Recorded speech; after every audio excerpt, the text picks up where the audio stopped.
Hello everyone, I'm Calvin Ayre, and on behalf of my team, I'd like to welcome you to our 8th CoinGeek conference, taking place live in and streamed to the world from New York City.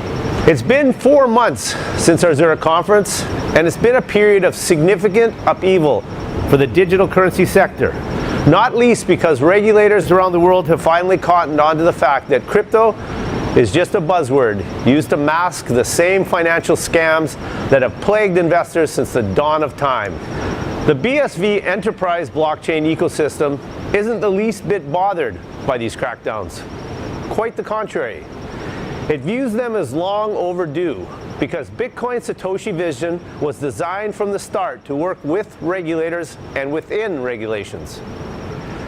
BSV was also designed to work as Satoshi Nakamoto originally intended, enabling cost-effective peer-to-peer nano transactions and immutable data storage, which is a far cry from other blockchains' model of hoarding tokens on a cold wallet in a safety deposit box. Small wonder then that the recent MNP report identified BSV as the implementation that best represents Satoshi's original blueprint, making BSV the only technology worthy of claiming the Bitcoin mantle. I'm more bullish than ever about BSV's future because, in the end, only utility matters, and BSV has the utility in spades. BSV's commitment to utility was enshrined when it restored the original Bitcoin protocol, ensuring a stable foundation on which developers could build their projects. Other protocols remain perpetually moving targets, effectively forcing developers to thread a needle while riding a bucking bronco. From the start, BSV's focus on unlimited scaling was mocked, or deemed impractical, even impossible, despite BSV's transaction volume quickly surpassing rival chains. In August, BSV transaction volume overtook Ethereum, the self-proclaimed world computer, before acquiring an absolute majority of transaction volume across all major chains. BSV's ability to squeeze ever more transactions into individual blocks means transaction fees can remain mere fractions of a penny, exponentially smaller than the absurd costs imposed on BTC or Ethereum users, while still offering BSV miners a significant reward for their labors. In early August, BSV transaction processors found several blocks of over 1 gigabyte in size each. Just a few weeks later, a 2 gigabyte block was mined. And for the first time in history, the block reward was exceeded by the sum earned from transaction fees.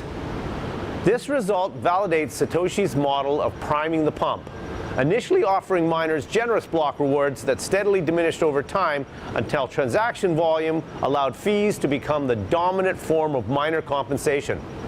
But this model only works if the individual blocks on the chain can scale to handle a sufficient volume of transactions. With the block reward halving every 4 years or so, the only way to keep BTC miners in the game is if the value of each token reaches stratospheric heights. If you ever wondered why the BTC camp is so fixated on their number go up mantra, it's because that's the only way their dead-end technology can survive.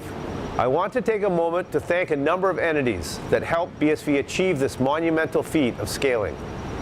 The scientists at nChain deserve recognition for helping build out the BSV node software to accommodate this block size growth, while the Taal Enterprise blockchain crew helped ensure the network infrastructure was sufficiently robust to handle all that extra traffic. The Bitcoin Association kept a sharp eye on all of these activities, ensuring a fair playing field on which the entire BSV ecosystem could excel. FYX Gaming accepted that challenge, and its crypto fights has been averaging well over 1 million, sometimes 2 million transactions per day for months now, emphatically demonstrating BSV's proof of concept. BSV also honors Satoshi's vision by demonstrating the proper response to threats from malicious actors. This summer saw the BSV blockchain come under a series of block reorganization attacks that were ultimately thwarted through the combined efforts of all facets of the BSV ecosystem. This coordinated response, made under tight timelines and the fog of battle, demonstrated that BSV is a true law and order community, built on infinitely more than the desire to earn undeserved riches by sitting on an inert asset. Advocates of other blockchains love to proclaim that code is law. The BSV ecosystem's reaction to this summer's attacks proved that in reality, law is ultimately sustained by a majority of independent parties acting in concert to defend an established rule set from the actions of a malicious minority. Occasionally, human intervention is required. Thus, it helps if the humans involved have a collective belief that they're involved in something more than the simple pursuit of material gain. BSV is built on a vision of the future that is rapidly becoming a reality. Peer-to-peer nanopayments, immutable data storage, original business models utilizing these superpowers will own that future. But what kind of future awaits? The future of our planet has dominated our thoughts after a year of unmistakable signs that climate change is no longer some mirage on a distant horizon. Time is rapidly running out for humanity to take the necessary steps to ensure there's a future for younger generations and those yet unborn. As such, I'm pleased to announce that CoinGeek New York features a trio of environmental panels, the most in our conference history. CoinGeek is the only enterprise blockchain conference that understands that technologies that continue to attack our fragile planet will not survive. The energy expenditure required to support most proof-of-work blockchains has rightly come under fire from environmentalists, scientists, and increasingly the general public. But BSV's scaling capacity will allow it to replace numerous legacy systems that carry significant environmental footprints while increasing its energy efficiency in tandem with the size of its individual blocks. This unique capacity allows BSV technology to play a role in actually saving the planet. What's more, BSV's emphasis on utility means its energy use will ultimately benefit the masses rather than fuel speculative value bubbles that benefit a privileged few. No other blockchain can make these claims, and I'm looking forward to some heated but healthy debate on this subject on day 2 of this conference. BSV has more than demonstrated its potential. Now it's time to realize that potential. The theme of CoinGeek New York is It's About Time, and it's about time the world discovered the digital currency's best kept secret. It's about time BSV was recognized for its commitment to upholding the vision laid out in Satoshi's white paper. And it's about time we cast off speculative volatility and embrace the stability, versatility, and planet-saving utility that only BSV Enterprise Blockchain can provide. Now I am very happy to hand the floor to our star Master of Ceremonies, the Swiss-based Bitcoin Association's founding president, Jimmy Nguyen. Ladies and gentlemen, welcome to CoinGeek Conference broadcasting live from New York. Please welcome to the stage your host, founding president, Bitcoin Association, Jimmy Nguyen.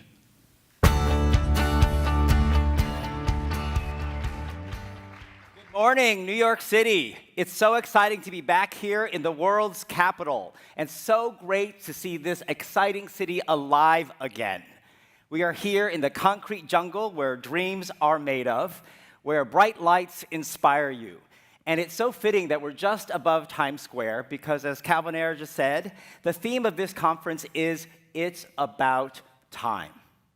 And we are here to educate New York City, Times Square, and the world watching virtually about the BSV blockchain and how elements of time are critical to powering its design, and how the journey of Bitcoin has really been about making better use of the time of its invention. I've been thinking about time a lot for the past few days, because just a few days ago, before I boarded a plane here to New York City, last Friday, I was at a family wedding in Southern California. And my parents attended that wedding, and they are definitely not people who are dancers. But I, looking at them, seeing that they have been a married couple for a very long time, from decades ago in Vietnam, pushed them onto the dance floor when there was an anniversary dance during the reception, getting all the married couples onto the floor, and then gradually eliminating them based upon the length of their marriage. So my parents, who are definitely not dancers, lo and behold, became the last couple standing. 59 years of marriage, from Vietnam to the United States. And the entire wedding reception celebrated their time together. And it made me really think about the power of time and how it marks progression in life and change. Such as the progression of a child born to that same couple in Vietnam who's taken the time to grow and to have the honor today to speak before you on the stage and educate you about blockchain. And with enough good fortune and time, hopefully will grow to look just like my father does at 87 years old today. Time gives meaning to life. It also gives meaning to Bitcoin. And it really reinforces why we believe in the Satoshi vision, because of the time it has taken for all of us to get here. Over the next few days, we're going to learn about this power of time to affect Bitcoin's design and blockchain and what we're all going to build in terms of utility with it. I want to take this time to give you my own brief history of time, also talk about how time really relates to Bitcoin and blockchain, and finally, why this is now the time for BSV's emergence. Time is something immemorial. Humans have tried to measure it, calculate it, use it to influence our lives and structure things such as agriculture, dating back to ancient times with structures such as Stonehenge, which were built to orient to seasonal events such as the summer solstice and help mark memories for humans. And then in ancient Egypt, the first attempts to actually create a device that measured time resulted in the sundial, where the marks on the dial were split into 12 equal parts, trying to measure in 12 equal parts the time between sunrise to sunset, which is the precursor to today's time system, which is so much built around the number 12. An ingenious invention, except for the fact that not every day had the same amount of length, as we know. And then humans realized, oh, I can't use this in the dark. How do I tell time at night? And so humans started developing devices that would use the flow of water, such as water clocks, the flow of sand, such as an hourglass, and even the flow of melting wax in order to tell time. Because time is reinforced as something that flows continuously. And then we got mechanical with the emergence of watch towers and clock towers in Western Europe in the 14th and 15th centuries. And then pendulums became apparent using harmonic motion to tell time, or things such as metronomes. And time became so powerfully small in devices that we could wear it on our wrists. And eventually, in the 20th century, humans invented the atomic clock, using the electromagnetic radiation of certain atom states to be able to tell time with such accuracy down to seconds for spans of thousands of years. Then we looked back to the stars, as we did many centuries ago, with the emergence of the global positioning system and the network time protocol that actually synchronizes time across the world and allows us to interact with people no matter what time zone they are in. Time is now digital, and it's all over the world in showing us, as I've seen with my life, the progression. So the meaning of time is important. It's not just that we can actually track time. It has meaning to our lives as humans, measuring the progression of our age, providing us moments that we remember, from birthdays and anniversaries to celebrate. And it also organizes our lives, since we're all now stuck on these digital calendars that we live by. And it's also a means by which we measure speed and performance. And importantly, for what we'll discuss over the next few days, it provides order to events, a way to record the truth of history, when payments are made, when certain events happen in your life and information. And because of that, when we record information and the time at which it happens, we can later detect whether there's been changes, fraud, dishonesty. And also, as I mentioned, time is now synchronized across the world to provide us the means to connect across a uniform system. What does this all have to do with Bitcoin, blockchain, and time? Well, so much of Bitcoin's design is really based in time. In fact, digital timestamping is a lot of where it started. These are 3 works, including 2 gentlemen who you'll hear from later today, Stuart Haber and Scott Stornetta, who are recognized as the fathers of the concept of blockchain. And that recognition stems from the seminal works that you see on this screen, in which they wrote in the 1990s about digital timestamping. The idea that you could record a timestamp of a document, a record, an event, and then start sharing the record of that to be maintained in a distributed means, not just held by one person. These three works are cited in references in the famed Satoshi Nakamoto Bitcoin white paper. They provide much of the foundation of the concept of blockchain as something that is used to digitally timestamp records of information, payments, as well as other data. And that gave birth to the Bitcoin white paper, which laid out for the world a vision for a peer-to-peer electronic cash that would allow online payments to be sent much more efficiently without going through a financial institution, without going through intermediaries. But the Bitcoin white paper doesn't use the term blockchain. It's what we all use today. But for those who've actually read the white paper, you'll know it uses the phrase distributed timestamp server, a recognition of the power of timestamping, just as Stuart Haber and Scott Stornetto recognize. And in the first release of the Bitcoin client software, the alpha release, if you actually go in and read the notes that are associated with it, Satoshi also did not use the word blockchain. He used in several places the word time chain, a chain of time events being linked together.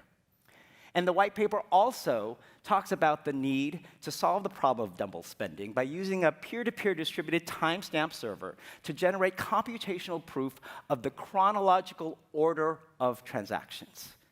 That chronological order of transactions is also very key to Bitcoin's design, because by recording events of history, whether it's a payment or a piece of data, in chronological order, you can detect whether there's changes and also give meaning to the information. And that is why the blockchain is really just a very sophisticated digital means of doing what we used to do manually, time-stamping cards or pieces of paper. But it's done in a distributed way. Instead of one person keeping you have multiple copies of the ledger that are updated. And that is critical, as we'll hear over the next few days, to its ability to provide honesty. Honest, a word used 15 times in the Bitcoin white paper, because the more we can all access the same source of information that is time-stamped in chronological order of events in history, the more we can all detect whether someone is trying to cheat. Other parts of Bitcoin's design are linked to time. There's the block time. It has a system where the average time at which new blocks are added to the chain with more information is targeted to 10 minutes. We all know it's not exactly 10 minutes. Sometimes it's faster, sometimes it's slower. But the system is designed to synchronize to that target number, thus yielding a target number of 144 blocks per day based upon time. And there's the all-important time schedule for the distribution of fresh coins from Bitcoin's 21 million supply. Everyone focuses on that number. 21 million total Bitcoin will ever exist in the world. They're all created in the beginning, but they come into the system, the fresh coins, on a time basis through that fixed subsidy amount of the block reward given to the winning node, the winning miner in the future transaction processor that wins the right to add the block.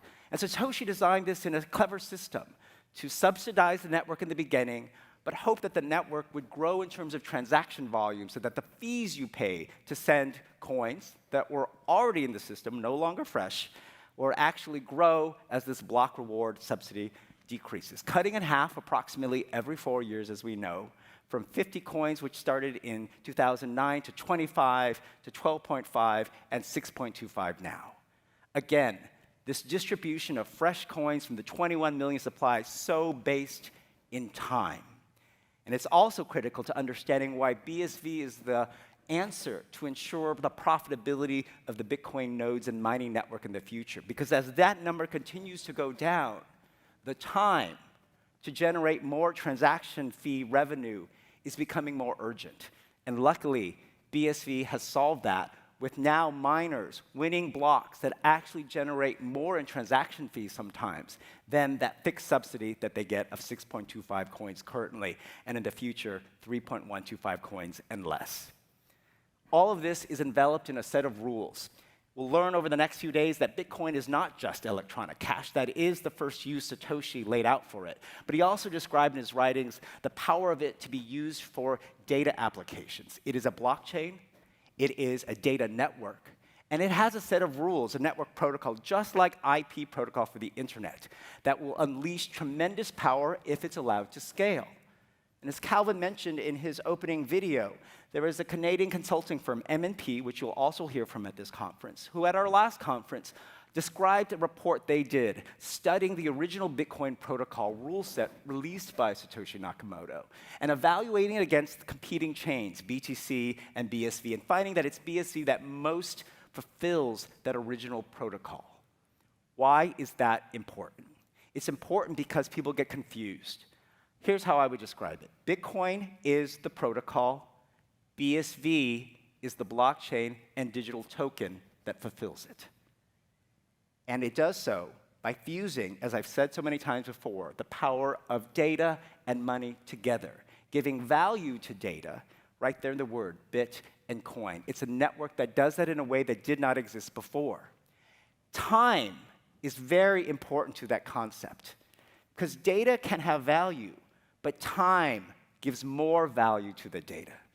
Think of these two examples. There's an application in the BSV world called Weather SV, in which you can pay to open up weather channels and record the status of weather in a particular city, such as New York City, every hour, and have that data written to the blockchain.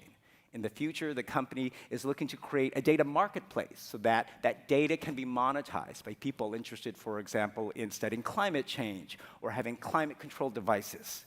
Well, if you're recording data about New York City's weather, it doesn't really have value unless you know the time, the date.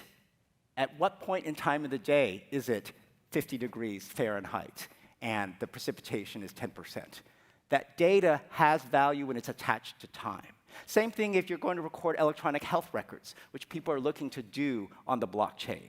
If you take information at the doctor's office about my vitals, that has value, but only if you know the date and time, but particularly the date at which it's taken, because it's influenced by your age and the status of different medical conditions. So it is time that really gives value to data. And so when we talk about Bitcoin giving value to data, that's true. Fusing data and money, that is time-stamped. And that time-stamping gives it even more power. To unleash that power, of course, we know in the BSV community that you have to scale. You have to scale the blockchain to hold the volume of data that can give that value. And that's what Satoshi always envisioned in this famous email from April of 2009 saying to developer Mike Hearn at the time that Bitcoin never really hits a scale ceiling. It could exceed the volume of Visa at the time, which was in 2009. But that's not what happened. As we all know, the BTC protocol developers decided to restrict the capacity of the Bitcoin blockchain to a small 1 megabyte size, meaning it only does 7 transactions a second at maximum, nowhere near the Visa capacities of 2,000 transactions a second on average and 50 to 60,000 transactions at peak period. Compare it to email. What if, in the 1990s, whoever controlled the email protocols that we use today, SMTP, POP, IMAP, had said, you know what, let's restrict email protocol's capacity to just 7 emails that can be sent anywhere in the world, not just by you, but by everybody. Had that happened, email would not have grown to be the powerful tool that it is today, where today 2.4 billion emails are sent around the world globally. Well, when we hate the spam, we also appreciate the value it gives to our lives. And this is the same type of scaling we want to see with the Bitcoin blockchain. When we talk about going to millions and billions of transactions per second, people think we're crazy, but think about what happened with email. The same thing happened over the years through the scaling of increased data capacity, increased technology improvements. That's what we want to do with BSV, to create a world where you have unbounded scaling. So it's not up to our association and the developers who work with us to determine what should be the scale of the network. It's up to market forces and the improvement of technology. Just like today, where we have gone past the world of downloading MP3 files very slowly for music on early modems, to having HD movies streamed to our home on Disney Plus, and we're complaining when it's not fast enough. It's the progress of technology. At our last conference in Zurich in June, Steve Shatters, our technical director of the Bitcoin SV infrastructure team, showed a live demo of the upcoming Terranode software for BSV. It's an enterprise-class version of the Node software, and demonstrated on the live test over 50,000 transactions a second capacity, and in later tests, 100,000 transactions per second. And that's really just getting started. It's also allowing all the data of the blockchain to accumulate and create more value. This is a chart from CoinGeek, which charts the accumulated Bitcoin blockchain growth of competing blockchain networks. The red is BSV. The gold is BTC. In May of this year, BSV overtook BTC in the total data size of the blockchain. And that hockey stick is just going to get even more dramatic. It's continuing to accelerate because of the diverse types of data that are being added to the BSV blockchain because we have scaled. And in fact, while the BTC network remains with its 1 megabyte block cap, our developers working with the mining community have lifted the block caps now up to 2 gigabytes, and it'll go higher in the future, if not soon. And we're already seeing, in August of this year, two 2-gigabyte blocks that were mined, the first ones in the world, yielding a block reward that was 10 more coins than the 6.25 coins of the current fixed subsidy. And that happened in August, and we were all very excited. But we're now to a point where it's gotten boring. For those of you who follow the BSV block sizes, this is a chart from bsvdata.com of the number of blocks since just August. Each bar is a block that's over 1.6 gigabytes in size. We used to cheer at 1 gigabyte, which is 1,000 megabytes. And now we're consistently getting this number of 1.6 to 2 gigabyte blocks. That is 2,000 times the capacity of what those people over at BTC are doing. This is the way Bitcoin was designed to be. And the block sizes on average continue to grow on BSV, and this yields a very important practical result. And you hear about me talk about this a lot because it's so key. The cost to actually operate on the network. Because the block capacity of BTC is so small, its fees can be high and unreliable. Right now, recently, it's lower than it has been in a long time, about 40 cents. But that's still far too high to power a global network. Imagine if you were paying 40 cents to send every email. People would not be using email anywhere near the capacity we do today. And in April of this year, it was $33. You can't operate an enterprise-class application on a network where you don't know if the fee to send a Bitcoin payment or data transaction one day is 40 cents or $30. It does not work. And Ethereum, which has tried to become the enterprise blockchain, has had the same problems. It's had trouble scaling, where its fees have hit, on average, almost $70 in May, $60 in September. Right now, it's about $21, but again, still far too high for enterprise-class scale.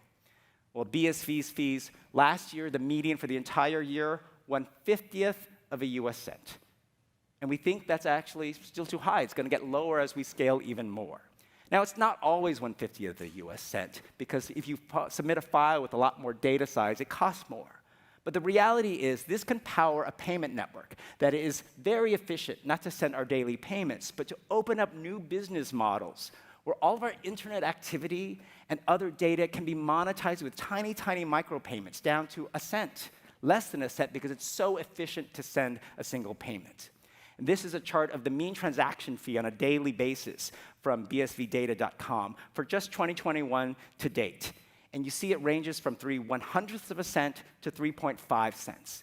The 3.5 cents, you see those peaks when there's been efforts by the BSV community to generate big blocks by loading bigger data files. And so those do cost more than a payment. But payments remain very, very efficient, well less than 1/50th of a cent. And that allows us to fulfill this, the vision that Satoshi laid out for small, casual transactions over the internet. Bitcoin was not created just to allow wealthy people and big companies to buy large troves of BTC and stick it in a treasury hoping to get rich.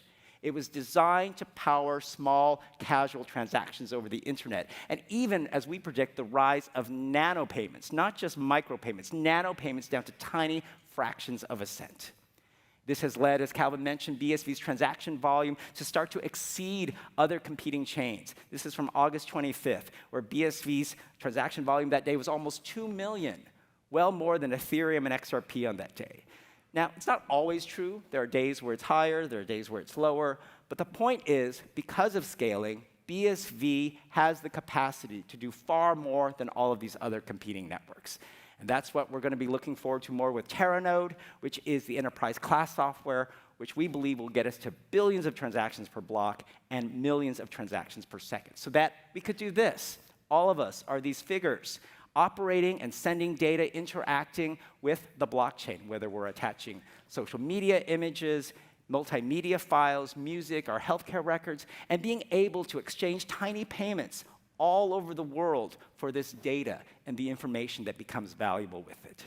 This leads to these advantages of a blockchain like BSV, a universal source of truth we can all access, breaking down data silos, reducing intermediaries, and generating that ability to do small online payments with data, just as Satoshi Nakamoto envisioned.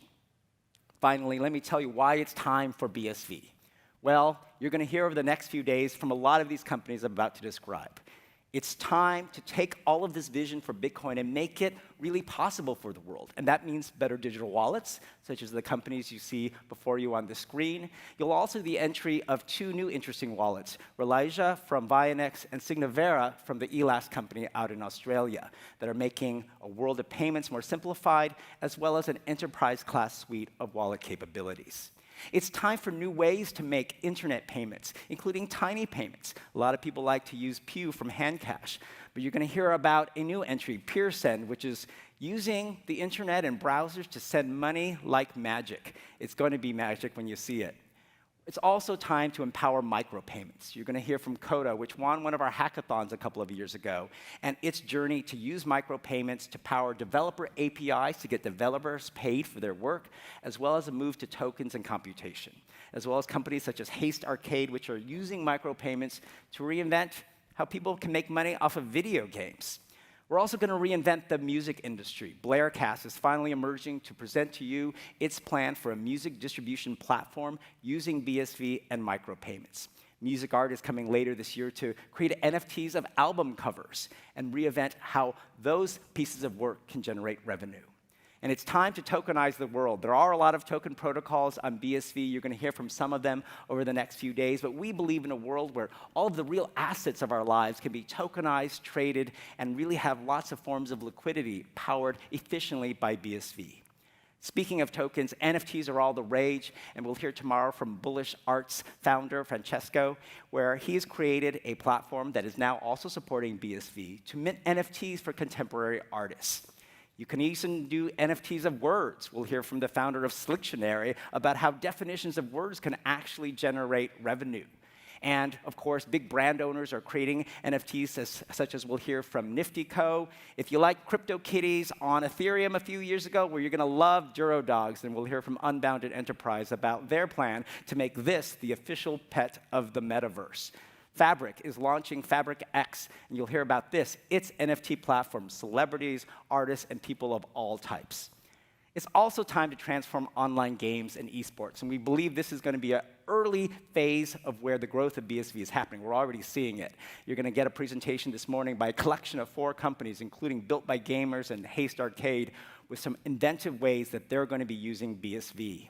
And it's time to bring more life to characters. Tomorrow, we're going to hear from the CEO of Zenescope, one of the leading graphic novel publishers in the United States, and its collaboration with Epic, which is a leading provider of digital experiences and NFTs. They're working with BSV company CryptoFights and Fix.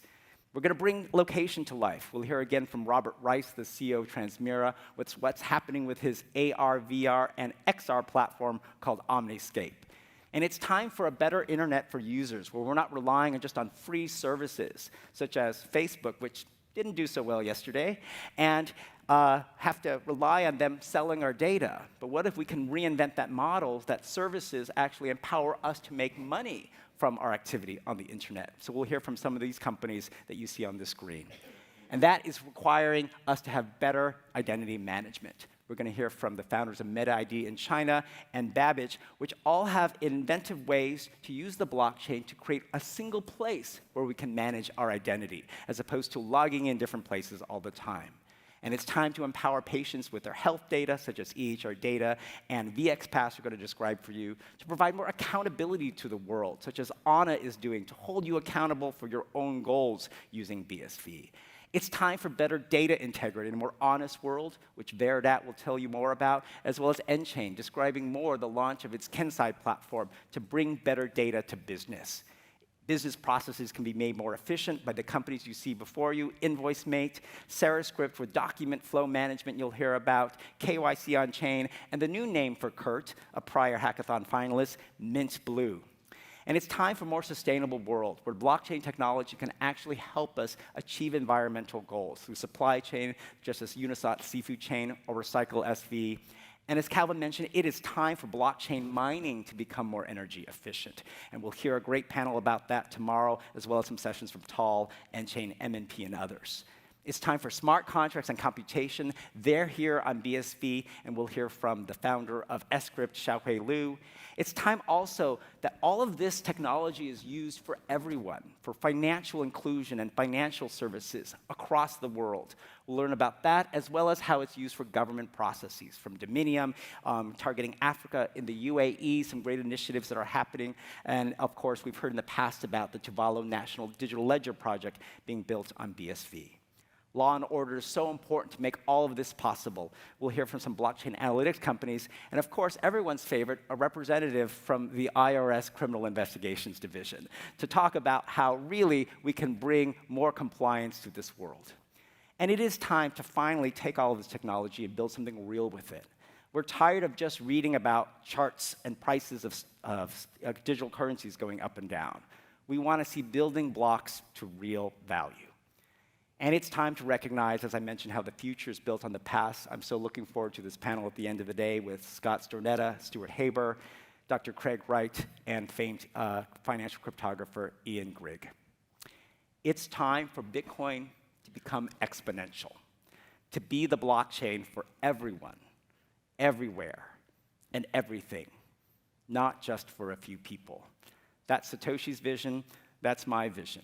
And when I say everyone, I do mean everyone, including not just the people in this room who know about technology, but people like my parents who married a long time ago and had the time to still be the last couple standing, to raise me, to get the opportunity to do what I do today, and hopefully grow to look just like my father does. And this is all a reminder, as we take this journey over the next few days, about the power of time. It is all about time. So much of human life. Early humans looked to the skies, to the moon, to the sun, building structures oriented to a solstice, devices that measured sunrise to sunset in 12 equal parts.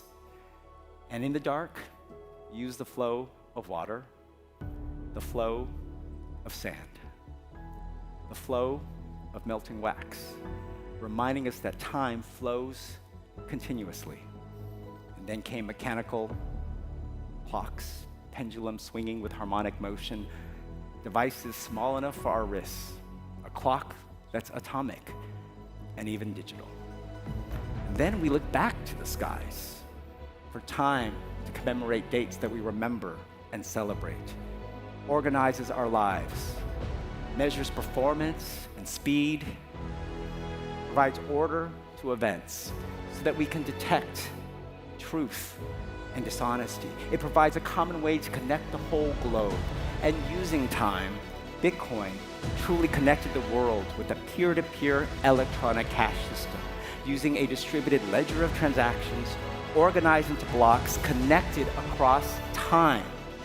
Satoshi called it a timestamp server, a time chain, powering a new way to record digital payments and all forms of data.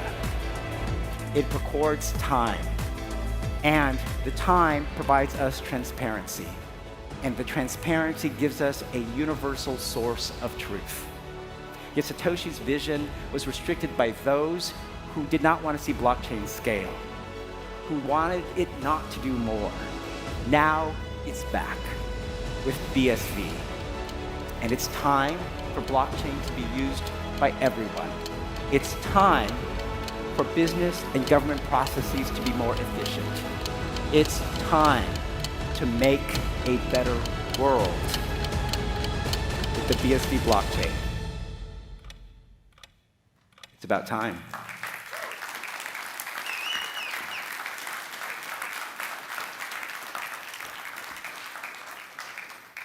I'm pleased to introduce our first speaker of the day. He is the technical director of the Bitcoin SV infrastructure team, and he is here to give you his technical update on all things with BSV. You know him and his ponytail quite well. Please welcome to the stage, Steve Shatters.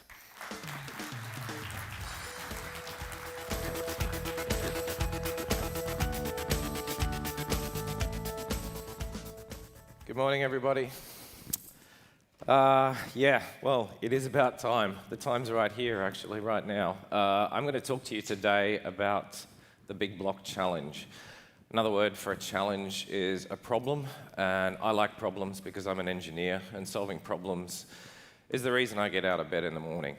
We're going to go through a few things today.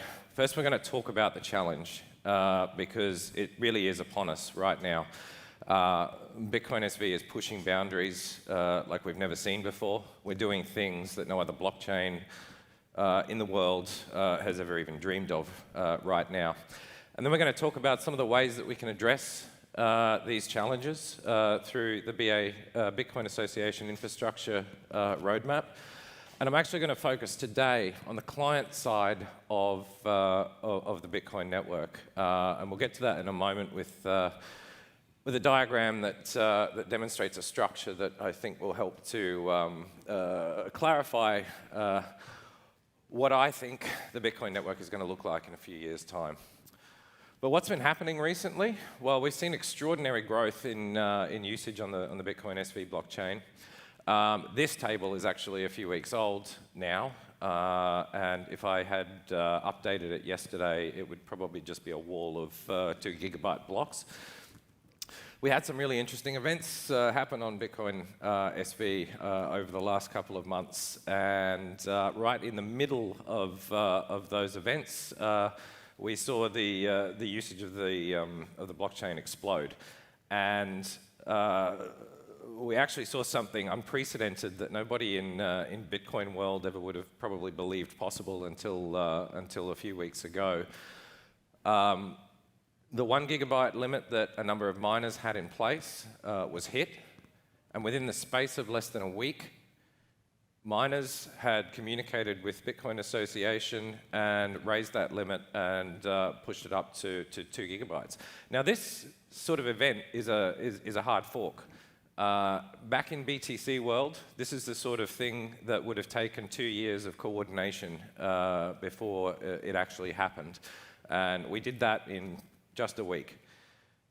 Now, this chart is extraordinary. This is actually the daily average Bitcoin block size, and it goes over the last 2 years, or is it 3 years, something like that. So this is all the blocks in a day, total them up, and take the mean average of them. So the actual peak block sizes were far higher. But this is really useful for us in looking at a trend. And if you could zoom into this chart, you would see that over the last couple of years, it actually has been steadily rising. But we've kind of reached an inflection point now, and it has gone parabolic. So we really are pushing the limits. We're actually exercising limits and constraints in the Bitcoin SV software now that have been there for years and have never actually been hit before. And it's a really interesting learning experience for everybody in the ecosystem, from the miners to the application developers. They're realizing that we're hitting limits, and we now need to think about what we do next. I can tell you right now, there are discussions between Bitcoin Association and some miners around the idea of increasing the block cap yet again. We have our own mini Y2K bug to deal with in Bitcoin SV, which I'll get to in a few moments. But it's a question of doing a risk assessment. You push boundaries like this, and you will encounter problems, and you solve those problems. But it's always good for us to understand what those problems are going to be before they happen. So those discussions and those risk assessments are actively in progress right now. I know there's an appetite to increase the block size before the end of this month, and I'm sure there'll be some announcements on that once those risk assessments have been done. Another limit that has been a big talking point in the ecosystem recently is the maximum script size. We removed that limit in the Genesis upgrade as a consensus limit, and it became a policy limit. And it's sat at 10 kilobytes for quite some time, for the last 2 years, I think, because no one ever pushed the boundary and actually needed to create scripts that were bigger than that. But we've seen an explosion in miner-validated tokens recently with complex scripts, and now people actually need to cross that threshold. So I know that Tal actually increased that limit several months ago. A number of miners have also increased it. A lot of people have asked me if I would increase the default to force everybody, and I said, no, that's not my job. I'm a developer. I take direction from the Bitcoin Association and influence from the miners. But we have reached critical mass now. I know that a majority of miners representing more than a majority of the hash rate have now increased that limit. So we will be increasing it in the 1.0.10 release, which is due in mid-November. So let's talk about some of the challenges. And yeah, most of them are not so big. But does anybody remember Y2K? The whole world was going to collapse, and there was all sorts of panic around it, but it kind of turned out to be a bit of a nothing burger. Well, why was that? I was one of the people that was actually on the ground at the coalface dealing with the Y2K bug, and that's exactly why it turned out to be a nothing burger. These are some of the kind of major events that actually did happen as a result of Y2K, so it wasn't a complete nothing burger. But this map would have been completely red if it weren't for the remediation work that was done by a huge number of people in the lead up to Y2K. Genesis was an upgrade that probably was the largest, well, not probably, it definitely was the largest set of consensus changes that had ever been undertaken on a public blockchain before.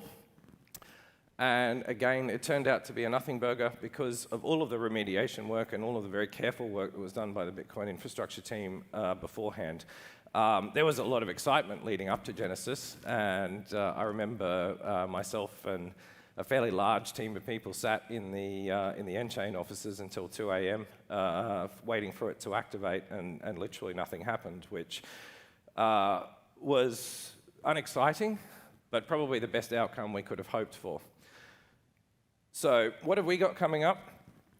The 4 gigabyte threshold is an interesting one, and that actually does require some remediation work. Now, there's 2 different versions of 4 gigabytes in Bitcoin. When we talk about block sizes, Bitcoin has adopted the convention that when we say a gigabyte, we mean a billion bytes. That's 1 with 9 zeros after it. The other version is actually the real version of a gigabyte, which, 4 gigabytes rather, which is a number which is 2 to the power of 32, and it's actually about 4.3 billion. So the Bitcoin message header format actually has a field in it that tells you how large a message size is when it's coming over the network. And it's only a 32-bit number in the current message header format. That means it can only hold a number up to 4.3 billion. So that's actually a kind of a bit of a hard wall for us. And it's a problem that we've known about for quite some time. I have to admit, the explosion in usage that we have seen recently took me somewhat by surprise. But the fix is not hard, and it will also be coming out in November, mid-November, in the 1.0.10 release. So that 4 gigabyte wall is going to topple at that point. But the one I really want to talk about right now is actually not a problem for the infrastructure team. It's a problem that everybody else in the ecosystem needs to start thinking about right now. Because if you're running a node, a Bitcoin node, as part of your technology stack, and you're not a miner, you really need to start thinking about changing your architecture now. Because as blocks are getting bigger, We're starting to see different pieces of software out in the ecosystem are starting to struggle. You've always been able to do things in the Bitcoin world, like loading an entire block into memory and processing it that way. It's a bit easier to do that than it is to paginate or stream blocks in memory and process them in that way. And that's been fine up until now, because for the first 10 years of Bitcoin's history, a block was never larger than a megabyte, and there's not that many machines on Earth that don't have a few megabytes sitting around spare. But now we are getting into the gigabytes, and applications need to start thinking about how they're actually going to deal with these larger data structures. Fortunately, Bitcoin has a thing called SPV, which allows people to just deal with the parts of the Bitcoin blockchain that are relevant to them. And we're going to look at the Light Client program today, because that is actually a set of tools that the Bitcoin infrastructure team is working on to enable this kind of SPV usage of the blockchain. This is just a simple diagram of SPV illustrating that you can prove the existence of a transaction in the blockchain without actually needing to store the entire blockchain. So our roadmap is essentially to provide enterprise-grade scalable infrastructure, both for the Bitcoin nodes, that's the mining network, or the miners, as well as the clients of the Bitcoin network. Now, I've showed this diagram a few times before, but I've always showed it in the context of showing what the future of Bitcoin was going to look like. I'm showing it again now because this is actually happening. This is how the Bitcoin network used to look. It was a mesh network, a whole bunch of nodes, lots and lots of nodes that weren't actually doing anything useful for the network. They weren't engaged in mining. It was just an easy way for people to connect to the network.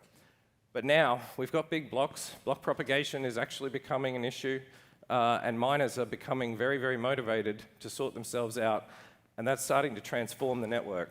And it's starting to look something like this. A densely connected core of the network, with miners actively seeking out connections directly to each other and improving the quality of those connections, because not being able to propagate your blocks quickly has a real cost. And it used to be that that cost wasn't really particularly significant, but it's now getting significant enough that it's motivating miners and changing behavior. And this is the Bitcoin network actually evolving into the densely connected form that Craig has actually been describing for years. And what's the result of that? It's actually a better service. When you try to send transactions out onto a densely connected Bitcoin network, they propagate across the entire network in fractions of a second. And that means that things like zero-conf security and whatnot all work better. And scale just tends to solve a lot of problems. So this is a structure. This is probably the most important slide that I want to sort of get across today. This is kind of a structure of the Bitcoin network as it seems to be evolving. At the center, we have the peer network, which is the miners who are very densely connected to each other. And they are the core service providers of Bitcoin. Around the edge, connected to it, we have what I'm going to call a Bitcoin service layer. It's things like MAPI, Paymail, channels, peer channels, formerly known as SPV channels, but we renamed it because it was kind of confusing. And these are all services that Bitcoin clients can actually consume, and they enable basically the connectivity of the Bitcoin clients and the wallets, etc., into the rest of the network. They can, of course, connect directly to the peer network of miners, but it's usually more convenient for them to use that intermediary layer. So this is kind of how we structured the infrastructure program in the Bitcoin Bitcoin Association infrastructure team around these layers. We have infrastructure on the peer network, and that's Terranode, Bitcoin SV node, etc. And then we have the client-based services. So I just want to show you a little bit of a roadmap of what we're actually working on in the infrastructure team. You hear a lot about Terranode and Bitcoin SV node, but there's actually an awful lot more that's going on. So I will pause here, because I know I'm not going to get away with this presentation without talking about Terranode. Last time we had a CoinGeek conference in Zurich, I did a demonstration. It was a proof of concept of a pipeline within the Terranode framework, and the concept that we were proving was that we could horizontally scale. That is, by increasing the amount of machines in a Terranode cluster, we could increase the throughput that Terranode cluster was capable of doing. And we demonstrated on stage 50,000 per second. I did some private demonstrations afterwards that were pushing the 100,000 per second mark. And of course, I'm not surprised, but I've had a few people asking me, oh, are you going to do 500,000 today? Are you going to do 1 million? Well, sometimes it's my job to be boring. 100,000, not bad. I definitely like to go 100 times more than that. But right now, we've got really big blocks happening on the Bitcoin network. And the most important thing for us right now is to actually get Terranode on the live network. So that is where my focus has been, and that's where my focus is going to be over the next couple of months, because we've already proven the concept that Terranode can scale. When we want to push bigger numbers, that will be easy. But right now, the focus is to get Terranode onto the network. And we will have Terranode out publicly in the first half of next year, and we're hoping to have the complete transition from the old Bitcoin SV node software to a fully Terranode-driven network by the end of 2022. So on the Bitcoin node network, again, yeah, we have obviously Terranode is a huge focus for us. A Bitcoin network monitoring tool, which is probably something that you guys don't hear a lot about, because it's just something that quietly runs in N-chain, but it's a tool that we have that sits and monitors the state of the network constantly. It allows us to gather a lot of intelligence about what's going on in the network and the behaviors of the network, etc. The MAPI is a key part of the infrastructure program, because it's the gateway for the Bitcoin client services layer into the Bitcoin network, into the mining network. The SDN framework is becoming more and more important right now, because the whole point of the SDN is to push the boundaries and provide an environment that looks like Bitcoin is probably going to look in a couple of years' time, so that you can test your applications and services under load and know ahead of time that they're actually going to work as expected. The Bitcoin service layer, this is the part that should be most interesting to application developers. And it begins with the MAPI, which, as I said before, is the gateway into the mining side of the network. It includes services like Paymail, peer channels, and a Bitcoin SV headers client, which is actually released just a couple of days ago. The headers client enables real SPV, so it allows you to track the chain of Bitcoin block headers and prove inclusion of transactions in the Bitcoin network without having to download and deal with the entire blockchain.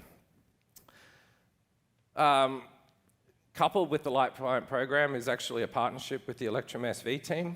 They have produced a really awesome SDK, which allows you, as an application developer, to immediately, just with, well, it's a one click, essentially, set up an environment that actually contains a MAPI service, a miner ID service, a peer channel service, a Paymail service, and a headers client. And that means that all those services that you actually need to consume as a light client user are there for you in a test environment. So they've done an awesome job in putting that SDK together. They originally did it for their own purposes, and when we found out what they were doing, we said to them, hey, would you mind adding some of this? That will make it really easy for people to start developing in the SPV way. And often overlooked, but probably one of the most important things, a key pillar of the Light Client program is education.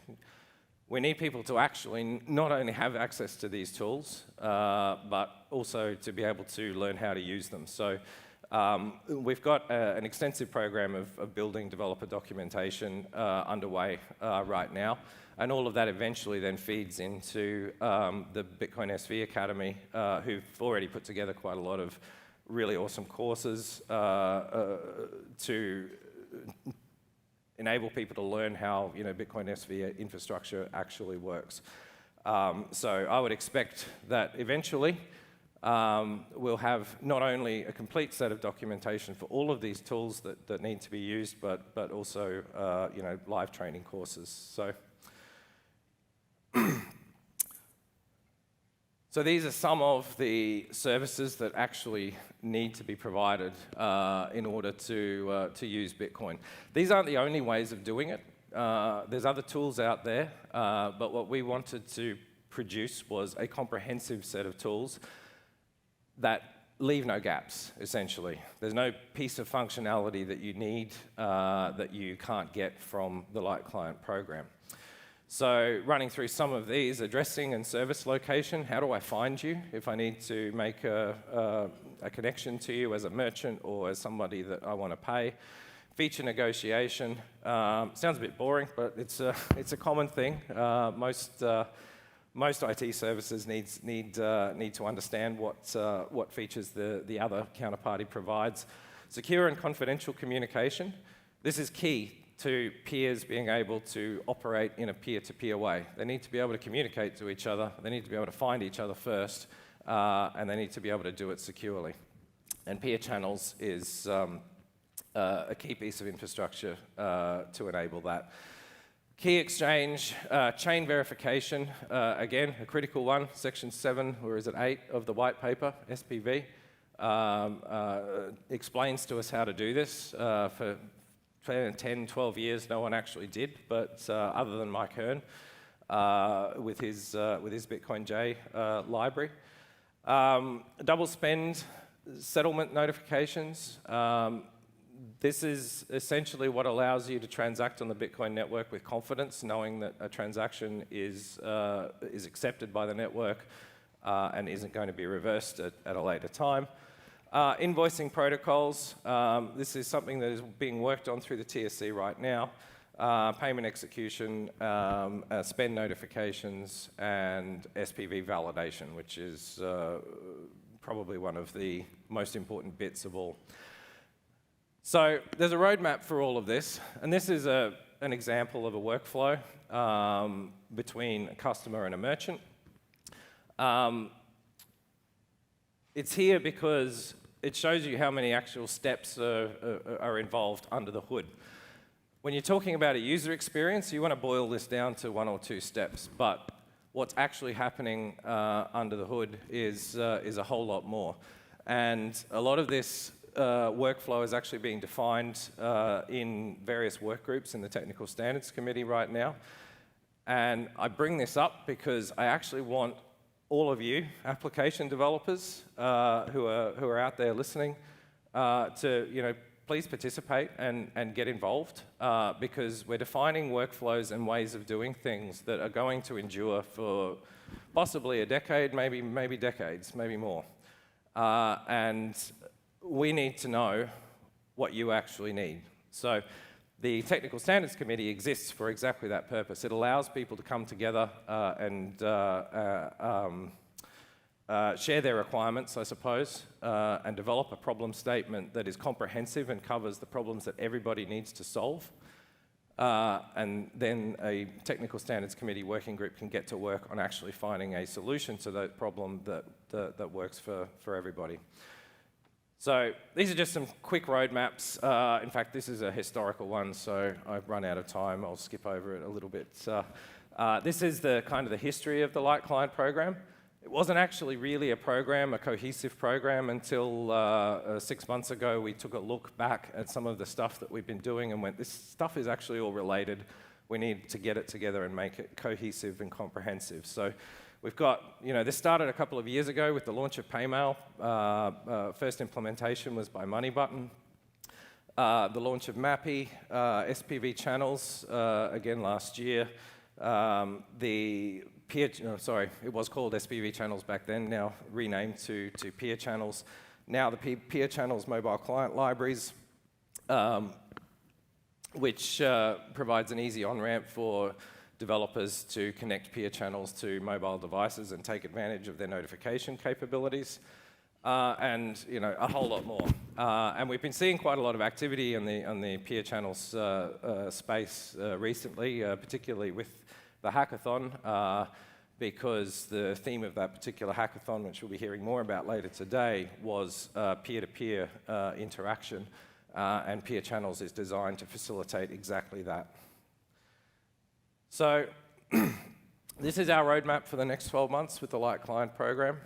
Like I said, the goal is to create a comprehensive tool set so that it's essentially a one-stop shop.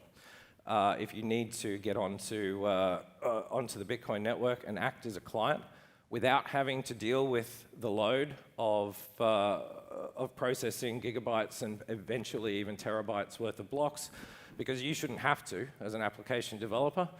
Bitcoin is structured in a beautiful way that means that all you need to worry about is what you're actually interested on the Bitcoin network. It provides all of the security guarantees, regardless of whether you look at the entire blockchain or just the bits that you care about. So by the end of next year, we hope to bring that program to a close, and that optimistically means that we think that it's feature complete. Of course, realistically, that's never the case. So we'll find new features that people are requesting as we go. But that's where we aim to be by the end of next year.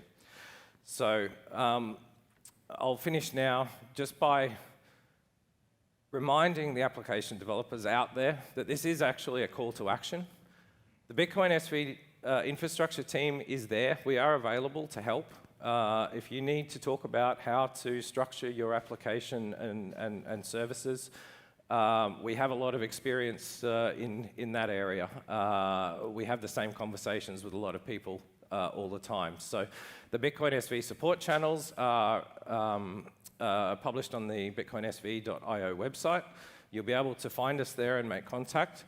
But please start thinking about this now, because if a Bitcoin SV node is a key part of your tech stack right now, it's going to start costing you a lot more money to operate that node, and you don't need to be spending it. So start thinking about it, and we're here to help. Okay? Thank you.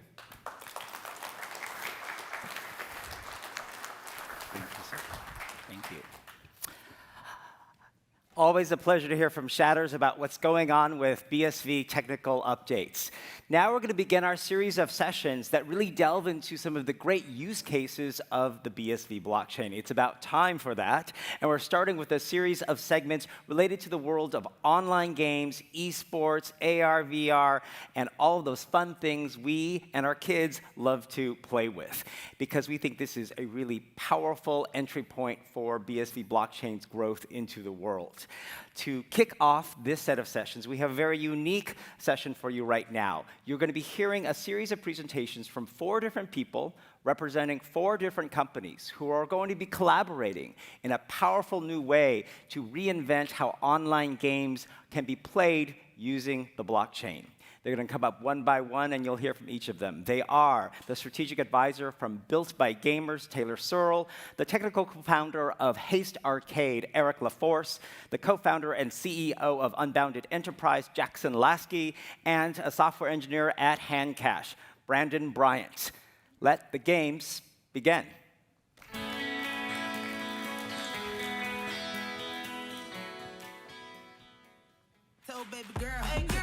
Gaming is global, with over a third of the world's population playing.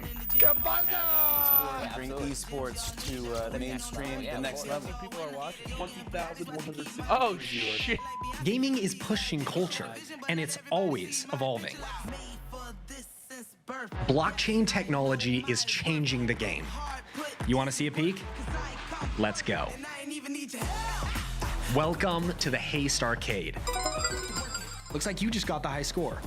And with our new instant leaderboard payout system, That high score you just got is making you money, while it sits atop a global leaderboard with thousands of players fighting for your spot. Here in the arcade, players enter each game with a nano payment. And every time they fail to beat your score, you earn a portion of their entrance fee.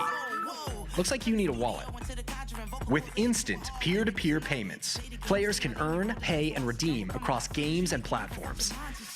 But what about digital goods? Nifty Jigs allows your unique digital goods to be earned, bought, evolved, traded, and used in the ever-growing metaverse. But what's an arcade without players? With its massive worldwide audience, Built by Gamers brings an injection of new players, creators, and viewers to this new gaming ecosystem. It's time to drive excitement, awareness, and adoption as this fan base drives into the next generation of gaming. You just saw the future of gaming, right here, right now.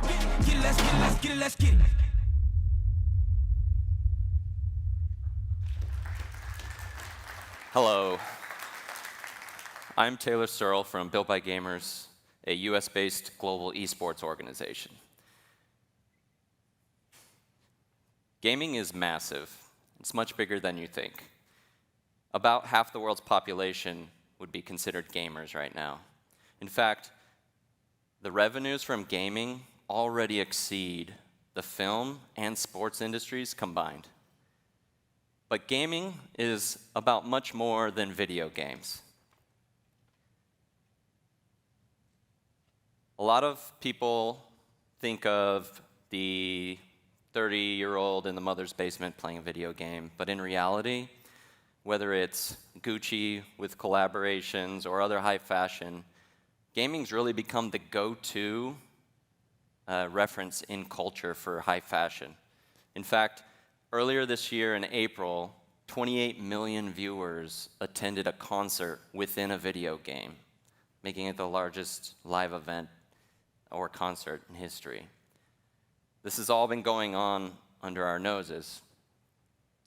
We really live in an era of gamification. So this morning, I woke up and looked at my phone, and it told me what my sleep score was for last night. Because we all have trackers that do fitness. The only reason I watch NFL is because of my fantasy sports team. It's truly all about gamification. I even stop at red lights for a good driver discount. Our culture really is all about gaming, and gaming is pushing culture forward. It really is culture. Why is gaming so fun and engaging? It's not just because it's fun. It's prevalent because gaming is hard. It's challenging. The human soul really seeks a challenge, overcoming obstacles. We gain satisfaction as humans by growing. This is really how I define a gamer. A gamer is somebody who wants to master their craft. It's somebody who's always leveling up in life. This is the gamer ethos.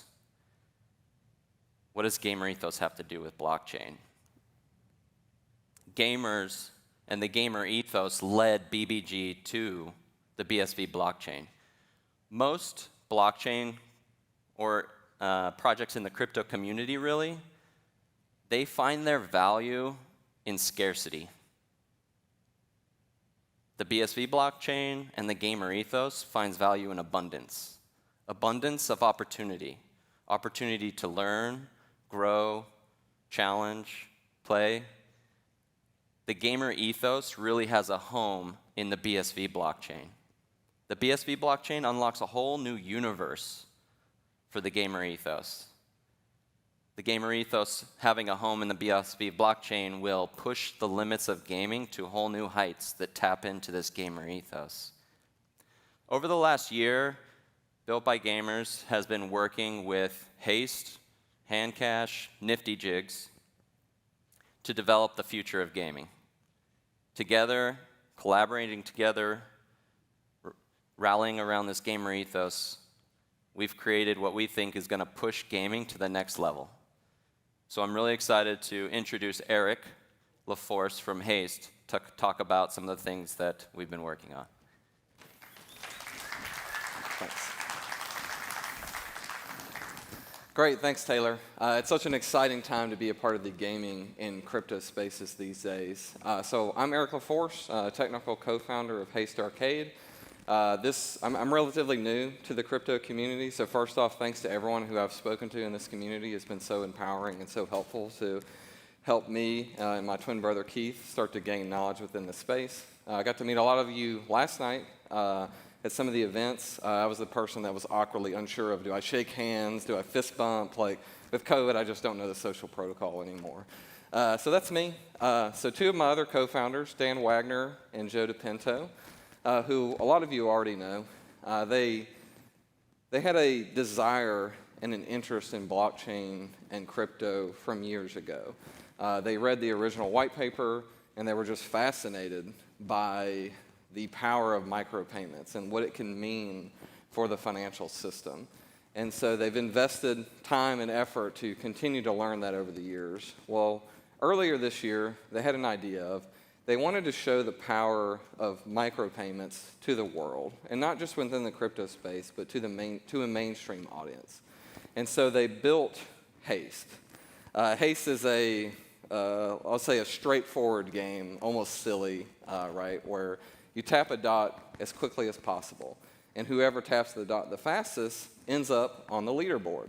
And that's where it gets interesting, where if you're on the leaderboard, you get Duro every time someone else tries to knock you off the leaderboard. So it creates a really competitive environment, creates a really interesting environment for gamers that was it was unique, right?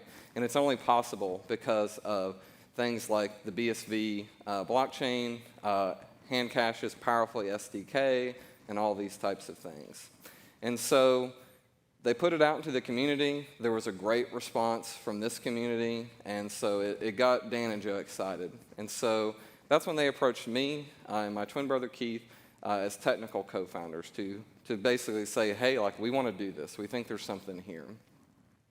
And so Keith and I have 15 years of experience just building in different industries, different types of technology products for both startups and enterprises. I did consulting for a long time. I've heard a lot of bad ideas, but when I heard about Haste, I was immediately sucked in, and I was just so excited to hear about it and had a strong desire to be a part of it. And so, again, thanks to the community so far that's been helpful in helping bring us up to speed. And so we didn't want to just build games, though. We're not game developers at the end of the day, right? Like, we're technologists and designers and entrepreneurs, but we're not game developers. And so rather than just building a game, we wanted to build a platform for gamers and game developers that we called Haste Arcade, all based around the notion of instant leaderboard payouts. Oops. And so the concept is just like the original Haste game, right? But we want to be able to allow game developers to participate in this ecosystem as well. So not only does Haste produce games, but other third-party groups can do it as well. So for gamers, it's super interesting, right? I get to play games that I'm already playing, rather than purchasing in-app purchases or in-app currencies. I can just have a chance to earn money. So that's exciting for me. That's engaging for me, right, as a gamer. But what about game developers? Game developers have a hard choice to make when it comes to creating a business. They have to do advertising. They have to do a subscription model. They can do in-app purchases, in-app currencies, etc. It's not always great for a gamer or game developer from an experience perspective. But what if instead they can participate in ILP and get paid every time someone plays their game?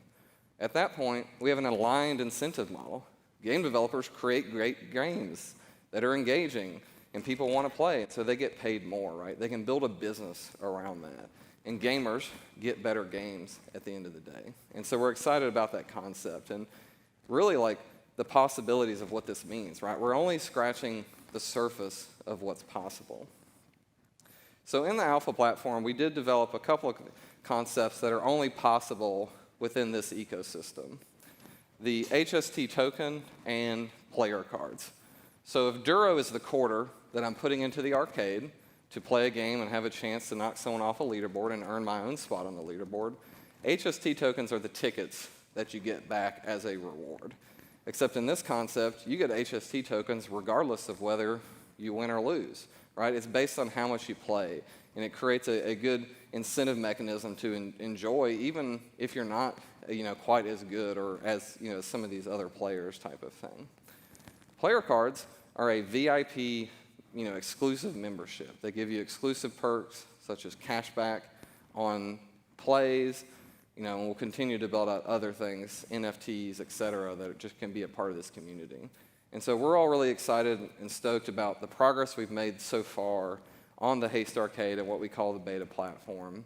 But again, we're just scratching the surface, and so that's why we're collaborating with all these folks that you'll see on stage, and we're just excited about the future possibilities. So I'm going to hand it over to Jack Lasky from Nifty Jigs to talk about a lot of the really fascinating concepts that him and his team are doing. So thank you.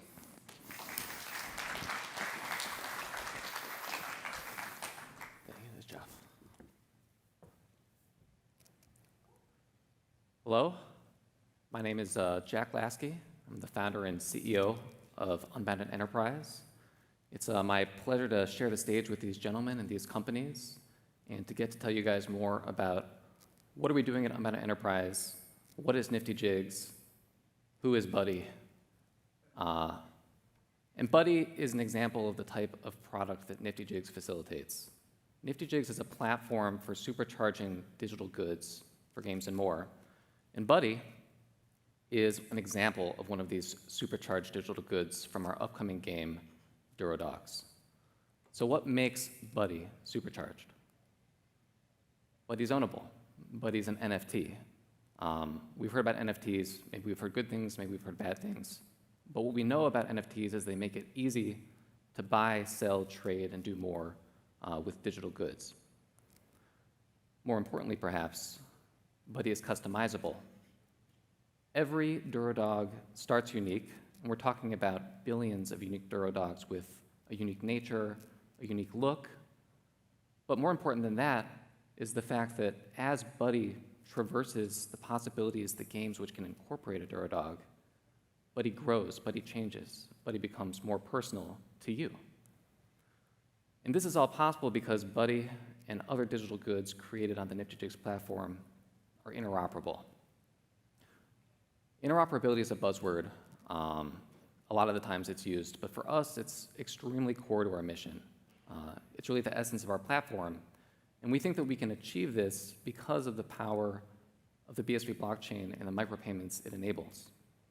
We don't think interoperability in 2021 is a technical problem. It's an economic problem. And it's an economic problem that can be solved using micropayments and using micropayments to commercialize digital goods. We're creating NFTs, which are not just for speculation. They're for actual use, and they're to facilitate real commercial activity. So how does that work? Well, one of the keys is that Buddy and also Lucy here, they're NFTs, they're supercharged digital goods, but they're not the only digital good in the picture. Lucy is made of a number of digital goods. Lucy has animations, Lucy has illustrations, audio, Lucy barks, and the code which synthesizes these disparate digital goods into one cohesive picture. And with Nifty Jigs and with the power of micropayments, being able to mint NFTs as low as 1/10 of a cent, we're able to commercialize not just Lucy, but the digital goods which compose her. And this really opens an ocean of possibilities for us, which are just fascinating and exciting. And what it allows us to do is connect 3 sets of actors within the Nifty Jigs ecosystem in extremely unique ways. Those 3 sets of actors are gamers, game developers, and digital asset creators. And all of these relationships are made possible by utilizing micropayments only possible on the BSV blockchain. I mentioned that Lucy and Buddy are very customizable. Well, maybe you love Lucy, you love the way that Lucy looks, but you don't love the way that Lucy barks. No problem. We can turn a bark into an NFT. And if you want to buy a different bark and use it with Lucy, go ahead. And if you are a sound engineer, maybe you're making $20 an hour on Upwork, or less if you're from certain parts of the world. Well, if you can go direct to consumer, even for 10 cents, I mean, what's a bark really worth for your pet dog? But if you can sell 10,000 barks for 10 cents each, you just made $1,000 for what you might have made $20 or $30 for in the past. Well, that's cool. But it's really only cool if we can provide thousands or tens of thousands of experiences for these Duro dogs and bring in a rich ecosystem of gamers. Now, if you're a gamer, what good is 1,000 opportunities for your Duro dog if you have to pay $50 for each, or if you have to have a subscription for each? It's not worth very much. Well, what if you can just pay for each game as you use it? Well, then this wealth of experience and possibility is now this amazing ocean of possibility at your fingertips. And it's not just good for gamers, it's good for game developers too. Not only is it easier to get people to try your game, but you can actually make more money from your best customers. If you can get someone to play your game 1,000 times for 10 cents or 25 cents, that's more than Nintendo's making on Mario, selling it for $60 today. Where this gets really exciting to me is the types of relationships we can create between game developers and digital good creators. And this is an existing market. All games today are created using third-party assets. It's simply too expensive to build a game from scratch. But it's a relationship that's fraught with peril. It's fraught with friction and piracy. You have to buy these types of assets in these massive bundles. If you go onto Unity, for example, you might see 1,000 animations sold for $150. And who wants to buy 1,000 animations when maybe only you need one or two from this set? Of course, this creates an enormous incentive and resulting market for pirated digital goods. And so it limits the ability for digital good creators to get paid. And the result of that is it limits the quality of digital goods. But that's still with the game developers fronting this upfront cost, for a game that might not be successful at all. With micropayments and having gamers pay for games with micropayments, we can totally change this relationship. And we're introducing something called a micro-licensing model, where if I'm a game developer, instead of paying upfront for the various assets I might want to use to create a game, including Lucy and the digital goods which compose Lucy, instead I can just pay as I go. I can try whatever assets I want in the developer environment, and I can build the game that I actually want to put in front of customers without having to worry about paying this upfront cost and taking on risk. But the creators still get paid, because I can pay out a cent, a tenth of a cent, whatever that licensing fee is, to all of these good creators who are making my game possible. And this can all be done while getting a nice cut on the top. Every time someone plays your game, maybe I'm making 10 cents and I'm paying out 15 cents to 100 different creators who made this game possible. What's exciting about these types of relationships is that we think it's a formula that can actually lead to the creation of the metaverse. And the metaverse is this elusive thing that Epic Games, Facebook, you guys know the companies, everyone's chasing the metaverse. And I don't think that they're going to get there without micropayments, because you can't get to the metaverse without collaboration. And collaboration doesn't come about spontaneously. It comes about as the result of real commercial incentives to collaborate and build on top of each other's work. And I think that with Nifty Jigs and with BSV and with our fantastic partners, we can deliver that.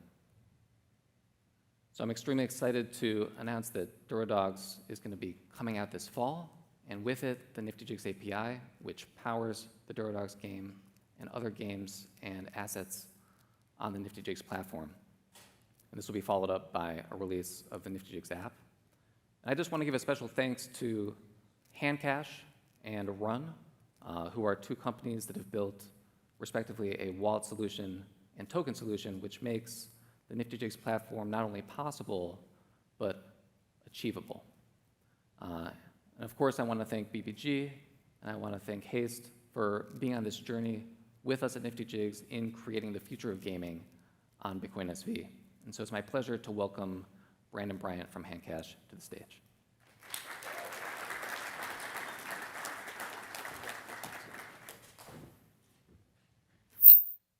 Thanks, Jackson. Handcash is the wallet that connects the Haste Arcade and the Nifty Jigs platform. Now you can bring your digital goods and money wherever you go.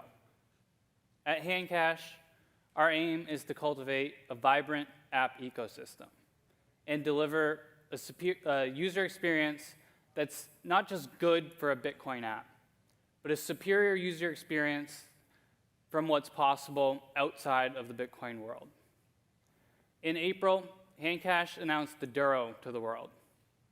The Duro is the virtual currency that powers this new ecosystem. A Duro is a denomination of Bitcoin SV. Exactly 200,000 Duros equals 1 BSV. This allows us to put prices on digital goods that previously didn't have prices before and create horizontal gaming economies. It's interesting. Over the past few Christmases, I've noticed a trend with my nephews. They're not asking for physical toys or even dollars. They're asking for virtual currencies, whether it be V-Bucks in Fortnite or VC in NBA 2K.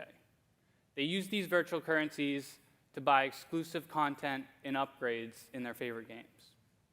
The Duro has a competitive advantage over these virtual currencies because it's powered by the Bitcoin SV network, giving it a real-world value and the ability to scale to a global audience.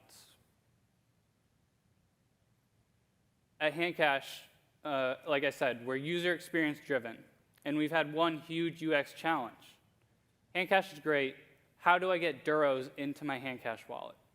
So over the past year, the team has been working tirelessly to solve this challenge, and here's a preview of what we've come up with. Now, users will be able to create a new Handcash account, upload or top up their wallet with their preferred payment method with Duros, and check out. And jump into the Haste Arcade and Nifty Jigs platform instantly in under a few minutes. This is an essential ingredient to appeal to a massive audience and onboard millions of users. What we're building at Handcash, we see, is very different from what you see in the rest of the blockchain industry, and maybe even somewhat in the BSV space. The way Handcash is built is that we're built to scale horizontally, and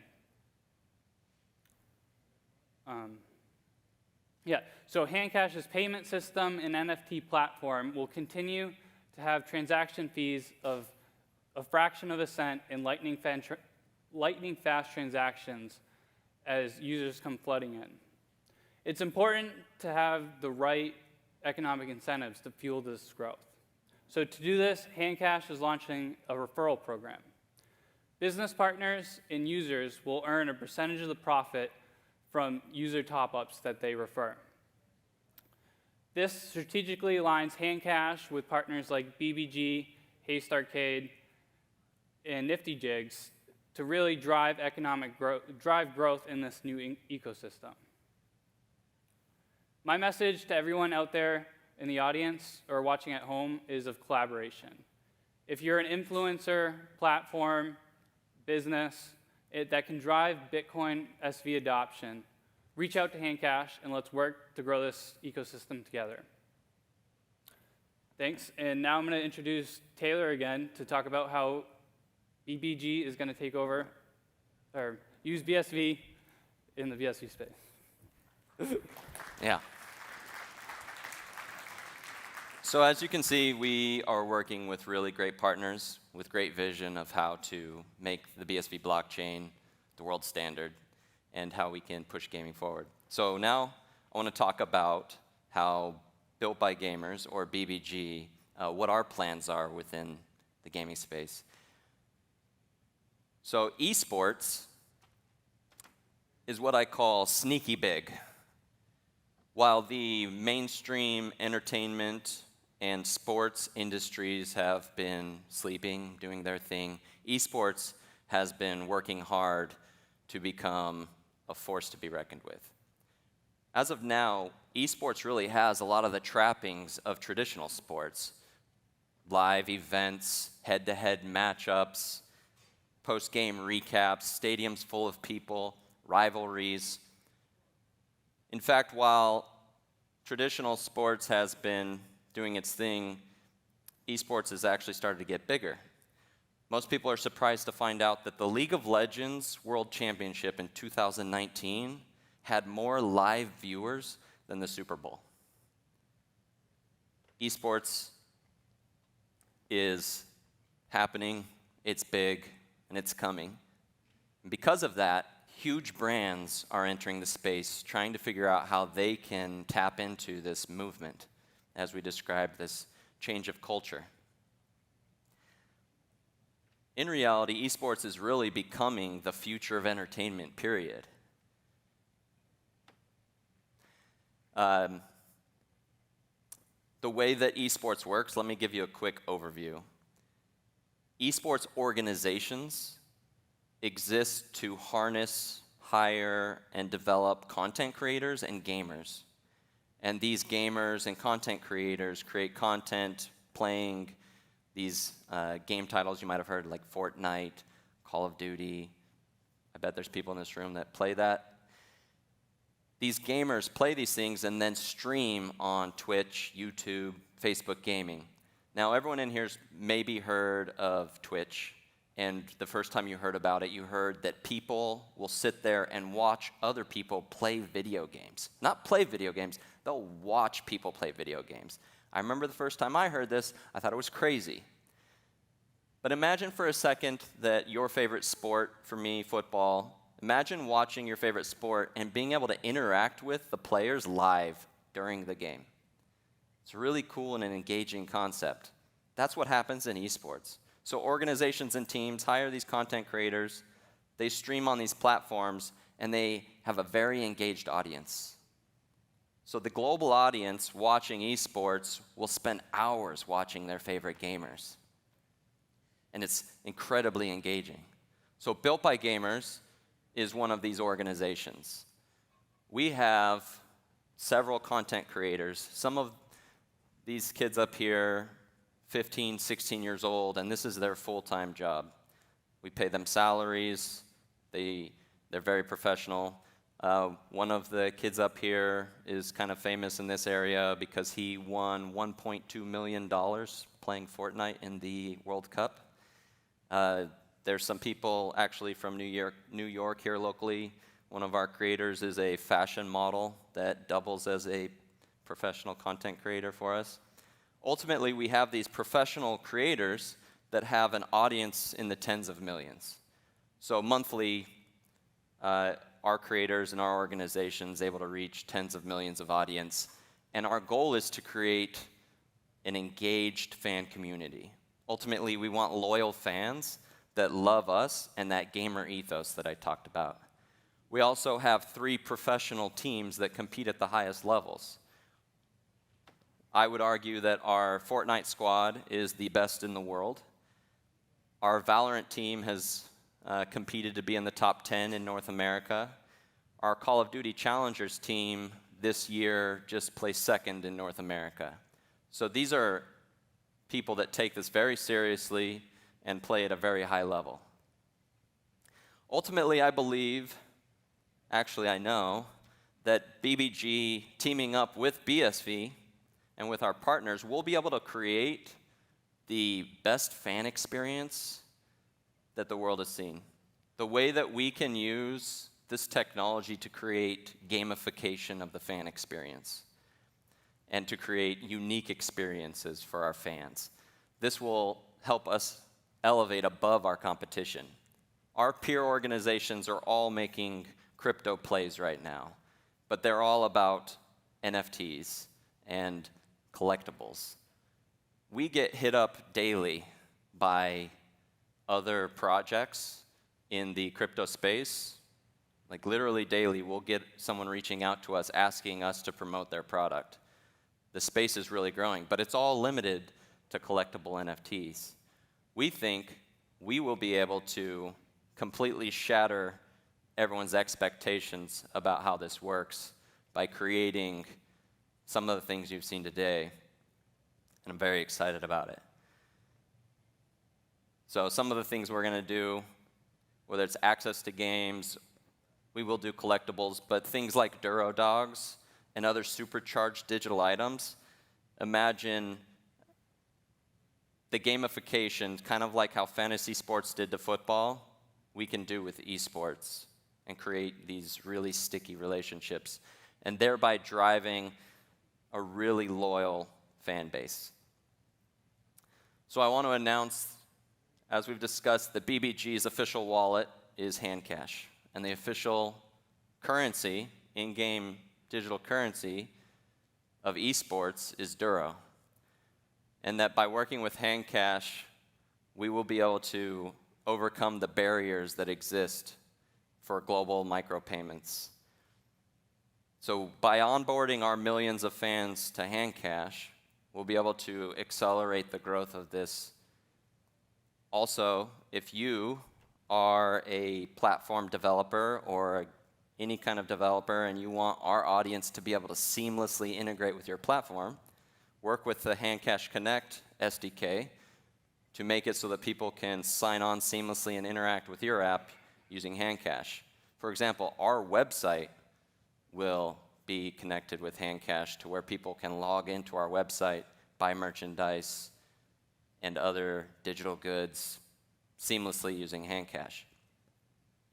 We also partnered with Haste Arcade, which is the official arcade built by gamers. Anyone building a game who would like us to have our audience be able to seamlessly go and play your game and get a lot of attention, make sure you talk to the Haste Arcade and launch your game there. We're also working with Haste and their SDK to create, I think, a really cool concept. Imagine for a second, we talk about this fan community. Imagine a global leaderboard of fans. You trying to get in the top 10 of fans by doing social interactions, buying merchandise, whatever a loyal community does, imagine there's a leaderboard for that.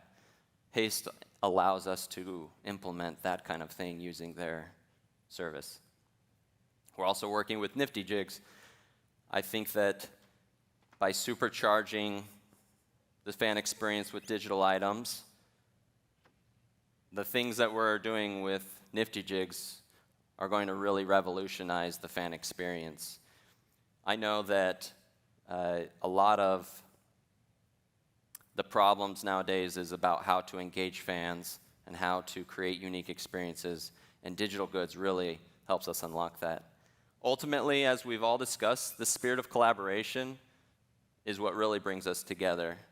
And I want to invite everyone out there, if you have a product or a platform that can help drive gaming forward, let's talk.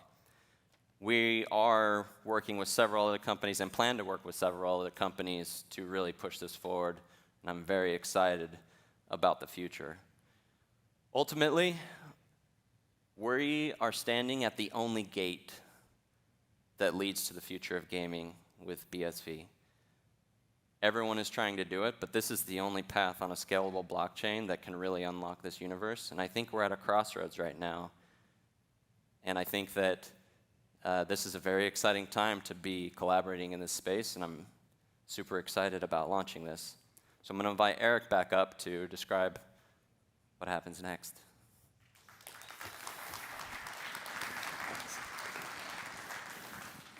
All right, great. Thanks, Taylor. I've heard that a bunch of times. It still gives me chills. So I'm just excited about, the future possibilities of gaming. I talked a lot earlier about Haste and Haste Arcade. We talked about going from alpha to start building our beta platform. We started officially building back in June. Well, I'm pleased to announce today that the beta platform of Haste Arcade will be launching today. So everyone will be able to go use. Yep, thanks. Woo! Yeah. Everyone, please go take your hand cash wallet, log in to the Haste Arcade. I'll show a QR code here in a minute where you guys can go check it out. So Haste Arcade is the discovery platform for gamers to go find ILP-enabled games. In addition to that, we are officially launching our developer SDK today as well. You can find it out on GitHub. You'll also be able to join our Discord server to ask questions, kind of figure out what does it mean to build an ILP-enabled game. So please come engage with us. Keith and I are here at the conference all week, so please engage with us here if you're here in person as well. So just as a quick note on the SDK, right now it's really intended for web-based games. So it's built in TypeScript and ultimately JavaScript it gets compiled down to. But the APIs that support that SDK are all just standard APIs. And so ultimately any platform will be able to integrate, and we plan to build new SDKs as well for all the major gaming platforms. So it's not just exclusively focused on the web. So in addition, of course, to the arcade and the developer SDK, we do have new games. A special thank you to all of our alpha players who have been loyal, but naturally so, they're asking for better games, right? Like they want more engaging games. And so we're happy to announce we're going to be launching a few games in the arcade today as well. A couple of Haste originals, some from our partners at BBG. A special thank you to the BBG developers who have sort of worked with us through this alpha process of building out the SDK. It wasn't good the first time we built it. And so based on their feedback and their discussions with us, we feel like we've created a much better developer experience.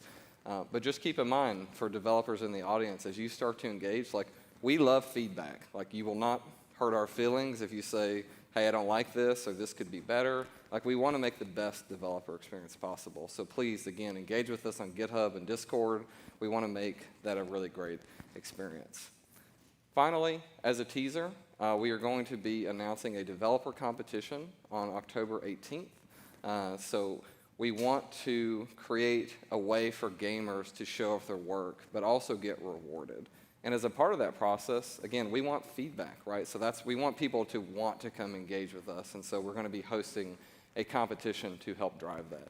Some of the initial rewards will be things like $10,000 in cash prizes, commemorative NFTs, promotional activity, etc. And so, again, this is kind of just the start. We plan to have other future competitions. We're planning a much larger one, actually in Q1 of next year. And so if you're a game developer, please start engaging with us and start learning what this can mean for you and maybe the business that you want to drive or continue to enhance with new revenue streams. So again, arcade, SDK, new games, developer competition. So we're launching all that today. Go check out the website, learn more about it. Finally, on behalf of everyone on the panel here today, just want to say thank you to the BSV community. We couldn't have done this, obviously, without all the hard work that a lot of folks within this community have done, so thank you.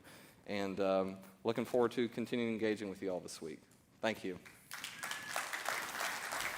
Thank you all. Before I let you go, why don't we bring all the gentlemen back up? Give them a big round of applause here. I think what they're doing is very exciting and is really going to power a great new time for the BSV blockchain's growth. So, a big round of applause. You guys look like a boy band. Do you have a song? All right. We'll see you later. Thank you. All right. I need my remote somewhere. It's over here. It's all right. Oh, actually, it's in my pocket. Thank you.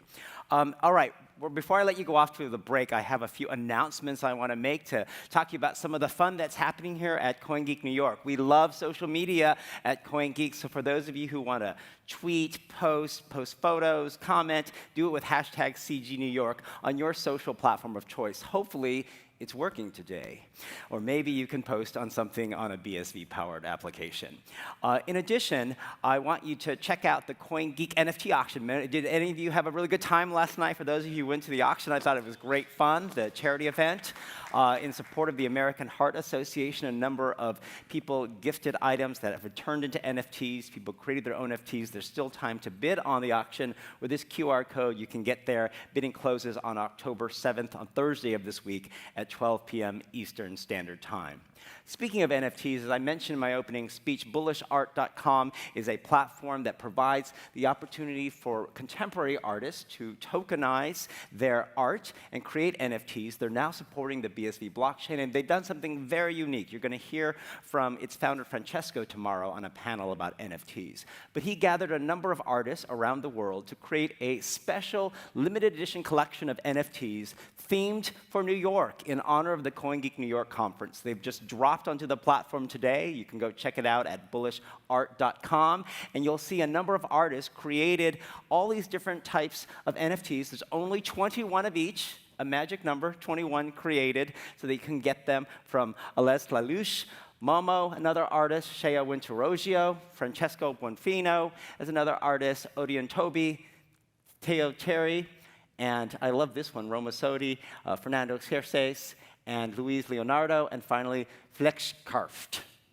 That's a great name. Some really great, interesting NFTs in honor of the conference. They're only created for this conference, and just launched today. They're viewable in a virtual exhibition room that's on the platform, so you can look at it, what it would look like if you actually digitally hung it in a 3D type environment. Really good example of how NFTs are now going to be exploding into the Bitcoin SV ecosystem as well. For those of you who are waiting for that Omniscape AR app, if you've been at prior conferences, are thinking, hey, when is my BSV airdrops going to happen where I can go actually collect some BSV coins through a mobile app? Well, it's coming. You can get ready for it by downloading, if you don't have it, the Omniscape app on the Apple Store or on Google Play with these QR codes. But the airdrops will happen later after we hear from the CEO of the Transmira company, Robert Rice, who will be speaking right before lunch. He has an exciting announcement to make as well. Now, for those of you watching from home on YouTube or other streaming platforms, you can actually join us on our virtual conference platform. Please go and check out our sponsor booths. Register at CoinGeekConference.com. That's CoinGeekConference.com. For those of you here with me at the Sheraton Hotel in New York Times Square, it's time for a break. Go upstairs to the 3rd floor for some coffee and mingling in the exhibition hall, because it's time for a break.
Reimagine the world's financial system.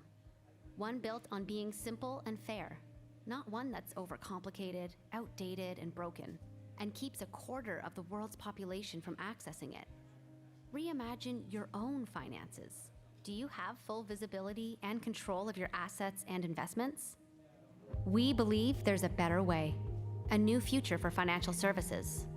One built on equal opportunity, where possibilities are limitless, not limited, and everyone can live the life to which they aspire.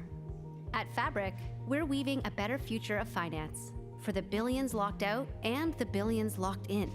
A safe, open, and fully transparent financial ecosystem built on innovative technology, where anyone can transform, hold, trade, and grow their assets, all in one accessible place. But this journey isn't ours to take alone.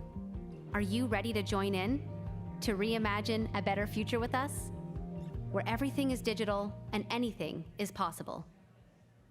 Fabric. Reimagine prosperity.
Data is double-edged. Wield it well and build your place in tomorrow. But trust it blindly and risk watching your progress crumble. Because much of the data we rely upon isn't reliable at all. At nChain, we believe in data, but we put no faith in it. Instead, we build tools that enable enterprises to trust the data upon which they rely.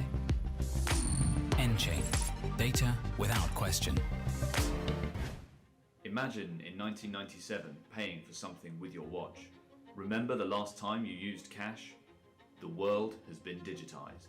Almost. Cash was once seen as the last bastion for reform, but now is on the decline.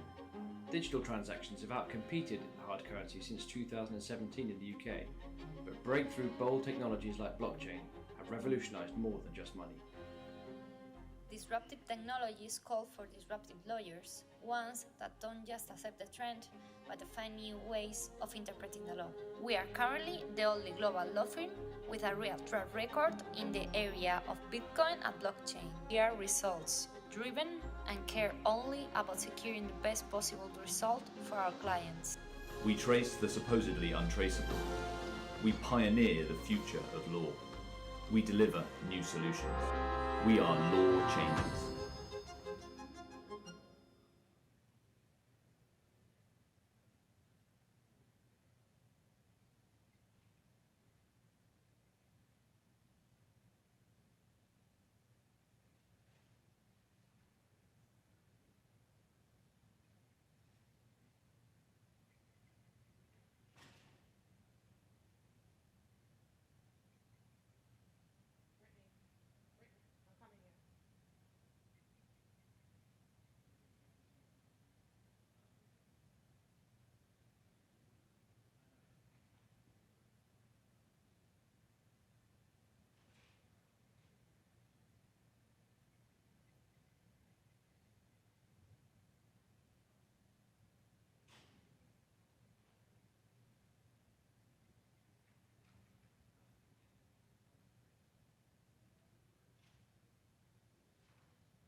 The investment sector is disillusioned.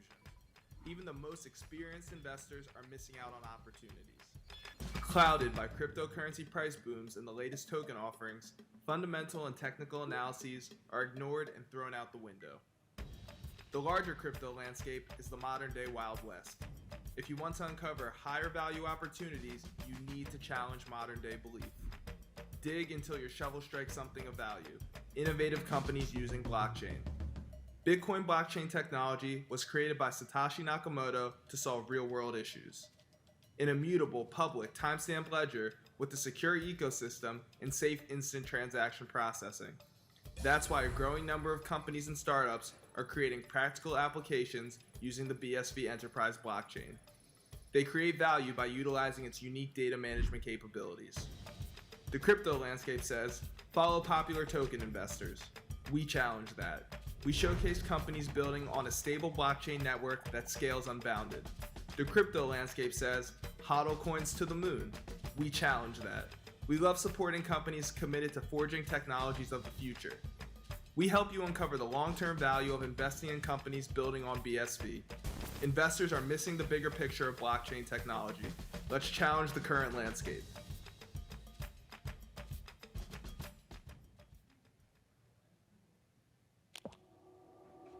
Every day, vast amounts of data streams flow through technologies used for business operations, entertainment, and governance. The IT industry facilitates the access, security, and movement of data, building the hardware and software we need to transform our data into something we can use in work, businesses, and everyday life.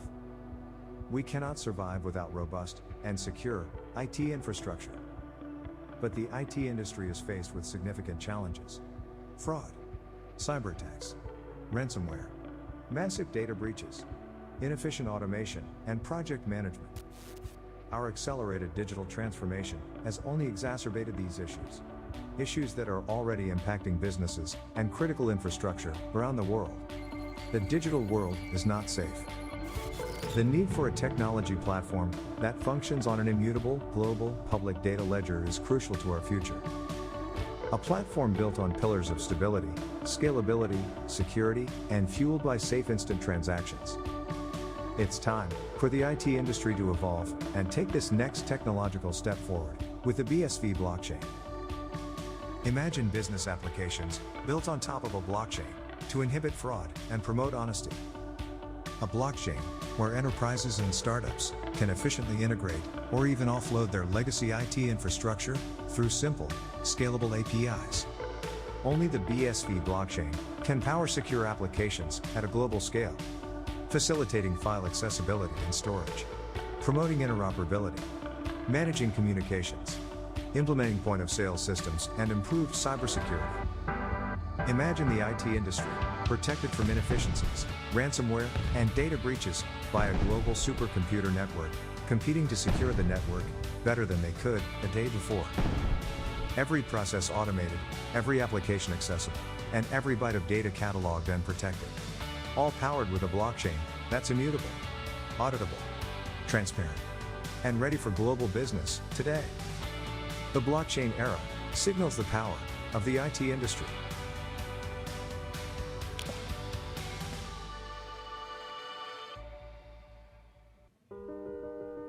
Blockchain technology is constantly evolving as it becomes more and more widely adopted into the mainstream. One of the advantages of this technology is it helps governments develop better regulations and implement innovative ways to uphold the law. Imagine a world where we can track and reduce fraudulent activity. Imagine emerging technologies and applications with more transparency and openness. For the first time in history, regulators no longer have to rely on declarations of compliance. They can see the data in front of them that indicate whether organizations, individuals, or other parties have met their obligations. The biggest economies in the world are already looking into what blockchain technology can offer. Leading the charge are the US House of Representatives and Swiss lawmakers, who are starting to realize the value of blockchain as a technology. While governments are exploring using blockchain technology for things like KYC and AML enforcement, there's a need for a blockchain network that enhances the way data is collected and managed. Blockchains focusing on anonymity are generally useless to governments. The BSV blockchain creates and manages an auditable ledger of transactions and data, revolutionizing the way regulations and laws are enforced. A blockchain network that enhances regulatory framework and plays a significant role in helping regulators inhibit illegal activities. The BSV blockchain is poised to deliver many of these solutions for regulators with a network built on pillars of stability, scalability, security, and fueled by safe, instant transactions.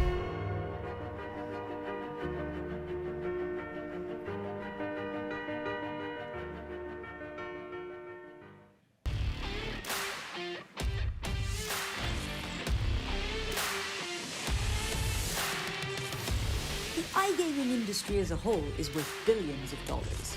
But for a sector with immense value, iGaming is plagued by issues with data protection, digital security, and high transaction fees. Integrating iGaming with Bitcoin SV blockchain makes transparency and verifiability core components of the industry. Businesses can reduce friction in integration, licensing, and digital marketing, and reduce operating expenses. BSV allows complete transaction visibility and instant payment on every bet made.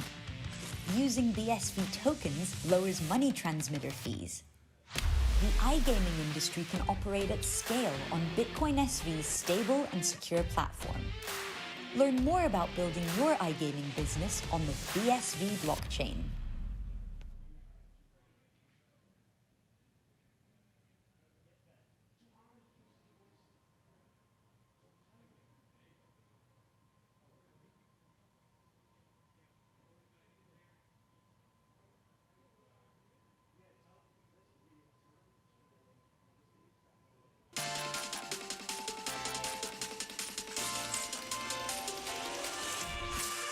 Marketing has evolved from town criers, print ads, billboards, radio, and TV ads.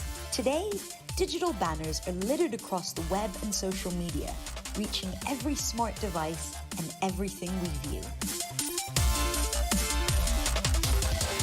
Even with the evolution of marketing technology, the same marketing issues remain.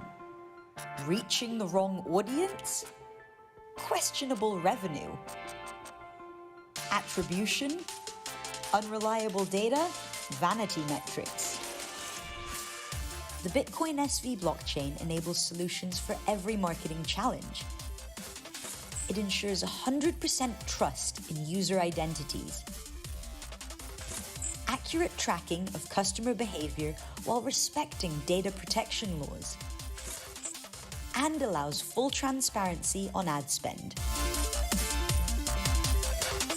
BSV opens new types of marketing by using microtransactions to personalize advertisements based on a user's blockchain identity. Find out more about the latest marketing tech platforms available on the Bitcoin SV blockchain.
Welcome back.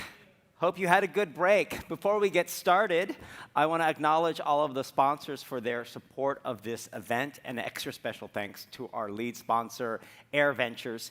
If you have a BSV startup venture or project that is seeking funding, please visit AYRE.group for more information and submit your information using the Contact Us form. Or talk to Paul Rashgod, who's the managing director for the Air Group's investment team, who's right here, sitting in the front row, and will be here all week. You'll hear from him later today when he speaks about his philosophy in leading the Air Group's investments with the Bitcoin SV blockchain. I also want to take this moment to acknowledge all of those who have been tweeting out there. I've been seeing some of the tweets, and I love how people are noting that I've used the word time many times already. In fact, I think you should probably start a contest out there to see if you can predict how many times I will say the word time by the end of this conference time on Thursday. We'll see if we can, who comes, it's like guessing, how many jelly beans are in a big giant jar. Let's see. So yes, many times we will use the word time. Next, we're going to get to a session that I get the pleasure of moderating. It's continuing our conversation about esports and blockchain and how the BSV blockchain can really take this to the next level of professional gaming. And joining us, we have 2 in-person speakers as well as 2 remote speakers. Let's bring to the stage our in-person speakers first. They are from Fix Gaming, the CTO, David Case, and from Built by Gamers, the Chief Marketing Officer, Tyler Farnsworth. Please give them a round of applause.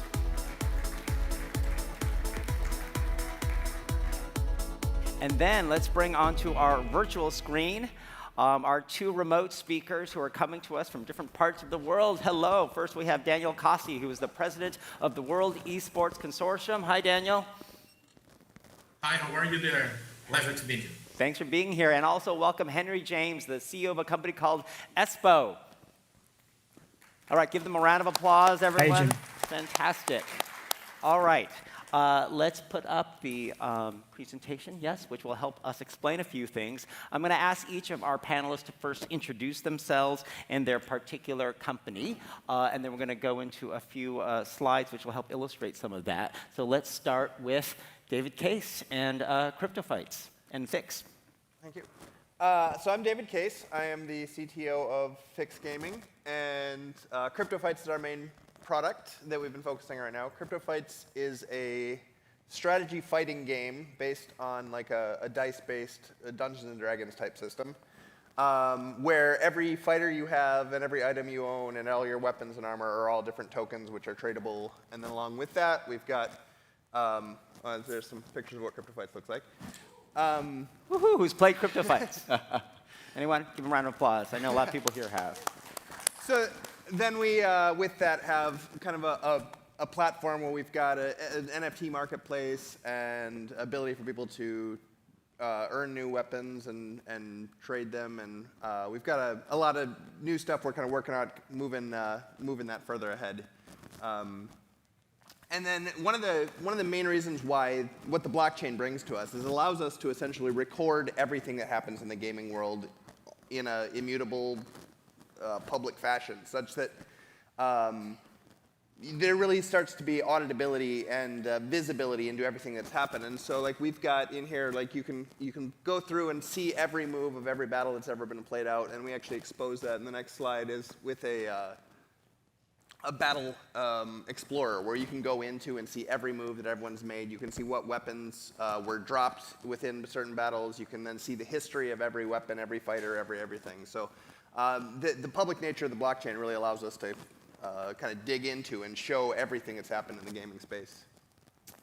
And then also we do have video replays that are actually rendered directly off the data from the blockchain. So we can go back and point to a certain place in the blockchain and look at what has happened and render a video from the data that's out there stored live. So it kind of takes Twitch to a whole new concept of you're not just streaming a video of someone, you actually are streaming the data that's happening, and you can then render that out in a 3D engine. So you don't have to save video files of an actual prior game to replay it. You can just reconstruct it from data that lives on the blockchain. Yeah. And this is all done on which blockchain? It's all done on BSV. Awesome, awesome. All right, great. Now let's talk about Espo. Should we talk about ESCO? Let's go to our remote speaker, Henry James. We have pulled together a couple slides from your site. Tell us about what ESPO does.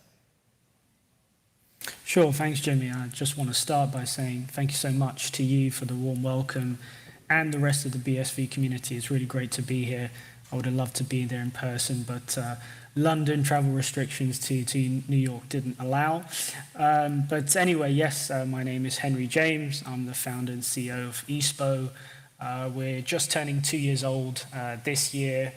We are trying to gamify fan engagement in the esports community and trying to power commerce in this space as well to solve quite a big monetization problem that is facing the esports sector. So to do that, we've so far built a fan engagement platform. We're very proud partners of BBG in addition to some other world-class esports teams. So shout out to Tyler, who's on stage at the moment, I hope. And yeah, the platform we've built so far is a place where teams can deploy a fan engagement strategy through our site in the form of fan perks. And fans can obviously come across different teams through these platforms and get their hands on some pretty cool exclusive perks from these teams. Moving forwards, we are trying to enter a more ambitious side of our project that is all towards really truly gamifying fan engagement through the development of a metaverse, which we're calling ESPO World. And that metaverse will be blockchain compatible. So I look forward to sharing with you guys more information on that shortly. Well, we can't wait to see if it's going to be blockchain compatible with BSV one day. I have on screen some shots of the Built by Gamers sort of fan engagement campaign on ESPO, which gives examples of such fan perks as you can stream with a pro or do VOD reviews. Tell us what other kinds of fan perks you offer. Sure, the perks are really varying from, in-person experiences through to virtual experiences like streaming with a pro to merchandise. And that's really kind of the fairly what I describe as a traditional offering that is available for our site at the moment. But moving forwards via our metaverse, really it's going to be much more transformed towards digital products in the form of NFTs. Of course, some of those NFTs will be running on the BSV blockchain due to our partnership with BBG. But we will be blockchain agnostic in that instance, as we do respect the fact that different teams want to run on different networks. In terms of those NFTs, well, they'll vary significantly in terms of the utility that they offer to users of that metaverse. But that is obviously a key component. And then there are other features like membership benefits that can come with those tokens. So for example, BBG might host an event, I don't know, in LA or in New York City, and that could be an event that people are invited to exclusively if they own certain NFTs that have been created by BBG on a unique basis, or perhaps also in collaboration with us and what we're hoping to do together in ESPO World. Great, let's go to Tyler. So Tyler, obviously we've heard from one of your colleagues about Built by Gamers, but tell us a little bit more about what you do in particular and how you'll be working with ESPO. Yeah, so Taylor was able to give a really good introduction to who we are. I'm not going to go into a whole lot more depth, but we are working to, in a huge way, increase what we are doing in this ecosystem. What we know is that gaming is a bridge, a major bridge to the adoption of blockchain technology. I know that this is moving it forward in a big way, where we see people who are adopting wallets, learning about this technology because of the world of gaming.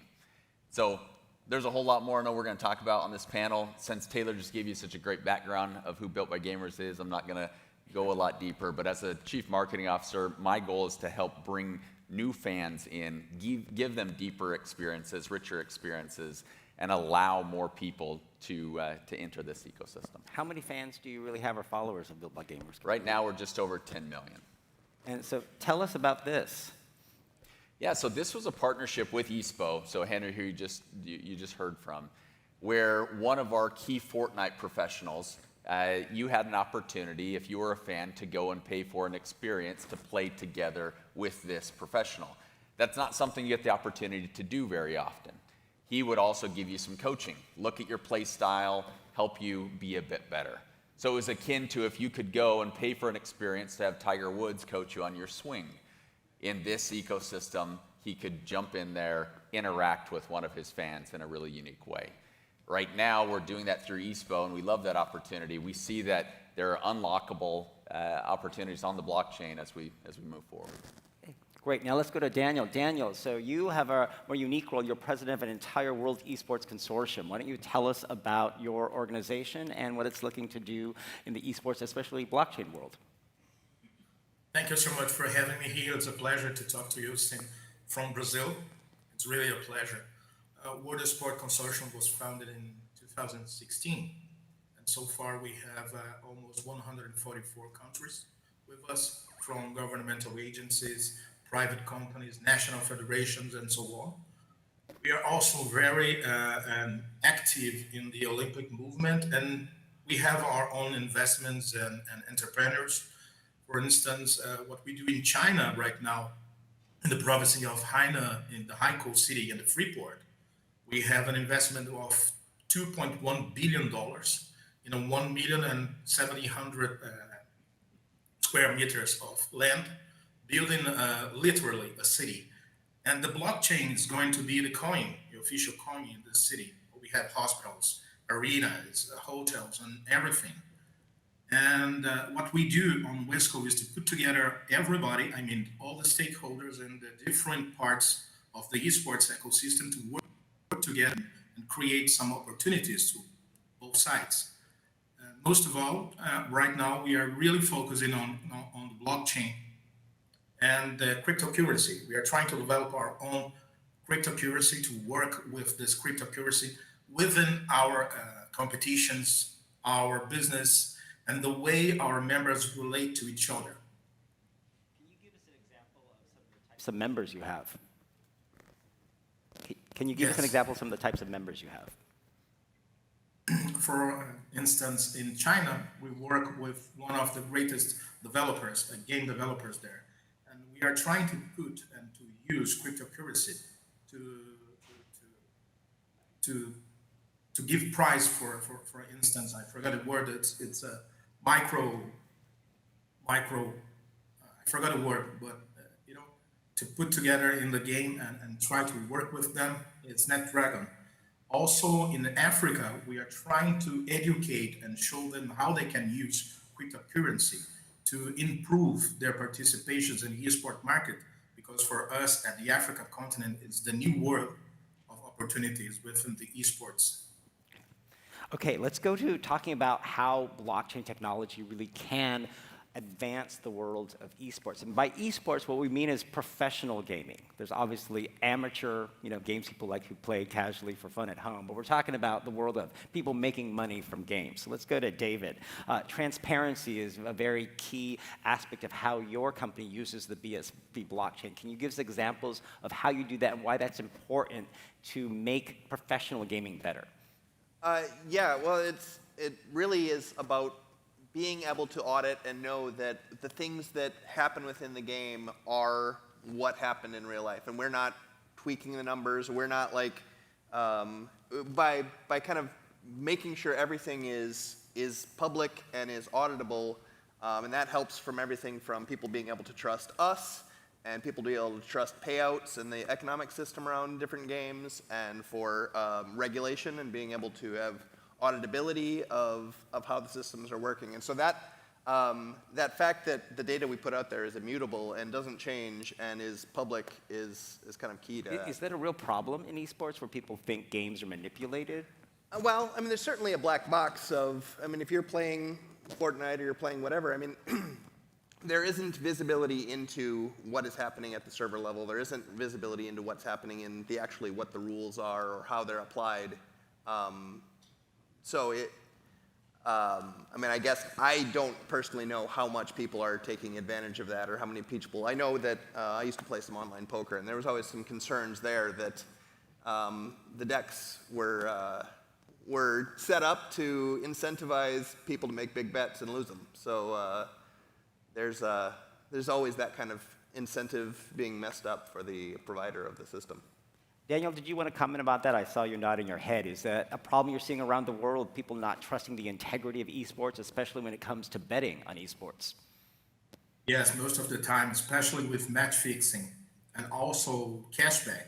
So when you donate some money and then the donator claims to not be aware of that donation, and on the other hand, you have a lot of problems with match fixing. So that's a huge problem that blockchain can preserve us and can secure us of not happening. Henry, let's turn to you. You talked a little bit about this metaverse that you're creating with ESPA that's blockchain compatible. Can you give us any more details or information about what it will be doing with blockchain technology? Sure, with pleasure. I mean, we see this as being next generation technology. The metaverse in general, I think, is an opportunity to take digital engagement with consumers into a free dimension.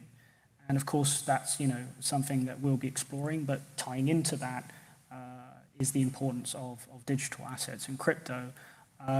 Really the game changer, I think, that blockchain has to offer in esports from our perspective, with what we're doing, focusing in on fan engagement and fan experience, is the ability to actually reward fan engagement. And doing that through, could be NFTs, kind of airdrops of NFTs, or it could be even the use of Duro. I know just on stage a moment ago, there were the guys from Handcash talking, and I think that's a really great tool that can be used for actually having some real hard, tangible value given back to a user for their engagement. How does it make you feel when you like a post on Facebook? You're probably indifferent to that these days. However, if you could actually be rewarded in the form of a cryptocurrency or a loyalty token, that you can, offload on an exchange if you don't want to offload it for some other kind of utility within the app you're using, that's a good way of us being able to include these kind of play to earn mechanisms, hold to keep, hold to earn, share to earn, all these different mechanisms that we can do to really actually make engagement more rewarding. And obviously within that metaverse world, we're inviting you into a space where you're not a fan feeling on the outside looking in, as is, let's say, my experience when I go to the Facebook page or even the Twitter account, let's say, for example, of a team that I'm passionate about, like BBG. But on the metaverse, this could be different. We could actually be creating specific zones and districts for a team like BBG to have their own space in the metaverse and invite their fans to actually hang out and change the look and feel of that district as well. Yeah, so a lot of it is about giving fans an actual reward, monetary or something of value that's easier to do with blockchain technology. Yeah. Yes. All right, let's go to Tyler. So Tyler, one of the things we talk a lot about in terms of one of the superpowers of BSV is its micropayment capability and ability to do microtransactions.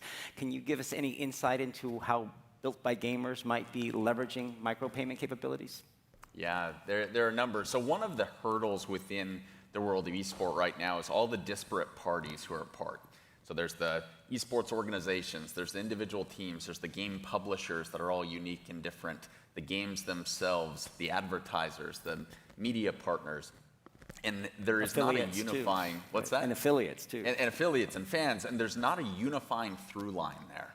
Every publisher operates a bit differently. It's akin to if you were trying to get the National Football League and the NBA and the MLB all to accept a single, element here. So what we are doing is building an ecosystem around that is helping propel the industry forward. So what we are thinking about is, what does the season ticket holder experience look like in the world of esport? What does it look like in the world of Built by Gamers?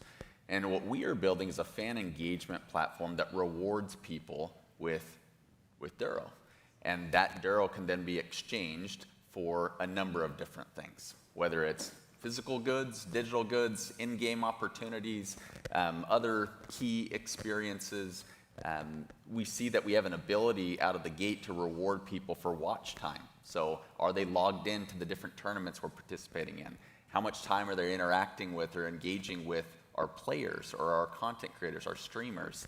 Are they getting answer is right. Like if they are saying, hey, I think this team will win or this individual will score a certain amount, that all is leveling them up on a global leaderboard that we control. These are all microtransactions, interactions that are going to allow them to engage with us further. Okay, great. Henry, let's go back to you. Your organization has many different constituents, such as the types of companies and parties that Tyler just mentioned in the esports world. Can you tell us some examples of the types of blockchain use that you're hearing about being explored by different types of your constituents? Yeah, sure. I mean, BBG is a company that's really been focused on BSV as a network. We've been very supportive of that from day one. We know that's going to require extra work for us because we are going to integrate with different networks and protocols. But that's all part of the job. And we want to not only be able to bring together different liquidity pools, but in addition to that, we want to make the user experience pretty seamless as well. So we can cater to what the teams want to achieve through and the reasons behind them wanting to kind of run their tokens and their district within Espo World on a specific network. But we need to make that from an application front-end perspective completely unnoticeable to the end user. So that's challenging, but to really answer your question directly about different trends and what's happening in the market space, esports fans are very environmentally conscious, which is great, and I really support that. But there is also a lot of misinformation in the market as well when it comes to these consumers who are freaking out when they think that every blockchain in existence these days is destroying the Amazon rainforest. So, that is a topic that has pushed some teams to run tokens, NFTs, on networks such as Polygon and these other POS chains. But we will have to see. Ethereum is obviously popular for some teams purely on the popularity and the known entity that Ethereum is. But is it the most suitable for NFTs? Well, only time will tell. But my view is that that's not going to be the case. And obviously, we will be as we go and talk to different teams, we will be presenting to them the different use cases and differences that exist between the different networks that are out there. And I think BBG are going to be a real great case study for us in being able to show other teams, say, look, this is a team that exists. You know them very well, of course. Look how they are benefiting from their relationship with Espo World on top of BSV versus Ethereum, for example. Yeah, and we all know Ethereum is having its scaling challenges. And on the environmental issue, tomorrow we'll have a series of sessions exploring energy consumption with blockchain transaction processing and why we believe BSV is the most energy efficient because of its great transaction and scaling capacity. Daniel, let's go to you. I know you've got some initiatives in Brazil and I believe China related to blockchain and digital currency. Can you give us some insight? Yes, right now here in Brazil, we are trying to develop our cryptocurrency and together with a Chinese company, and we will bring to the market, at least to our members, this opportunity, and also with a private financial bank here that we have to support actions using the BSV, using tokens and cryptocurrency on their favor. And that will be really, really awesome. I think we are almost about to launch that by the end of December this year. Fantastic. What about in China? China is huge. Everything that happens there is in a scale universe. If you have one thing and if that thing can work there, you probably are going to see something you never saw in your life before, because it is very, very, very enthusiastic with all the new technologies. And that's the reason I focus so much in China, because everything that happens in China is colossal. It's phenomenal. China within themselves, they can run your business and then you can prosper it and do that as an example in every part of the world. So right now, this cryptocurrency we are going to launch, or we are trying to launch, is between Brazil and China to the major esport markets in the world. Okay. So Henry talked about presenting to their base the choices of blockchains and platforms to use. Let's go to David. Obviously, your company has made a journey that we know about from Ethereum and then ending up on BSV. Tell us how you made that choice and why. Well, I mean, essentially, and I feel like we've been saying this for a couple years now, but there really isn't another option for, like, when you look at account-based models like what Ethereum is, that it cannot scale at a point where you are interacting with the blockchain on a continuous and ongoing basis. Let me pause you for a moment there. Yeah. Explain the difference between an account-based model and what Bitcoin uses, which is a UTXO, unspent transaction output model. Yeah, so with an account model, essentially all the different miners are coming to consensus about what the state, what the data is that they're all sharing. And that has to be done absolutely one transaction after another. There can't be any derivation. It's got to be spent straight. You calculate one, then the next, then the next, then the next. And that basically means that every computer has to do the exact same amount of work in the same order, or else you don't have consensus. Yeah. You don't have agreement on what the state of that data is. Where in the Bitcoin UTXO model, essentially every output of every transaction is its own state. It has its own history that's led up to that point in time, and so you can do updates on every one of those at the same time, and it doesn't have any effect on a centralized account system that's, okay, you have this many, you have this many. It literally is, here's this one, it has been spent, it's been changed, and that's now got a new state, and its history is unchanged all the way back. Got it. So it's like validating one particular domino as opposed to an entire series of dominoes that might fall over. Yeah. Yeah. And so, and when you say it's the only one, tell us about experience with Ethereum and then your journey to BSV. So, I mean, Ethereum is, for a developer, it's the easy thing to get up and going. It's like writing any other software that you've ever written. So we started down that path and very, very quickly realized that if we were to do any sort of volume at all, it was going to completely fill up the entire Ethereum chain. And so we started looking at different ways where we could use the Ethereum technology into second layer chains, and every solution we came up with just raised more and more issues that we were going to have to solve. And then right after the Bitcoin Cash BSV fork, that started kind of coming into my view, and we really started realizing what Bitcoin is, and the stuff I was just talking about the parallelization and it's a different way to think about things, but it really solved all of our problems that we were having to come up with new and more complex solutions for. So.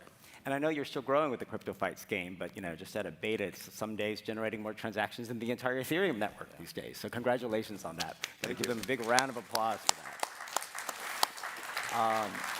that. Tyler, let's go back to you. And I want to ask a question about NFTs, because they've been all the craze. Like every 6 to 8 months, there's a new crypto craze, right? ICOs, SEO, I mean, I get tired of all the acronyms. I personally feel that so much of the NFT craze out there is NFTing, tokenizing things that don't really matter. How do you think the esports world could actually use NFTs in a more real, meaningful way? Yeah, I love this. Our competitive set is thinking so small on this. They're thinking it, just like we see it, just a single asset that has some sort of value over time, potentially. I love that our competitive set is mostly building on Ethereum, because it spells great news for us, because they're not going to be able to scale, which is fantastic. So Henry, let them build on Ethereum all day long. I love it, because when they have to pay a $30 transaction fee to get into their district, they'll all be in the BSV or the BBG district, which is great.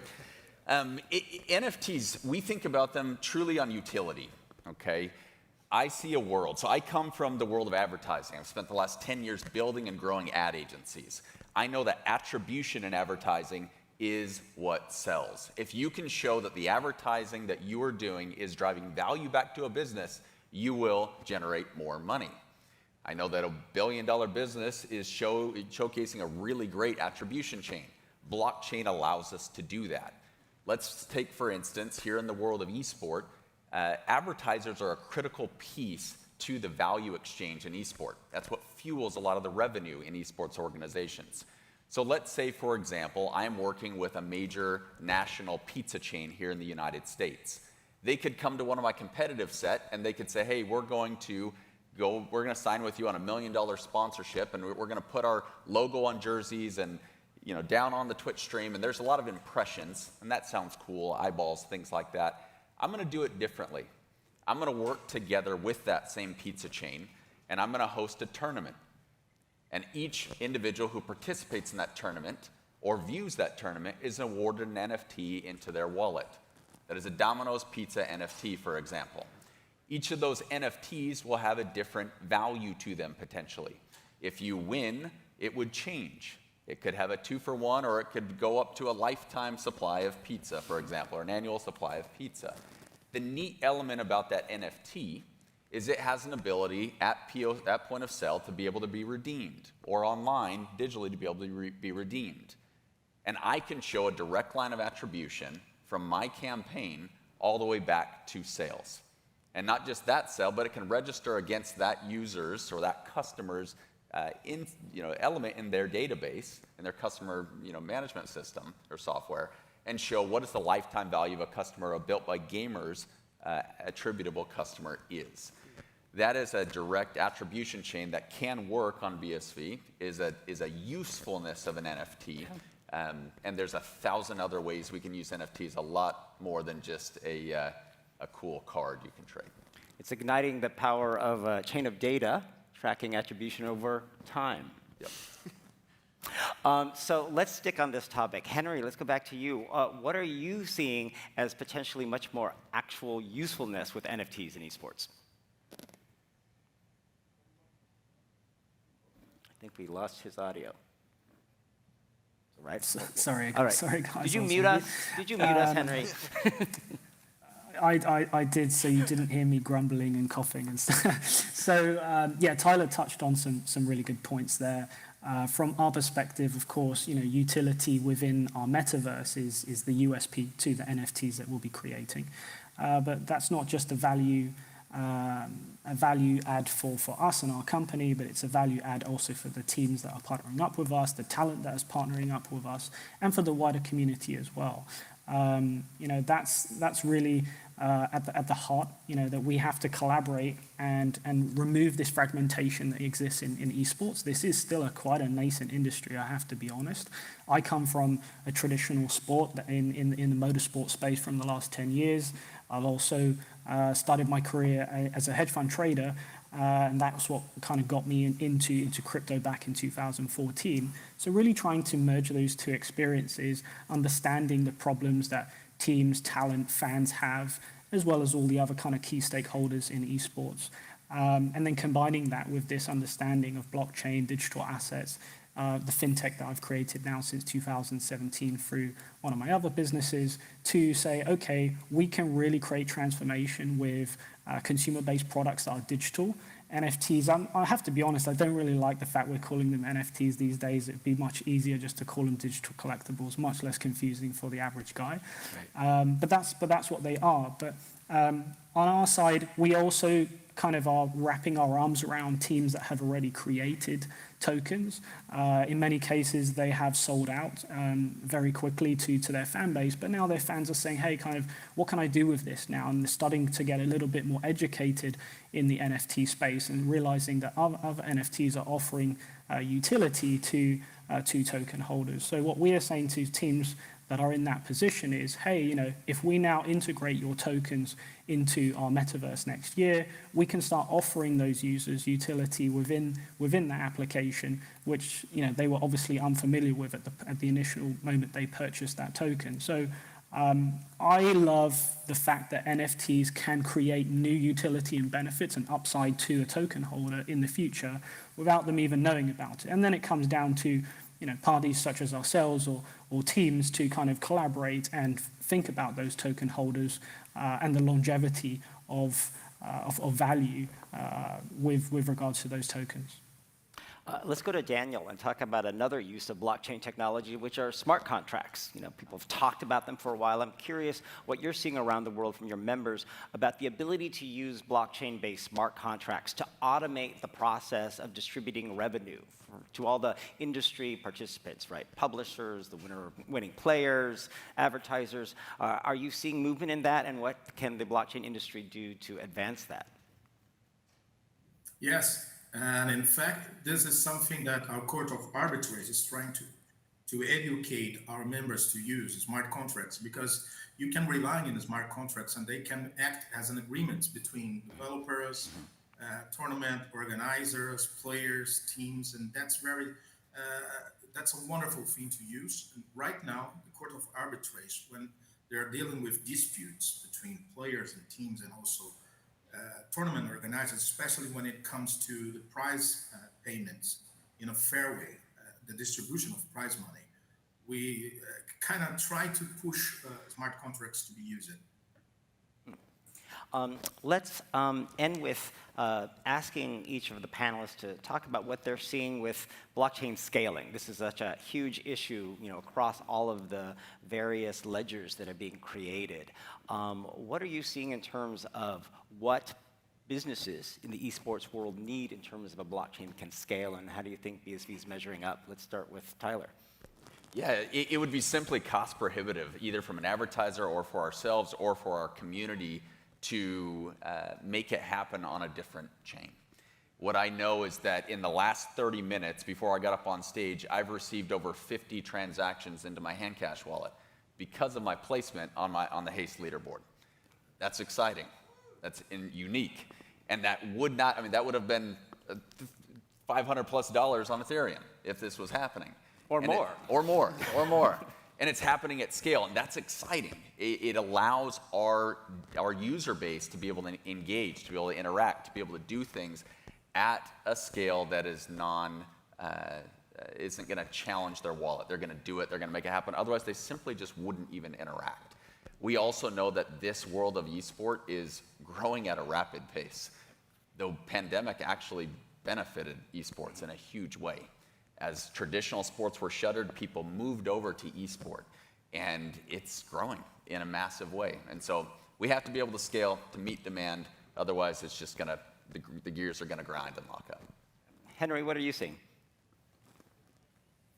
Yeah, very similar to what Tyler just said. You know, those teams that are going to Ethereum are realizing pretty quickly that they're struggling to create any kind of solution that is scalable and that is really, frankly, affordable and commercially viable for themselves and their fan base. So BSV, you know, from our perspective, you know, guys that have been involved in blockchain for a while and can get that expert intel and look at also the energy efficiency of the network and all of it has to offer in terms of a future scalability of an application. Can see, you know, that strength, but others are new to the party, and look, we have to just respect that and show use cases in action.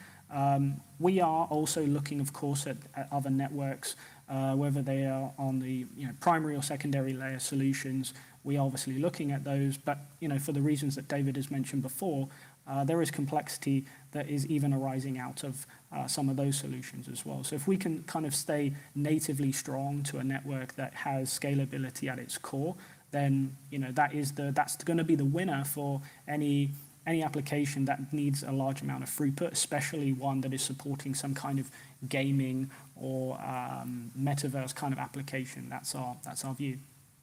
And Daniel, what about you? What are your members expressing in terms of the need for blockchain scaling to satisfy them, and how do you think BSV is measuring up? Right now, what we can see, especially from those members from the African continent, they are really pretty much trying to see something new in the loyalty models.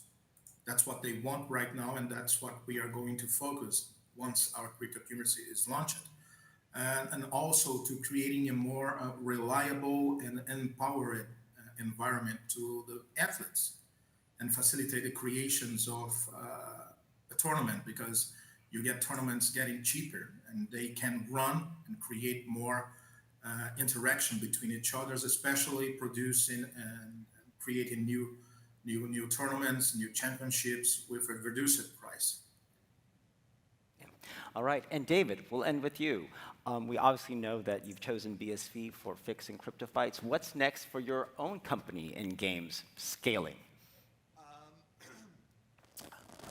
Well, I don't have anything to announce right now necessarily, but at the same time, we are very much looking at growing significantly above where we have hit some hurdles as we have started putting through a lot of transactions, but none of those hurdles are foundational issues at all. They're all things that, I mean, until it breaks, you don't know it's broken type things that it breaks and you fix it and you keep going. And at a fundamental level, like, I'm really, really encouraged about the path we're on with BSV, and I don't see an end to what it's going to be able to support for us. So. Yeah. And I think that's a lesson for a lot of the BSV ventures and applications out there. You're all doing things that haven't been done before because blockchains have not been allowed to scale. So you're going to run into challenges that have to get solved and come up with new answers. And I love the fact that you guys are doing it with great enthusiasm, and we'll always support you however we can. So I want to thank the panel. Let's give them a round of applause for this very interesting conversation about the power of blockchain for esports and online gaming. Thank you very much. All right, we're going to move on to our next session. For our next session, we have a completely remote panel of a very interesting topic, which is moving from the world just of esports to actually online gaming involving gambling or even sports betting, which requires regulatory compliance, including for responsible gaming, to make sure that the operators provide the mechanisms that are needed to warn people that you need to game responsibly. To lead a conversation about this purely remotely, we have Becky Leggero-Fontana, who's the lead gaming industry reporter for CoinGeek from London, and joining her is a great panel to talk about a new solution using the BSV blockchain in this space. We have from the company called Company with a K, the founder and CTO, Peter Bainbridge-Clayton, the CEO of a company called Crucial Compliance, Paul Foster, and the sales director of Premier Chain, Nick Hill. Please welcome to our virtual stage. Thank you so much, Jimmy. Hello, New York. Welcome to all of the online viewers. I'm so happy to be here. This is such an important topic, and it really fits very nicely with the theme of the conference. It's about time for two reasons. First of all, because we're about to talk about how the time server functionality of the BSV blockchain is going to be improving compliance in the gambling industry space. And also because it's about time that the online gambling industry starts to take advantage of BSV blockchain tech. I know Calvin's been saying this for a long time now, and we are ready for you. We have solutions that are ready today, and this is what we are going to talk about. So thank you again, and I wanted to start off by having our three panelists introduce themselves, the company that they work for, and how their company works at the intersection of blockchain and compliance. So I will start with you, Peter. Thank you, Becky, and hello, New York. Hello, everyone. My name is Peter Bainbridge-Clayton. I am the CTO and co-founder of the company called Company, or Company with a K is the short form. Company operates a unique real-time network to commercial registers and other authoritative sources worldwide, which provide access to audit-proof company data for business verification and KYB, which sounds great, but it's clearly a soundbite. What does that really mean?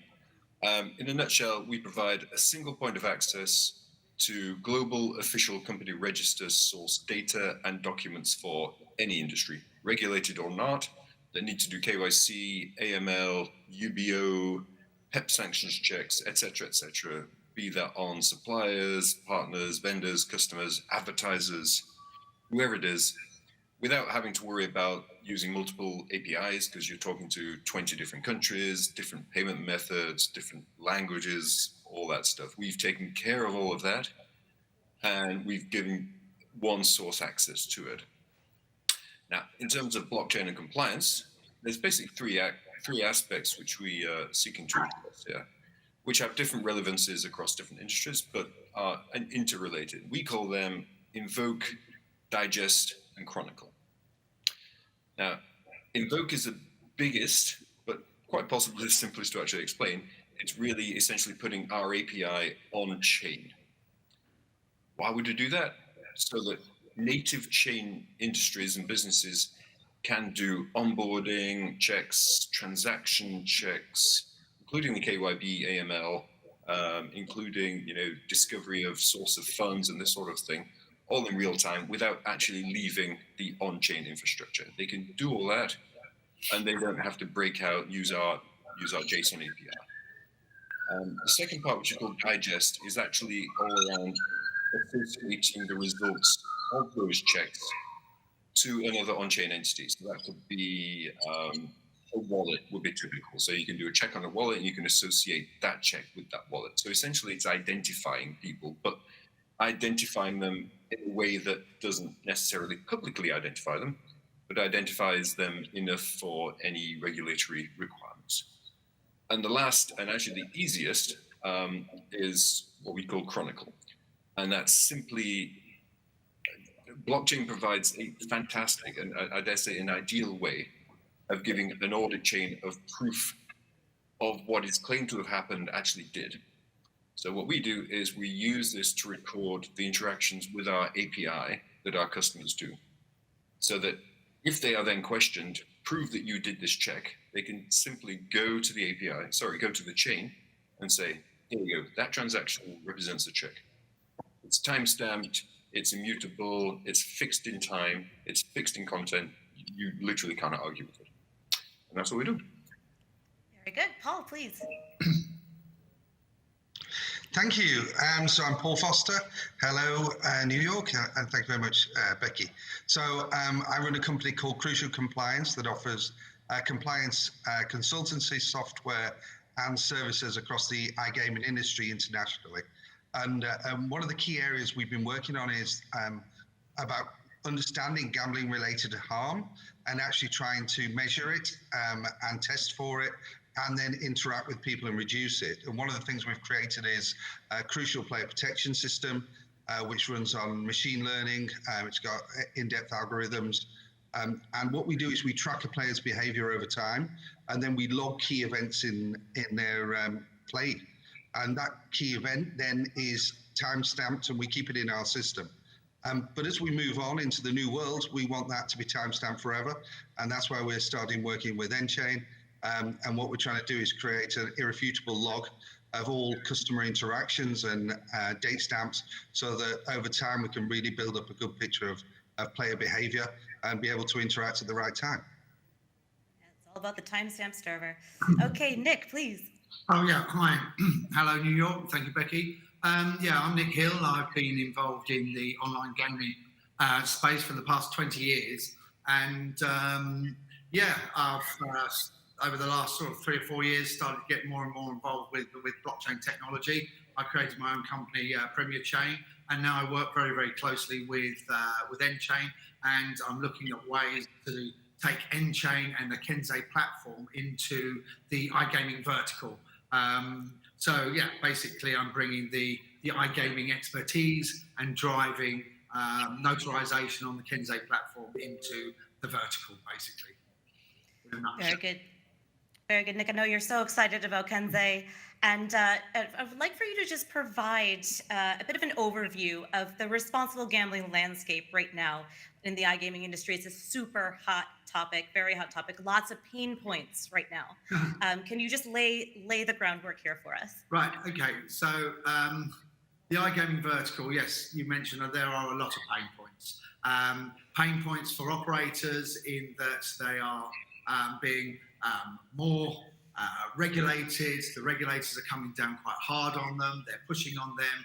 They're imposing penalties and fines. The regulators don't really understand the space, so they're using, to coin a terminology, a sledgehammer to crack a walnut, and possibly even driving the online gaming space or vertical underground, so that players will start to look for unregulated sites to maybe get more bonuses, or operators are operating in an unregulated environment because they don't want to be adhere to all the rules and regulations. What the industry needs to do is come together and working with companies like Crucial Compliance that can embed these markers of harm in a player's journey to identify a player before they self-exclude. Because once they self-exclude, they have a problem.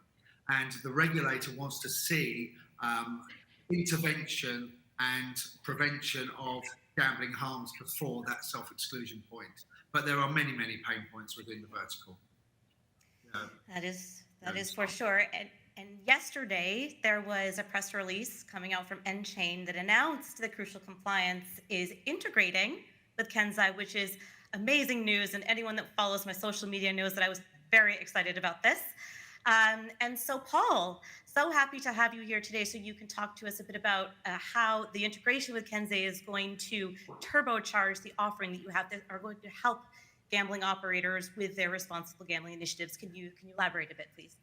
Yeah, of course. We're very excited as well, which is why we did it. We feel very fortunate. One of the biggest problems with the iGaming space is the pace that we move at. And there's a lot of mergers and acquisitions that go on, and there's a lot of change. People move in and off of platforms. People move in and off of service providers. And what that means is that an operator's data is often stored differently over the years. So when we start looking at the responsible gaming space and safer gambling, what we need to do is actually log that data forever, because at any time in the future, within 10 years, we're going to be requesting information about a player and what they did 10 years ago. And you can imagine how many lines of code that is. By being able to work with a solution such as nChain, what we can do is into the back end of our system, we link it up through an API, and then we can stamp all key actions that are needed that will then be logged forever. So it really is game changing, because it means it doesn't matter what your company's called today or what your company's called tomorrow. It doesn't matter which regulator or whether it's a litigation. You'll always be able to get to the data that you need, and it will still be accurate. And that is key, because data integrity is what drives safer gambling. And if you don't have data integrity, for whatever reason, then you can't drive safer gambling in this industry. Very good. Thank you, Paul. And for our viewers, I should also mention that there will be a session tomorrow. I think it's 2:45, all about Kensei. So you can learn more about it then on day 2. And Nick, also, I know you love talking about how Kensei can help with responsible gambling initiatives. So please, can you add to what Paul just said? Any other thoughts that you have? Well, yeah, I can only add to what Paul has to say, in that, it is all about data integrity. It is all about the immutable ledger and the trusted proof of truth. So as soon as a mark of harm is triggered by any player, the interaction with that player and the operator all goes on chain. So as Paul was saying, you can refer back to that a year, 2 years, 5 years, 10 years, so that it gives the operator some form of insurance policy that if they were to come up against litigation or anything along those lines or anything untoward, it protects them against reputational damage, it protects them against potential fines or penalties. But with Kensei, it also goes into the other sides of the business with regards to AML, source of funds, KYB, KYC, which is the stuff that company with a K can provide as well. So there's so much that Kensei can deliver to the iGaming vertical. Amazing. And Peter, so talking of KYB, this is your thing. Can you please tell me about companies' integration with Kensei, because you've already done this? So I'd love to hear about that whole process. How did it go for you? Was it complicated? What was it like? Sure. Yeah. I think I don't know exactly where we were in the sort of development stage of Kensei. I think we were quite early. I know it certainly wasn't called Kensei when we started, because we suddenly started getting emails from our good friends at nChain talking about this Kensei thing, and at first the question was, well, what's that? We've no it was actually the thing that we've been talking about all the time. But I think what we did have, we had some good input into how our use case, which is actually a relatively simple use case at the moment, might have guided the design and development. And that use case was a Chronicle part, so literally just the recording onto BSV of the API usage. Now that was, for us, integration was actually really, really simple. I mean, literally we amended our API slightly to allow people to use this service. And we just added some internal flows, I think, like Paul's talking about, out to Kensei through the API that was provided. And we did a thing, we did some hashing of the data, and then we pass that over to one API call, we get a response, and then there's a few ancillary API calls to do sort of logistical things, give me a list of this and that sort of thing. But it was really, really simple. I mean, it's that simple. And we have some very, very good developers, but this was a fairly trivial job. I think it maybe took us 1 or 2 days just to do the simple use case. I expect that when we go onto the digest and invoke parts of our platform, that things will become more complex because they are more complex use cases. But in all, I think that the work that NGN have done on the Kensei platform just made the whole taking away the worry of talking to a specific blockchain. Without something like that, or without something which acts as a bridge, everything is going to be different every time. Now, it's actually a funny analog of what we've actually done at company. We've written over 200 interfaces to the various global business registers. And if you say there are 8 usable blockchains or ledgers at the moment, that would be 8 we have to write there, and there's just going to be more and more and more. So anything which takes away that level of, I won't call it a problem, but anything which takes away that level of hassle that's just unnecessary is great for us. So yeah, I mean, we're not gaming specific here. We can be used by literally anybody who needs to do these sort of checks. And the thing, of course, is that those checks are becoming more and more needed by more and more industries and players. Players in the industry sense, not in the gaming sense, obviously. Regulation doesn't go away. I've never known red tape to be cut so far as it actually vanishes. It gets more and more. And I think we can say for sure with AML legislation specifically, it's going to get tighter and tighter and tighter and catch more and more and more people. And on the other side of that, the actual regulation, the checks to make sure you do these checks is going to become more and more onerous as well. So our goal, along with the guys at nChain, is to make this as easy to use as possible. And what that gives us, of course, is we get all the benefits of using blockchain, which in our specific instance is the ability to generate a secure audit chain of what's happened for our clients to be able to prove that what they say happened did in fact happen without resorting to nonsense like log files and PDFs with timestamps written on them. And this isn't proof. This is just fluff. Anyone can make this stuff up. You just simply cannot do that with a blockchain. So it becomes proof. And we see it as a kind of super insurance at a very simple level. You may never get checked, but if it costs you a small amount to insure yourself against having that check, and knowing absolutely, not thinking, but knowing that you will be able to clear your name, your corporate name in this sense, if you were ever asked, and absolutely clear it in a manner which is unarguable, why wouldn't you do that? I don't know of any other class of technology that allows this level of proof to be generated. So we're very excited about it. Very good, thank you. And what I think is so exciting here, especially for those in the online gambling space that may not be so familiar with blockchain, is that Peter and Paul, both of your companies are built using traditional technology, I guess you can say, and you've just plugged in to this, the Kensei, which is BSV blockchain powered, and all of a sudden you have this amazing functionality. So you're combining the two worlds together, and this is just where it gets really, really exciting, I think. And Paul, I know that, I mean, you have companies do KYB on you, you do KYB on people, you just have such a laborious process. It's a pain, it's expensive, it takes time. Can you elaborate on why you believe that the blockchain can really alleviate a lot of the pain points with KYB? Yeah, when you start looking at the iGaming space, then what you have is multinational companies operating all around the world. One of the key things a lot of the companies have is affiliates. So you've got affiliates based all around the world in your markets. You don't necessarily know a lot about them. You may meet them once or twice. You have telephone calls with them. So, KYB is very important because you've got to know who you're dealing with, of course. You have to apply to the rules and regulations of every country you're operating in.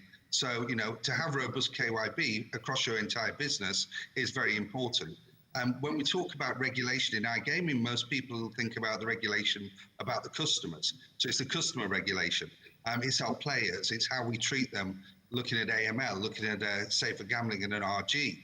But in reality, it's a lot more than that. It's the way we operate. And, iGaming companies are truly international organizations. They've been set up that way.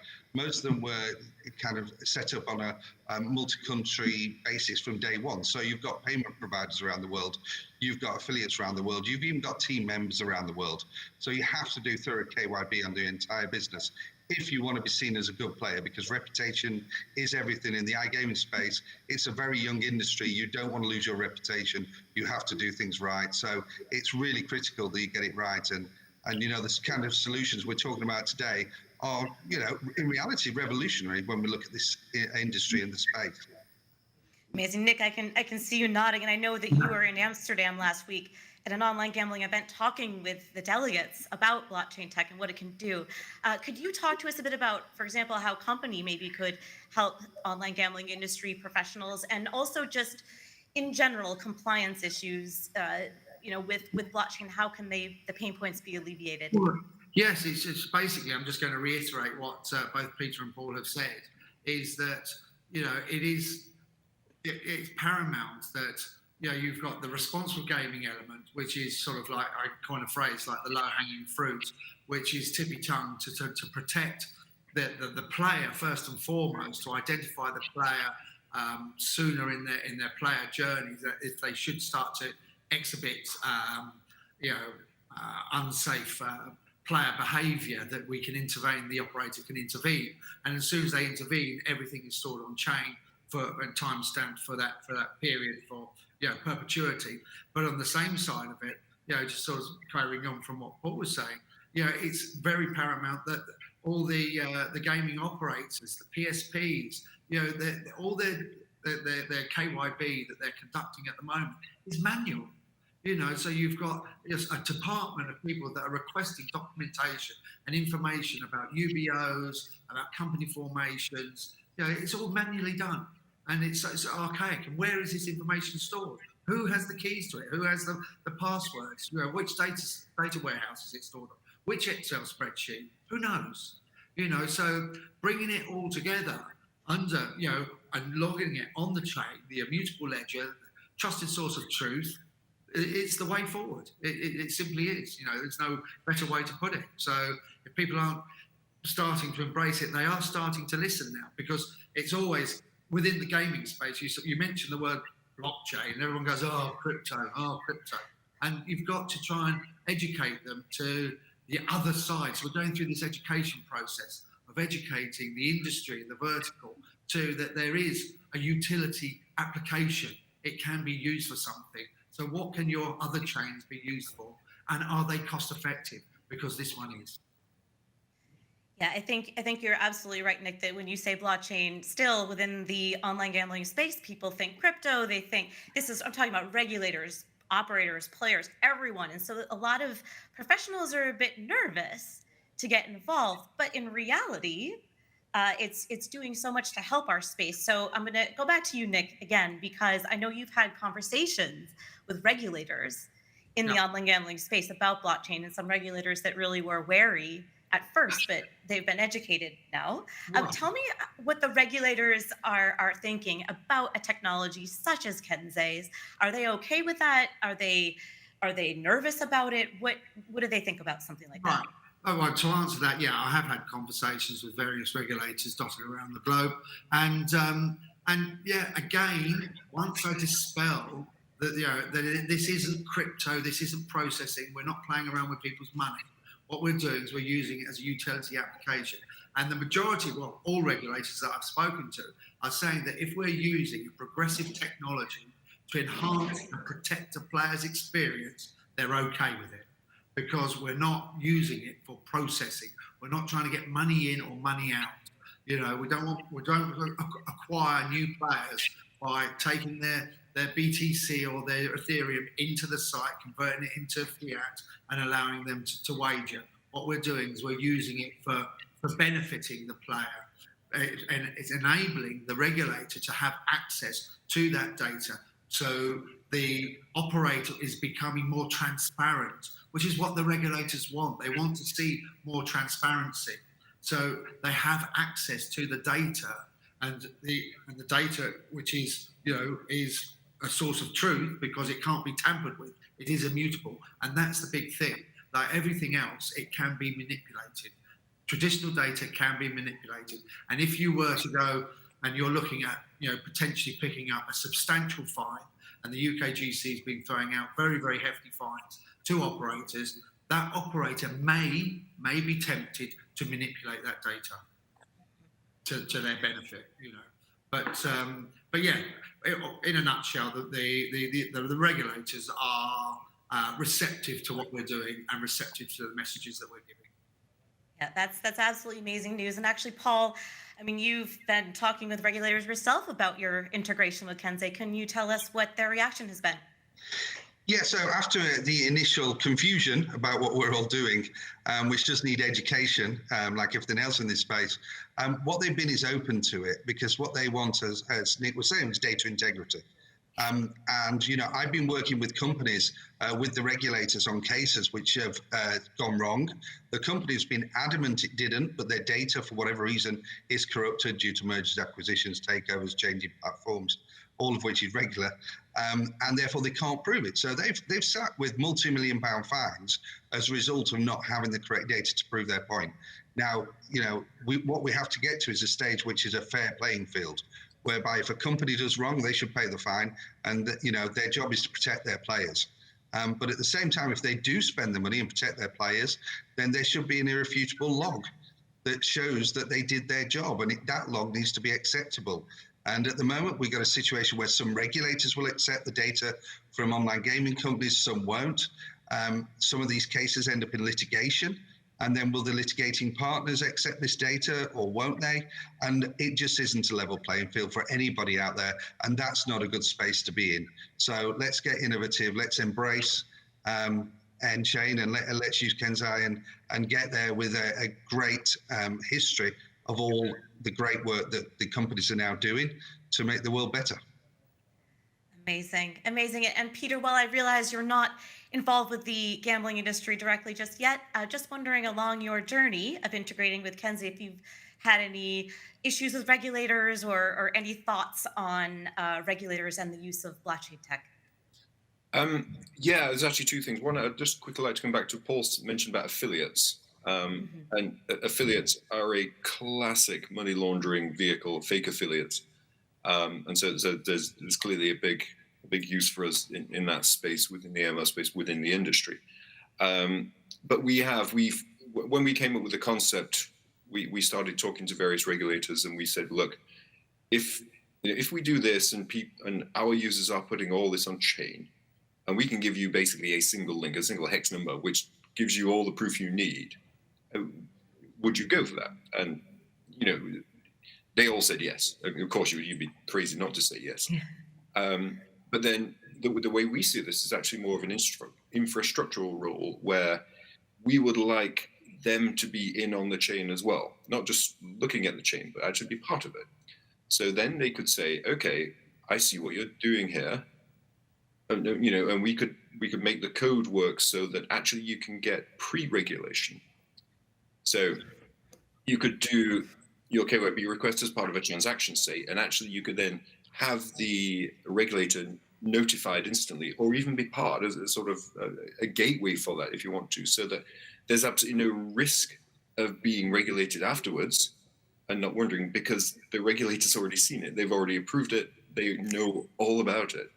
And when you go down that path to make it useful for them, not just useful for them to regulate after the fact, but actually make them more involved in the whole process, that's when they really sit up and go, oh, hang on, this sounds really interesting, and they're interested.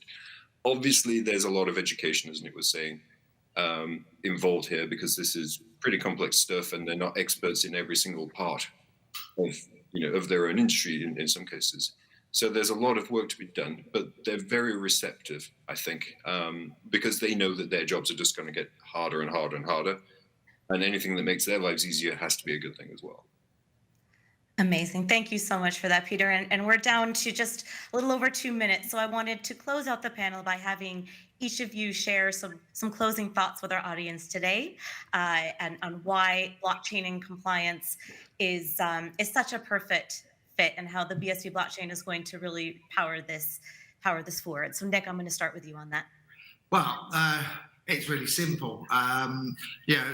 Blockchain BSV is a cost-effective, transparent way for companies to, provide that transparency to their audience, whether it be in the financial services sector, whether it be in the gaming sector, whether it be in any sector. It is a must. It's a must-have, in my personal opinion. And it's here to stay. It's not going to go away. It's here to stay. So, I think Nick just froze. My chosen one being the first. Very good. And Paul?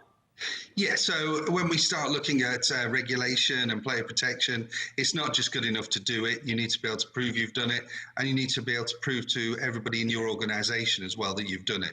So, this really does revolutionize the ability to be able to prove your point, to prove you're doing it, and to be a good member of society by doing the player protection.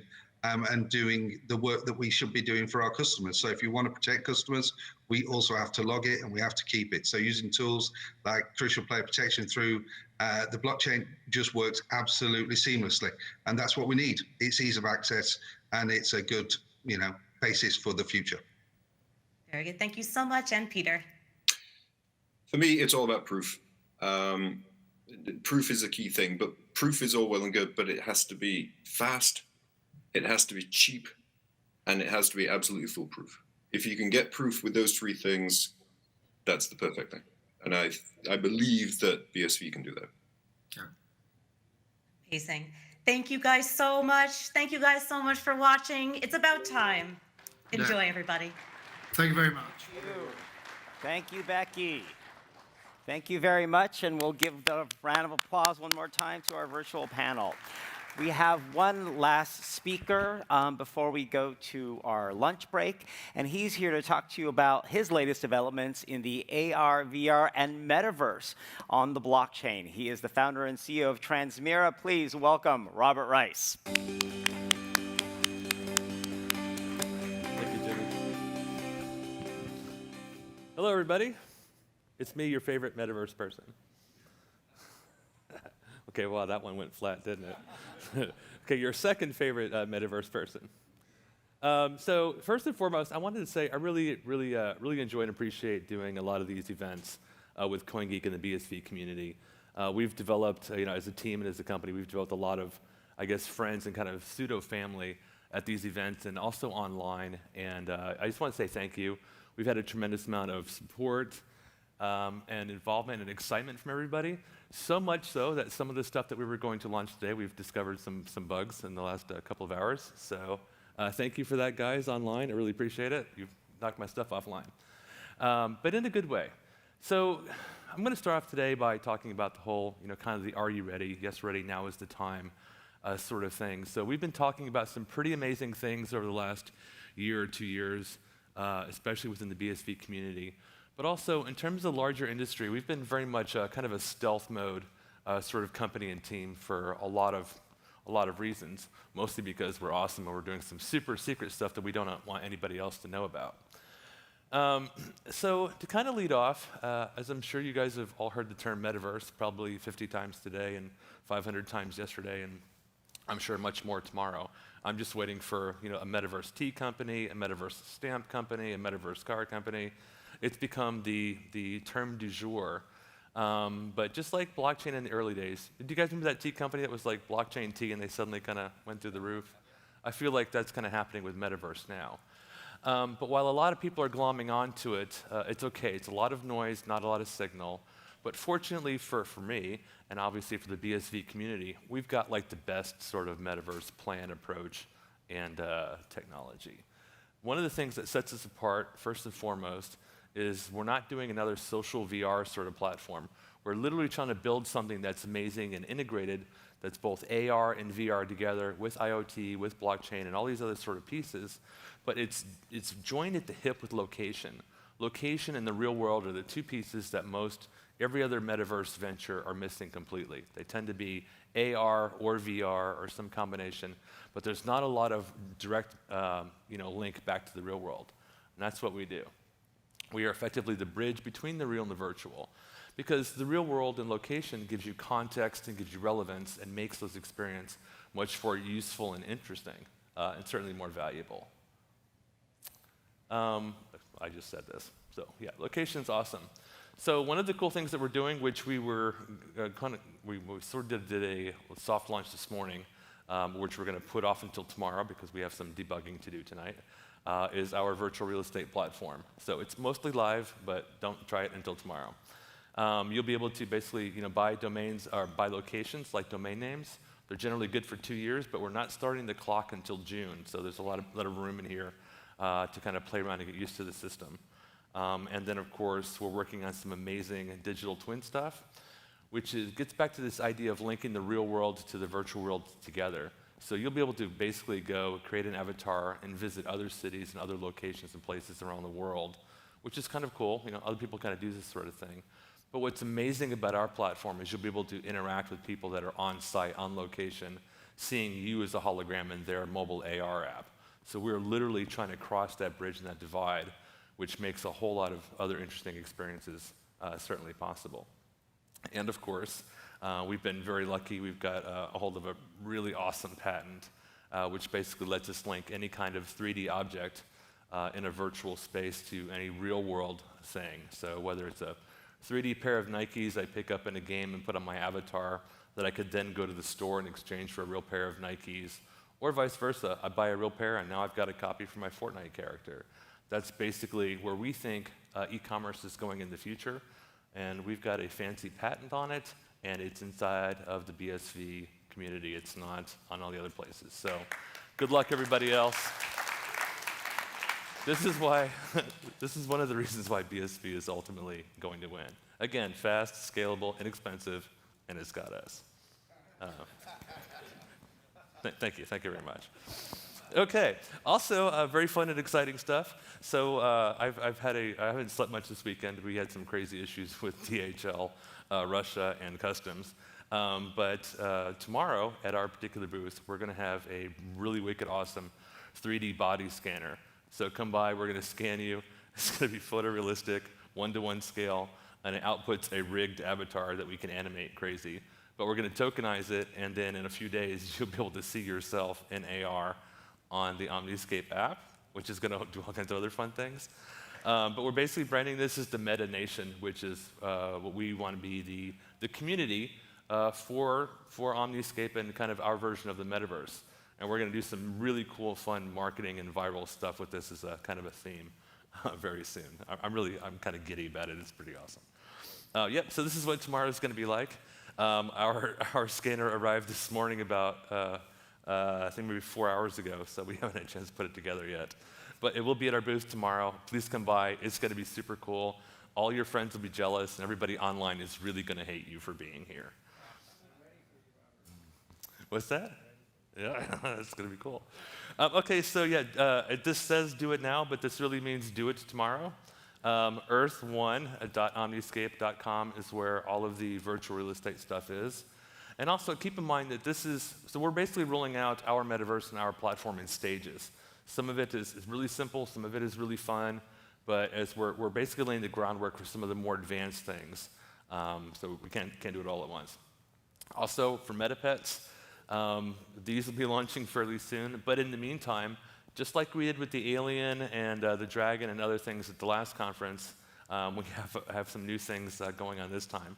One of the coolest parts is with the little unicorn guy, you can actually paint him in-app and make a custom texture, which is then going to be tokenized, it's an NFT, and you'll be able to sell that to somebody else. We have our marketplace going that they can then apply to their unicorn or some other character and change its texture.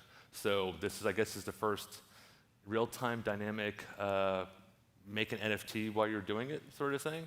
I don't know, there's some cool phrasing in there, I'll find it. But yeah, have fun, make some funny looking unicorns and share them online. It's gonna be very cool. And then of course, ultimately, we are literally trying to connect everything, everywhere, and do it on chain, and basically, put the world there, which again is kind of the foundation for what we believe the metaverse is. It's really about who you are, where you are, and what's around you. It's not just, oh, I'm in a fun little social VR environment with my little cartoony friends, and I have no legs because it's on Facebook. Okay, well, okay. I was really throwing shade there, and like everybody missed it. Okay, so anyway, yeah, big vision. It's all going to be on chain. We're starting to roll things out now, so you'll still hear us talk about coming soon, but also there's things that we're like live right this minute. This is one of my favorite graphics. So if you search for us, it's Omniscape XR. We're still working our trademark filings, so gotta go to XR. But yeah, XR in the store. It's available for the Apple and Google, and you're gonna need them both for all the cool stuff that we're showing off today and tomorrow and the day after. So somebody slipped me $100 to talk fast so we could get to lunch quicker. I too am starved. So I'm going to take a question or two, and then we'll wrap it up.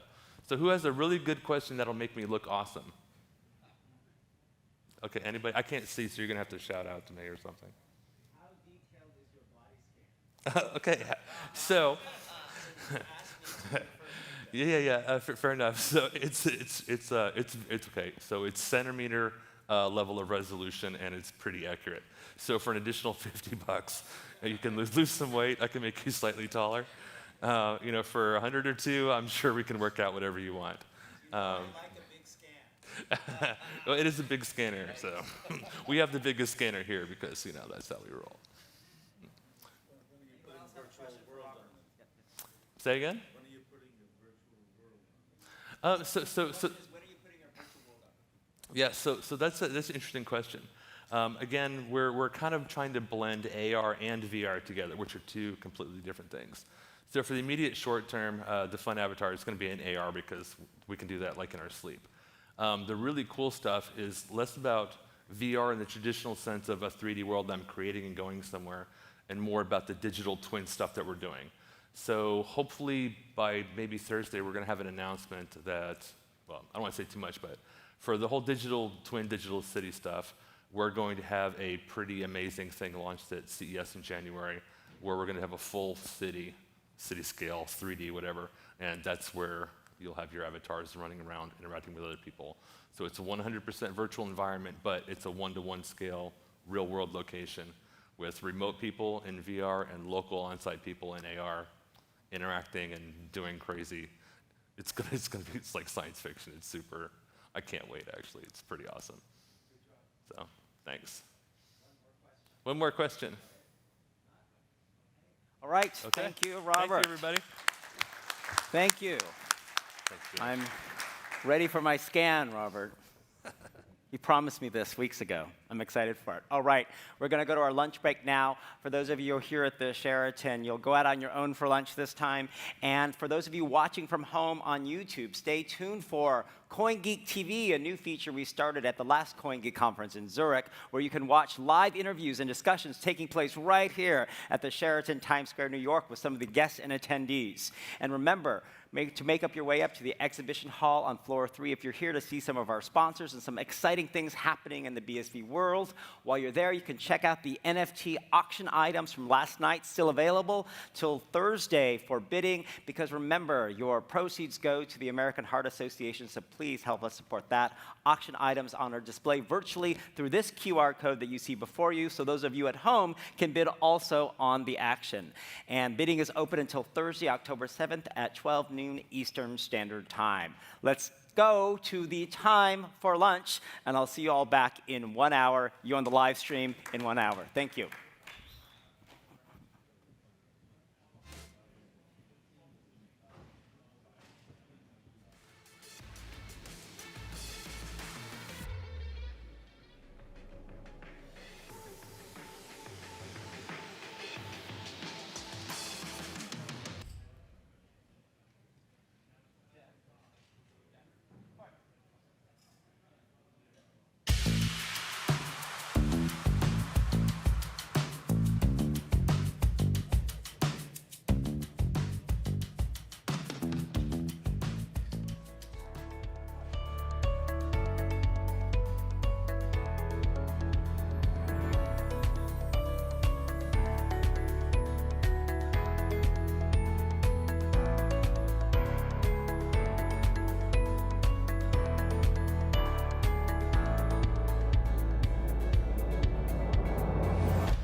Reimagine the world's financial system.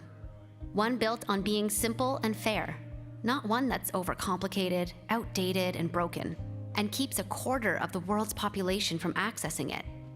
Reimagine your own finances. Do you have full visibility and control of your assets and investments?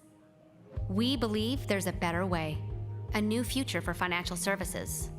One built on equal opportunity, where possibilities are limitless, not limited, and everyone can live the life to which they aspire. At Fabric, we're weaving a better future of finance for the billions locked out and the billions locked in. A safe, open, and fully transparent financial ecosystem built on innovative technology, where anyone can transform, hold, trade, and grow their assets, all in one accessible place. But this journey isn't ours to take alone. Are you ready to join in? To reimagine a better future with us? Where everything is digital and anything is possible. Fabric. Reimagine prosperity.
Data is double-edged.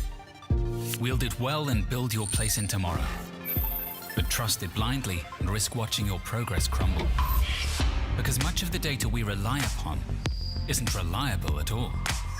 At nChain, we believe in data, but we put no faith in it. Instead, we build tools that enable enterprises to trust the data upon which they rely. nChain, data without question. Imagine in 1997 paying for something with your watch. Remember the last time you used cash? The world has been digitized. Almost. Cash was once seen as the last bastion for reform, but now is on the decline. Digital transactions have outcompeted hard currency since 2017 in the UK, but breakthrough bold technologies like blockchain have revolutionized more than just money. Disruptive technologies call for disruptive lawyers, ones that don't just accept the trend, but find new ways of interpreting the law. We are currently the only global law firm with a real track record in the area of Bitcoin and blockchain. We are results driven and care only about securing the best possible result for our clients. We trace the supposedly untraceable. We pioneer the future of law. We deliver new solutions. We are law changers.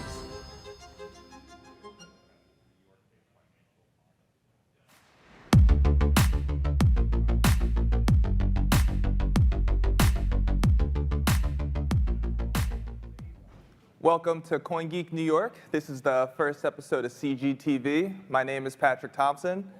And the morning sessions have just come to an end. Something that really caught my eye this morning were all the panels about iGaming on the BSV Enterprise blockchain. I love the technical update that Steve Shatters gave regarding where the BSV network is going and the implementations we're going to see in the near future. And now I am here with Calvin Ayre, the founder of CoinGeek. Calvin, how are you doing? Very good, thanks. It's good to hear. What presentations caught your eye this morning?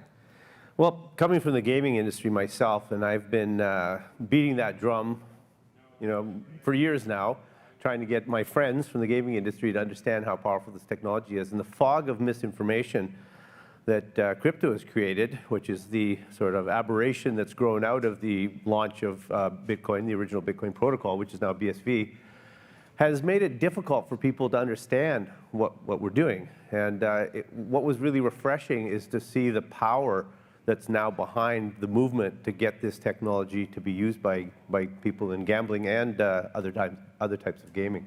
So that was a revelation for me. And I'll go on record as saying right now that I think we're going to look back on this conference as being a tipping point, and that from here forward, we're going to see some pretty big changes in how the world looks at this technology.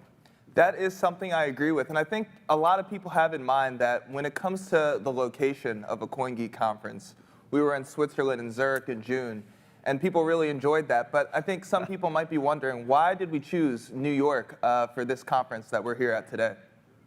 Well, we've been doing this series for a few years now, and we've been rotating around the world, and we've been to a lot of major locations. And this is actually our second second time that we've been here in New York.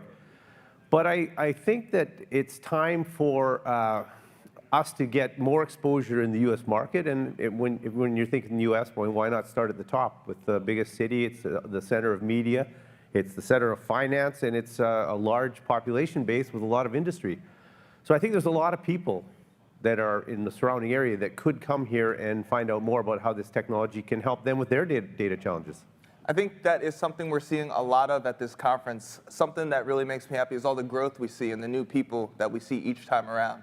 And so much progress has been made since we went from Zurich in June to New York where we are today. So maybe just in general on the BSV network, what are some of your favorite developments or most exciting developments that you've seen from June to New York where we are now? Really, for me, having immersed myself in this technology for so many years, it's just refreshing to see any application proving what we've been saying this technology could do. But it's particularly gratifying for me coming from gaming, that it's gaming that's driving, which I always said is the way it should be. But I was very frustrated for a few years that all these people that I knew so well didn't see the vision that I thought I was articulating. But anyways, I mean, it was a little bit later than I thought it should have been, but gaming is leading the way right now. And I already knew, based on what CryptoFights has done since Zurich and the way they've exploded, and they're right now retooling themselves for another explosion, which I think is going to come over the next few weeks. But it was refreshing to see that there's entirely new ecosystems, gaming ecosystems, being developed on top of this platform as well. So CryptoFights won't even be the only game in town. And I think you're going to see an escalation in that type of snowballing of new things showing up on the platform. And I think this is, we'll look back and say, that was where things changed when we were in New York. There's so much synergy when it comes to the BSV Enterprise blockchain and gaming. So maybe for those who don't know, like if there was a general sort of message that you would want them to know about why they should take a look at the BSV blockchain, or maybe why gaming and the blockchain is a really good fit, what would you say to them? Payments is the tip of the iceberg, and that's what most people think of when they think of using blockchains for gaming. It's payments. Sure, it can be payments can be used, but it's about valuing data, and it's about storing data, and it's about being able to have immutable record trails so you can prove that things really happened the way you said it could. And CryptoFights is the most famous one right now, the largest. In fact, CryptoFights, just that one app on BSV, is bigger than the entire Ethereum network. And sometimes when they've spiked up in the past month or so, they were actually bigger than the entire crypto ecosystem itself, just that one app. So, you know, it just completely changes how gaming can be done. And there's cost savings involved too. Not only do you have all these power features, but you can actually run a business on this blockchain cheaper than you can by having all your own data centers and networks and whatnot. So I think once you dig into it, you're going to see that this is going to revolutionize how gaming is done. Right. And you know, this is just day one of our 3-day conference. It was a great morning session with a lot of really good presentations. What presentations are you looking forward to that'll take place maybe over the next 2 days or this afternoon? Well, I think all the applications, all the different, anybody that's doing big data can use this technology to solve data problems. But I think one of the things that's going to really shock people is the fact that sort of on the side of the table is the fact that all the things that people think are innovation that are happening in crypto can also be done better on this platform. So I think the epiphany moment for some people watching this is going to be the realization that this technology will actually take over, and there will be no reason for crypto to exist in the future. This one platform will actually be able to do it all and more. So I think that will be one big epiphany that I'm going to look for, because I think there's people from the finance community here in New York watching what's going on right now. Calvin, thank you so much for taking the time to join us on CGTV today. Something that I'm looking forward to and something that I like seeing right before we hopped on here was all the stuff about augmented reality, XR, VR, and you know what Robert Rice and his team at Omniscape are doing there, really spearheading what's to come in the metaverse. Yeah, I'm excited about that as well. Actually, I'm one of the investors in the last seed round, or financing round they did, so I have quite a personal interest in what he's doing. But I've been following them for a while, and I think it's amazing, and he's absolutely right. I mean, there's only one technology that ties all the pieces together, and that's the original Bitcoin protocol, which is now BSV. So it's going to be amazing. I look forward to tomorrow when he gets his scanner hooked up, and hopefully I can start playing around with it myself. I think we're going to watch a short video about Omniscape, and I'm sure Robert Rice will tell us all about his scanner that he's going to have hooked up tomorrow.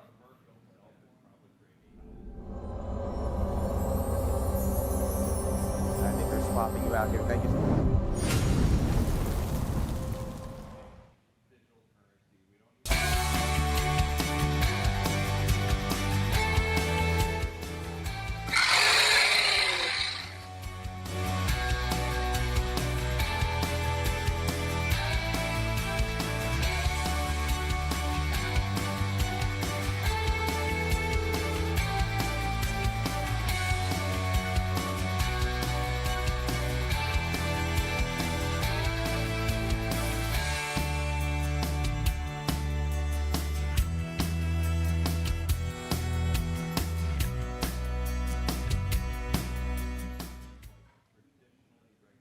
And now I am here with Robert Rice. Rob, how are you doing? I'm doing fantastic. How are you doing, Patrick? I'm doing great. And I think a word that we're going to hear a lot at this conference is the word metaverse. And you're a pioneer really spearheading what's happening in that space.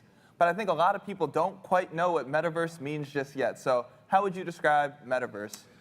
So there's a couple different definitions for metaverse, but mainly, I guess the big one is kind of this idea of all the things that are around us, right? You know, augmented reality, virtual reality, data, IoT, you know, blockchain, this whole world of data that surrounds us in a way that is more like three-dimensional or kind of way to interact with it. And it's the idea that, you know, all the games, all the cool, it's just everything together. It's the meta, or like a meta universe.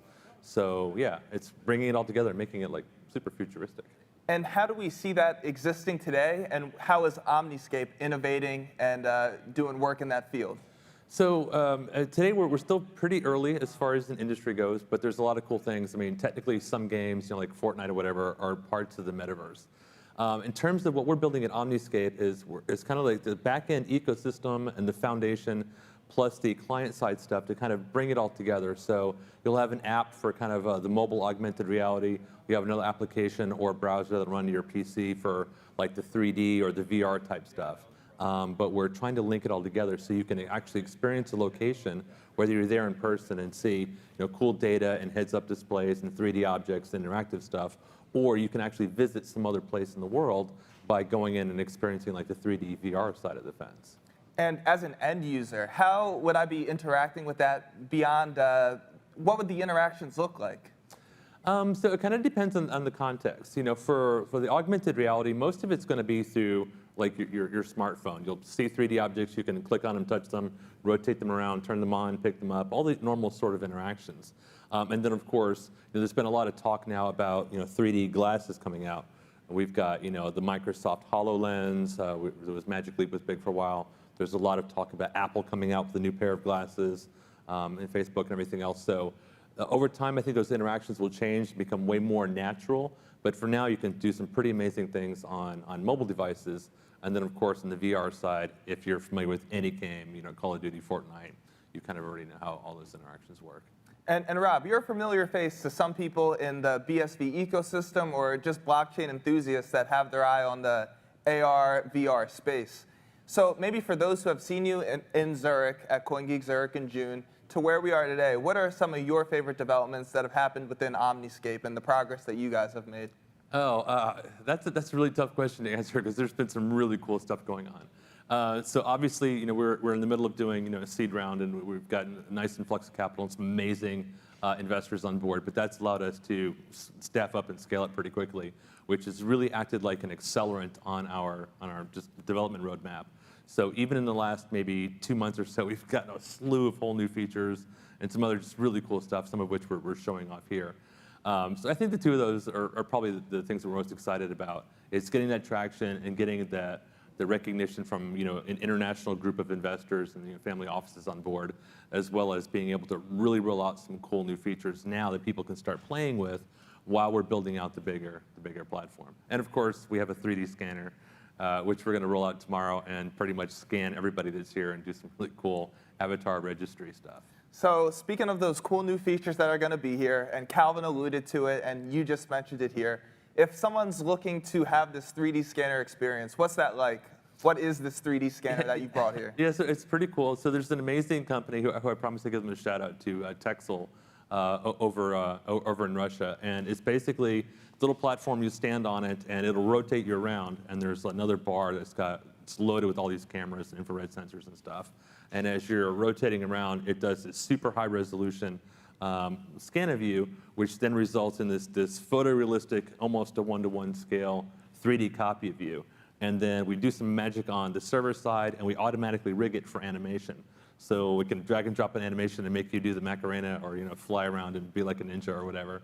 But we're going to be taking that and tokenizing it, and then in a couple of days you'll be able to see that on the app. You'll be able to see yourself in AR, do some cool selfie shots or whatever. But the idea of the avatar registry is that we kind of take that, record it, and then that's you. That's your identity. That's what you look like. You can protect it, and then of course use it to represent yourself. So to answer your question, stand on the thing, give me a lot of money, and I'll make you look good. You'll spin around, and that's it. It's super easy. And oftentimes in the metaverse, and when we are dealing with XR, the word digital twin comes up. And we're entering a new paradigm where the metaverse is playing a bigger and bigger part in our lives, as well as NFTs and digital twins. But for those who don't know, what is a digital twin? So a digital twin has two basic definitions. And the first one was meant for kind of like the simulations industry and a lot of engineering, where it's a 3D simulation of something else, like an aircraft engine. So you have a digital twin so you could do testing, or for maybe you wanted to study tornadoes or something. But in our case, a digital twin is literally a 3D 1-to-1 scale copy of something, whether it's the telephone on your table or whether it's a whole city. But the point here is that the scale is to 1-to-1, so it's exact. It's literally a twin that's digital. And then when you start layering in data from IoT sensors and other sort of things to bring it to life, it becomes this amazing thing for urban planning and management and all these other simulations. But in our case, it's going to be places that you can explore and interact with other people and go shopping, and very much like you're teleporting to this other city, and there you are getting to experience it as if you were really there. And I think you touched on a couple of them, but how do you imagine that playing a role in almost our everyday lives? And I think you might have done an event in Miami where there was digital twins that people were able to interact with and spend. So I think it'd be good to speak to that so people can have an idea of what's coming their way. Yeah, there's two. On the short, simple side, it gets into some of the virtual good stuff that we do. Like in the video earlier, You know, you can move around and you'll find maybe a 3D pizza or hamburger. You pick it up, you collect it, then you can kind of go to a local restaurant and exchange and redeem it for an actual slice of pizza or something. But on the, you know, kind of more on the city scale, just having this technology where I feel like I can create an avatar and go to some other location and experience it as if I'm really there is really interesting. But when you start blending it with the AR side of the fence, so you can interact with people that are there and on the ground, all these other opportunities open up. So for example, we could have a 3D digital twin of a mall somewhere. And instead of, you know, having normal business hours, they could then have a 24-hour business and then have employees basically worldwide with avatars inside the digital twin of that mall, basically acting as customer service or salespeople for other people that are shopping, which is great because obviously COVID is a huge pain in the neck. It's hard for people to travel, but this suddenly becomes a game changer for commerce, for entertainment, for education. I mean, there's just a huge amount of different kinds of applications here based on this very simple, you know, core set of technology. And I think there's a lot of really good uses that we're going to see more and more of in the future. We see companies like Facebook trying to create a sort of digital technology that people interact with, where they spend time online in these ways to really immerse themselves in the digital world, just becoming a bigger and bigger part of people's lives. I guess from your experience, and you touched on coronavirus, do you think that's something that catalyzed the world's need for technology that Omniscape provides? And are people more eager to use it now than maybe they have been in the past because coronavirus changed the way that the world works in a sense? Yeah, no, absolutely. I mean, you know, when the coronavirus first hit, I mean, obviously things like 3D games, whatever, have been out for like a very long time. But with people stuck at home by themselves and looking for ways to interact and getting tired of Zoom, you know, and all that sort of stuff, 3D world suddenly kind of got a lot more attention, you know, AR and VR and whatever. And then of course we had the NFT breakout. People are like, oh my gosh, NFTs are amazing. And then I think the industry's really started to kind of connect a lot of dots. So NFTs, augmented reality, virtual reality, you know, metaverse, you know, 3D games, avatars and all that. But what's really interesting is that because of COVID and being stuck at home, that put so much attention back on these things. It acted as an accelerant. So we're seeing a lot of things happen very quickly. But the really amazing part is that we're starting to see a lot of disruption in different types of business and revenue models, right? So there's a lot going on with this new idea of like a digital economy. You know, I should be able to quit my day job doing regular stuff and then go online with my character and do things, right? And where maybe I'm like, again, working at that digital mall. And we've already seen people making money in esports, like huge amounts of money. And it's like these things are beginning to transition over and hitting regular markets now. There's even, I think a couple days ago, somebody announced a real estate investment fund to invest in metaverse real estate. I mean, like how bonkers is that? But these are the types of things that are happening now. So I think, you know, over the next 6 to 12 months, we're going to see a huge amount of new stuff that's going to be very disruptive that I think will have very long-term implications on most of what we think about in terms of the economy or financing and just interaction in general. And when we go down the line a little bit, let's say maybe 5, 10 years away, what do you imagine the integration between metaverse, XR, which is augmented reality and virtual reality, kind of the intersection of that, how do you imagine that existing in the world that we live in today? Well, it's kind of hard because I think in about 5 years or so, I'll be sitting down in, you know, my private island looking down upon, you know, the masses. No, I'm joking. No, not really. No, you're not. Yeah. No, I think in 5 years it's gonna be. I honestly I don't know. I'm usually pretty good at predicting stuff, but I think now things are moving so fast and there's so much change happening that people are adopting really quickly. I mean, you know, talking about AR or VR these days, I don't have to explain it anymore, and people kind of get it, and people are already making money. And when you look at, again, like the NFT thing and how AR and VR is being used in schools for education and all that, it's becoming a daily thing that people are familiar with. So I think in 5 years, it's going to be to the point where, you know, you're going to see job offerings for metaverse developers, right, or metaverse artists, or you know, full-time, you know, avatar fashion designer. I think a lot of these things are going to be becoming more mainstream and not, you know, game industry jobs. I think it's going to be like, so, you know, what do you do? Well, I'm making, you know, $1 zillion a year doing X and Y. And what was it about AR and VR that really pulled you in? You know, I'm sure you could be working on a number of things, but that made you say, I'm going to put my time and energy into making progress in this space. It's a little mix of you know, when I first saw Tron as a kid, you know, that was it for me. I wanted to be inside of a computer, and I decided someday I will. And now I don't know that I necessarily want to, but close enough. So that's part of it. But the other part too is it's very interesting and engaging technology. I've always been fascinated with how do you tell stories and how do you give people a sense of, you know, wonder and excitement and experience somewhere else. You know, I was very fortunate, you know, growing up. My dad was in the military, so I got to travel all over the place, and I've experienced a lot of the world, you know, very young. And for other people, especially, you know, in poor, you know, poor sort of, you know, communities or whatever, people don't travel very much anymore. And I think that, you know, AR and VR both have the ability to really be life-changing, give people experiences they wouldn't normally get. And I think it's also, at this point, especially with how we're building the metaverse that we are, it's something that I think will lift people out of the situations that they're in and give them opportunities they wouldn't normally have. And that for me is, you know, the technology is super awesome and cool, but from a personal fulfillment sort of thing, you know, I literally get to tell people we're trying to change the world, and we actually are. It's not just a pithy thing that we say because we're startup guys. And as you mentioned a little bit earlier, you guys have an ongoing fundraising round. So what can we expect to see maybe in the near future when that concludes? Or even if someone was interested in getting in touch with you to play some sort of role in that, how could they get to you? So first and foremost, just find me. I take checks all day long. No, seriously, you know, find me online. We're very easy to find. We are working on you know, our seed round. We've gotten pretty far through it, and I think that we may be doing an A round in the spring, because we're moving so fast and we're getting kind of so much momentum and traction that we're having a hard time keeping up with our own scale. So yeah, it's hey, the rocket ship is starting to take off, and it's very exciting. It's not a bad problem to have. And what is next for Omniscape? What are you and the team currently working on, and where are you heading towards for the future? Yes, mostly we're not sleeping, trying to knock out the last few bugs so we can, you know, get some of the virtual real estate and some other things launched, you know, today and tomorrow. And then I think after CoinGeek is over, we're going to basically go head down in crunch mode, because what we want to launch at CES is, you know, I hope it's going to be like an earthquake in the industry. But we'll be doing a couple other releases along the way, because we like putting out new stuff on a regular basis. And, you know, now that we're turning things on, we want to keep the users like really interested and engaged.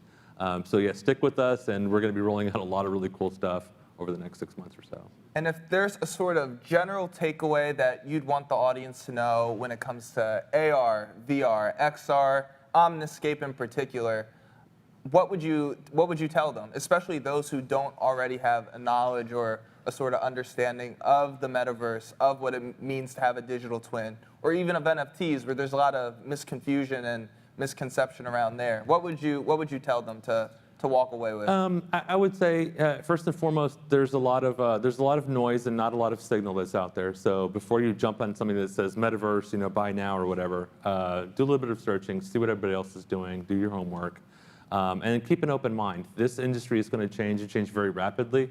So, you know, one bad experience or one fizzle or weirdo startup, whatever, don't worry about it. There's some pretty big things are coming, and some very, very big companies are investing heavily here. And this is the next evolution of the internet and the web and kind of data information as a whole.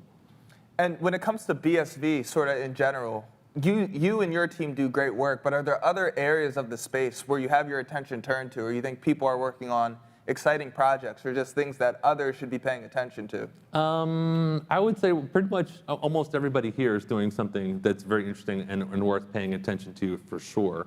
But I've been hearing a lot of other stuff in terms of some other ideas in terms of maybe interoperability, or being able to bring in like NFTs and content and things from other chains and import them over to the BSV ecosystem. I think that's going to be important for a lot of reasons, but also will help cement our position as basically this is the place where things are going to be, because we're just, you know, bigger, better, faster, stronger. And being able to create that bridge to bring people in from the dark side to the light side, I think is going to be very important for growth. I agree with that, because standards are imperative. And what the Technical Standards Committee is doing is awesome, because people need to be on the same page, as well as building on the same sort of protocol within the same sort of framework for things to really get unified. And you said the word interoperability, and that's invaluable. Like I cannot put a value on that, because it's something that's so needed for success to happen and really blossom at a faster rate. So that being said, is there any sort of, I don't know, I guess advice or place that you would tell somebody to look to get on the same page, to take these steps toward interoperability and work on that, what's becoming a unified framework? Yeah, I would say at a bare minimum, give me a call or anybody else that's working on it, because communication is going to be key towards getting everybody in the same room to talk about it, to push for those standards, to get that collaboration going. We certainly want to be a leader and a partner there with everybody else in the BSV ecosystem, because I think it's critically important. And if there's too many people trying to go in too many different directions, it's not going to be good. We've got to have a nice unified front. And we've had a great morning of presentations. We have a lot coming our way over these next 2 days, and today as well, after the lunch session concludes. Is there any sort of presentation or speaker in particular that you're looking forward to seeing speak? Not yet. I would say all of them. There's quite a few that I'm looking forward to. So I know Craig Wright speaks today. Yeah, obviously. Yes. And he's on a legendary panel with some blockchain pioneers, people who have been working on this for a very long time, and we're referenced in the white paper, so very close to the source. I'd say that's something that a lot of people should keep their eye on and see the insights that come out of there. Oh no, for sure. I really like hearing him talk, because he's always so deep and casual at the same time. So it's really I'm a fan, and so I'm definitely looking forward to that. It's going to be it's always interesting. And where can people in the exhibitor hall find you, your AR, XR scanner, and have this experience that we touched on a little bit before? Yeah, so as soon as you go in, go to the left. Right now we have a table that everybody thinks is just for a casual table, but tomorrow we'll have a pretty wicked-looking 3D scanner there. So you won't be able to miss us. Okay, that's awesome.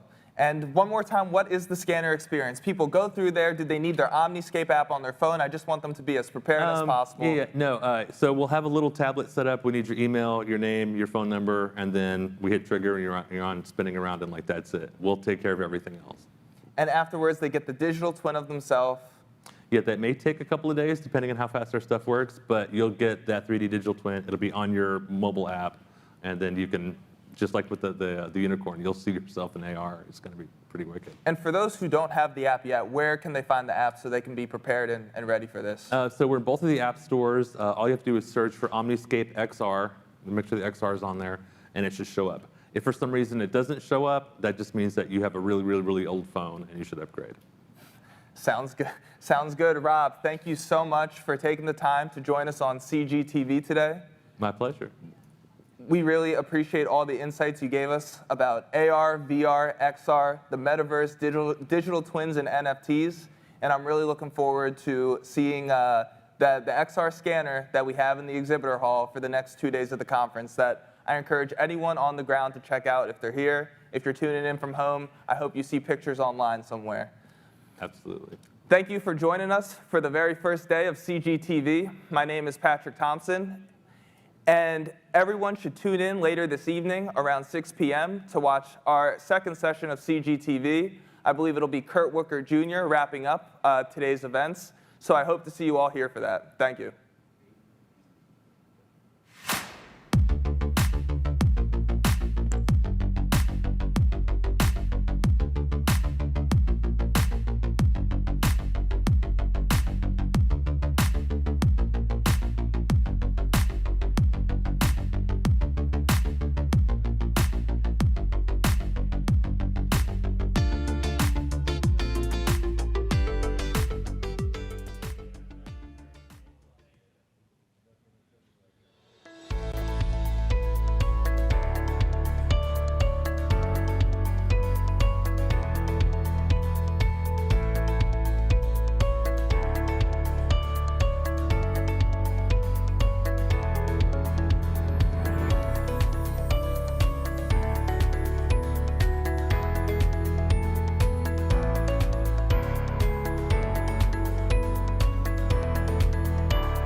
Reimagine the world's financial system. One built on being simple and fair, not one that's overcomplicated, outdated, and broken.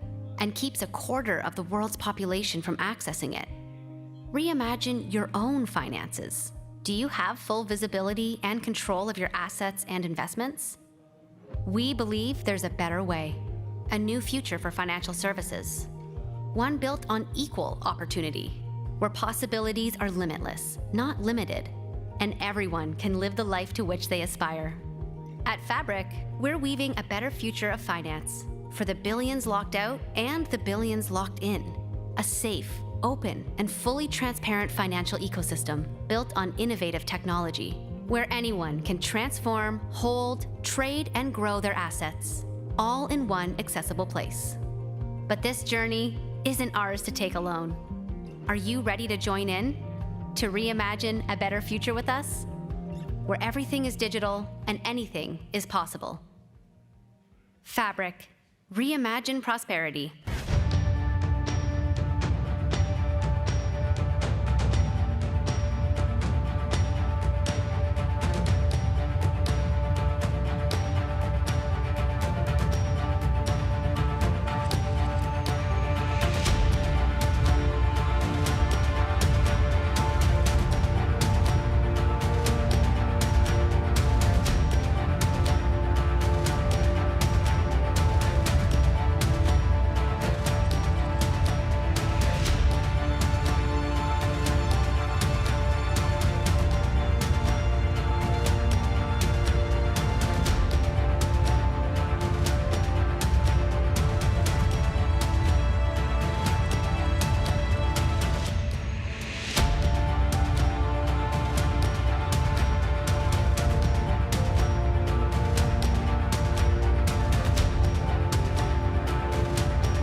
Data is double-edged.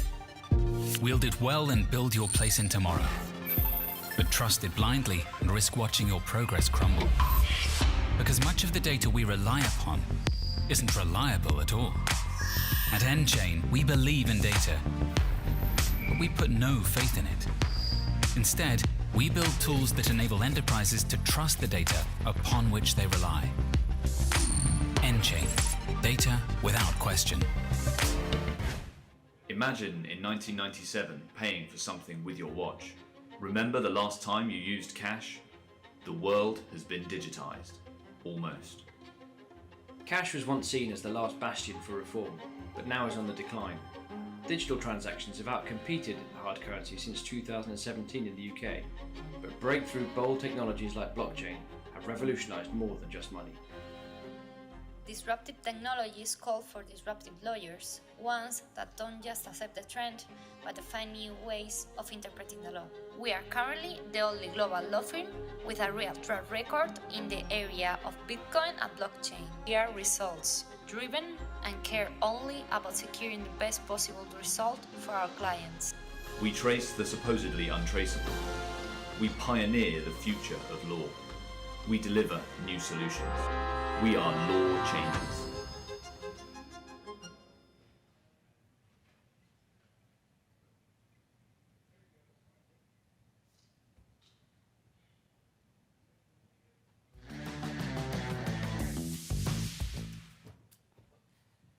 Hello, fine audience. We're starting back a little early so we can make up some time. So if you're watching out there in the virtual world, we're going to kick off our afternoon sessions. And hello to everyone here in New York. I want to say a big thank you to our conference sponsors, especially our lead sponsor, Air Ventures, one of the leading venture capital investment firms in the world, and in particularly focused on the BSV blockchain ecosystem. Next, we are going to have a panel that's moderated by a live moderator, but with a fully remote set of people from all over the world who are going to talk you through the very important issue of choosing blockchains. If you're a developer, a business, and you want to build something on blockchain, you have to pick a ledger or blockchain to try something on. What are the differences that matter for both developers and business? Please welcome to our stage our live moderator. He is the chief Bitcoin historian. You see him all over CoinGeek on live streams, Kurt Wuckert. Hello, Kurt. Yes. Kurt, you're always bigger in person than I notice. Thank you, Jimmy. I'll try to get smaller. Yes, yes. And I mean that in the best possible way. Joining him are three panelists, one you've heard from before. We'll bring them to the virtual screen now. It is the founder and CTO of Company, Peter Bainbridge Clayton. And joining him is Kevin Healy, an independent app developer and investor, and a new face to the BSV world that I'm excited for you to hear from. He is the product manager of a company called Block Review out in India, Rowan Sharan. Please welcome them all to CoinGeek New York. Thank you, Jimmy. Welcome to BSV versus other blockchains. Gentlemen, thanks for joining me here. Can we get like a 2-minute story? What's your blockchain story? Why are you here? We'll start with Peter Bainbridge Clayton, please. Thank you, Kurt. Hello again, New York. Apologies to all of you that heard this before lunch, but I'm sure there's some who didn't. So, Company operates a unique real-time network through commercial registers and other authoritative sources worldwide, providing access to audit-proof company data for business verification and KYB, know your business.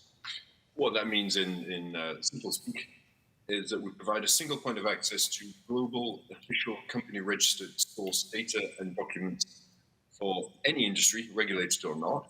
You need to do KYC, AML, UBO, PEP sanction checks, etc., on suppliers, partners, vendors, customers, advertisers, without worrying about multiple APIs because you have multiple countries, multiple payment systems because you have multiple countries, multiple languages, etc. We've taken all of that away, and we provide a one-stop shop for it.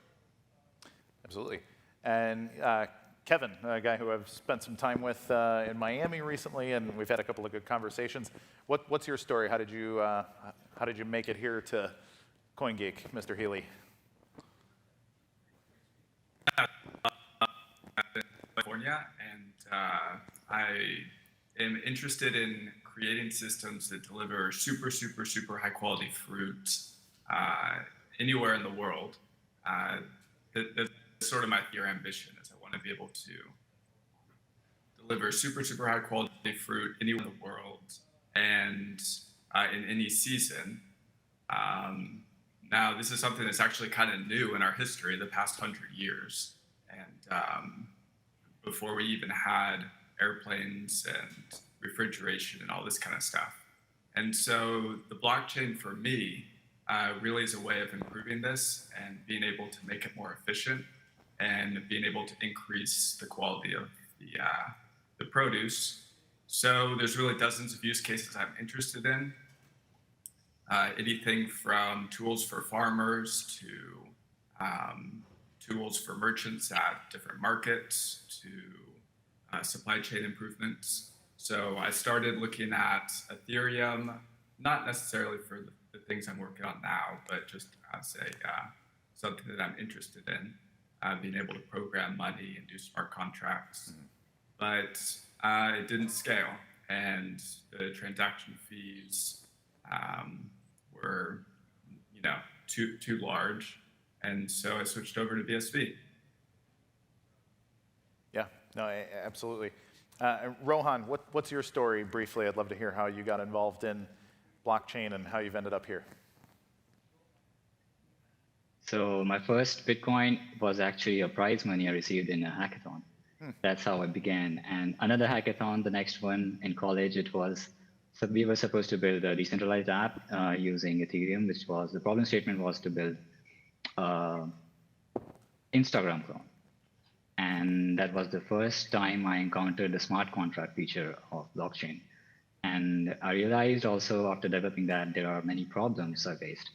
And I started looking at other projects. EOS was then coming up and raising $1 billion to become the scalable blockchain. That was the problem at that time.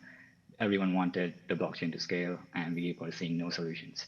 And then I also found about Bitcoin Cash at that time, found. And then I realized that proof of stake is inferior than proof of work.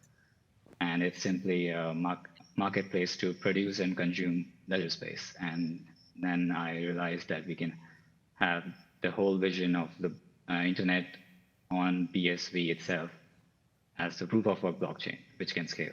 Yeah. And I'm very passionate about building the whole internet, which is not advertisement based. Absolutely. And that's a common thread. We hear a lot of people try to build their business on Ethereum, and then they get to a point where it just doesn't want to go any further on Ethereum, or the fees make their business model infeasible, and then you get this search. And you do hear those things commonly, EOS, and then I tried TRX, and then I tried to do this and that. I think that's actually the story of everybody here on this panel, is they started at Ethereum. I know there's been a little bit of foray into Hyperledger and some of these things, and when people see what BSV is capable of, all of a sudden a light switch turns. But a lot of people like to talk, especially in business, about the need for the blockchain solution, but not necessarily with a currency tied to it. The token economics and money involved. Like, they just want the blockchain technology, but not necessarily the coin aspect of things, which I think is a necessary aspect of the economic model. But Rohan, you actually helped me with this question, so I would love to start with you. Why the economic model of the coin built into the blockchain? Yeah, so if you look at what the property we look at, value in the blockchain, that's the tamper-proof property of it, right? The immutable property. And if you remove the coin aspect, then what you have is simply a linked hashes, a data structure. And if there is no burying of the transaction using work, then you can change it, and you can change and make another chain if you want to. So if you don't have proof of work, which is burying the transactions, then you fundamentally lose the tamper-proof property of what the valuable property of the blockchain is. Then the only way you have to incentivize the proof of work, the work to bury the transaction, such that you have to redo the work otherwise. The only way you have to do that is having the economic system to do that. So it's very necessary to have it proof of work and have the incentive to bury transactions. Absolutely. And Peter, I think you probably have the most direct commercial experience working with Hyperledger, which is exactly that. It's the blockchain without that coin incentive built into it. What was or maybe you had a series of pitfalls or something with Hyperledger, but why have you moved from Hyperledger and are now looking at BSV to scale your company? I think actually the key word that Rohan hit upon is incentives. With a public chain, you have to incentivize the public. Otherwise, it's not a public chain. It's just a thing. But with permission chains such as Hyperledger, the people involved in the network are already committed to paying to do that anyhow. And actually, you have to bear in mind that from a business perspective, it's much more of a stable cost base. You can project how much that cost is going to be in future with a much easier fashion than with something where the costs actually can vary over time and generally in a sort of inflationary manner. Having said that, there's other aspects of private chains which aren't quite as good, but it's not that we've necessarily abandoned Hyperledger. It's just that for our current customer base, the BSV is much more preferable. Now we are talking to potential customers who, for whatever reason, prefer things like permission chains, Hyperledger. Most of those reasons are debatable at best, and some are just downright wrong. But again, we're not going to turn down their custom purely because they are under some misapprehension about the relative differences of permission and permissionless blockchains. But I mean, Rohan is right in the sense that for a public chain, you have to incentivize. If you don't incentivize, no one's going to pay their electricity bill for free just to keep your chain happy. And so if you're doing lots and lots of transactions, which ours should be because it's based on API calls, then you need that scalability. And I think that's where the crucial aspect actually lies. Absolutely. There's this gulf, I think, between the business mind and the developer mind in the space where if you're a big business, you should go to Hyperledger, start with them, or start with some other sort of blue chip looking thing rather than looking at a currency-based proof of work blockchain, which sounds scary for some reason. So I'm curious, was there any apprehension there that you had to get past with some of the technical people on your team, or what was that like in the initial phases there? Not so much, but that's probably because actually nChain did most of the actual BSV integration work for us. Having said all that, I think from a as you say, that there's a big difference between a developer mind and a business mind. The business mind wants to do, fulfill some kind of business requirement, which is great, and that goes to the developer, and the developer is tasked with actually doing the fulfillment. Now, if you look at something like Ethereum, it's a much easier task for the developer to do that,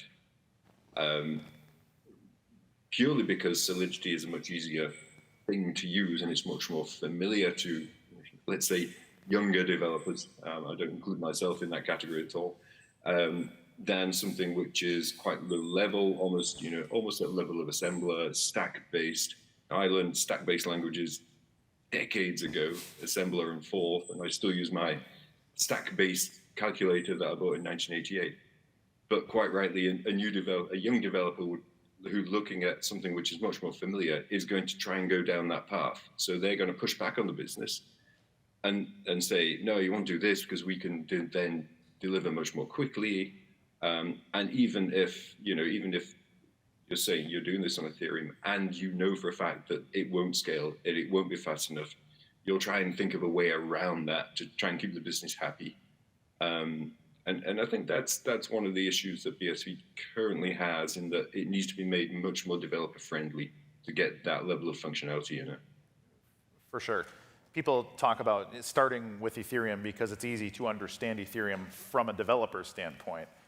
But of course, BSV has... There's a point there I would like to mention that Ethereum, there's a reason it's so easy to program. It's actually, what they have done is have the off-chain code which you're supposed to write, which the wallet is supposed to do, that you have as the on-chain part. That's why it's very simple to write in an imperative fashion that this must happen, this must happen, this must happen, which we have in BSV if you want to do automated transactions. What you want to do is the wallet is supposed to do that as a private agent. So what we have in Ethereum is like a public agent doing this, and that causes a lot of problems also that we face. But yeah, it's easy to do, but then it causes problems because that's not how it should work. For sure. I'd like this as well.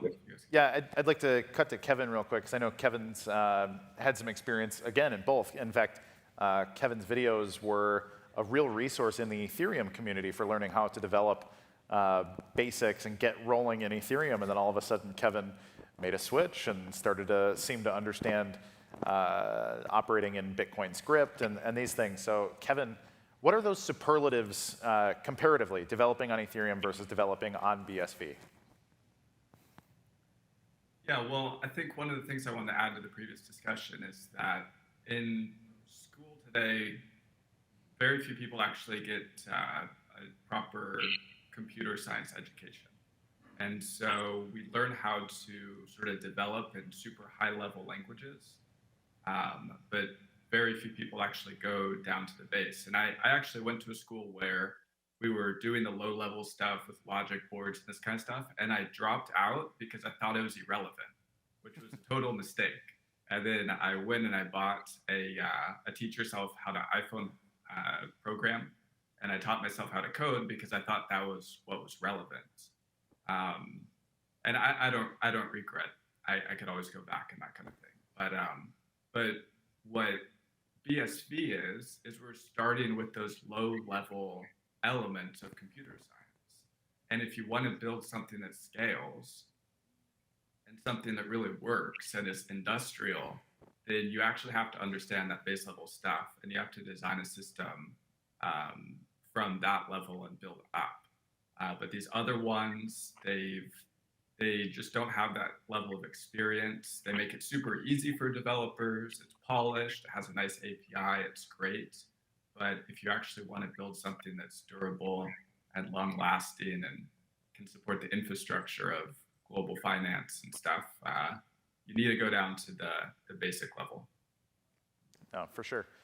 And for me, it's always, I mean, we can talk theory forever. In fact, I love to talk theory. It's a big part of what I do. But the exciting thing, I had a dinner about 2 weeks ago in Miami where I was talking to people who developed on other blockchains. And they didn't know who I was. So when it came to me, they asked, well, what do you do? And I started to talk about BSV and 100,000 transactions per second and multi-gigabyte blocks and 2 million NFTs a day being created on chain. And all of a sudden, the group, everyone independently wanted to argue with me. That's impossible. That's not how these things work. And so there's a very clear cultural divide where people just don't think that it can work.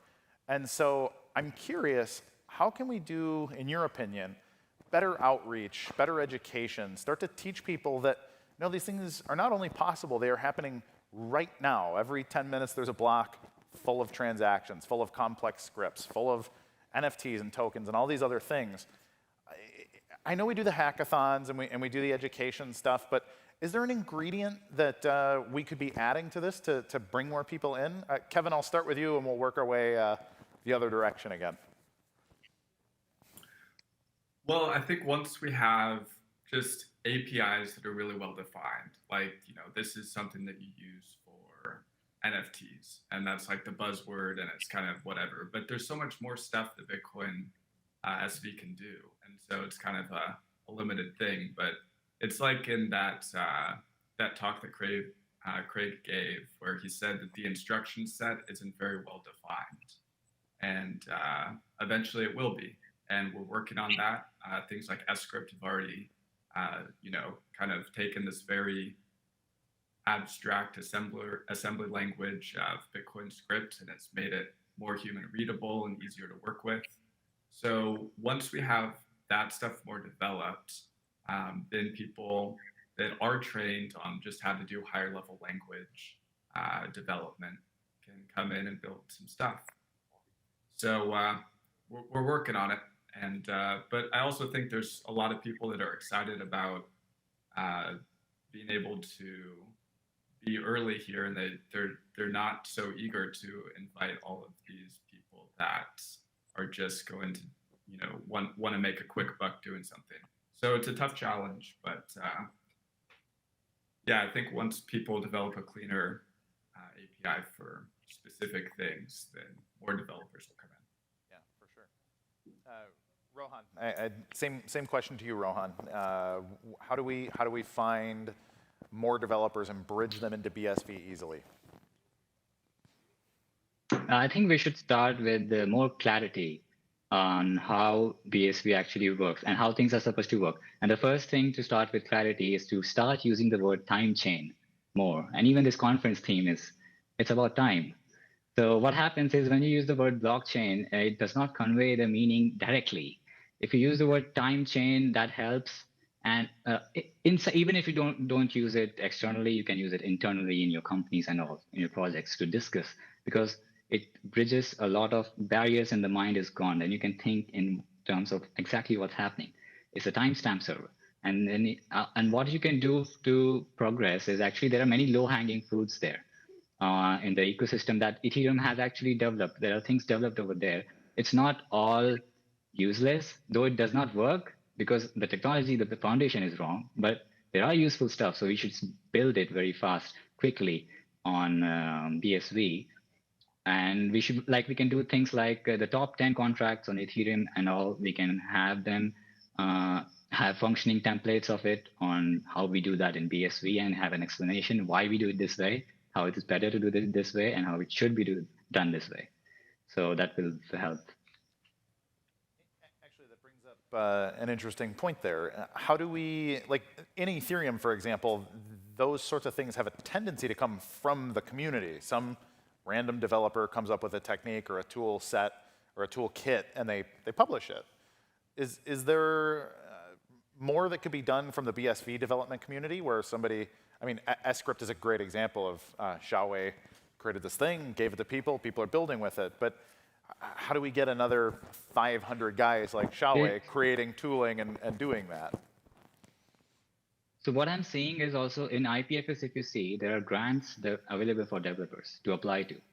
And there are like huge grants, like $5,000 for making anything. You just propose something and you just get the grant to make it. And the developers, we are trying to attract developers in our company too. And they look at this, that IPFS is giving me this and $5,000 just have to submit some proposal. It's not demand. So what we are doing in BSE is making everything fundamentally driven, demand driven. So it's more time taking to do it properly because you're doing it properly.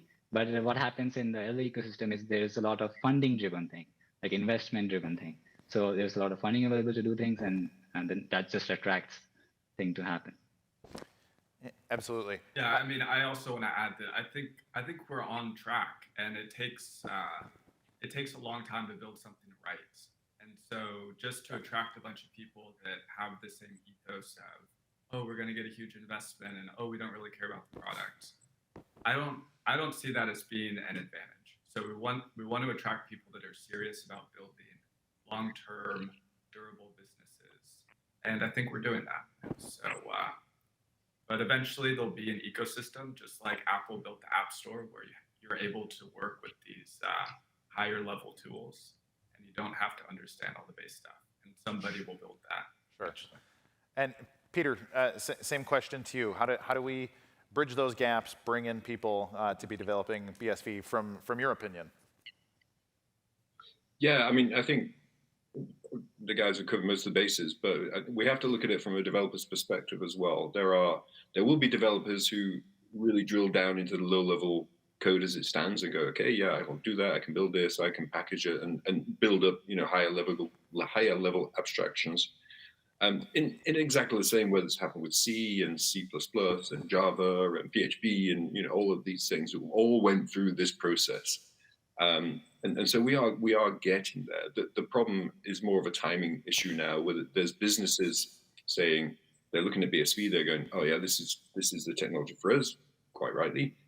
And then saying to the developers, right, build me this. And those guys, a lot of those people, as Kevin was saying, they're just not equipped to actually handle coding at that level. So we're waiting on the ecosystem to be built from other sources, because no developer is going to turn around to his boss who said build this on this and say I don't know how to. He's going to try and do it, and he's going to look online, and he's going to try and find examples and cobble something together, which is one way of doing it, but it's not very efficient. So it's a sort of race at the moment, and we will get there. There's no question that we will get there. As I say, every programming language ever has gone through these sort of growing pains. How to increase it? I think we need to really get a consistent, good developer community and build on it, explain what BSV can do, explain why it's better than Ethereum, even if there's more pain to begin with. And as soon as we get that sort of bedrock going, and we're seeing some of that work already, of course, and then it'll just snowball, it'll roll. As soon as you kickstart these things, they grow and grow and grow exponentially. So fingers crossed it won't be too much longer, but right now it's sort of a bit of growing pain. So the next thing that comes up in almost every conversation that I have here, we talked about permission versus permissionless. We talked about some of these other options, and or the UTXO model versus the global state model and all of these things, but I think the big one right now remains proof of work versus proof of stake.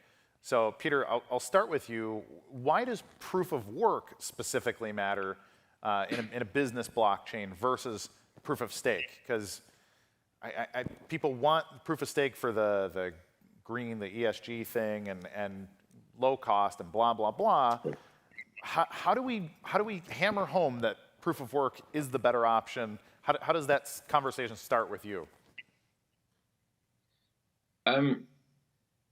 From a business's perspective, and ignore the technology, actually ignore the consensus mechanism at the moment, the business has to know what its costs are going to be going forward, and they have to know that what they are paying to be built does its job. And that should actually be their only concern. You shouldn't be having a discussion about consensus mechanisms with a CEO or with a CFO. It's pointless. There's just no reason to do that. They should not have to be worrying about that. They should be saying to you, how much is this going to cost me in year 3? And as a developer or a designer or an architect, we should be able to give them a good, reasonable estimate of what that will be based on traffic expectations. Now, beyond that, of course, there are certain aspects, technical aspects, which are improvement. But again, that should be a decision for the architects of the system, I believe, and not to do that. They should say, if we build it this way, it will cost this. If we build it that way, it will cost that. And the business shouldn't really care beyond that level, because if they are doing, then they're not concentrating on their business, they're concentrating on their tech stack, which is the wrong thing. Yeah. Well, actually, I would argue that's the epidemic thing that we've struggled with in the blockchain space for a dozen years, is arguing about the tech stack instead of the business opportunity. Rohan, same question to you. Why proof of work versus proof of stake, and how do we pitch that to people? So proof of stake, what we are doing is actually trying to converge the chain onto one single chain and deciding who is going to lead the next block, who is going to be the next leader for making the next block. And for that, in proof of stake, what happens is we have a voting system in which you kind of have stakeholders who are invested into, the most invested stakeholders sit in a committee and basically vote on who is going to make the next block, who is going to be the next leader. And you also have some probability applied, so that it's so like in EOS, it's 1 out of 21. It gets to be the next leader, but it becomes like a committee-driven thing about who is going to be the next leader of the block. So in proof of work, we simply have a marketplace for block producers to compete to produce the blocks, and we have consumers of the ledger space, which are the people who want to make transactions happen. And it simply has economy of scale, and it scales. And people have correct incentives. Again, it comes down to incentives. So the people have the correct incentives miners have the correct incentives to keep investing in their infrastructure to make big blocks, and not only big blocks, but better internet infrastructure, connectivity, and all, to better services in general to serve the network. So it's a competitive marketplace, free market block production and consumption in proof of work. While we have kind of an oligarchy forming in proof of stake, where you have more investment gets you more money. So you don't have any reason to keep investing. Sure. In the interest of time, I'm not going to give the same question to Kevin, but I'd like us to do a 1-minute each response. If you could distill BSV down to 1 or 2 things that makes BSV better than any other blockchain, what would it be? Lightning round, go. Well, I would say the stable protocol. Okay, if I'm going to build something that I want to be durable and long-lasting, I don't want the protocol to be changing on me all the time. So the stable protocol, and then the low transaction fees, so we could do micropayments and that sort of thing. Those are the main 2 things. And then the last thing I'd say, it's the original. It was built by Satoshi himself. So I'd rather go along with his invention. He's had this vision for a long time, and I'd rather go with the person that thought it than a copycat. Yeah, amen to that. Rohan, please. Scalable. The most important part is the only scalable blockchain we have, which is alive all the time, which doesn't die, and you have to go on calls to keep bring it alive again. Yeah. The most important part is the scalable, and then we have the data integrity, the integrity of it. That's what I would say. Beautiful. Peter, I'll give you the final word. Why BSV? Speed, stability, scalability, cost. That's it. Brilliant. Well, in the interest of time, I'm going to give a minute and a half back so we can Thank you. keep this on track. Thanks so much. Hey, actually, before we let the panel go, Rowan, I'm going to give you 30 seconds to quickly tell the audience what Block Review does and why they should be calling you. Okay, so we are an on-chain application development firm based in India. Currently, we are building seamless fiat on-ramps for 1 billion people in India to access the BSV ecosystem and a demand-driven, individually priced digital asset marketplace, which is powered by BSV tokenization. So we are building the capability of on-chain development by conducting workshops, hackathons, and seminars in the various colleges and hiring developers to spread BSV knowledge and awareness about the time chain and the blockchain aspect, how it can be used. So we get a lot of developer talent from here. Well, we look forward to all the things you're going to help do with the BSV growth in India and neighboring regions with some more time. So let's thank Kurt and our panelists remotely. Thank you for participating. Thank you, Jimmy. Now it's time to talk about a little bit of law and order, and I talk about it not just because I'm a former lawyer, but we believe it is critical for the growth of blockchain use to bring more legal compliance, to make institutions, governments, and all of us just as ordinary consumers comfortable with the safety of what happens on the blockchain. To talk about this is a speaker who comes from a former government experience he'll tell you about, and now he's the Director of Government and Strategic Affairs for Blockchain Intelligence Group. And he'll be presenting about better information tools for more lawful blockchain industry. Please welcome to the stage, William Callahan.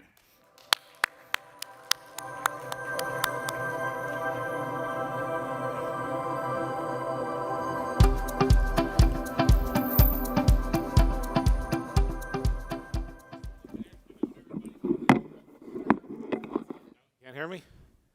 There you go. Okay, we'll start again. Hey, good afternoon, everybody, and everybody here in New York City and everybody watching at home or offices. Thank you for the opportunity to come here and talk about forensic analytics and blockchain intelligence group. My name, as Jimmy said, is Bill Callahan. Real quick about me, I'm a former special agent with the Drug Enforcement Administration and got into this blockchain investigations and data analytics. And I'm hoping today I can invite all of you into this community as well. As Jimmy mentioned earlier this morning, it is time for more law and order on the blockchain and in the cryptocurrency ecosystem, and we need everybody's help with that. That's just not law enforcement, it's just not the developers, but we need everybody's involvement with that. Enough about me. Let me just tell you this afternoon, I'm just gonna quickly brief you on a few things here, including our investigative tools. We are one of a couple of analytics companies, forensic analytics companies, that analyze the blockchain, cryptocurrency, risk score, and I'm going to show you some of that. I'll show you some of the training that we do for law enforcement. And again, I invite all of you because this training that we provide, called our Certified Cryptocurrency Investigator course, I'm here to offer you, to invite you to come into that community as well. Do have a special promotion for the CoinGeek. It's CoinGeek 2021. Write that down, or you can call me later on or see me later on for that. But I'll talk about that a little bit, and I'll talk about, hey, the BSV community. And again, I'm going to show you why this is important to me, and I believe it's going to be important to you as well. This is our investigative tool. It's called Clue. And what it does, and I'm going to show you some examples of that. Basically, with the BSV blockchain, the Bitcoin blockchain, and we have a number of others, including Ethereum and over 300,000 ERC20 tokens as well. We can forensically graph, track, and trace, and we risk score them. And we're also working to find out which are the bad ones out there. Who's doing illicit activity? Who's talking to sex traffickers and drug traffickers and the like, okay? So we don't want them on this blockchain. I think everybody in this room will agree with that. Hey, thank you. Okay, and we're going to keep them off. Hey, Who's using blockchain analytics? That's what you're probably asking yourself right now. Yes, law enforcement. And I threw a couple of the agencies up there, just an example. But it's not only the federal law enforcement. So we're getting calls from our state and local law enforcement in your communities as well. Hey, who's using it as well? Financial institutions, the exchanges are using this tool as well. Also, businesses are using it. And you're going to see more and more, I believe, as Amazon and Walmart and other businesses take on cryptocurrency, including yourselves, okay? Because the bad guys are going to sneak on, they're going to use your networks, okay? It's just like everything else. They take advantage of what you guys are producing that's good, right? And we want to keep them off. Why are they using it? Especially our tool, number of reasons, but relatively it's easy to use, very easy on the eye, and I'll show you that as well. For regulatory reporting.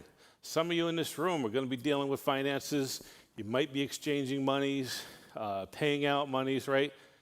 You might find yourself having to answer to regulators, okay? And that's something that you should search out when you're building your products out there, your platforms, if you are, depending on what country you might be in, okay? It simplifies documentation, another reason why, and time-saving tracking and tracing filters. What used to be done in the early days of cryptocurrency investigations by hand, Excel spreadsheets, was very time-consuming. I love it when I have a law enforcement officer come to me and say, hey, what took me 3 or 4 weeks, I did in 2 or 3 minutes with your tool. Okay, that's rewarding because that's more time spending chasing down the bad guy who's trying to take advantage of your platform. Okay, is trying to take advantage and sneak in there. Hey, let me just show you a few things, what's going on out there, okay? This is, for instance, one of the scams. There's many scams, so I'm just going to mention this one here just to give you a visual picture of what's going on. This is a scam. I picked on Elon Musk for no other reason. That was what I had handy. But other celebrities, politicians, famous people also get hit with this. You've probably seen it yourselves. Send me $50 in Bitcoin or cryptocurrency, and I'll send you $100 back, okay? And nobody ever gets the $100 back, right? So that money gets lost. In a scam like that, I want to show you, this is what it looks like graphed out. Lots of people fell for this one. Lots of people. Right in the center is where the monies were sent to, and that's everybody else sending money in. So what do we do with tools like Clue, analytical tools? Well, we can trace it, okay? We can trace it, follow the money. You've probably heard that. In law enforcement, we always talk about that, follow the money, all right? I spent many times following the drugs here in New York City, and it would lead me to a stash location in New York City. When I followed the money, it led me all over the world, okay? Because that's where the major players were, all over the world, laundering money. So this is a graph of one of those transfers. You saw all those come together. This is just one piece, okay, one of those transfers. And then what they do is they kind of just split that out a few more times until they can either park it safely somewhere, put it into maybe a cold wallet, maybe take it off chain, or cash out. And that's the beauty of the tools that we provide, is that hopefully we find those on and off ramps, and that we can get law enforcement there and get them to seize that money and at times recoup money for victims. Hey, ransomware, we're all hearing about that. I'll just briefly show you a couple of graphs with ransomware. This is the Colonial Pipeline. Again, this is what a law enforcement officer, an investigator would see, all right, on using our tool.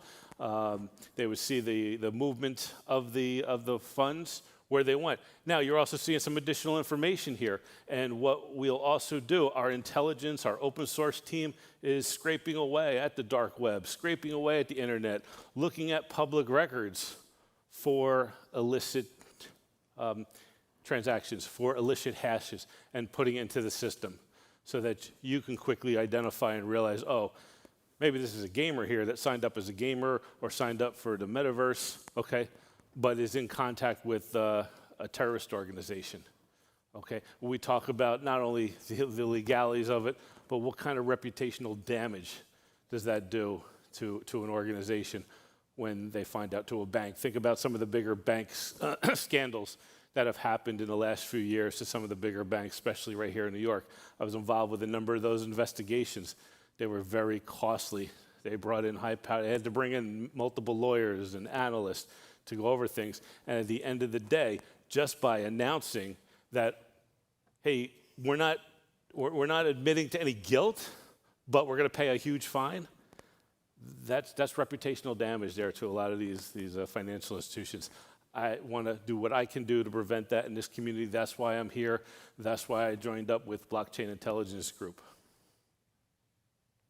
Just to put a little pin on the Colonial Pipeline, the two orange lines here, that's the FBI accounts. So when we traced it, we took it, they tried to hide some stuff, and we said, no, because the blockchain is public, it's transparent, right? We were able to see where the money went to, where the FBI put and placed the money.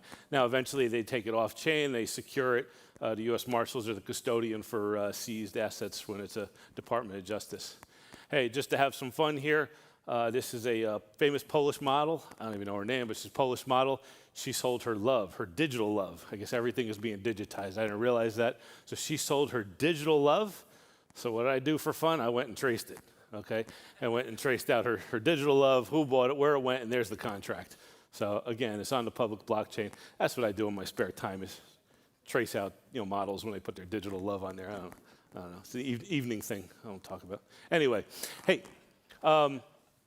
just to move on here, what I wanted to do also mention to you, which was interesting when I was putting this presentation together, I took a look at it and I said, well, I heard a lot about during the last time I was with Jimmy, and I know you're hearing a lot today about these micropayments. And I said, well, what does that look like? Well, here I am. I'm able to go on here. One of our tools that we risk score, but we're also looking at the transaction, how much was made, where it went, whether the fees, we can all see that. And here I saw a transaction, less than a penny was the fees, right? So what I do, because when I'm not looking at models and where they're selling their digital love, I'm looking at fees and comparing fees. And I took a look at Bitcoin. And I hate to read off a slide here, but I'm going to back up. Here's a $10, it's down in the bottom here, I don't know if you can all see it. It's a $10 transaction. I assume that's what a lot of you are dealing in, right? $10 transactions in some of the things I've heard about over today and I'll hear about over the next couple of days. The fee was 24 cents. Okay, it's 24 cents. That's on the Bitcoin blockchain. For comparison, I looked at Bitcoin SV. I looked at a $10, same amount, $10, 10.02. And here it is, less than a penny was the transaction fee. So, you can actually see it and graph it out. It's not just talking about in theory. This is what we can do here. So everybody can see this, and thought it was just something of interest there. Training. As I said before, we offer training to law enforcement, to the AML community, financial community, compliance, but we are starting to see a lot of attorneys who are involved in cryptocurrency, auditors taking this training, and also starting to see people that are involved in the building of these systems, of these platforms, because you're dealing in money, right? You're dealing in money, you're exchanging money, you're paying out. You probably know as well, could the government come after you as an MSB, as an unlicensed money remitter, money service business, okay?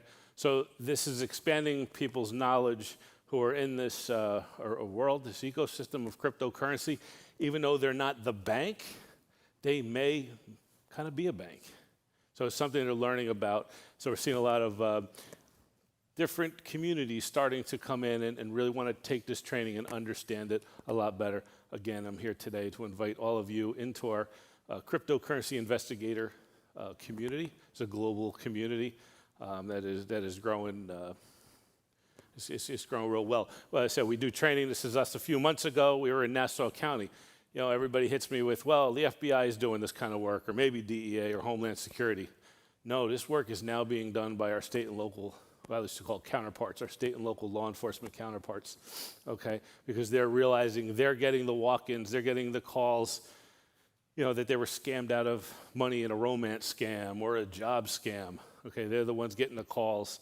So now they're going to have to respond because, the federal agencies are really tied up with, things like ransomware, trying to prevent that. So you'll see more and more of, I believe, our local agencies, which, again, if you're in those communities, they don't know this stuff. Take a few minutes, reach out to them and train them, especially if you have friends in law enforcement or in legal and prosecutions. Talk to them what you're doing, because remember, from a law enforcement perspective, all we see is bad all the time. Everything is bad. They need to know what good is, and again, you can play a role in that. Hey, why am I here? Why is this important? Why did I want to stay in this arena to do something? Here's why, okay? 2020, 93,000 overdose deaths. Okay, I can't say all of them were related to cryptocurrency, but I do know for a fact that we had a lot of investigations from the dark web involving cryptocurrency, peer-to-peer exchangers exchanging crypto for fiat. Okay, this is why it's important to me to be out here to speak to you about it. I am sure everybody in this room either knows someone that's been affected, maybe close, or a friend or family that's been affected by this. Okay, I spent a couple years out in the Midwest. We were crushed with overdose deaths, all right? And again, it's just one pill, and it doesn't take a lot to buy one of these pills over the dark web or over one of these social media applications that are out there. Something to be aware of. Really asking everybody to be aware of, and that you're watching that. The communications that go on are coded. So while nobody's saying, hey, I've got a counterfeit pill here, you know, full of fentanyl, which is killing everybody, right? There's a lot of code that's in there. We've got to monitor that. We've got to be aware of that. Don't want that to happen to anybody here, right? Because, you know, the feds will go after you, especially if it results in overdose death. Okay, they're going to go after everybody that somehow touched it. May get you, maybe not, but they're going to go after it, right? All right, and this is definitely what I don't want to see happen to any of your websites. I don't want to see happen on the BSV blockchain. So, you know, you got resources out there. You're going to meet a few more on Thursday, I know. I'll be back on Thursday, but always reach out to me if you want to. Hey, that's my presentation. I appreciate your time. I'll be here for a little bit. If you got any questions, feel free to reach out if I can do anything for you. Thank you, Bill. Thank you. Thank you. I love to know that Bill is using his time at night to seek digital love. If you have any digital love to give him, I'm sure Bill would be happy to take it. All right, next we're going to move from the world of law and order to continue our conversation about micropayments, as Bill mentioned. They're an exceptionally powerful mechanism powered by the BSV blockchain to talk about their development for micropayments for the world, for APIs, tokens, and computation. We're bringing back one of the winners of our earlier hackathons. He won the one in Seoul, in Korea. He comes to us all the way from Australia. Please welcome to the stage the co-founder and CEO of a company called Coda, Shashank Singhal.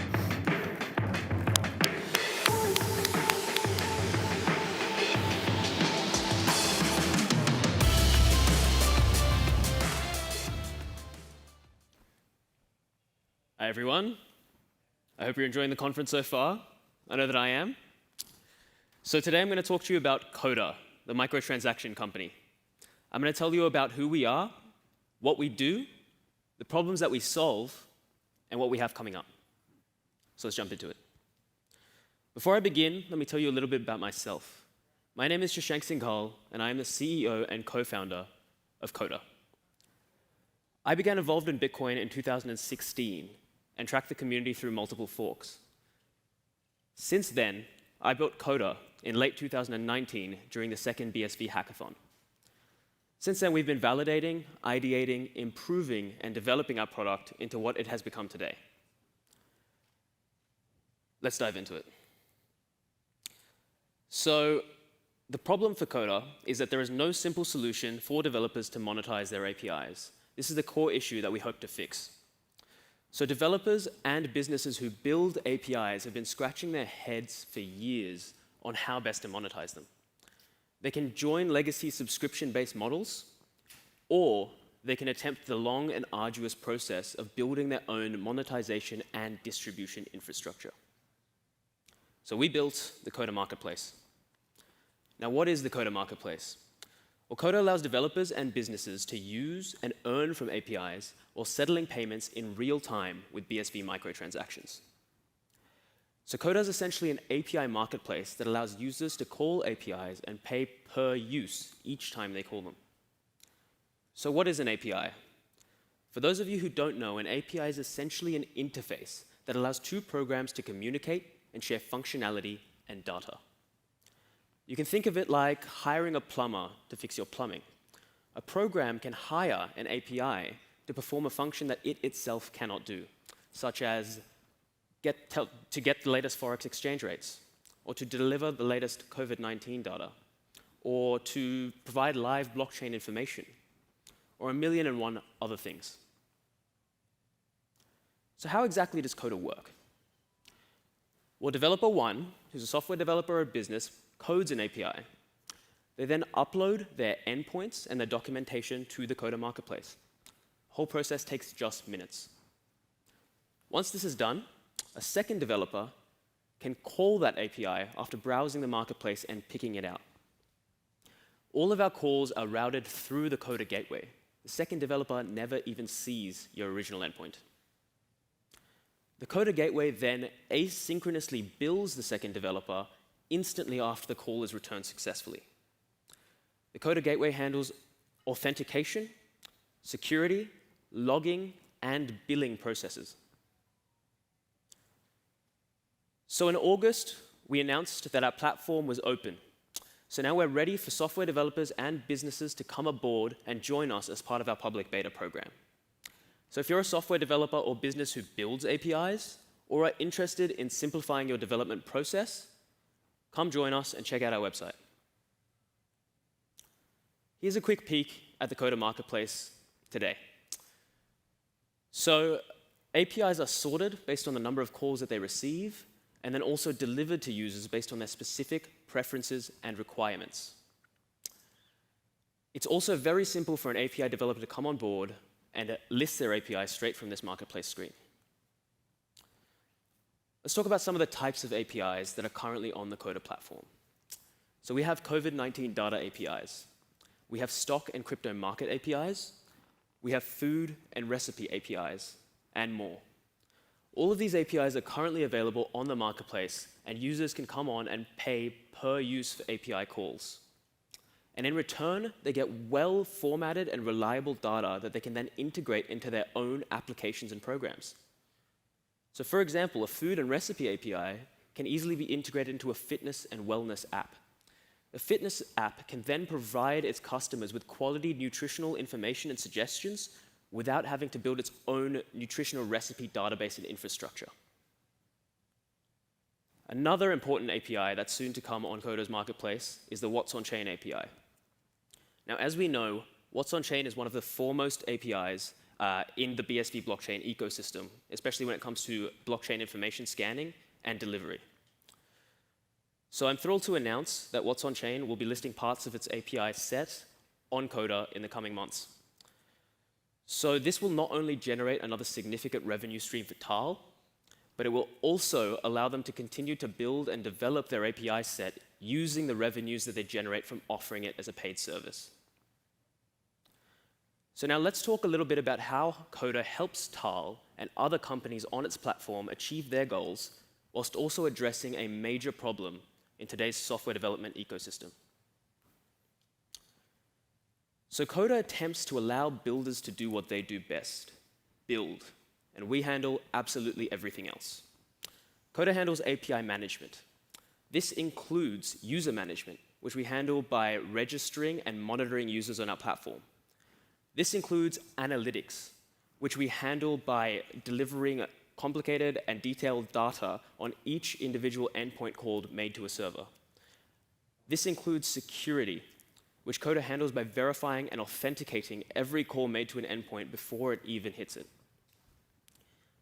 Coda handles distribution and marketing.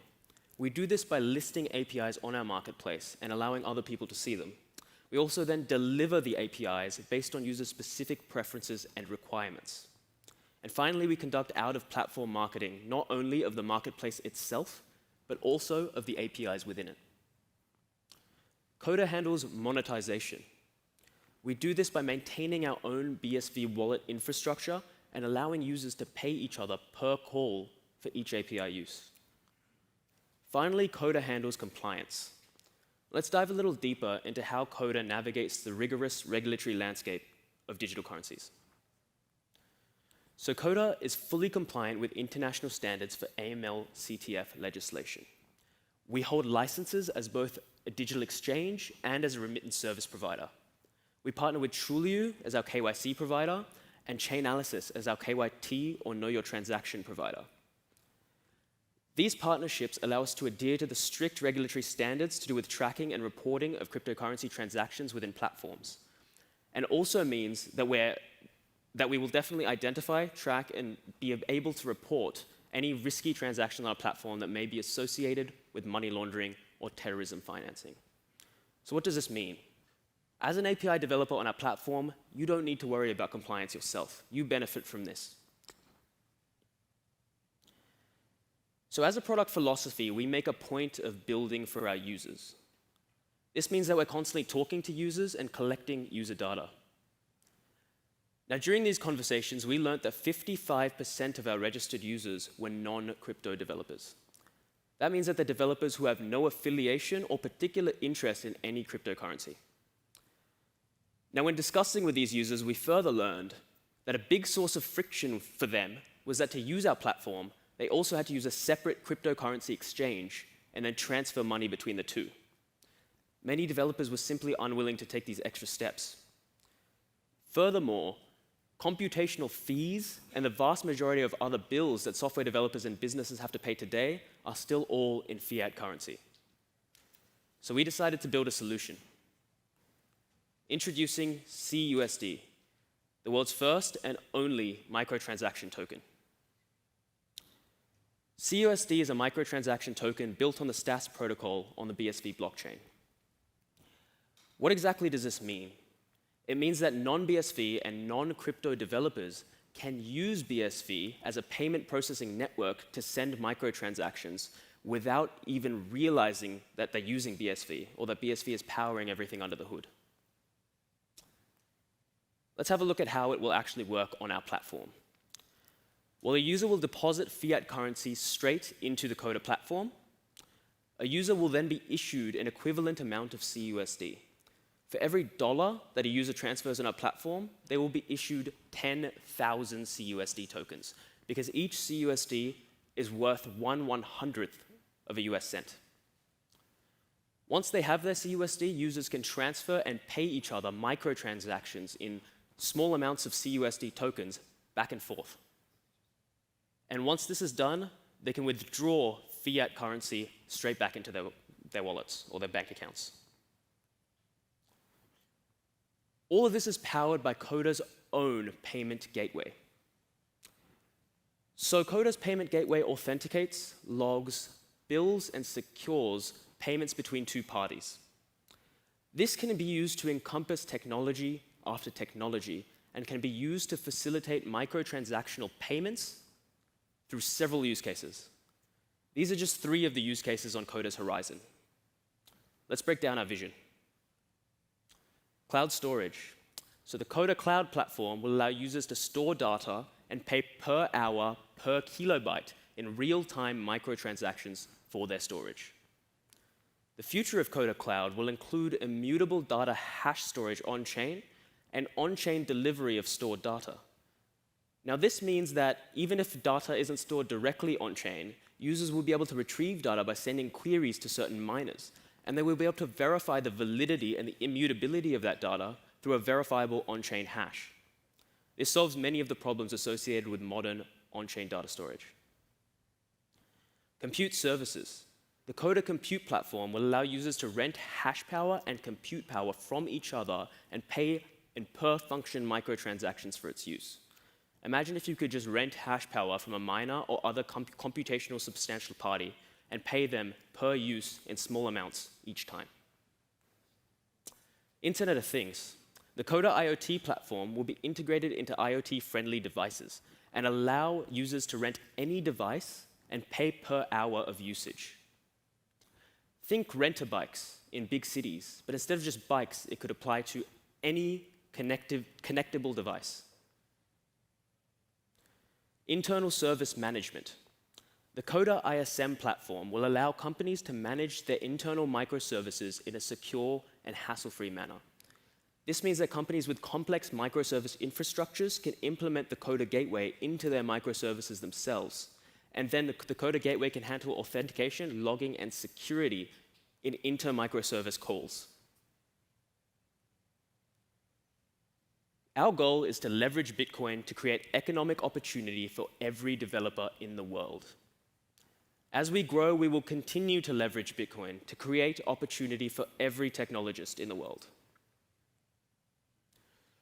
If you're interested in our product, you can check us out at www.coda.com. And for any questions and queries, feel free to contact us at contact@coda.com. Thank you very much, and I hope you all enjoy the rest of the conference. Thank you. It's great to see how far they have come with developing a great business plan from what started as a hackathon entry. So it's really exciting to see them move forward. Go check them out at coda.com. Next, we're going to continue the conversation about how Bitcoin's blockchain technology can actually power computation as well as smart contracts. To speak to you about that is one of the brightest minds in the BSV space. He is the founder and CEO of a company called Scrypt. He'll be appearing remotely. Please welcome to our virtual stage, Xiaohui Liu. Hi, everyone. Can you see me? Hello? Okay. Hi, Jimmy. Thanks very much for the great compliment. And I'm very excited to show you today with what we have been doing at Scrypt. And we are making a lot of, I think, recent splashes. So I hope to see you guys. So let's get started. So first, before I talk about what Scrypt does, I just want to talk about, the buzzword is all around the so-called smart contracts or tokens. So what is essentially what are smart contracts? So in my opinion, it's very simple. So it's like any kind of a computer code, but with only one exception. It runs instead of on your, let's say, laptop or mobile phone, it runs on the Bitcoin network, and it's run by all the miners in the entire Bitcoin network. So what is the benefit? Why is it different from all other pieces of code that's running somewhere else? Because it's running by the Bitcoin mining network, so it has a few great features. Number one, it makes it trustless. So basically, a lot of times, especially nowadays, we conduct a lot of business online because especially during the COVID period. So whenever you are not doing transactions face-to-face, there are many challenges. For example, if I want to buy something from you, I can pay you first. You may not give me the goods, or vice versa. If you give me the goods, I may not pay you. So smart contract is a great way. I think this is a killer app feature for a smart contract. Basically, it enables the atomic exchange of goods and payments. And also because it's on-chain, so it's all transparent, which is great for a lot of applications like gaming. And also is very efficient because everything is can be automated.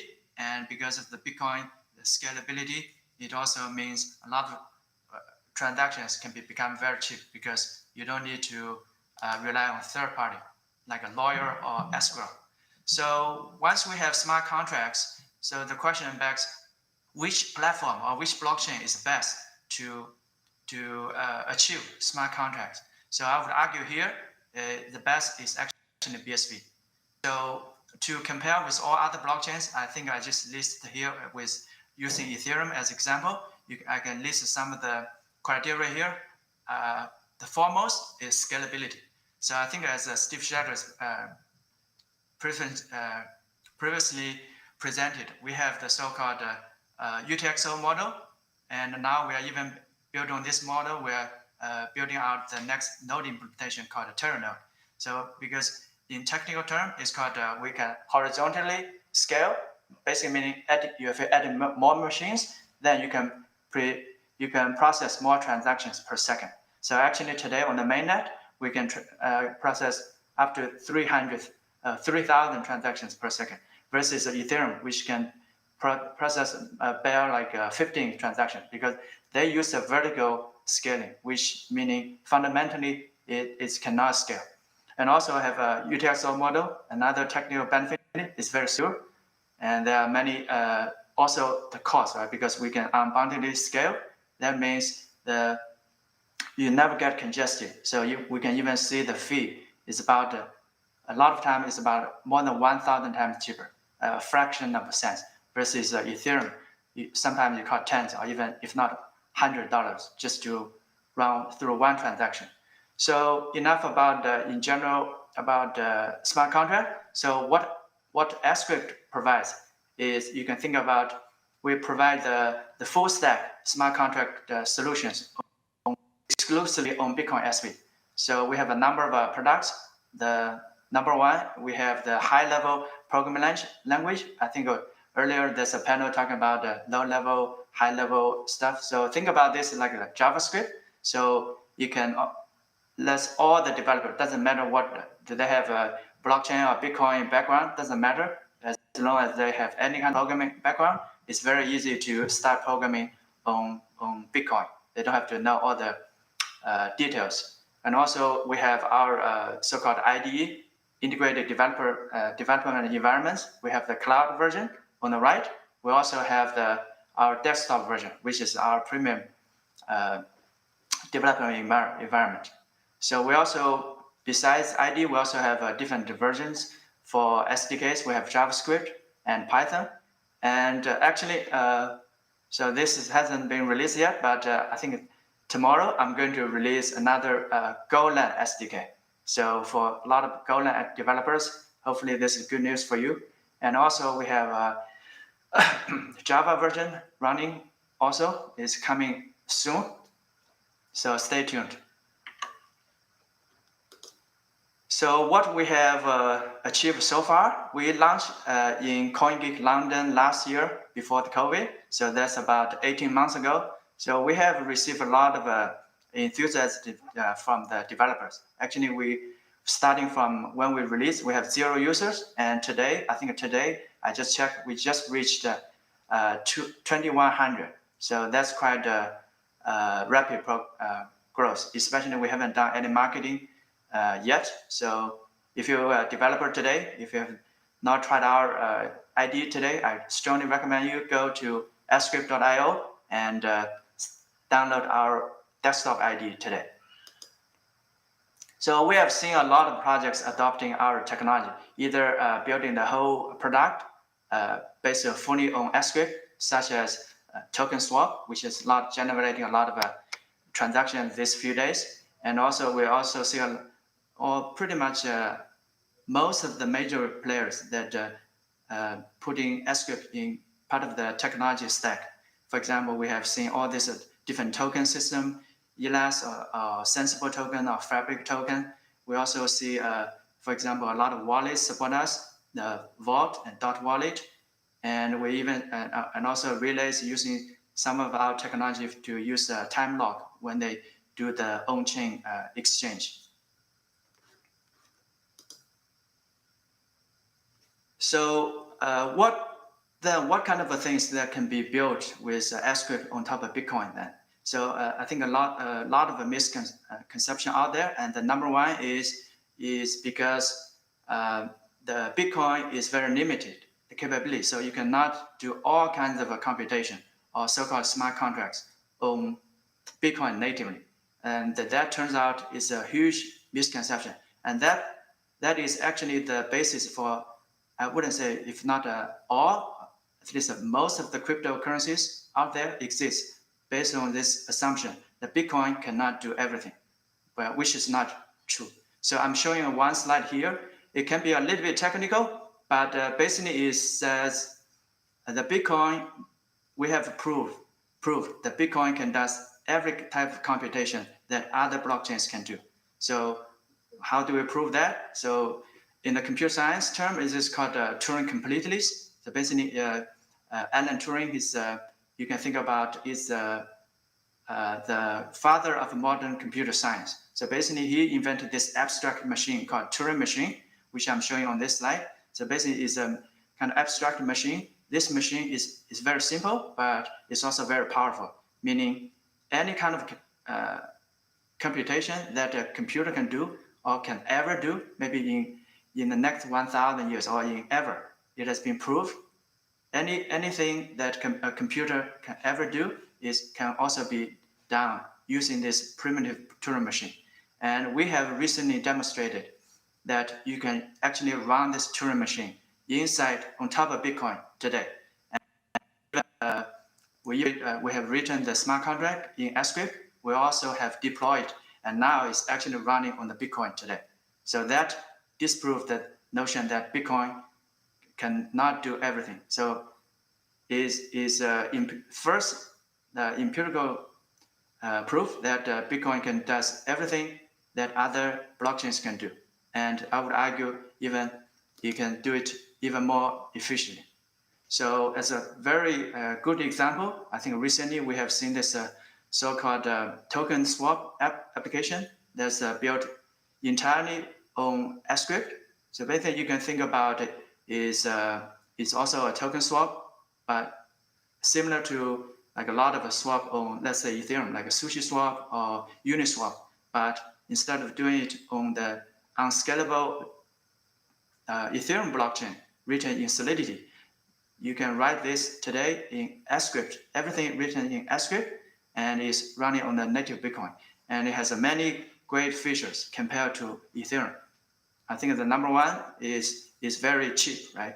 We are talking about, I think today about 0.1 US dollar versus a lot of other swaps. You can easily go to $10 or sometimes 100. Or I think I've seen some examples you have to, one swap costs you like $1,000. So that's orders of magnitude much cheaper.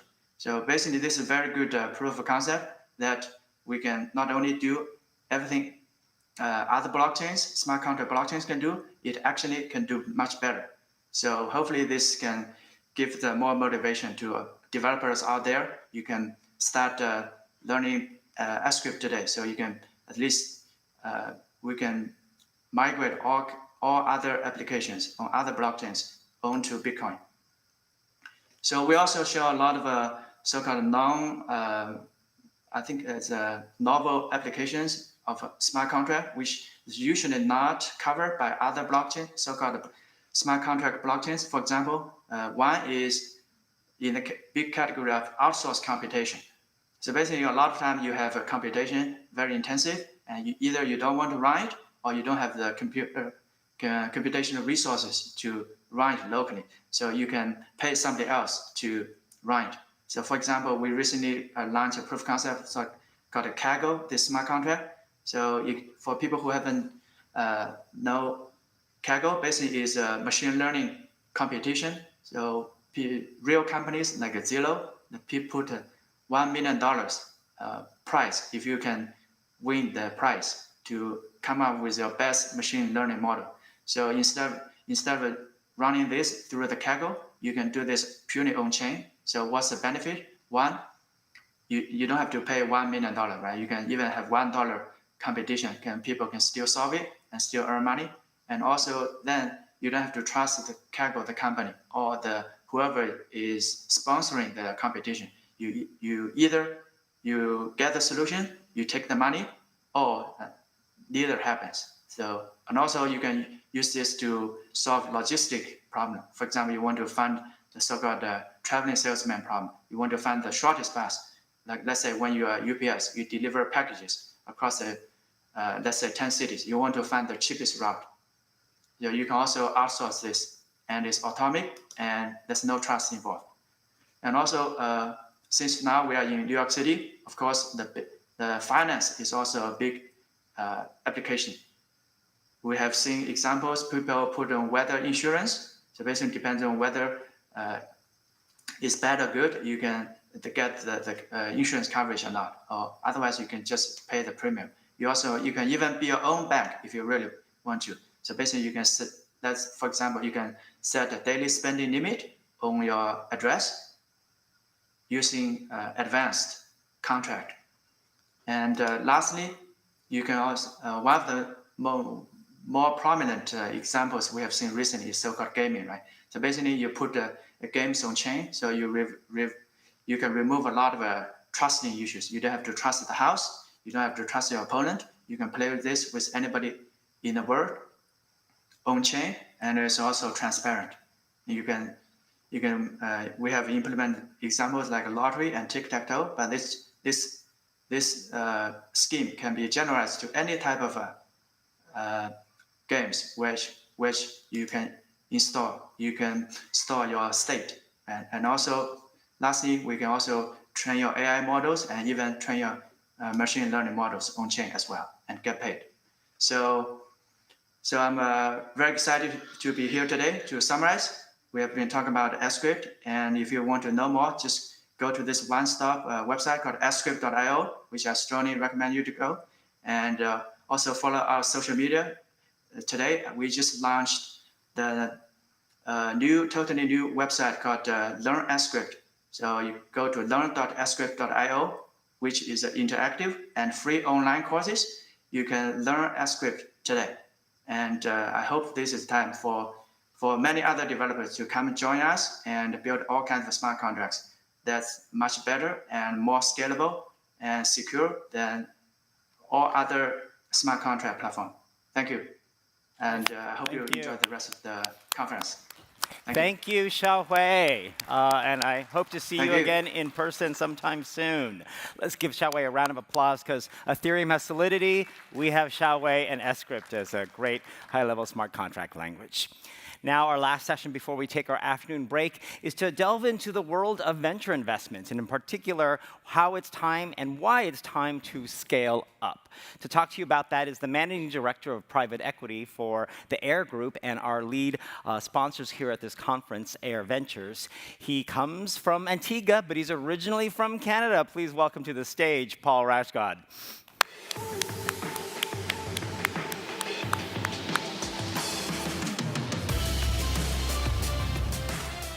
Good afternoon. Is this? Oh, it's coming out okay. Okay, great. Thank you, Jimmy. Good afternoon, everyone here in person as well as watching online. I'm Paul Rashgod with Air Ventures, and I'm pleased to be speaking to you today about investing in the BSV ecosystem. And here we go. Okay, great. Before I get too far into things, a little bit of background on who we are. Air Ventures is part of Air Group, which is led by entrepreneur and philanthropist and the unmistakable Calvin Air, gentleman over there, with a passion for BSV, the only infinitely scaling enterprise public blockchain, as well as other emerging tech, real estate, and publishing. It's a bit nerve-wracking using the word infinite in front of Dr. Wright, and I saw that he left the room, which is a big relief for me, because if any of you know, he does not like when we use that word, but I figured he'd allow it. Air Ventures is highly focused on how BSV is reshaping the world, and we're helping to create this new reality. We invest in leading businesses such as these in varied industries that are utilizing the BSV blockchain to their advantage. Software companies in arenas like BSV infrastructure, supply chain, content, as well as gaming companies, fintech, ad tech, social media, and on and on. Now, we recently closed on 2 investments into new names for us that coincidentally have similar sounding names, Buzzcast, which you see on the screen here, and Blaircast, which you don't. That investment just closed last week, and we weren't sure if it was going to close in time for the conference, so their logo didn't make it up here, but luckily both companies are presenting at the conference, so we'll learn more about them. Now, before I get into why we invest in the BSV ecosystem and what we look for in investment opportunities, I thought it might be kind of fun to do something unconventional. It's been a long day. I know it's been an exciting day, but investing for some people and the investment process isn't probably riveting to all of you. So I thought, let's do something fun and a little bit unconventional and talk about what we don't invest in and why not. Now, you'll notice right away the slides are going to take a nasty turn for the ugly. The tones are different. It's an ugly topic. An ugly topic, I think, deserves ugly slides, but we'll get through it quickly. Look at this enviable growth rate, growing from some tiny number in 2013 to over 12,000 today. 111% compounded annual growth. I did the math myself. I used to be a banker. It's accurate. That's astounding growth, but we're not interested in this. Look at this strong month-over-month growth continuing after that incredible growth rate you already saw, still growing 5 to 10% month on month. Any entrepreneur in this room would probably say, that's incredible growth. We're not interested. Okay? What's so wrong with this? What's so wrong with this is everything, because this is a chart of the total number of cryptocurrencies, crypto, It's a term that I'll use today. I don't like to use it, but I'll use it for this discussion, which has grown from 66 in 2013 to over 12,000 today. I left it sort of 12XXX with a bracket around it because it goes up every day by a dozen or two. I think it was 12,300 this morning, 12,100 something a few days ago. That's incredibly strong growth in the number of hobby coins, side chains, and meme coins out there. You guys have all probably heard of Doge. Did you know there's a whole Doge family now? I just discovered this. One Doge wasn't enough. There's a mama Doge, daddy Doge, there's baby Doge. I think there's like step cousin Doges. Clearly that's very clever and productive. Most cryptos are unnecessary, they don't work, or worse, they're outright scams, and in many cases, all of the above. I was curious about this next point. Thank you. I was curious about this next point since we're here in New York, America's financial capital, arguably the world's financial capital. The top 4 stock exchanges in North America are the NASDAQ, the New York Stock Exchange, and up in Canada, the Toronto Stock Exchange and the Toronto Venture Exchange. Those 4 exchanges have 8,850 public companies, far less than the number of cryptocurrencies that grows, like I say, by a dozen or two every day. And by the way, all 8,850 of those companies had to file something called prospectuses. Just ask Ta'al, they'll tell you about it. They had to file prospectuses, they had to get regulatory approval, they had to get stock exchange approval. Not so with the 6,000 or so ICOs in this 12,000 whatever number that goes up every day. Speaking of ICOs, I don't know if you knew this, but there were ICOs, then there were IDOs. They worked their way up to IEOs. You see a pattern here? Well, that too, but they're also working their way through the alphabet and through investors' wallets, or so they're trying. In fact, now there are IGOs, but I don't think there are IFOs. I have an idea for F. The financiers behind this crypto machine, this factory that churns out one after another, would have you believe there needs to be a crypto for everyone and everything. Otherwise, how can you possibly launch a business focused on blockchain? My favorite to pick on, although now that I look at it, I really admire their honesty here, is this crypto for the dental industry. This image comes from their white paper calling for a new dental ecosystem. Oh, that's great. Look at the pillars of their ecosystem. Dentists, patients, and traders. Traders of their cryptocurrency are a pillar of their ecosystem. How does that work? Folks, traders should be a pillar of your ecosystem if you make trading software. Like what's funny to me is publicly traded companies who, of course, care about their stock price, they don't even talk this way unless they make trading software. Can you imagine Netflix giving a quarterly update saying how their strong growth was driven by trading in Netflix stock? It's ridiculous, right?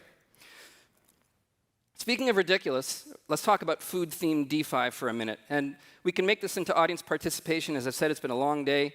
Feel free to shout out some of the ones that come off the top of your head. Food-themed DeFi. Anyone? Sushi. What else? Pancakes. Burgers, hot dogs, pizza. I don't think they did fries. And they're up to dessert now. There's gelato and whatever else. It's like an all-you-can-eat Vegas buffet, but of hacks, failures, and pending regulatory problems. By the way, there are many DeFi-like offerings, such as TokenSwap that you just heard about from our investee company, Script, Xiaowei Liu. There are many DeFi-like offerings on BSV. Somehow they managed to launch their businesses without ICOs and yet another cryptocurrency. Who'd have thunk it? Bottom line, does every project, every app, every newfangled fintech or loan idea, because that's really what they are, or a swap or whatever, does it really need its own cryptocurrency? No. Do any? Still no. All you need is BSV, one world, one chain. Now, there are many good companies lost in all this crypto noise. We suggest the stronger among them follow their peers that have already moved over to BSV to take advantage of its unmatched capabilities before they're outcompeted and it's too late. You've already heard from some of those companies that have moved over from the Ethereums and whatnot, like Fix Gaming and Company with a K. That's the easiest way to say their name. So I think we'll be hearing from more. So why the focus on BSV? It's as transformative as the internet itself.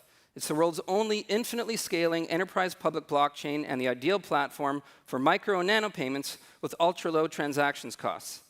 It follows Satoshi's vision for Bitcoin in the white paper with what I call today's upgrades and a protocol now set in stone. Now, you're going to be hearing a lot more about this next point throughout the conference, so I'm going to leave it to the experts, but the only thing I want to say in summary is BSV is very eco-friendly, arguably the most eco-friendly blockchain. That greater scale we keep talking about and that you've seen demonstrations of today leads to greater efficiency. More transactions and bigger blocks simply means more energy efficiency per block and per transaction. And this, too, is continuously improving. So who's on BSV? Well, you've seen many examples of them today. Mobile apps, governments, SaaS and BaaS, that's Bitcoin as a service platforms, IoT solutions, social platforms and marketplaces, gaming and esports galore, NFTs, some stable coins, apparently a dozen or so metaverses. I didn't know that. I knew of one. And on and on and on. BSV is also the only tech that can serve as an enterprise-level data management and value system. Well, what does that mean? BSV's micro and nano payment capabilities enable new and easy ways to pay for data usage, providing tremendous utility for data, digital activities, and services. BSV will become such a valuable tool for massive industries that we believe companies will literally need BSV just to stay competitive. Don't take it from me, take it from Peter Bainbridge-Clayton, who you've already heard from twice today. He didn't mention this, but I think he knew I was going to use this because I told him I would. Peter said this about BSV a few months ago. BSV adds capabilities to our platform which simply cannot be done in any reasonable other fashion with any other category of technology. He didn't say with any other blockchain or blockchain technology. He said any other category of technology. That's how powerful BSV is. BSV sets the utility bar very high. You've heard some of these stats today, but in the context that I put it in, utility, if you agree with me, you may not, is what blockchain is supposed to be all about. First, you have to deliver utility to the consumers that are using the consumer apps, the NFT platforms, the gamification stuff, the enterprises, the governments that are using BSV. You deliver utility, and from utility, you get value. That's the way it's supposed to work. Continuous world record block size that you already heard about today, only on BSV, such that 2 gigabyte blocks are becoming boring. They're so common. The average block size last week was 230 megabytes, up from 5 megabytes at the last CoinGeek conference just a few months ago. With many blocks now featuring upwards of 25,000 transactions, while fees remain ultra low. There's your proof. If this is not the definition of utility, I don't know what is. So the scaling up that we talk about, it's already well underway. It's not theoretical. Over the last several weeks, BSV has surpassed Ethereum in overall volume, and that volume is now coming from an increasingly varied number of platforms and apps. A watchful eye may have noticed there's a new name that's popped up into the sort of number 5, number 4, number 3 slot. I'm not going to say who they are. They're presenting at the conference, but they're enterprise-focused. And yet, we've only just begun. I'm just going to touch on Terranode for a second here. We had an update on it from Steve Shatters earlier. Terranode is going to usher in an era of 50,000 transactions per second throughput, scaling to 100,000 and much higher thereafter. And yet our friend Vitalik Buterin at Ethereum says BSV does not scale. Now, the only thing I want to say about that is I think it's really funny. I'm not very good at creating memes myself. Some of you in the audience here and online, you probably are. But I thought this should have been turned into a meme for anything that's an utter lie. Because I think it's hilarious. So if real Vitalik Buterin can say bold-faced that BSV doesn't scale when that's all it does, maybe fake Vitalik Buterin could tell us Coca-Cola is not delicious, New York City is not an interesting city, Gal Gadot is not stunning. Judging by your reaction, you agree with him that the guy on stage is not funny. It's okay, I can handle it. Anyway, submit your own. You guys are good at this stuff. All this growth happening on BSV has not gone unnoticed by institutional money. There are many more VCs and family offices now investing in BSV-focused deals. There were many more at the last CoinGeek, and at the prior CoinGeek, I was on stage saying that there were many more then as well, and it was always true. You may have seen some recent press releases, such as Transmira's, who you saw earlier, you heard from Robert Rice. They are doing a financing right now that was led by an outside VC, not even led by any of us in the BSV ecosystem. That's co-opetition. Co-opetition is good. Co-opetition is healthy. That's like the capital markets in action. More investors champing at the bit to invest in BSV deals and in some cases lead them and trying to push guys like us out of the way. That's a very healthy thing. It also leads to the occasional business that they own in their portfolio from prior to their discovery of BSV being introduced to us. Companies like, again, Fix Gaming or Company with a K or others that are now coming to the BSV ecosystem that you're hearing about. Now, some of these guys may keep a low profile. They're not all active tweeters.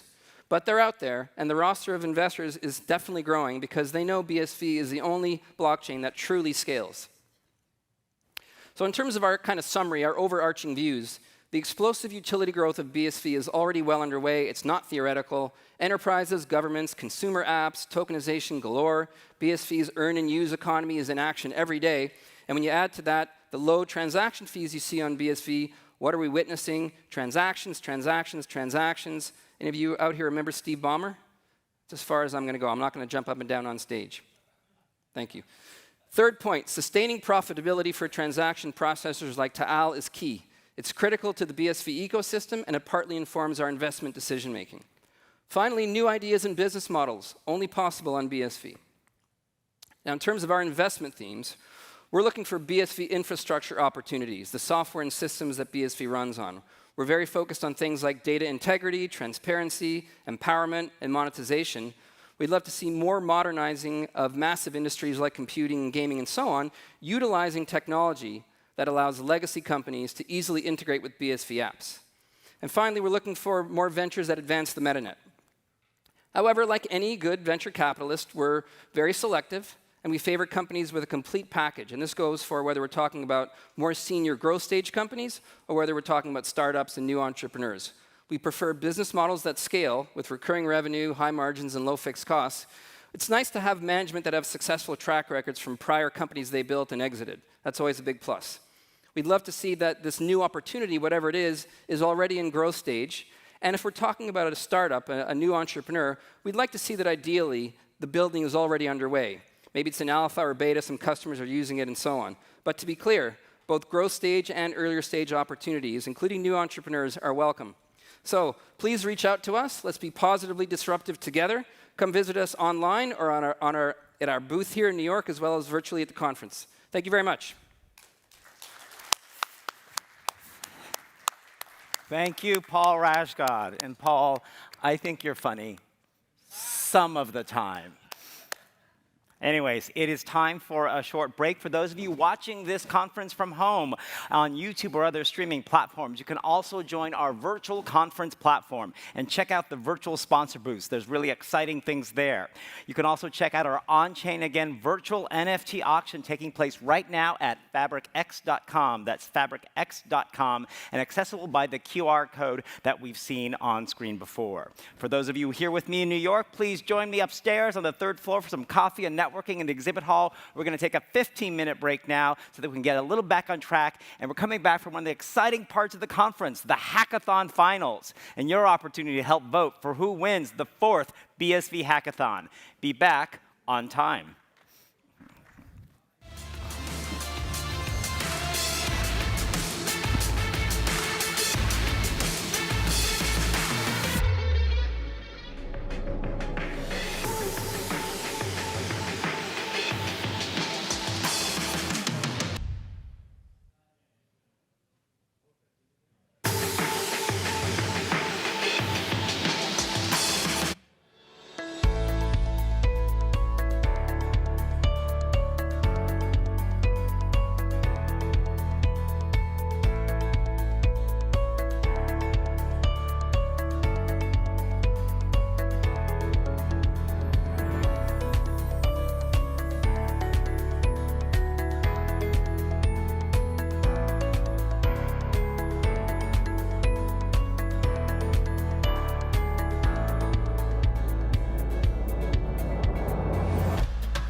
Reimagine the world's financial system.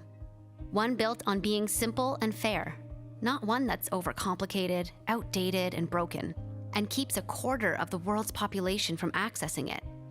Reimagine your own finances. Do you have full visibility and control of your assets and investments? We believe there's a better way, a new future for financial services. One built on equal opportunity, where possibilities are limitless, not limited, and everyone can live the life to which they aspire. At Fabric, we're weaving a better future of finance for the billions locked out and the billions locked in. A safe, open, and fully transparent financial ecosystem built on innovative technology, where anyone can transform, hold, trade, and grow their assets, all in one accessible place. But this journey isn't ours to take alone. Are you ready to join in? To reimagine a better future with us? Where everything is digital and anything is possible. Fabric. Reimagine prosperity.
Data is double-edged.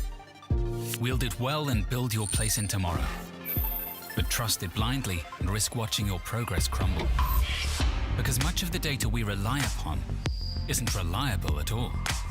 At nChain, we believe in data, but we put no faith in it. Instead, we build tools that enable enterprises to trust the data upon which they rely. nChain, data without question. Imagine in 1997 paying for something with your watch. Remember the last time you used cash? The world has been digitized. Almost. Cash was once seen as the last bastion for reform, but now is on the decline. Digital transactions have outcompeted hard currency since 2017 in the UK, but breakthrough bold technologies like blockchain have revolutionized more than just money. Disruptive technologies call for disruptive lawyers, ones that don't just accept the trend, but define new ways of interpreting the law. We are currently the only global law firm with a real track record in the area of Bitcoin and blockchain. We are results driven and care only about securing the best possible result for our clients. We trace the supposedly untraceable. We pioneer the future of law. We deliver new solutions. We are law changers.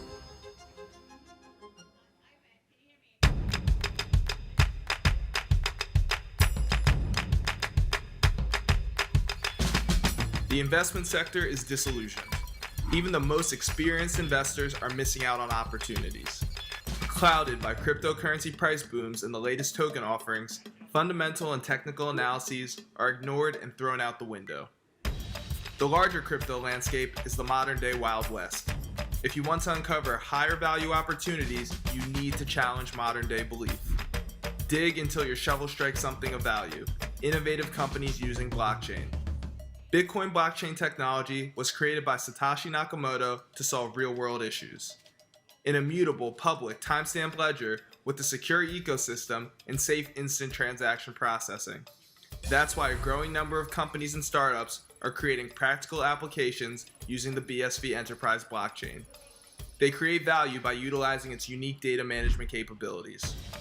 The crypto landscape says, follow popular token investors. We challenge that. We showcase companies building on a stable blockchain network that scales unbounded. The crypto landscape says, hodl coins to the moon. We challenge that. We love supporting companies committed to forging technologies of the future. We help you uncover the long-term value of investing in companies building on BSV. Investors are missing the bigger picture of blockchain technology. Let's challenge the current landscape.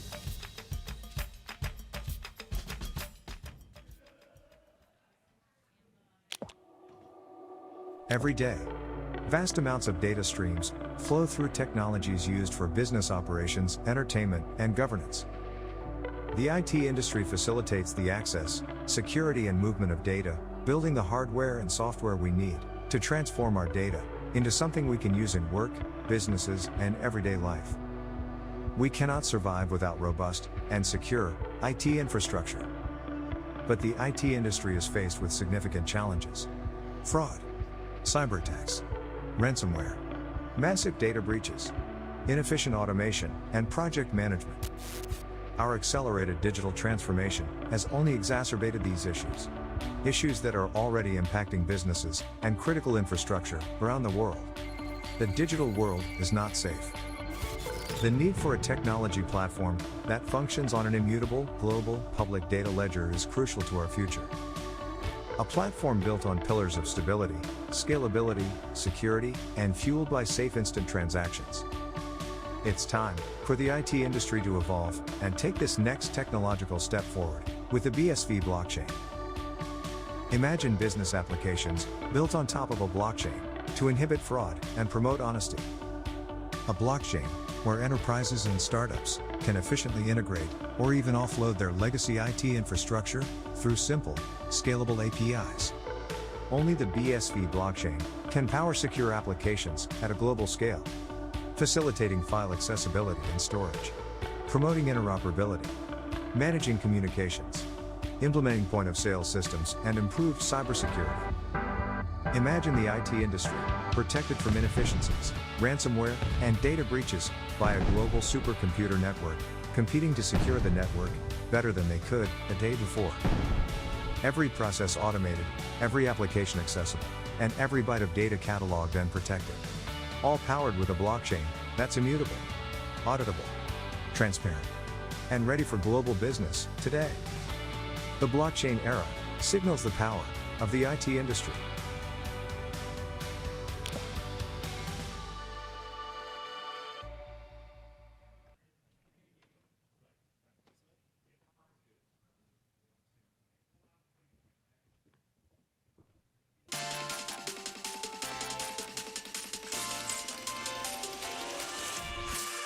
Marketing has evolved from town criers, print ads, billboards, radio, and TV ads. Today, digital banners are littered across the web and social media, reaching every smart device and everything we view. Even with the evolution of marketing technology, the same marketing issues remain. Reaching the wrong audience? Questionable revenue. Attribution, unreliable data, vanity metrics. The Bitcoin SV blockchain enables solutions for every marketing challenge. It ensures 100% trust in user identities, accurate tracking of customer behavior while respecting data protection laws, and allows full transparency on ad spend. BSV opens new types of marketing by using microtransactions to personalize advertisements based on a user's blockchain identity. Find out more about the latest marketing tech platforms available on the Bitcoin SV blockchain.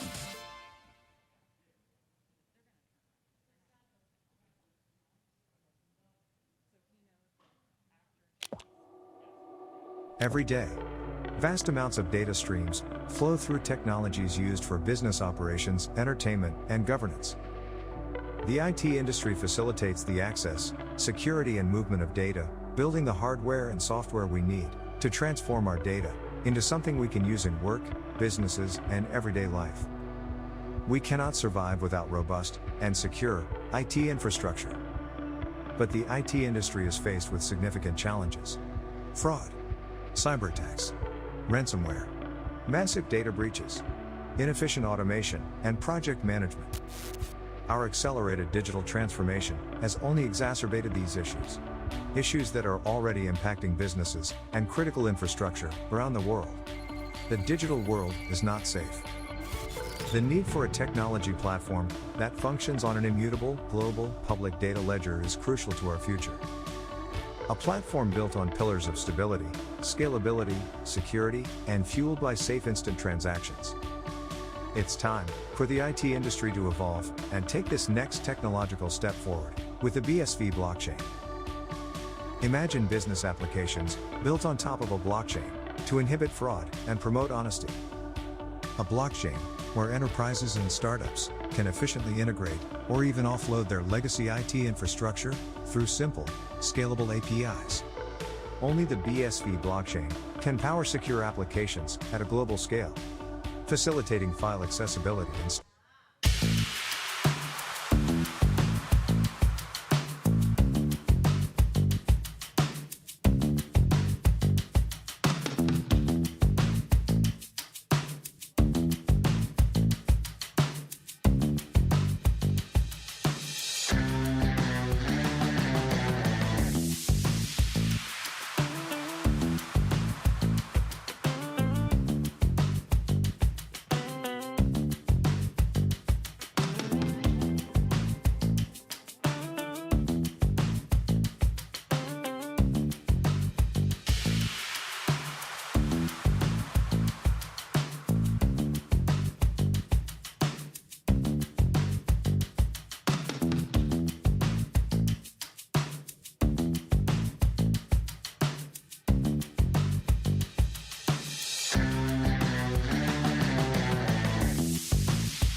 Welcome back to all of you watching virtually out there on our live stream. I want to say again a big thank you to our conference sponsors, especially Air Ventures, one of the leading VC investment firms in the BSV blockchain ecosystem, and importantly for our next segment, a sponsor of the prizes for our 4th BSV Hackathon. Are you ready for a competition? Yes, you are, yes. Because I see the gamers in the front row. They like to play some fun and games and competition. So let me set the stage for what's going to happen now. We have had a competition that took place over a series of weeks where entrants, either individually or as teams, could participate, and they were given a challenge to build something on the BSV blockchain, a project, a prototype, to help fulfill a theme that we propose, which is to take advantage of the peer-to-peer aspect of Bitcoin, something often forgotten, the phrase peer-to-peer in the title of the Bitcoin white paper, not just an electronic cash system, but something that can be sent peer-to-peer. So contestants were asked to develop something and summarize it that used the power of Bitcoin's network to send not just peer-to-peer payments, but potentially all forms of data peer-to-peer. They competed over a series of weeks, submitted their entries. The great team at nChain, our partners in the hackathon, reviewed all the entries, managed the developer process, and selected 3 finalists to come from all over the world to present to you, the audience, who will get a chance to vote, as well as 4 live judges. So for those of you who are here in the audience, I'll explain the voting process in a second, but we have a video that will set the stage of what's happened to get us to this hackathon. And I hope it explains to you the excitement we're about to see.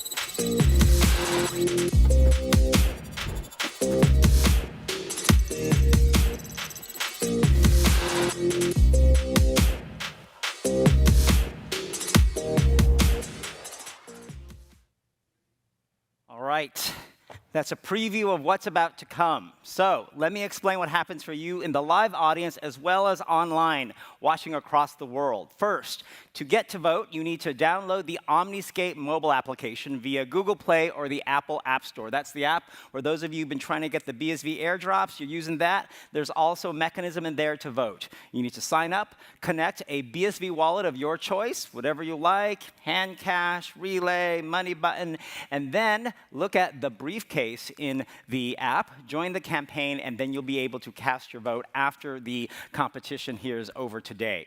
Voting will be open until 2 p.m. Eastern Standard Time on Thursday, October 7th, the 3rd day of our conference. And what will happen is we'll take the collective ranking results of the audience vote, which will be used as a 5th judge vote to go along with our 4 live judges who you'll meet in a moment to determine the winner. You'll vote for just your choice of who should win, and that will result in a collective audience vote. Now it's my pleasure to introduce, before we get to the hackathon contestants themselves, the live judges. What will happen is each of the 3 finalists will get 10 minutes to present their project to our live judges and you as the audience.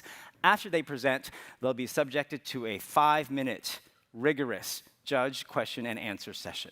We'll see what happens. Who can withstand the pressure? So without further ado, let me introduce our judges. The first is the CTO of nChain, and he has a great hand in this whole hackathon process. Please welcome Steve Shatters. In addition, the managing director of private equity of Air Ventures, you just heard him speak. He sees lots of pitches from startups. He is Paul Rajgod. Joining them is the visionary behind Satoshi Vision, the man, the myth, the legend himself, creator of Bitcoin, Dr. Craig S. Wright. And we always like to bring on guests from outside of the Bitcoin and blockchain world if we can, in order to get a different view of how all of these projects can actually be useful in the real world. We are very thrilled to have an honored celebrity guest judge with us. He is a TV personality and chairman emeritus of the Deutsche Inc., a marketing agency, and host of some great shows such as The Big Idea with Donny Deutsch. Please welcome Donny Deutsch. before we get to the finalists, Donnie, I'm going to ask you a question. Sure. What do you like to look for in a big idea? Ideally, close to a name that can actually demonstrate a benefit of the product is great, but it doesn't have to. I mean, if we worked back and said, how about that name Google, most people in this room would go, huh? So, I mean, I think it's built into the product. So it's something that's either catchy, but in an ideal world, something that somehow expresses what the product does. And what's the best big idea you've heard in your career? Wow. I'm still waiting for it. So. Well, I think you might hear it today on this stage, or at least we can hope so. All right, are y'all ready for the first hackathon finalists? Yes, here we go. The first finalist presentation is for a project called Catenate, and he's representing his other team members, David Fodrick and the god of thunder, Thor. Thor is in Bitcoin, everyone. Thor is in Bitcoin. Please welcome to the stage from Canada, Marcel Gruber. Thank you, Jimmy.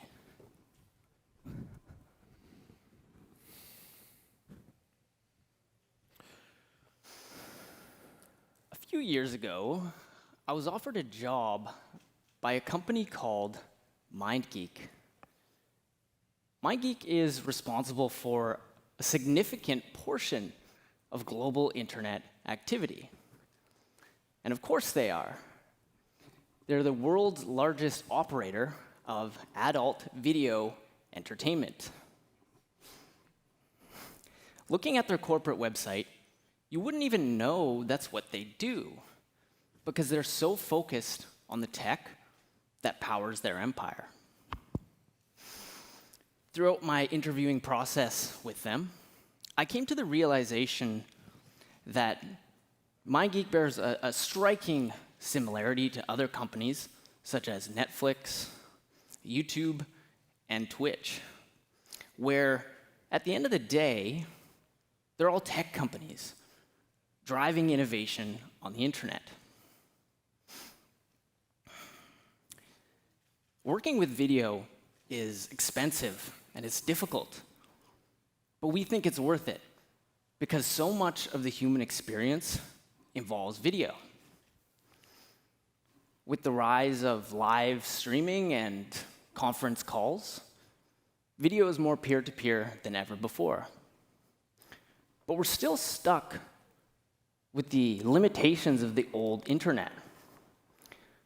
So that's why we used BSV to build this. The world's first embeddable, interactive, monetizable streaming video player built on BSV. On the left, you have your wallet built directly into the player. This would follow you around similar to MoneyButton. On the right, you have a message inbox that can surface relevant messages from the underlying peer channels. You can think of a peer channel as a chat room where any interested party can read and transmit messages. And those interested parties could be the end user, content creators, chatbots, miners, and advertisers. Having the video or having the chat built into the player directly gives us a lot of power and flexibility, which you'll soon see, so be sure to watch until the end of the presentation.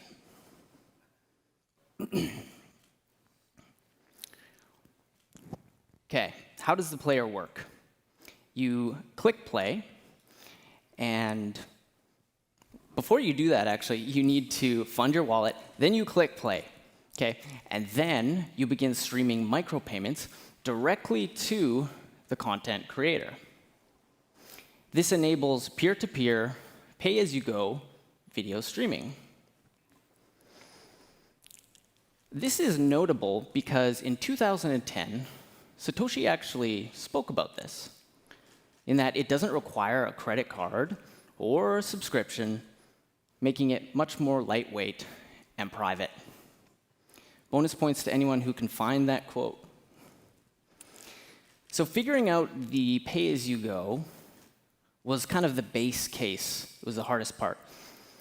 Adding other payment models is the easy part. And thanks to this new economic flexibility and the player support for interactive elements, we can use the player for rich experiences beyond just video. So that could be quizzes, training, feedback, bi-directional payments, and more. Let's zoom out a little bit now. In order to do this, we had to build a special media node. And in there, we had to Bitcoinize the usual process of handling and distributing video.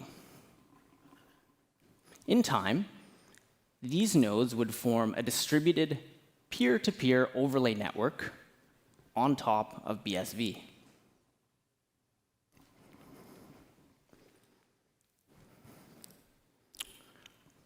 It'll come to me. All right, so ultimately, Catenate is a network and a series of tools. And these are, well, we're only scratching the surface here, what we're showing you. And these are still early days for Catenate. So while we built this for the hackathon, we plan on remaining agile and to focus on building whatever makes the most sense. Regardless, though, we are taking the tools of the current internet and we are weaving BSV into them. So let's talk about BSV. Our vision for a better internet is not possible without BSV. Catenate is a small team, and the fixed protocol allows us to build with the confidence that the laws of physics aren't going to change on us. It's a competitive advantage that's helping us stay focused on building tools that matter to people. The unbounded architecture of Bitcoin gets a lot of criticism, especially with regards to block sizes. And as Steve mentioned before, they do pose some difficult challenges, but for us, they are crucial. Because with video, there are many use cases where you need to be able to store arbitrarily large payloads directly on chain.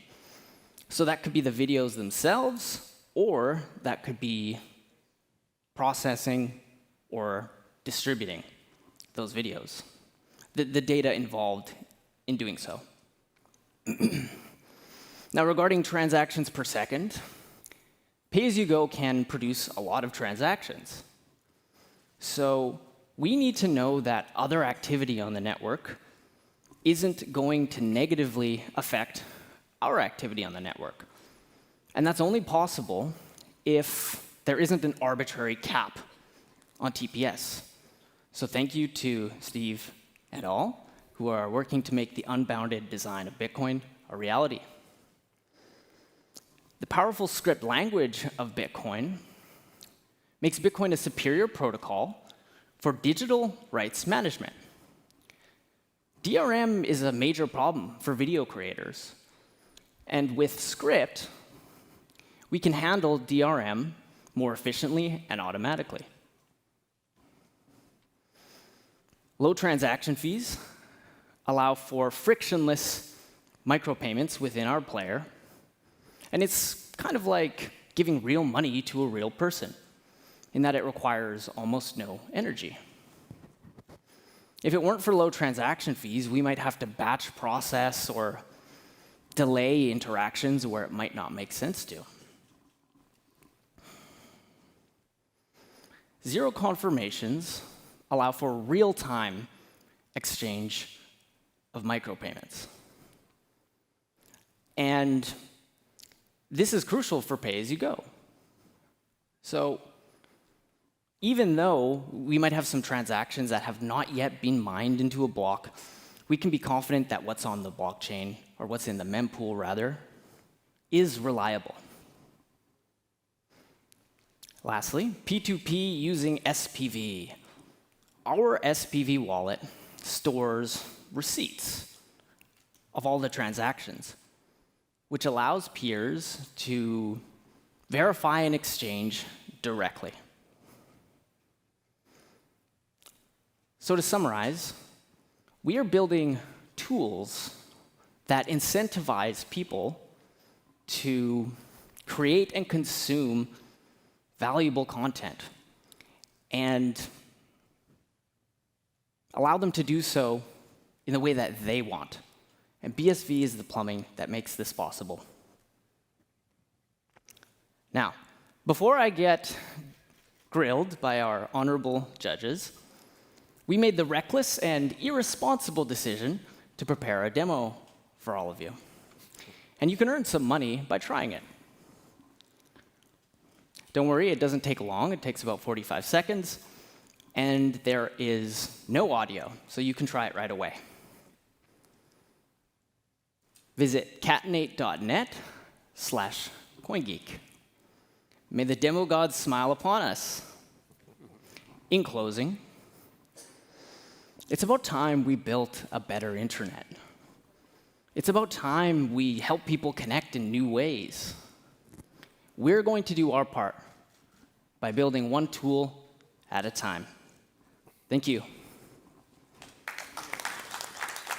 All right, stay there, come here, come to the side of the stage with me. Face your judges. All right, who's got a question? Donnie, let's start with Donnie. All right, I'm going to go off your lead about the name. I was trying to kind of piece back the name, Catenate, to obviously very good presentation and whatnot, but Thank you. As far as the name not getting into video and whatnot, did I miss something in the name? The name is actually a nerdy, kind of a developer term for concatenation, which means to link things together. And that's about it. But what makes that proprietary to this? I guess that's my question. Whereas that's a kind of, as you said, a kind of industry term. How is that ownable to this very kind of unique selling proposition you're talking about? I see. So like I mentioned before, there's really a lot more in our vision that I didn't have time to explain. And really, it is all about linking things together, about provenance and ownership, copyright, and finding ways to monetize these links. So that's how it relates, broadly. Craig, Dr. Wright. So how are you implementing DRM at the moment, and also what sort of system are you using for an overlay network? Okay. The technical questions come out now. DRM, we haven't had time yet to implement any kind of DRM functionality, but I would say that we do have in our roadmap to look at script in order to do these things. And part of that is we were looking for feedback and a little bit of guidance in those areas. But for example, Dave on the group, he's very much into that. He's probably in a better position to answer that question. Now for the overlay networks, as I mentioned about the peer-to-peer overlay network of these media nodes, that's also a tricky one to answer too. I mean, you've spoken about CDNs before, and to have dedicated networks that are kind of outside of the internet that make all of this happen. And how we plan on using that would have to do with primarily distribution and controlling who can see what. Perhaps using, what's that word? Selective encryption, I believe, in order to control, again, who can see what. All right, any other questions? Paul.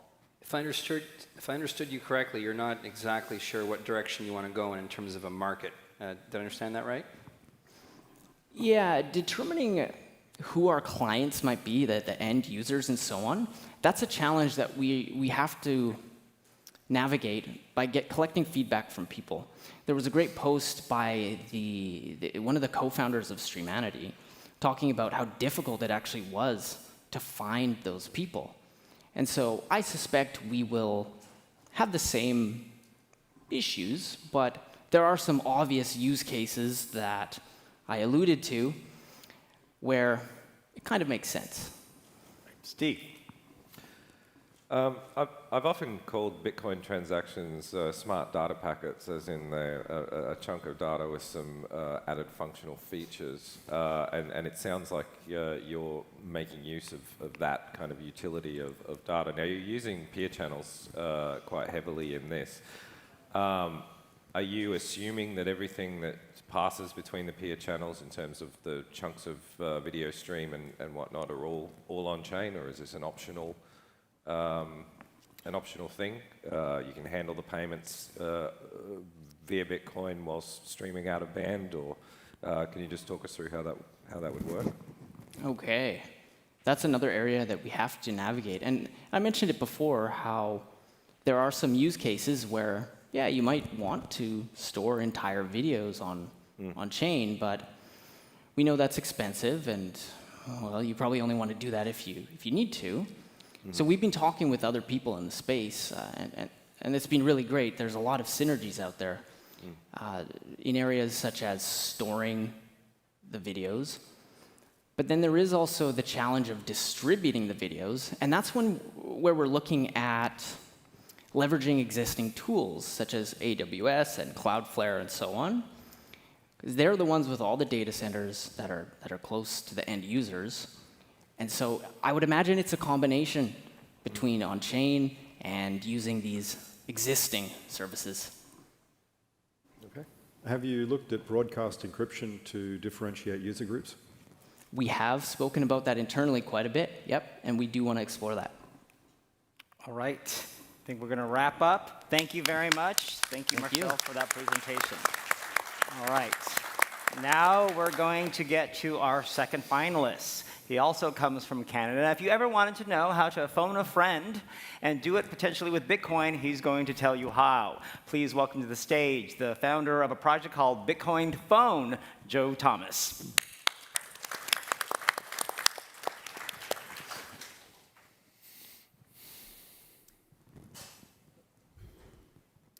Hello. Thank you all for being here. My name is Joe. I'm a software engineer and the developer and creator of the Bitcoin Phone. I'm here to talk to you today about voice over Bitcoin protocol, which is pretty cool. So I want to take you back in time for a second, to the early internet. So back then, people connected to the internet through the telephone network and used a modem to transfer internet packets. So if you told someone back then, and this was a commonly debated topic, I'm going to do a voice call over the internet, they'd look at you a bit funny. And the reason for that is because you're essentially telling them that I'm going to take an IP packet, I'm going to turn it into audio, and I'm going to play it through the telephone, and someone else is going to decode that and play it out through their speakers. They tell you, just pick up the phone and call somebody. Nowadays, we have better connection to the internet, we have a dedicated line, most cases fiber, and we're able to do more things than just audio. We can do video, we can do text, and you do this all the time. You do this when you do Facebook Messenger, Telegram, WhatsApp, and whatever. So today we have a similar situation with the Bitcoin network. When you connect to the Bitcoin network, you use the internet. So you have this tightly knitted network of miners. They're all connected to each other, and you connect to them via the internet. Now, if you told someone, and this is what happened, especially on Reddit, we told them that we're doing audio on Bitcoin. They said, you're crazy. No one wants to do that. It's nuts. But we project that in the future, because of incentives due to things like orphan risk and transaction volume, these miners will invest in these lines, and they become faster, stronger, lower latency, and higher bandwidth. And not necessarily the case that we replace the lines to the miners, but we can use the same piping and infrastructure that we use for the internet and to send internet packets in order to send Bitcoin transactions. Now, this is a future that we're betting on with the Bitcoin Phone. So finally, what is the Bitcoin Phone? The Bitcoin Phone, as we call it, is the most efficient way to find and pay anyone on the globe with an internet connection for any online service. Now, here's a quick GIF of our UI. You can call people, you can pay for them, you can set the rate, whatever you want. What you're doing is you're taking your audio data and you're taking your money, you're putting it into a Bitcoin packet, and you're pushing it into the network. And by doing so, anyone on the network can potentially listen in, decrypt your data if they have the appropriate keys, and listen to the audio that you're sending. And your peer will do the exact same in reverse. Now, what does this efficiency enable? This is something that we need to really get down to because this is the end. And that is, we can auction off people's time. We can have a use case where maybe it's the case that your time is very valuable in the morning compared to the afternoon. We'll have the lowest possible fees. So this brings me to my sort of business side of the presentation. We're really targeting the tutoring and language learning services. And these are both $6 and $13 billion industries, and we're attempting to disrupt them. So nowadays, if you want to hire a tutor, and if you want to hire someone to help you learn a language, the platform that you do it on will charge somewhere between 15 and 30% in fees. But we're able to bring that down to almost peanuts, and we're able to do that because of BSV. And the best part is, anyone, anywhere can teach a language or a skill without needing Bitcoin, right? The only people that need Bitcoin are the people that are buying stuff. And this is great because imagine you're someone in a more developing country like Haiti and you know French, right? And there's someone here in America who also knows French. Both of those people seem as like equally good French tutors, but it's the case right now that it's really, really difficult to hire that person from Haiti. And maybe they don't want to charge as much as the person from America. So it makes a lot of sense for you as the customer to choose the person from Haiti. And we want to be able to connect you to that person and allow them to take your money in exchange for tutoring services. So why BSV? As we said before, this is the cheapest and most efficient way to do transactions. And no other blockchain, as we know, can support this at scale. And no other Bitcoin is cheap enough to support this. We thought about using Lightning, but it was a mess because we'd have to hop through 6 or 7 different people, and half the time it may not even work. And we're also limited by the bandwidth of the smallest connection in that Lightning path. So on a technical level, how does the Bitcoin phone work? Well, we use N-sequence, which is part of the original Nakamoto payment channels, and we update transactions to have different types of outputs. And each different output is a different section of the audio data captured by your computer's microphone. So every 100 milliseconds, we create a new transaction, we update the sequence number, and we change the output. So we broadcast this into the network. All the nodes get these transactions, and using Bloom filters, one of the nodes that has your friend attached to it, will subscribe and receive those transactions, download them, and play the audio through their speakers. And lastly, this is a very important note because a lot of people, especially on Twitter, did not understand this. Only the final transaction is stored on chain. There's no need to store every single transaction on chain. There might be some specific use cases, but we're not interested in that. We're interested in trading audio data for money. So this is our packet structure. It looks very similar to an IP packet. You have a source address, you have a destination address, but these are Bitcoin addresses. They're not IP addresses. And they send change and payment to the people you want to send them to. And lastly, there's a payload that contains the audio data that we're sending. This is a very abstract view of one. So how do we make money, right? So this is how we generate revenue. And the thing is, when we were testing this at first, the biggest issue we had was latency. Broadcasting into the network took a long, long time. And if you want to broadcast something through the network, it takes somewhere between 150 to 300 milliseconds. And a lot of this has to do with safeguards that nodes put in place to prevent transaction flooding and whatnot. So the Bitcoin phone relay is essentially an interface to the network that is a high-speed interface that allows you to just propagate transactions through this interface to whoever else you want. We still connect to the network. If you don't want to use our interface, you don't have to. You can connect directly to the Bitcoin network and still talk to people that use the Bitcoin phone relay. And this is how we make money. It's very simple. It's just one extra output to us as a service fee.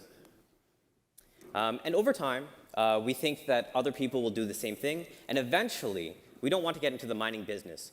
but eventually miners will offer this service as well, hopefully. The second part of our more long-term revenue generation strategy is identity verification. So with the Bitcoin phone, there's a very, very direct incentive to verify your identity. If you're someone who wants to offer counseling services, you need to prove that you have a master's in psychology. If you're someone that wants to teach French, some customers might prefer if you have a degree in French literature. But with the Bitcoin phone, with the Bitcoin phone company specifically, we can offer the services to verify that you have those specific skills. And lastly, this is the most important thing, we can settle disputes super easily. So imagine you hired someone to teach you Russian or German, and then when you showed up, they didn't show up, right? If that's the case, either one of two things happen. If they didn't show up, that means, okay, no money was exchanged, in which case, no harm, no foul. Or they showed up and they just sat there and they didn't teach you anything. If that's the case, what happened is, with the Bitcoin phone software, we have a list of all the signed transactions, and they've gone through the network. We just need to store the transaction IDs, and you can give us a signed list of all these transactions. They're all signed by the person who sent them. So they basically signed a video confession of them not showing up and not teaching you anything. But yeah, so that's basically the services we offer. That's how we generate revenue, and that's the Bitcoin phone. And we just want to say that to anyone out there, no matter who you are, if you are alive, you have something you can offer to the world and sell to other people, and we want to help you do that. Thank you. Thank you. All right, I'm going to have you go towards the front of the stage a little bit more. Look at our fine judges. All right, judges, who's got a question? You want to start with Donnie again? Can you own Bitcoin phone? Is that, I guess that's my question. Is the it name? Yes, I mean, because it seems to me that it's like, it'd be one thing if it was built around the tutoring name, but the phone concept, is that something that is patentable and ownable? The phone concept? The phrase Bitcoin phone. The phrase, like a trademark, are you? Yeah, I mean, I'm just coming in from the outside world. Is that something that could be ownable? Because you're talking about Bitcoin, and phone is a. Yeah, you might be able to trademark Bitcoin phone, like there's Vodafone and other kinds of phone, right? So it's possible in that regard. If you're talking about the application, we own that, right? And why did you choose on tutoring and language specifically? I'm not saying that's not a good market, but you could have gone to so many different verticals. Why'd you go there? That's a great question. So the reason we did that is because anyone around the world, especially like students, they have the skills to teach language and offer tutoring. So it's like we're making this more inclusive to more people around the world. That's mainly it. If we did telehealth or medicine, which is a potential avenue in the future, we would have to verify that everyone's a licensed like doctor and whatnot, and who knows what kind of regulations there are around giving medical advice. So these two specific markets are one where anyone can participate, and there are people, like students, who are heavily invested in their education, they want tutors, and yeah, and there's a lot of market inefficiency in tutoring in general. Craig. Why don't you integrate a peer discovery protocol so that you can then have a direct peer-to-peer link and continue outside using SPV and just update the thing as question one. And question two, what about things like OnlyFans? So for question one, so are you referring to like making a direct UDP connection? Yes. Okay, so the main reason we didn't choose that route, we have multiple reasons. The first one is it's really hard to do NAT. So it's really hard to do peer-to-peer connections properly in the normal space. Today, technologies like WebRTC allow you to do that, seemingly, but in a lot of cases, they fall back to turn servers. So with NAT, it's really hard to do that, but in some cases, it's not even possible. Like, there are certain types of networks that won't let you do UDP hole punching. They'll have a different IP port combination for different kinds of destination addresses. So we can't figure out this port mapping to send to our other person.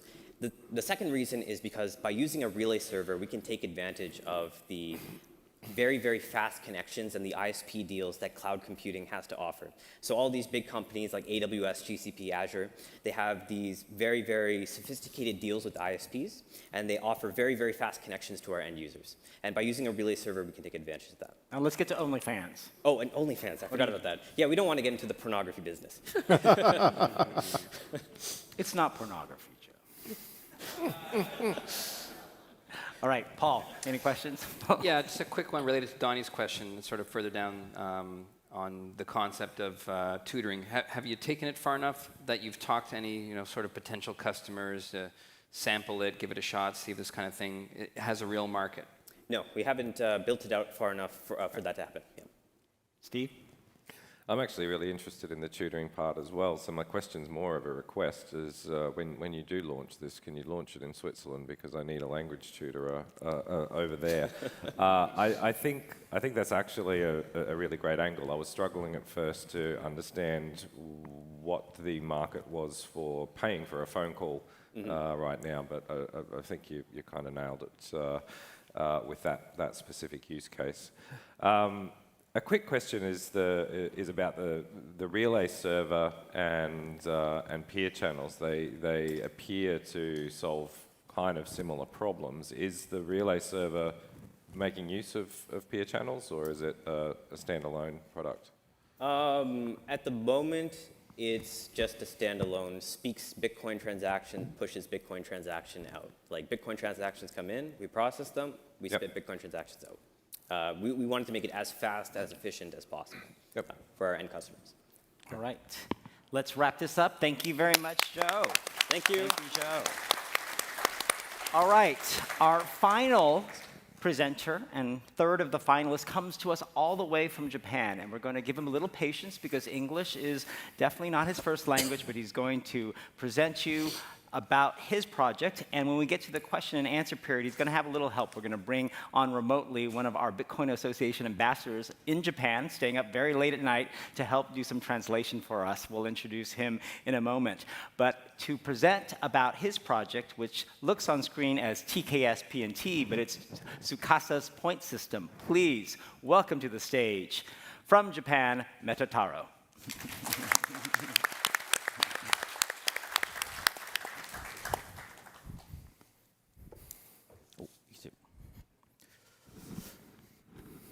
Hello, New York.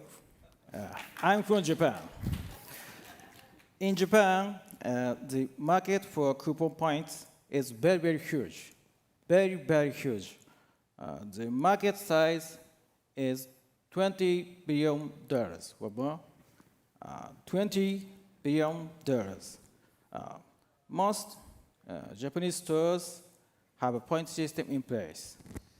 On average, Japanese customers have 5 to 10 point cards, to many point cards. They take up space in your wallet, and we often take time as a counter grouping through the wallet, looking for the point card. Search point card, not found, not found, not found. Okay? But no more. We created this product to integrate all the point cards in one app. Owners and customers log in the same way. The security is as shared using two-step authentication and biometric recognition. Right side, two-step. First step, normal login. Next step, login, random number. Match, login success. Okay? Left side, biometrics recognition, finger scan or face scan. Simple, only one step. It's easy, and security is high, okay?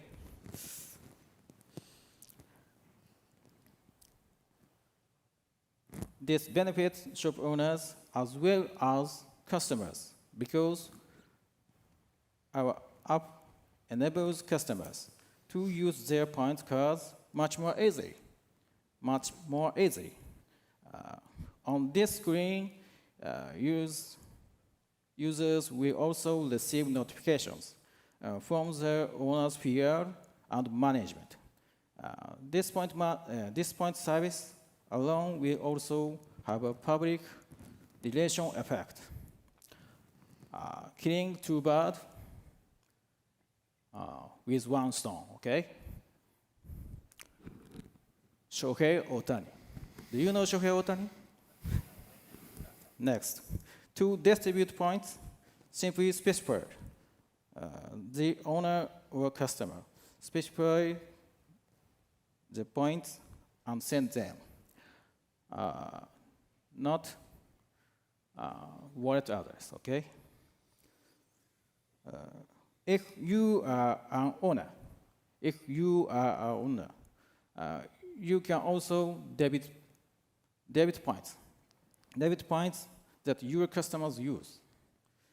Customers who are not familiar with the blockchain may not understand, but the blockchain keeps the history of sending and receiving and cannot be tampered with, just guaranteeing trust.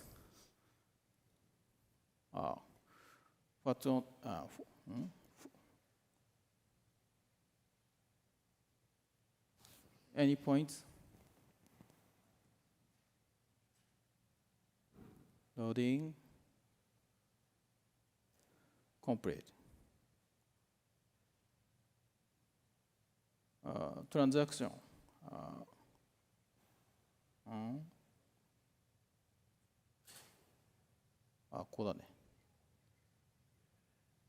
Any points? Send. Success. Point history. TX linking. Translate. What's on chain? It's trust. Okay?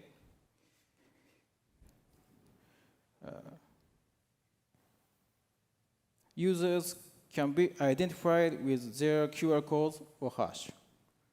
QR code, user's QR code, owner, tablet or smartphone. Scan, search users, display, customer detail page, okay? The chat function is very useful when you want to know if the store is open, if you want to make a reservation. Once configured, you will receive push notifications via Firebase. Example chat, hello. How are you? I'm fine.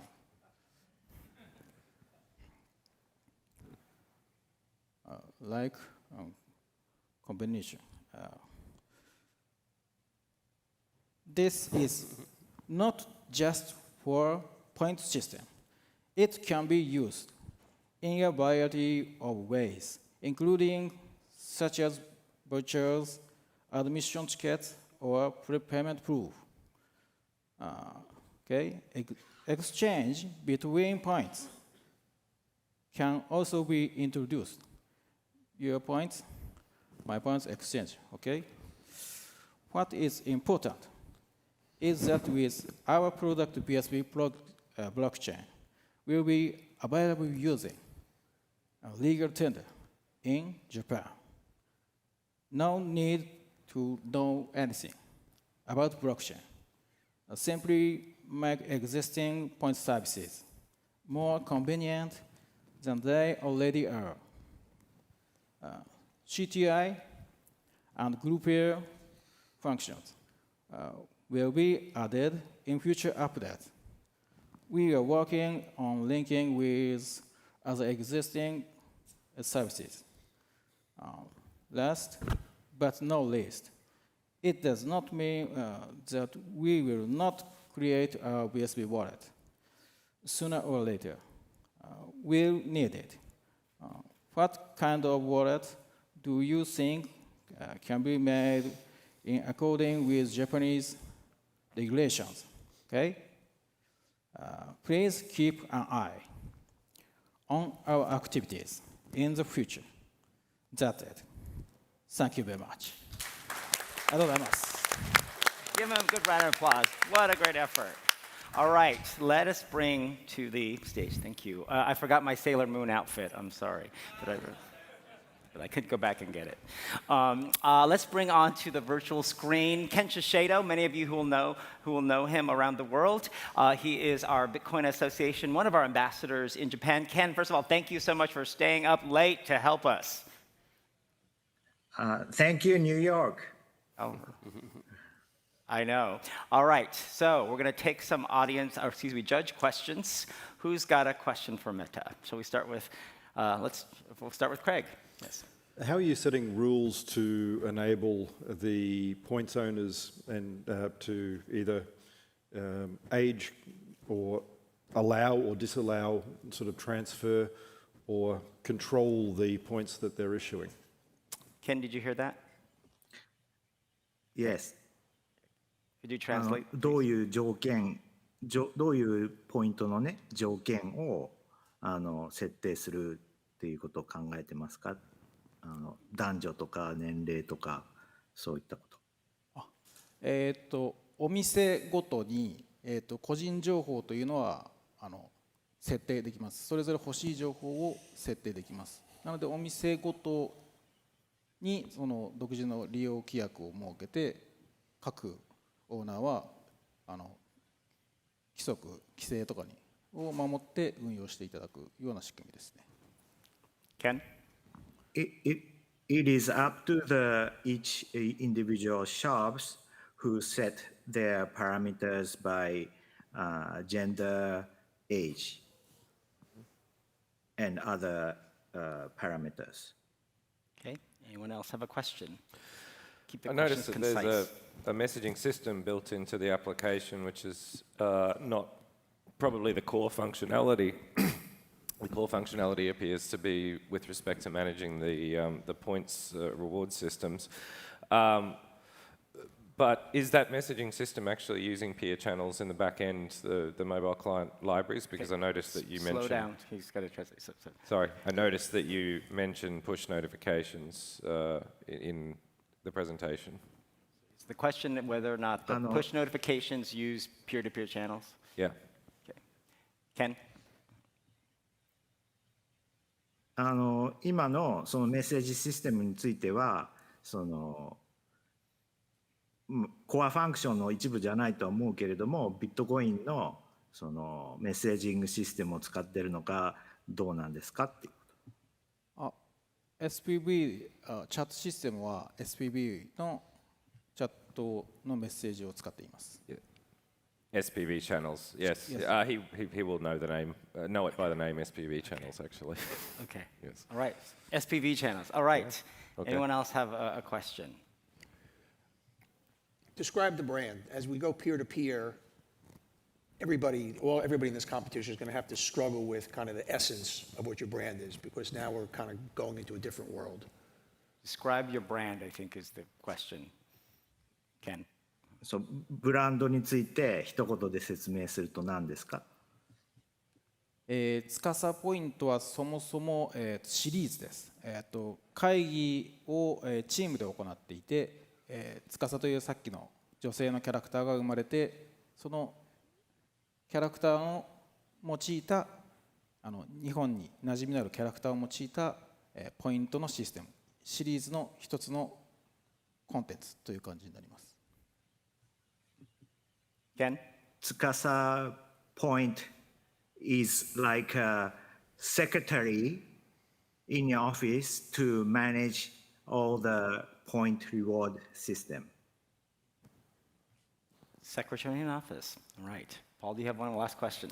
Yeah, I've got, sorry, Ken, in advance, this may be a bit rambly at the beginning, but... Keep it short, Paul. I'm trying hard. Short. Japan is generally perceived to be technologically advanced, so I'm a little bit surprised to learn that you still have this problem in Japan that I know we have in North America of all the point cards and so on in the wallet. I would have thought that the Japanese retail community would have addressed that already. So if they haven't, I'm wondering, do you think there's some kind of hindrance to getting rid of points cards? Does the consumer actually want the points cards in their wallet? Maybe it's a bit silly, but that's my question. Ken, did you get that? Yes. どうしてね、その日本先進的なのに、今、そのマーケットものすごいでっかいのに、その集約されてないんですかっていうこと。なんでたくさんそんなにポイントシステムがいっぱいあるんですかと。日本は、株とか、そういった投資に関心のある日本人が少ないので、現金を持つことが多くて、で現金のついでにお店側がポイントを配布するっていう文化がまだ未だに引きずっている。最近は、キャッシュレスに変わってきたけれども、まだ現金払いがそういった文化が残っているのが原因じゃないかなと思います。Ken? I think the biggest reason could be that people still prefer cash in the transactions, so that maybe their behavior is they don't mind managing all kinds of different point cards at individual level. All right, we have one final question from Calvin Ayre himself who would like to ask a question.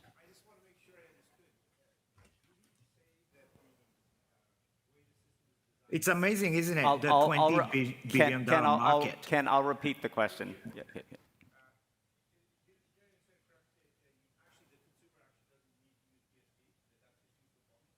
Okay, so the question is from Calvin. Does the consumer need to use BSV, or is Bitcoin SV just the plumbing? BSB は使いますかっていうこと。使わないよね。ポイント履歴はBSB を使っていて、OP リターンに入っていますね。暗号化して入っています。で、これが、本当は時間があったらメタシャードを使いたかったんですけど、ちょっと SPB チャットに時間がかかって導入が間に合わなかった。ただ履歴は今、入ってます。Customers doesn't use VSB at all. They just recognize as point. And we plan to use MetaShard based on Stas token protocol in the next step. Got it. So it's a token on VSV itself. All right, let us thank Metataro. And you know what? He did so much better than I would ever do in Japanese. Stay here. Please stay, Meta, stay here on stage. And let's bring back our other finalists for one big round of applause. Come on upstairs, stage really quickly. Awesome. Everyone, it's a lot of work to do these hackathons. We want to thank the team at nChain, led by Steve Shadich, for helping organize it, and also all of you who participated out there who didn't make the finals. I want to thank you all, but let's please congratulate one more time our 3 finalists. All right, with that, I'm going to excuse you all off stage. And they're competing for a $100,000 prize pool payable in BSV, with the top prize $50,000 worth of BSV, as well as the opportunity to be considered by Air Ventures for potential investment in their project as it turns into a hopeful venture. Now I'm keeping the judges on stage because we're going to have a chat about what they've just seen and also what we can do to really continue the growth of really good ventures in the Bitcoin and blockchain space. So let's start with all of the judges. I want to ask you, without revealing your impressions of how you would vote, I want to just sort of get your general impressions about the 3 hackathon finalists. I'm going to start with Donnie, since you're new to this whole space. What did you think of them? And more importantly, did you even realize Bitcoin and its technology could be used for things like this? Yeah, it's incredible. To be candid, I'm a novice in the blockchain space. I come from a classic branding, marketing, consumer background. But it was interesting for me to watch. That being said, I was able to relate to the phone because it really kind of carved out a target that I think was an interesting place to start and kind of a pioneering venture. And it kind of, if you can kind of own the whole face of kind of being Bitcoin phone, I thought that was interesting. I thought they were all really strong, though. Yeah, and what about just the second part of my question, which is, I know you've been learning some about blockchain, and obviously you've heard about Bitcoin in the news. Sure. Did you think its blockchain, its data network could be used for things like this? Absolutely, absolutely. This is, look, you guys are the experts, but this is, you're at, the embryonic stage of this. So all of these things, absolutely. And as a novice coming in, it is fascinating for me to see where this could go. Yeah, and it's only possible, as we talked about on the phone, only if you had a Bitcoin network where you can send payments for really small fees, Yes. not $10, but for a penny. Let's go to Craig. Craig, what did you think? And by the way, nice red socks. Thank you. I think the Twitterverse has also been eagerly awaiting what color suit you would wear today. So I'm actually interested in how they're starting to use the protocol in different ways. The use of tokens to underlie different technologies is very good. I'd like to see more on the sort of peer-to-peer aspects. I mean, there are other protocols other than UDP that you can get through NAT. So expanding that in the future would be good. Tokenizing and distributing different forms of audio, video, etc. Can all grow from this. So it's a good start. Tokenizing audio and video could be a great way to use an NFT that's actually useful, right? As opposed to the NFTs we see out there. Paul, what are your general impressions? Well, they all had fascinating technological approaches, but I think one of the challenges with hackathons in general, and with hackathon entrants, is sometimes it's a solution looking for a problem, looking for a customer need, and we understand that as investors, that is a challenge. They can't necessarily know, and they can't have done deep customer surveys to see is there a market for this, but I think they all had interesting opportunities there. Steve. So I felt like there was almost a theme in the sense that some of these entries are almost channeling some of the early sort of descriptions of Bitcoin that we heard from Satoshi, especially when he talked about payment channels, and there were some really interesting takes on it there. And I think it might actually even be the first time that I've seen someone do some of what Satoshi talked about 12 years ago. So that's always fascinating to see these sorts of things come out of a hackathon. And just to comment, I think on what Paul said, the remit in a hackathon, it doesn't really give you the time or the space to invent a business model. Right. You're sort of asked to do something to use technology in an interesting way.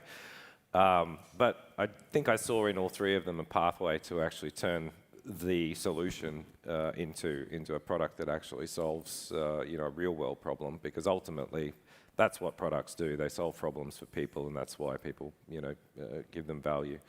But yeah, I think it was really good work. I always am sad that we can only put 3 up here, because there were a lot of fantastic entries in this hackathon.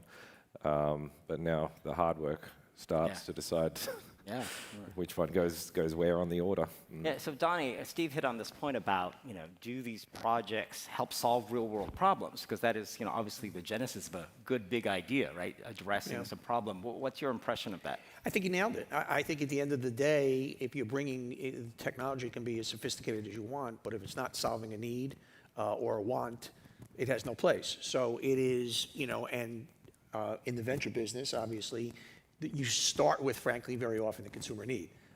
This was kind of a different way in, because basically that's the definition of marketing. You don't start, here's my product, I'm going to sell it. You say, here's a need out there, let me build something or create something to fill that need. So that's going to be kind of the conundrum going forward. Yeah. And how would you react to these particular projects and their ability to potentially solve a world problem versus the use of BTC, Bitcoin, just to hold and hope to get rich?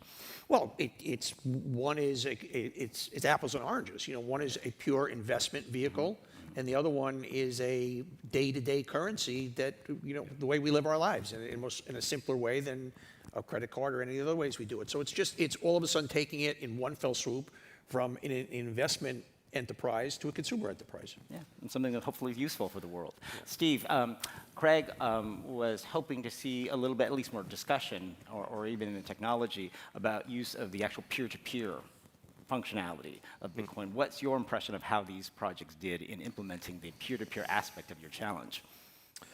I think all of them address that element of it in a different way. Definitely, we're seeing that they are actually using peer channels in the back end, or formerly known as SPV channels. I've created a lot of confusion by switching that name around today.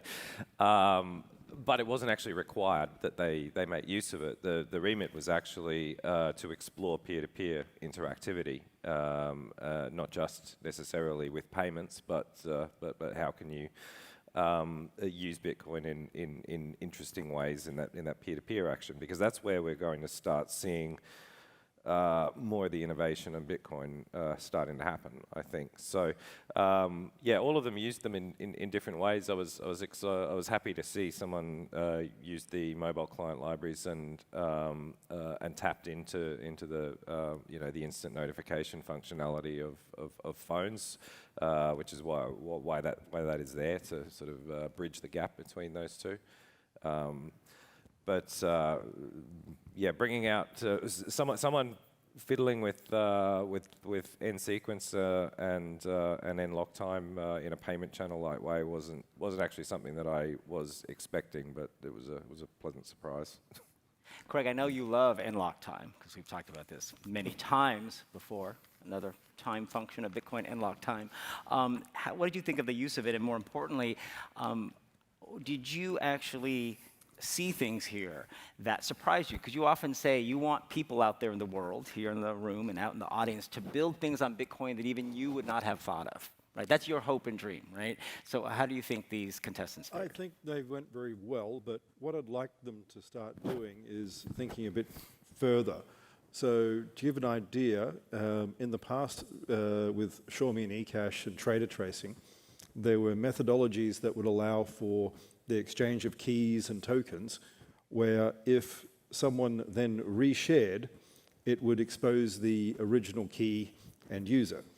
So if we're talking about doing systems like this where we're selling information or video, if someone's trying to make copies of it, for instance, what we do is we integrate a system that means that they put their own money at risk by sort of double sharing and things. So even taking it further, and then we can actually build DRM in not just in a way that exposes people, but actually puts a financial risk to the person who is trying to cheat. So Paul, let's turn to you, because you spend so much of your life listening to pitches from startup ventures seeking investment. And that was not the particular challenge of these hackathons. It is to develop something for a coding competition, but with an eye that it's going to be useful and potentially turn into a business.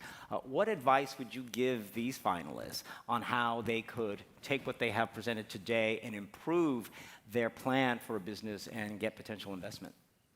I actually I echoed Donnie's thoughts, but I thought of it before because I have it written down, so I've written proof. I'm not just copying you, okay? I think the challenge outside of the technical side is, what's the customer need? You know, are you trying to fulfill a customer need, whether it's B2B, B2C, B2B2C, whatever the case may be? I didn't mean for that to rhyme. I think they need to think a bit more about, okay, I solved a problem in using Bitcoin for peer-to-peer, but you know, are the customers ready? And I think that's something that people need to focus on a little bit more. It's a challenge. Donnie, what about you? Yeah, just to build on that, if you kind of step back and go, okay, let's look when the internet first happened, or just not blockchain technology, but previous technologies, the winners were not necessarily the guys that had the technology. The guys were the winners who were able to wrap it in a consumer benefit and understand. And this goes back to Apple, so it is, I think, since this is such a technology-driven industry at this point, I think the winners are the ones who are going to partner with marketers and classic consumerists to really, because we're asking for behavior change. We're asking for major behavior. It's one thing to invest in something, it's another to make it part of your day-to-day life. And that's going to take a lot more thinking than just from the technology side. Yeah, and it's something we think about a lot here in the BSV ecosystem, which is how to make Bitcoin and blockchain more user-friendly, usable, understandable to the outside world who's scared of it or just doesn't understand it. Yeah, that's the biggest, going in from a macro point of view, any endeavor is, look, you guys right now are in the early adopter stage. I mean, in every essence of it. And the sky's the limit, but it's still to the mass public. When I say mass, I mean 99%. Still has to be demystified, and still has to be consumer friendly, and still has to not be scary. You know, it's as I said, investing is one thing, but when you're bringing it into your day-to-day lives to shift your behavior, that's a big tall order with a lot of heavy lifting. Do you have any advice for the entrepreneurs in this room and watching in our Bitcoin space and BSV about how they and we can make Bitcoin technology more understandable, friendly to consumers? If you're in a startup right now, if there are 3 or 4 people, make it a 5th. And bring in a consumer person, a person who they could have worked at IBM or Coke or, you know, obviously that's not your first 3 or 4 or 5 hires, but to understand the consumer space and to work back from the consumer space and how to brand these things. And that's because going forward, it's like no different than branding Coke or Pepsi. You know, you got what does something stand for? Where does it fit into my life? Where does it belong? And those are going to be the winners. Now, Steve, you mentioned that there's so many other good projects that were submitted as part of the hackathon, and you had the painful task with your team of, you know, trying to select the top 3. Tell us about your impressions of some of the other projects, and then more importantly, so that people have advice for future hackathons. How did these 3 differentiate themselves to bubble up to the surface? Yeah, it's always hard getting down to that last 3, and it's even harder when you actually have to make a final decision like we do today. The N-Chain team was really heavily involved in this, and in fact, this time I took a little bit of a step back. I looked through all of the entries that they proposed to me and the scoring system that they'd used, but I didn't actually meddle with it at all. I accepted the ordering because it just kind of made sense to me. But you know, we saw really strong uptake of the use of the SPV channels, now known as peer channels. Keep harping on that. Through all of the entries. And I think what was kind of unique almost about this hackathon was, I think we've seen in past hackathons people come and they already kind of knew what their idea was before they saw the theme. And so they kind of tried to adjust the original idea to the theme in some way. But what we really saw here was people just piled in and embraced this idea of let's explore peer-to-peer architecture properly. So that was really great to see. But yeah, I definitely enjoy this longer format of the hackathon, where people have the 6-week period to really think about what they're doing, and it generally results in really high quality entries.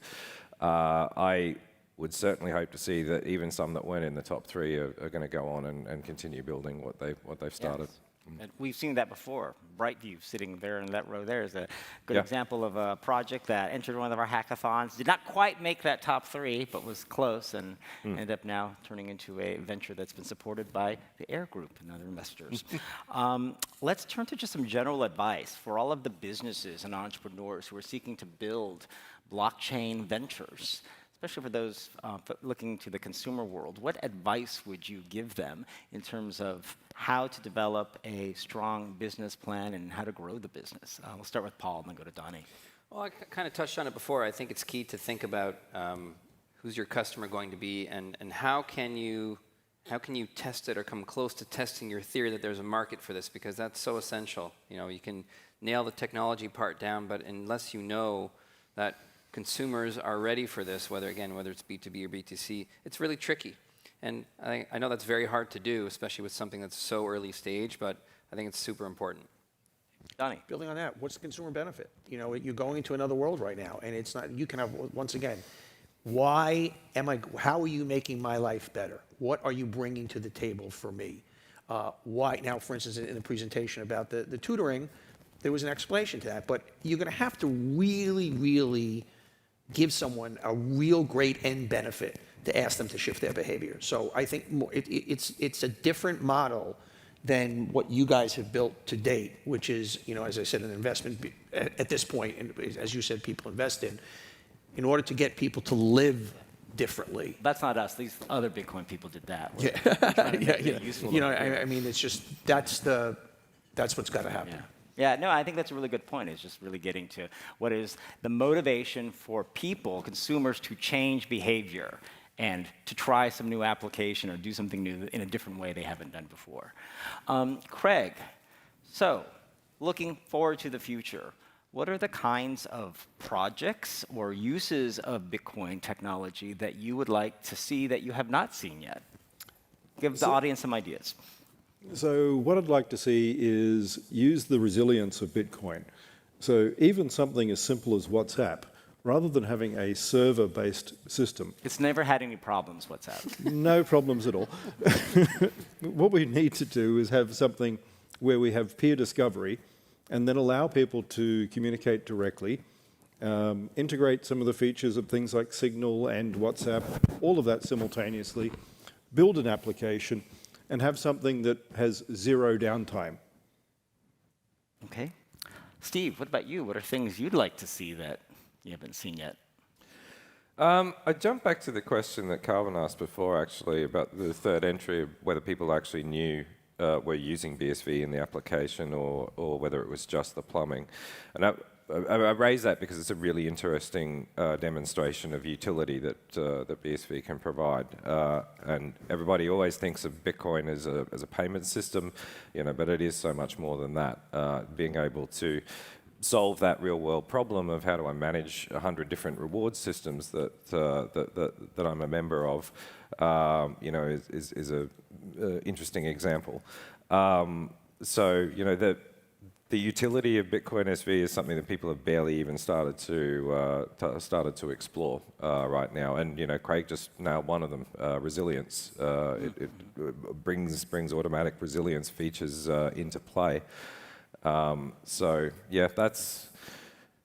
That's why what I actually enjoy most about these hackathons is that we get to tap into the creative juices of a large range of contestants that find ways of using Bitcoin that we never thought of before.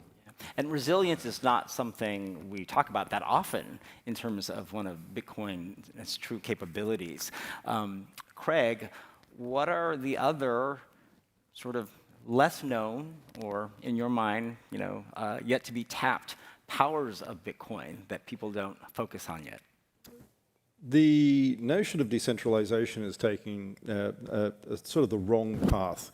It's not this anti-government thing. It's one, resilience, but it is the ability to have lots of small, independent ideas, startups, etc. So imagining people in all sorts of places around the world being able to start their own businesses without the overheads. Imagine not having to worry about all of the costs of starting a company, but being able to quickly do something that can globally compete, even if it's a small business. That's really what we're looking at, something where people can make lots of little ideas and get them out there very quickly. All right, we have about 10 minutes left in this session, so I'm going to actually open the floor to any audience questions. If you stand up and speak loudly, I'll repeat so that everyone can hear, including people on our live stream. Anyone have any questions for our judging panel, especially while we have Donnie Deutsch here? Any questions? Anyone? Yes, please stand up.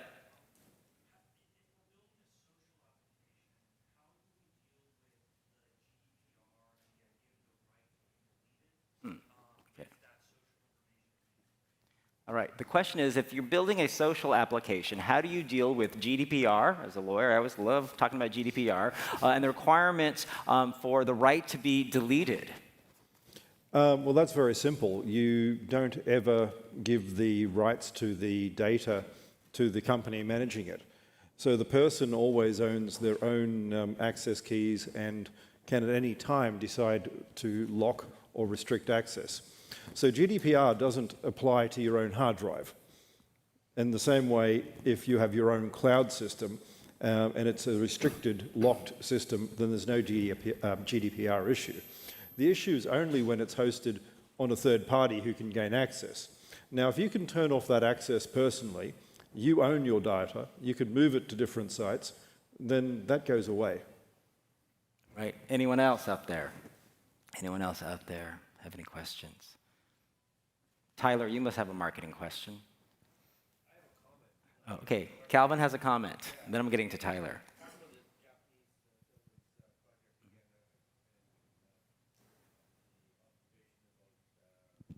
Someone's bringing you a microphone. Yes.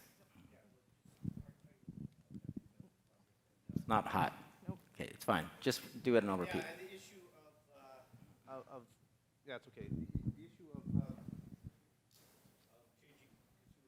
Uh-huh. So in that particular project, not only don't you actually need to be using the SB as a consumer, but the behavior you would change with your product would actually be the business's behavior. Because businesses would then offer the coupons out only on this app now. So if you wanted bonus, you had to use that. Right, so the comment from Calvin is with respect to the Metataros project for Japan, which is not just changing consumer behavior and getting people to use that type of system for rewards points, but needing to change the behavior of the businesses who issue the rewards points or as S tokens. Anyone have any commentary or reaction to that? Well, I think from a business model perspective, the challenge there is actually understanding how you're going to incentivize the businesses themselves to use the app, what's in it for them. Yeah. And that's always harder when you're building businesses that require other businesses to be your partners, right? It's possible, it just takes longer, as we know, and that's why some businesses are coming soon. Any other reactions to that? It also gives an interesting way of looking at points. If you consider that you can buy frequent flyer points to get yourself over the line, well, this would make a market for, I'm close, I don't have enough to fly to this country, I could then easily buy those or potentially even buy them from other customers. Got it. Secondary markets for rewards points. Certainly makes them more liquid because the rewards points now are not really tradable very easily. It's possible, but not easy. Too bad Ken's not still here. Too bad Ken's not here, yes. All right. Tyler, I'm coming back to you because I know you've come up with a brilliant marketing question. Donnie, we're in this place right now where blockchain and crypto are something that has some different things in people's heads. From a branding perspective, what needs to be done for the masses? You know, my mom, my grandmother, to be able to adopt things that are crypto.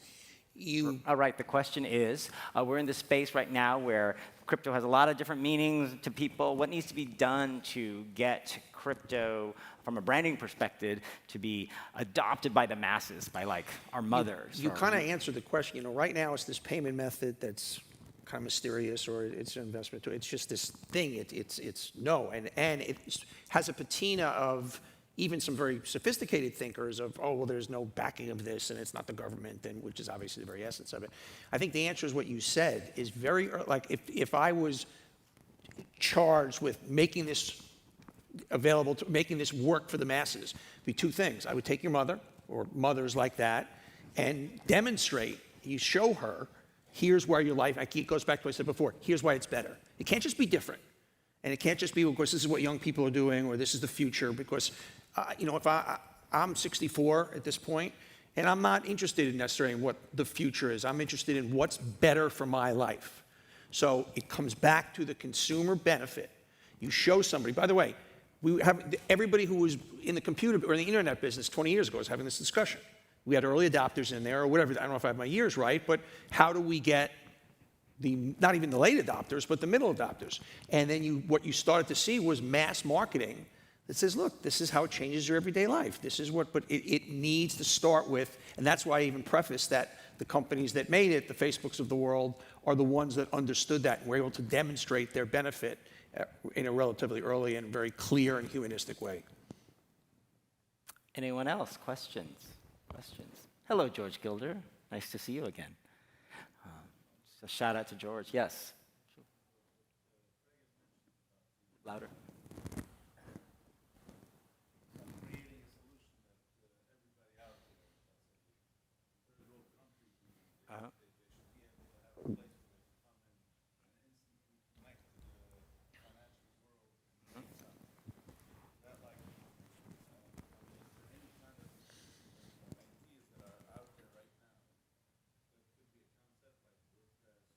Okay. All right. Let me do the questions so we can get on. So going back to your comment about creating opportunities for people all over the world, including developing countries, to have access to sort of marketplaces and financial services, are there any ideas that you're seeing that will really help implement that for people? Well, what we need to start doing is building reputation services. I know people are working on those. I'll talk about some of that in my talk later today as well. Coming up soon. Coming up. But also getting sort of a means of allowing people to then market themselves on the system the same way as social media now does. Like, instead of Facebook and getting lots of likes, being able to actually have people recommend you. Sort of a hybrid system like LinkedIn and Facebook, but with value. Got it. So we'll end now with me asking each of you to give the developers and entrepreneurs out there looking to build on blockchain your best piece of advice. Steve. You would expect a technical answer from me, but I mean, it goes to the heart of what engineering is. Identify your problem that you're solving to start with. I think at the other end of this row, they would probably use slightly different words, but we pretty much mean the same thing. Yeah. Paul.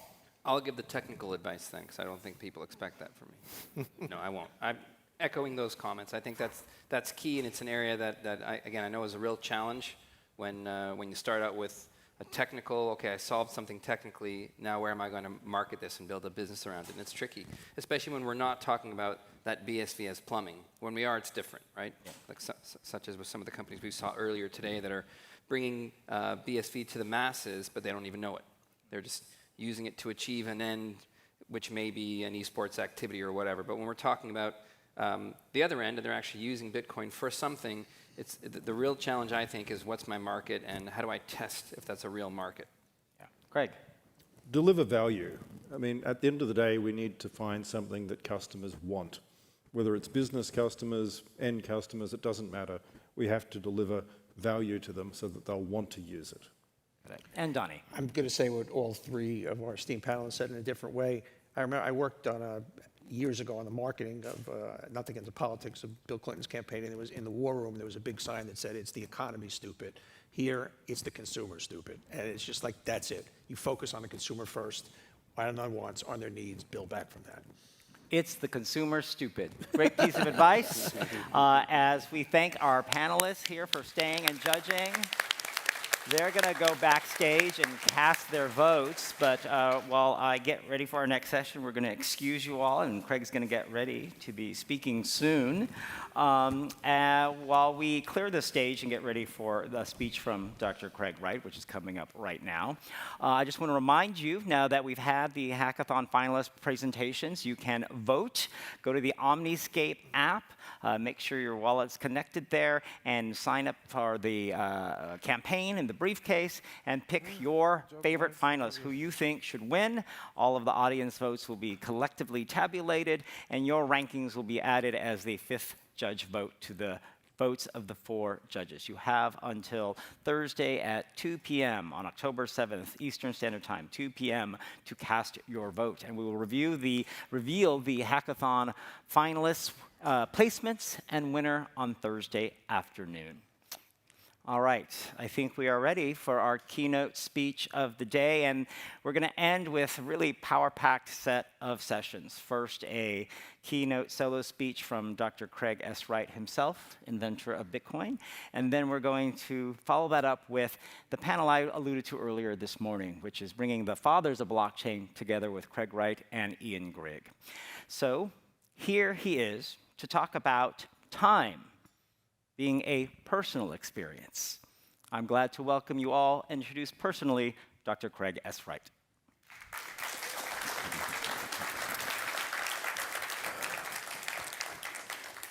Thank you very much for coming, and thank you for another CoinGeek. So time is a personal experience. That's for everyone. Now, the nature of how nodes see time, how individuals see time in Bitcoin, is really simple. It's what you experience. It's the evidence you have. This is a concept that people get wrong. They think it's about voting for oh, mine versus yours. You saw it ahead of me. Oh, but these guys agree with you. No, it's not. It's you as a transaction validator, you as a node, you saw this. You know things work because I received this transaction first. That's what the voting system's about. It's not sitting there in a community getting together and going, well, I saw transaction 1. No, you told me you saw transaction 2. Maybe I should change that because, well, I like you. Well, sorry, doesn't work that way. So double spending problem, well, we got this guy here, Mr. Hume there. He talks about evidence, and he's a philosopher. For all those Monty Python fans, you'll know what to think about philosophers. But anyway, the whole point here is, what have I seen myself? I can have a credence, I can have a belief, because I have seen something. Not because someone tells me they've seen something, not because it's recorded otherwise.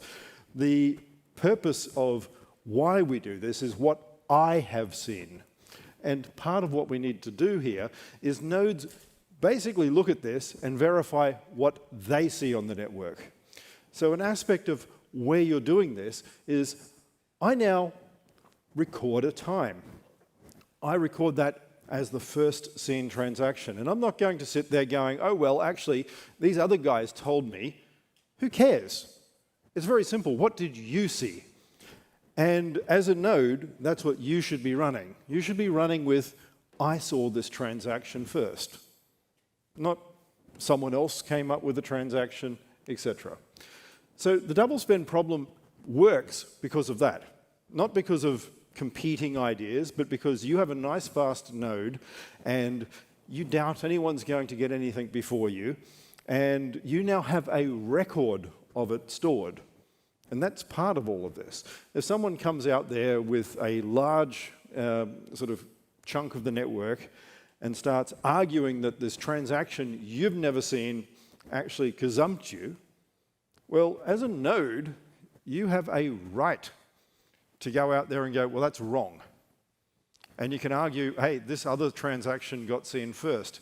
And you can start broadcasting that round and make sure that the person who's cheating gets totally and utterly screwed. Nice way of putting it, but effectively this is what happens. So we want to make sure that we save information. And when we're doing sort of timed evidence, then over time this builds up all sorts of different things. So it's not anecdotal, it's not, I have seen something in the past because someone told me I've seen it. I mean, that's not really seeing it, is it? So it's seeing it because you actually saw it. So it's not really reliable. So how do you validate something? It's not, I mean, like we have all this stuff, your keys, your Bitcoin. No. It is actually a reputation system if we build all of that over time. How do we know someone really existed? Well, you have records of their history. You have a driver's license. You have photos. You have them doing things. You have them turning up to events. And over time, all of that starts building things, not just because they tell you what happened, but because it can be demonstrated. So you start putting all the different experiences and things like that, and then you weigh it up against actual real evidence. Very simple. Not because you signed a transaction, inverted commas, or do these things, but because you actually have something testable. So, scientific method. We do these things. We go through and we test the process. And although it's not really considered scientific, this is how courts and things should work as well. This is how the world should work. We want to actually have a testable process. And as somebody who still goes to universities, it's really, really a shame that we're sort of moving away from this, calling it Western imperialism. It's not. It's called reality. It's very simple. Is it real or not? Can we test whether it happened? Is it there? Is it something that I can personally experience? We don't need to go into all of the other aspects of what may or may not be. We need to say whether we've got our info, whether we can define a question about it that we can form a hypothesis on and test, whether the data matches, not because we're told by someone how it should be, but because we can test it with our own eyes. So, unfortunately, even in science, most people haven't been trained in statistics, and they don't realize that, well, that 5% alpha just means that 5% of the tests are actually screwed up. Literally, that's what it means. Anyone who's a Bayesian will understand that that 5% just means there are 5% of scientific evaluations that are totally, utterly screwed up and should never have been published. That's really what it means. And it equally means that there are, on the other side, a whole lot of experiments that never got published that should have been. Welcome to the scientific method, the way many people look at it. So we've got this proof of work thing. I've said it many times that it's a peacock tail. Now, that basically means people are spending their money, well, putting things at risk to do a job. So they're going to timestamp things for money. They're going to put all this there, not as a security mechanism that people think because it's got so much hash power. That's wrong. Right now, because of changes on the different networks, even BTC, where they run around going, we've got the most hash, the BTC network has 3 months of complete rebuilding with the amount of hash that is offline at the moment. That someone could utterly rebuild the entire BTC network and go, this is the new BTC network, and have the most hash. There's a way that stopped, and it has nothing to do with hash power. When I wrote this thing, I also said, you publish this little block header thing. That's part of the chain. So when you publish that block header, and instead of taking the idea from some of the papers I've got mentioned in the reference that no one ever reads, then you don't put it in Newsnet or you don't put it in a newspaper in this thing. You use the community of users. And they don't have to have full nodes. They have this SPV thing that has 80 bytes every now and again, every 10 minutes plus or minus, a little bit faster. And now they know because that's the one they received. If suddenly someone decides to rebuild all of the networks, then that person can go, well, 8 years ago, I had this, and I've had that for 8 years, and suddenly there's a new string of headers in the blockchain. No, I'm not going to trust that. It's really simple. It's called, well, I've got 8 years of data that everyone's been relying on, and now someone's telling me reality was different for 8 years. No, I don't think so. So the reality here is, well, that's all I need. Because quite really, really simply, if the hash is not secure, if that little 80-byte hash is not secure, the entire block is not secure. Think about it for a minute. If I can do a collision on that 80 bytes, then I've done a collision on everything. The whole Merkle tree structure is not secure. The whole block is not secure. So this is the bit everyone's not thinking about. Either that little tiny bit of information is safe, or the whole block's just wasted, gone. Forget it. So either you trust 80 bytes and you're fine, or you sit there going, I need to validate every transaction myself because, well, miners, they're bad. Guess what? You don't.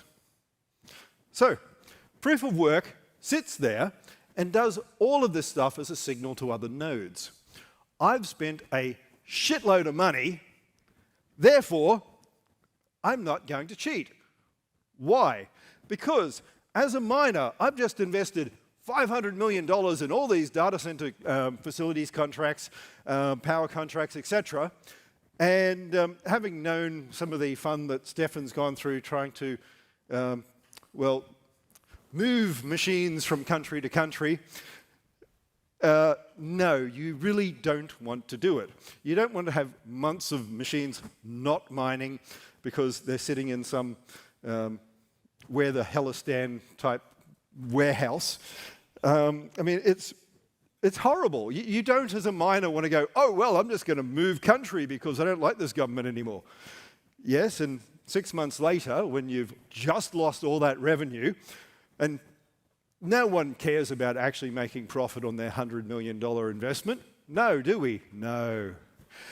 When you're doing that, other miners can go after you if you cheat. And guess what? You're easy to find. Super easy.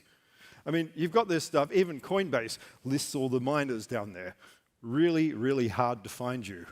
Not. So, proof of work. It means nodes are not anonymous, which is the bit everyone over in BTC and everywhere else hates. And of course, Ethereum hates it too. That's why they're going to put proof of stake in there, so that you only have a small group of people who basically act like proof of shares. And we know that Facebook is super decentralized. It's got like 1 million users. So Facebook is a perfect model for making a decentralized network. I mean, so they're going to copy it and make Ethereum proof of stake just like Facebook. Yay. I mean, because no one will ever control Facebook. So it's going to be that sort of decentralized and secure on all these proof of stake systems where no one with sort of a big bunch of tokens, will ever control the network. So we're going to easily have our system where we can detect all of these attacks in proof of work. Why? Because it's nice and easy. Investment. It's not like when you've got proof of shares. With proof of share, well, you get to say, well, it's not really me because I've got a bearer share and I've split it up into 1,000 different groups and none of them are me. Of course not. When Mark Zuckerberg sits there and he votes independently, it's never going to change the way. I mean, it's totally decentralized and he listens to all of the things users say. So what we're going to do, and what I'm going to tell you about, is we're going to start thinking about time. We're going to think that if we put evidence down, that's what evidence is. Not, I've signed a bloody key. And I'm going to, bit by bit, get this through people's thick fucking skulls. And that's the only way I can put this. It's very simple. So, I get to spend a little bit of time in court. It's not a fun process. But what do? I have to show evidence over time. I don't sit there going, hey, I've got a key. Because anyone can copy a key. If you remember the Dread Pirate Roberts defense, anyone remember that one? No, it wasn't the dog ate my key. It was, oh, some random guy just gave me several $1 million worth of Bitcoin to run this network, and I had nothing to do with any of the drug sales. Yeah, that happens every day. I was just walking down the street here, and some guy came up to me and said, hey, would you like several $1 million worth of Bitcoin to run this network that you have never heard about before? Yep, no, third time this week, actually. So I'm going to point out one little simple thing.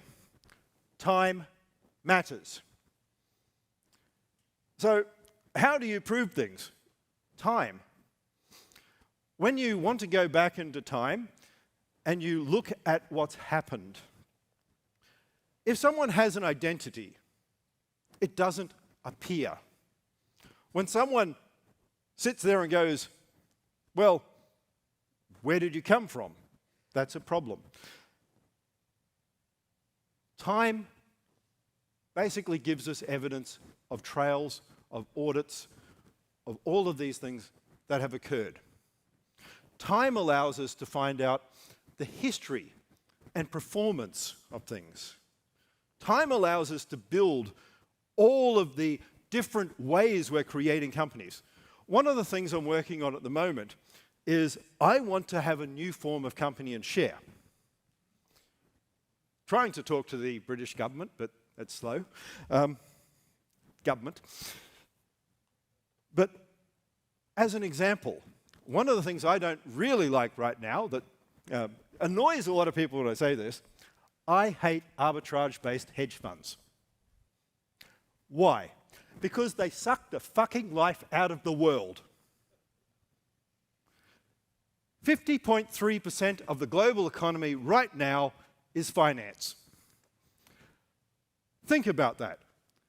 The GDP of the world, half of it, and a little bit, goes to finance. It goes to sucking the fricking life out of development. Research and development takes a long time. It takes a lot of effort. In the past, managers could put that effort in and they would be rewarded. Now, they get paid bonuses on 3-month cycles because their share price goes up, and that's done because of all this exchange-based bullshit that looks at Robinhood and GameStop and the Ponzi game. What if we can create corporations that punish that sort of behavior? We can, actually. We can have script, and we can build in, if you sell the corporation, like the share, in under an hour, 25% of your sale goes back to the company. If you sell it in a day, 10%. A week, 1%. 3 months, 1%. Greater than 3 months, very small amount. Guess what? People might think about owning your shares not for, say, an hour. They might look at your balance sheet. They might look at what you're actually doing.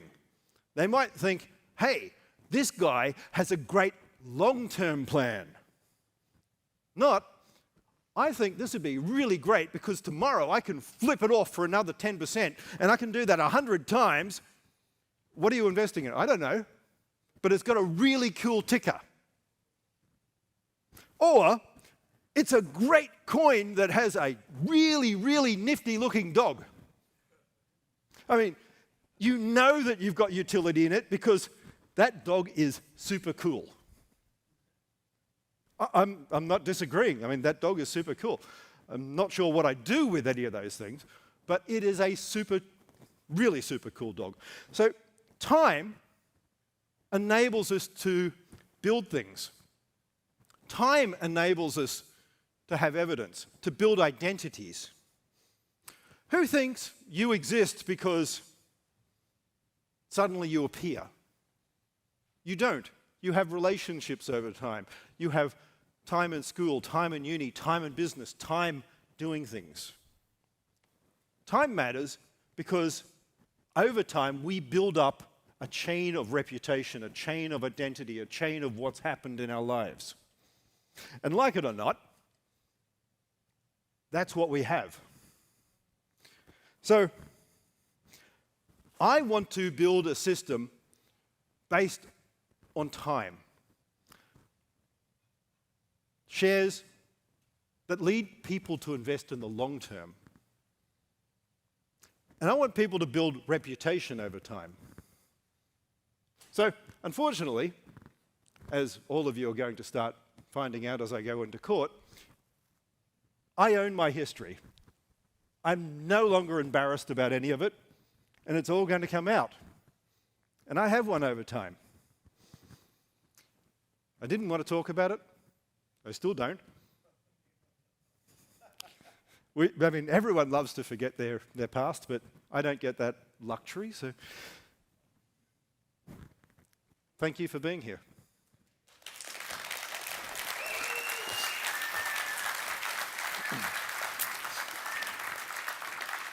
I'm going to keep Dr. Wright with me for a moment while they reset the stage. So, Craig, it's good to see you. It's been some time, just It since I've has. seen you in person, actually, since the summer in Zurich.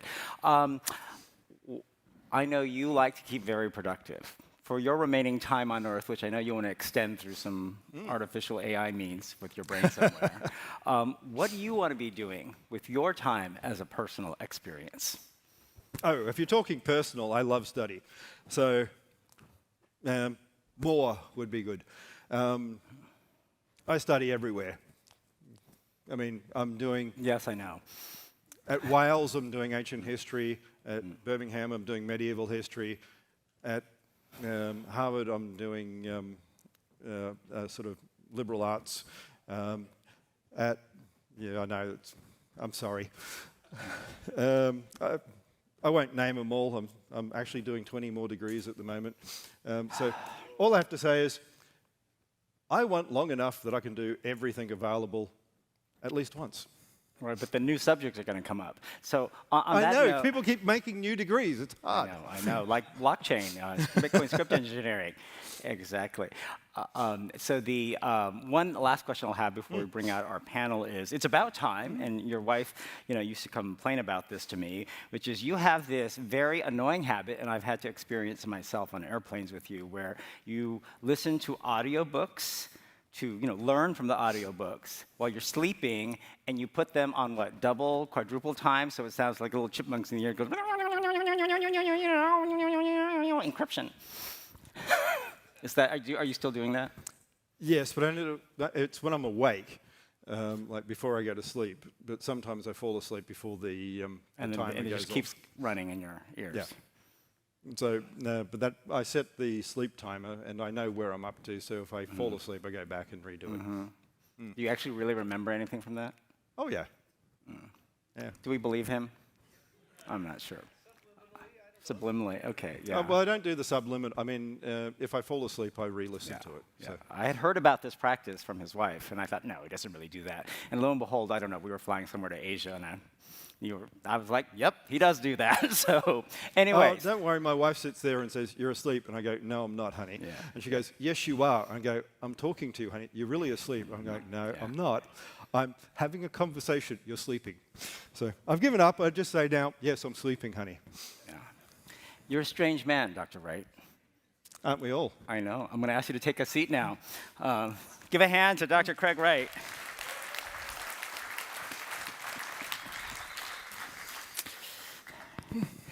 All right, I am so excited to bring this panel to you.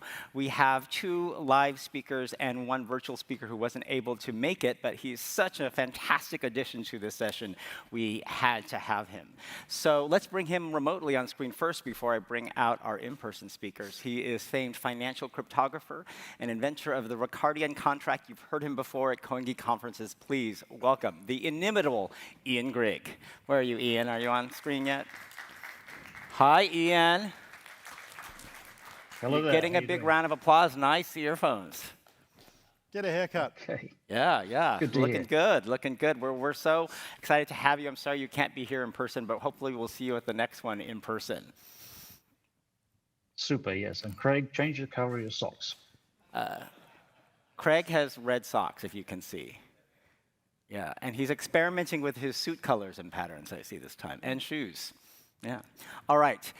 Joining Craig and Ian are the fathers of the concept of blockchain technology. We are so honored to have them both here. Please welcome to the stage Stuart Haber and W. Scott Stornetta. Please give them a round of applause, and I think a bit of a standing ovation would be really good for all of them.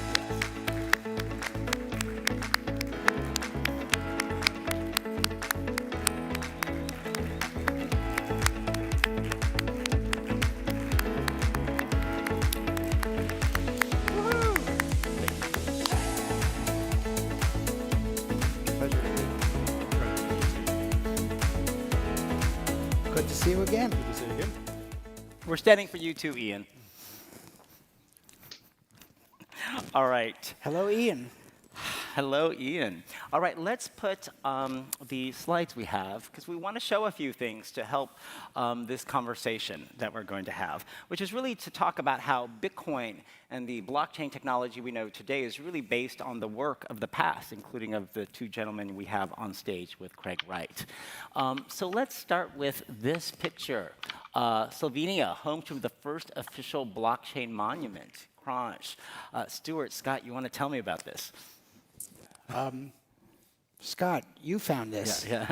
Sure, we found it in the newspaper. We reached out to this person, spoke with them, and anyone that wants to say thank you, Stuart, thank you, Scott, and thank you, Bitcoin authors, is a new friend of mine. So, yeah, so this came up in a blog post from March of 2018, where someone took a picture of this Bitcoin monument in the suburb of Ljubljana, Slovenia, which we in the BSV world know quite well because of N-Chain Korea there, with this statement in the blog post. Blockchain's maturity has come a long way since the original idea from 1991. So the monument is an analog form of saying thank you, authors of blockchain, thank you, Stuart Haber, thank you, W. Scott Stornetta, and thank you, Bitcoin authors. So it's a lovely, lovely gesture. And a couple of our team members from Bitcoin Association happened to be in the area recently for another conference. So here's Marcin and Micah, who work with us, and they came to take a picture to show you what it's like. So if you're ever in Ljubljana, first visit N-Chain Korea to learn some of the best development techniques in Bitcoin and go visit this monument. But it's a really wonderful gesture to thank all of you. Let's talk about these works. Scott, Stuart, these are 3 works that you were both involved in, 3 research papers that are cited in the Bitcoin white paper. Why don't you tell us about what these works represented at the time, because these are from the early 1990s, about how to timestamp a digital document. Scott, you want to go first? Sure. I'm going to just say, as a prelude to whatever I say, that I often see Stuart and myself mentioned as co-inventors of the blockchain. Yeah. And from my perspective, I would be happy to say co-inventor of the early or proto-blockchain. And I say that because so much value has been added on top of our earlier work that what we think of as the blockchain today is more than what we did. But several of the key ideas do, in fact, emerge early on. And in particular, it's interesting to me that if you reread the 3 papers now, you will see echoes of lots of additional things that people have invented, sort of prefigured in the papers.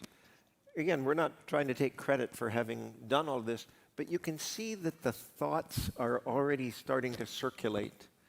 And I just find that very interesting to look at it retrospectively that way. Stuart, what do you remember from these works? Well, the most important memory, and Scott and I have been telling this story in various public stages lately, but it happens to be true that I was a new researcher. You see, we were at Belcore. Mm-hmm. Belcore. Tell the audience what Belcore is. People Belcore, it was, and this was, Scott and I started working on this in 1989. Belcore was then the almost brand new local version of Bell Labs, the legendary Bell Labs. Soon after Ma Bell, the telephone monopoly in the United States, was broken up by a big antitrust case. The local phone companies were spun out of Ma Bell and were encouraged to set up their own version of the legendary Bell Labs. That entity was called Belcore. In 1989, I'd been there for all of a year and a half or 2 years. Scott arrived as a brand new researcher, and he was obsessed, I would even say, with the question of how to ensure the integrity of digital records of any kind, financial and not financial. So we, of course, did not use the word blockchain, but the question that we were addressing was, in fact, the title of our first paper, How to Timestamp a Digital Document, where a digital document, of course, is just a bit string representing any record whatsoever that a human being would want to write down online. And Ian, I saw you tweet earlier today, in, I'm sure, preparation and anticipation of this panel. Bloody hell, Haber and Stornetta proposed a decentralized timestamper that used hashing to secure the network, referencing one of their papers. Tell me why you honed in on that. Oh, well, the funny thing there is that they're using hashing in a very different fashion. They're using the difficulty of hashing to stop people conspiring to pervert the nature of the hashes, and it just looks so much of a pre-echo of what was to come with the later writings of proof of work. But it was right there. It was right there in that quote. That's what they were doing, using hashing to protect the network. And Scott, so Stuart just mentioned you were practically obsessed at the time with figuring out how to ensure the integrity of digital documents. Why were you so obsessed with it, and what were the problems you were trying to solve? Well, first of all, I confess that obsessed is probably a good way to describe it. I actually had the privilege, before I came to Bell Communications Research, to have an office at the Xerox Palo Alto Research Center, Xerox PARC, which on the left coast is very well known for innovations of similar magnitude to Bell Labs. And living in that setting, it made me realize what the world was going to be like 10 years down the road, say 20 years down the road. And I realized that everything was going to be in digital form, and there was going to be no way to tell an authentic and original digital document or record from something that was modified just milliseconds before it popped up on your screen. And I thought, this is not going to be good. What we need is a world where we can trust the record without having to trust an authoritative figure. And that was what I was obsessing about. Let's talk about the technique you helped to co-invent, which was novel at the time. And you focused on the idea of a timestamper as a chain of blocks. And as Ian pointed out to me, you didn't decide to do it as a serial stamper of each incoming record. Describe the difference of those techniques and why you settled on the timestamper as a chain of blocks. Again, you know, all of these overnight success stories have a long before the overnight to them. I think everyone has that sense that's been involved in something like this. And so it was a whole series of mechanisms that we tried out as putative solutions to the problem. To me, the most interesting part of it is that we came up with what I would call a yeoman grade solution to the problem. But I said, but you still have to trust somebody. And I said, Stuart, we should find a way to remove the trust. And so we work on this for a while, and finally Stuart, being the adult in the room, pulls me aside and says, Scott, I don't think you can do this. And I'd still like to get a publication out, so why don't we prove that you can't remove trust? And long story short, it was in the process of writing that proof that we realized how to solve the problem. It was in the process of proving it couldn't be done that we realized how you could remove having to trust a single entity. And then, as I understand it, Surety was spun off from Bellcore and became a business that offered digital timestamping services, which really is probably the first commercial deployment of what today we would think of as a blockchain, and this would have been in 1995, right? Tell us about that, and was the business model successful back then? The business model was to offer integrity services for records. Because this was the world of algorithms and bit strings, if you think about it a moment, the only way to solve the problem is to have a procedure for registering a record and receiving something that counts as a record of registration. We called it back then timestamp certificate. Now it might be a pointer to a block in the Bitcoin blockchain. So there's a registration procedure, a certificate or proof of registration, and, of course, a verification mechanism. Ideally, a verification mechanism that cannot be faked or forged or hacked. And we wanted a setup that is registration, certificate, and verification mechanism that did not rely on trusting a single entity, did not rely on assumptions of system security, and also relied on as few cryptographic assumptions and personal trust assumptions as possible. And what we came up with is the distributed system of records, now commonly referred to as the blockchain. Craig, let's go to you. So when did you first see or read these works, and then how did they end up, well, we'll get to that in a second. Well, how did they end up being cited in the Satoshi white paper? So this goes way, way back. Back when I was working for Aussie Mail and actually an earlier ISP, I'd been involved in a number of PKI projects, early ones. And we were looking at offering timestamping services like the equivalent of a DocuSign, I guess. And so way, way back in ancient history, I started this, and then I tried to bring up the idea with the Australian Stock Exchange because we wanted to be able to have trusted records, etc. Unfortunately, it didn't go the way I wanted it to, but simultaneously, I've been starting to work on digital cash ideas because, like Lassiter's and casinos, as I've been working with people like Ben Wright from SANS, who is a lawyer who's also a technologist, and then I started doing my law degree and my master's. I learnt about some of the history of negotiable instruments, and most people don't realize, but the old forms of money were basically checks that were signed repeatedly, and the more times they had a signature, the more secure they were. So, but how do you trust that the document has the history that it says? Well, if we have a document, and then not only do we have the original, but every time we make an update to it, and there's a new sign, then we republish it, and we republish it.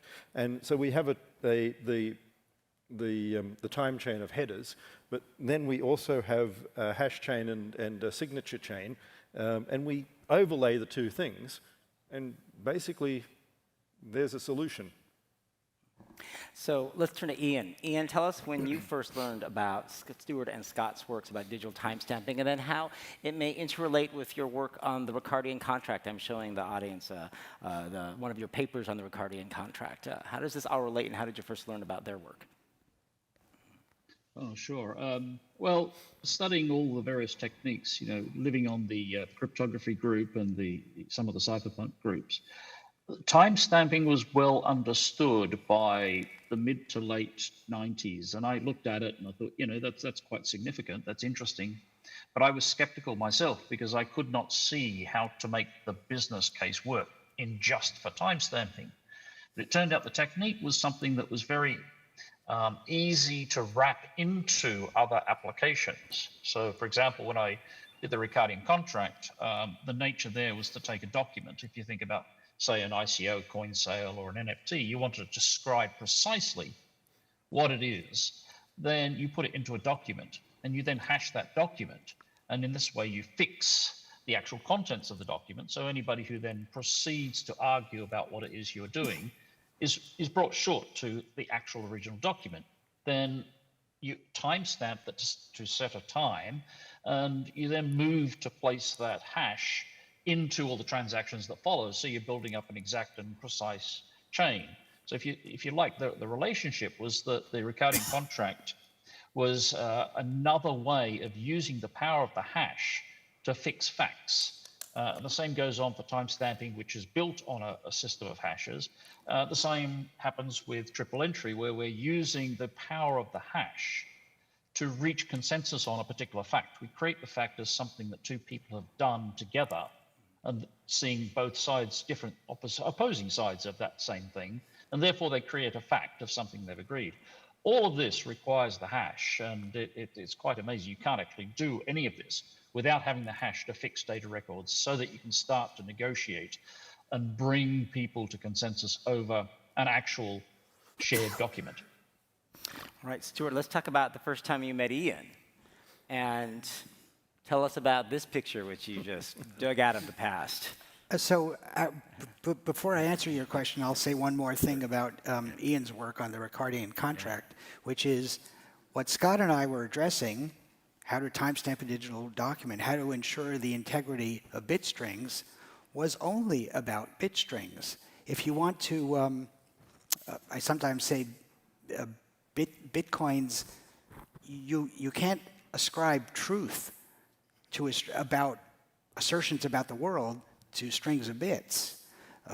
What the Ricardian contract does is attach semantics, attach meaning, and human social meaning to strings of bits. Right.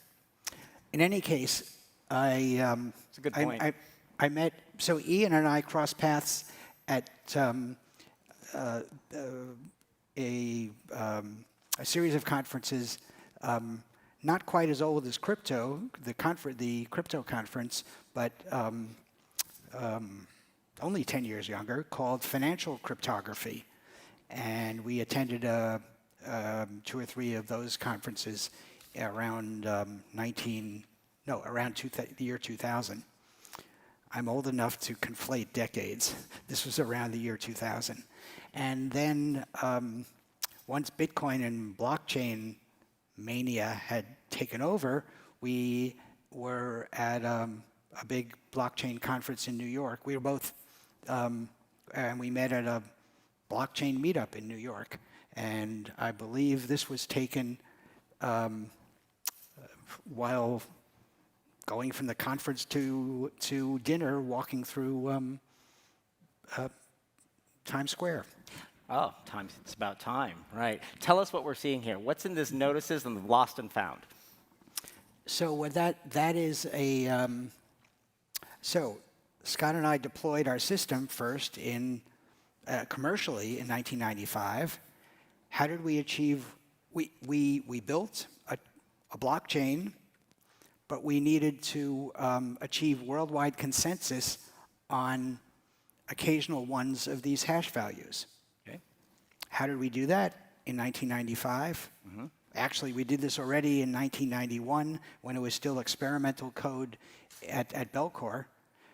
We built a new Merkle tree once a week out of the block by block hash values, and put the root of the Merkle tree in a classified ad in the national edition of the Sunday New York Times. And so this is an ad in the Sunday New York Times from when was that, Ian? 2 or 3 years ago, walking through Times Square. And I'm thinking it was like 2016. Yeah, that sounds about right, yeah. And why would you put it in the New York Times? Excuse me? Why would you put this in the New York Times? The point is that, well, here, I've got a little show and tell. Because it's still happening, right? This is the New York Times from literally. Yes. I could have brought yesterday's. Today's Monday. September 5th, oh, there 2021. You go. That's the New York Times. That's this one. And if you, I have to say this, the lead story from about a month ago in the New York Times was this delicious headline. Oh, yes. Which reminds me of the headline that was in the Genesis block of Bitcoin. Let me read it. Officials worry as crypto boom invades banking. That's a frightening prospect, isn't it? Yes, but frightening. if you follow if you go to the inside page,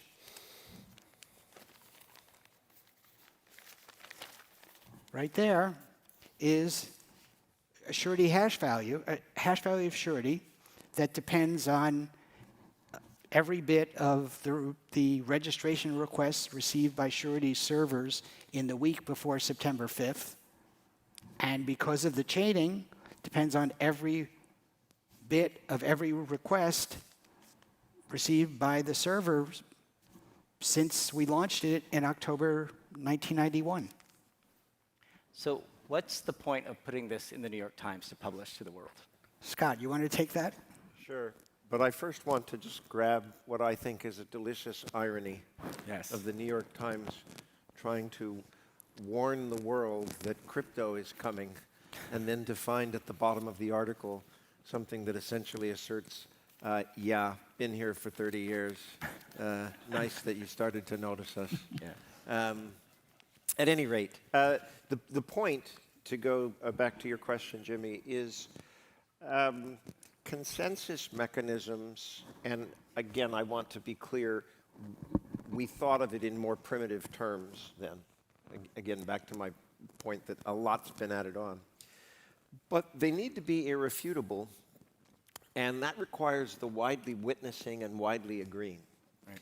So if you imagine a pre-internet, dial-up modem, AOL world, the idea of placing in all of the major libraries of the world a weekly copy of a record, the difficulty of launching, if you will, a 51% attack on all of those records throughout the world is enormous. And that's why I felt like we could sleep at night. Interesting. That's when I stopped obsessing. I'm happy for you. You stopped So is my obsessing. wife. Right. Craig, did you know they were doing this? I didn't realize they were still doing it. I knew that they were doing it. I see. And now let's talk about how their papers got cited in the Bitcoin white paper. What were you trying to rely upon their works to establish? So the way that Bitcoin was designed to work is the hash header, not the whole block, was meant to be disseminated widely. Now, everyone runs around going, I have to download a block, which is completely wrong. You don't need to download everything you guys got. You only need the little header, that little bit that they keep publishing. Now, that's what I talked about in SPV. So you publish this little teeny weeny bit every 10 minutes, and that completely, utterly secures the network. Because if that isn't secure, nothing is. And that's the whole bit everyone keeps forgetting. They keep going, oh, you can't have big blocks because, well, there's too much information to send to everyone in the world. Well, you don't send it to everyone in the world. Just like they haven't filled the whole newspaper up with everything they're doing.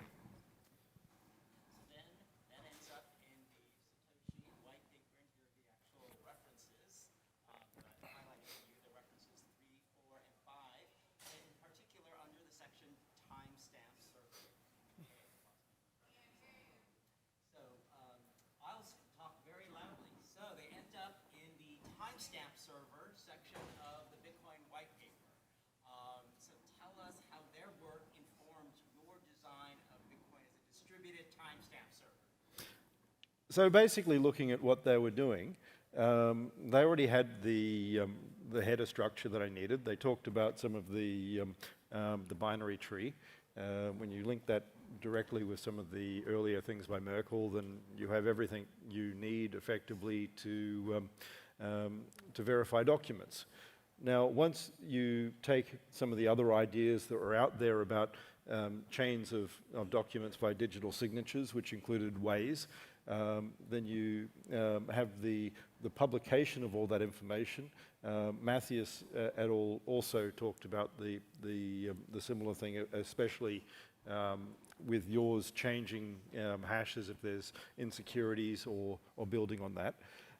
Take some of the ideas of Mr. Griggs up there, and you start to realize that, well, you can't define this is the one way we're going to do money, like people seem to want to do in BTC right now, and you have all the script there, and you allow people to build their own document structure because you want them to have how they want to build transmissions. You don't want to sit there Stalin-like going, this is how you will do digital money.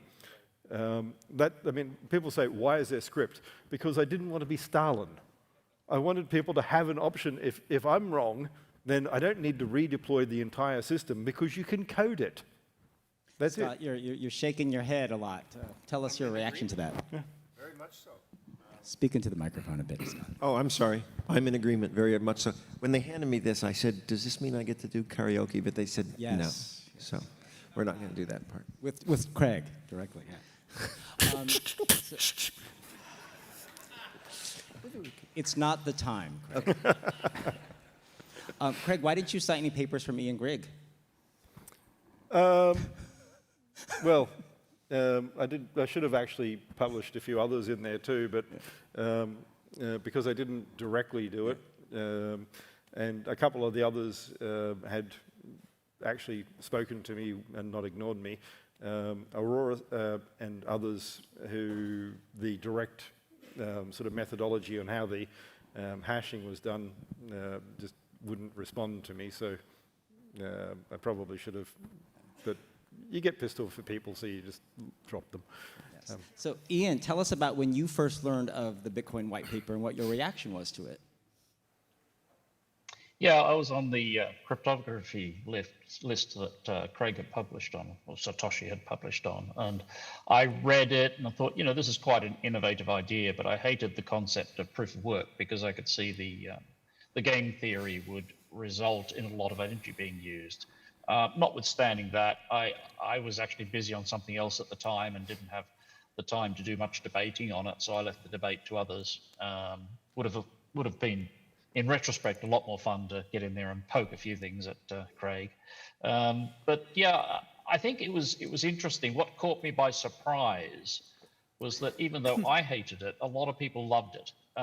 They dived in, and I just kept hearing about it over and over again. People coming up to me and saying, "Have you heard about this? Have you heard about this? Who did this? What's it about? What's your thoughts?" So eventually, I had to accept that it was a good idea.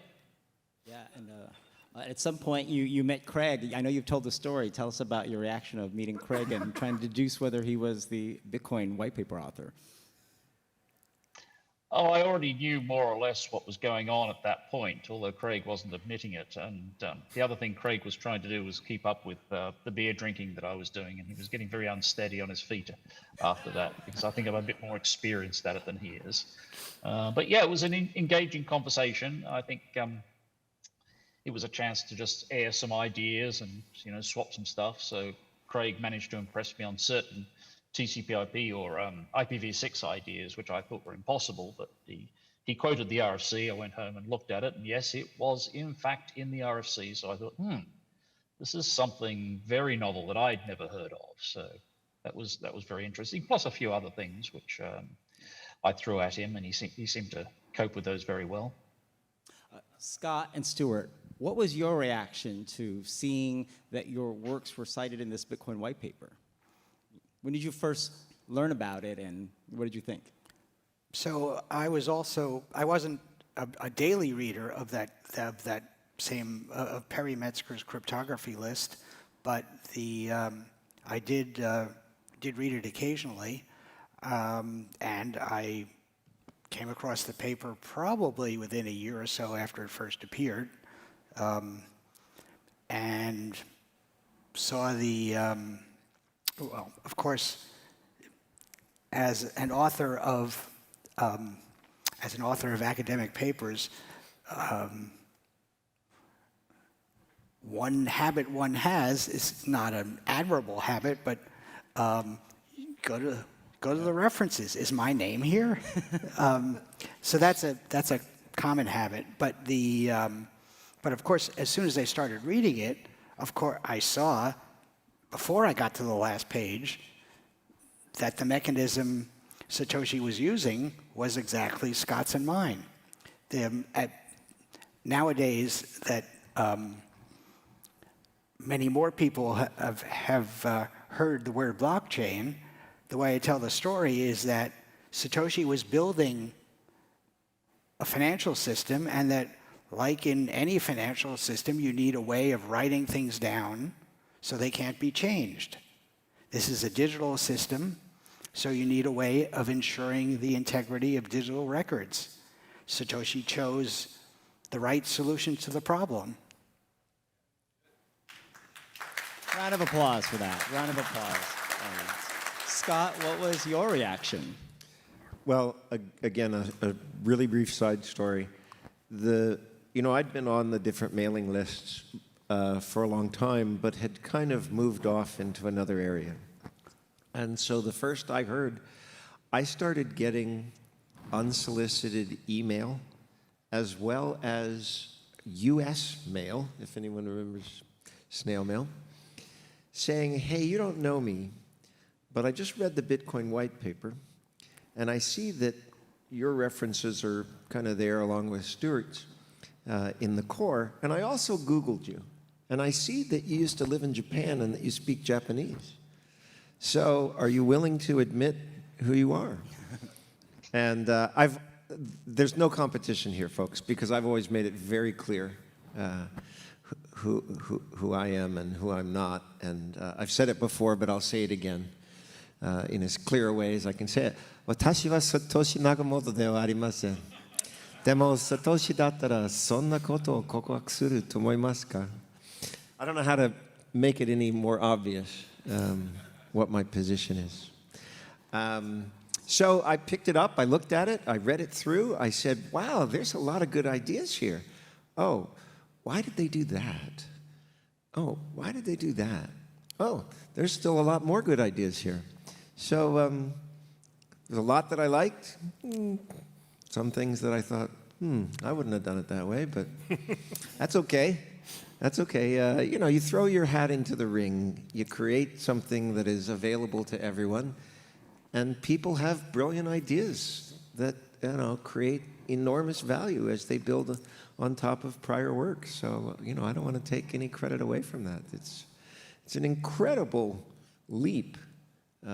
What's included in the Bitcoin white paper building up from that proto-blockchain. So.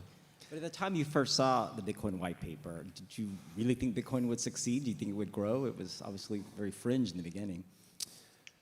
I'm less concerned about whether something is fringe or not in the beginning. And the physicist in me, and I apologize for geeking out here for a second. Oh, you're with the right people. Says, when you have a physical system, you describe the world in terms of an initial condition and a differential equation. And the starting point in a differential equation is not nearly so important as tuning the parameters of the differential equation.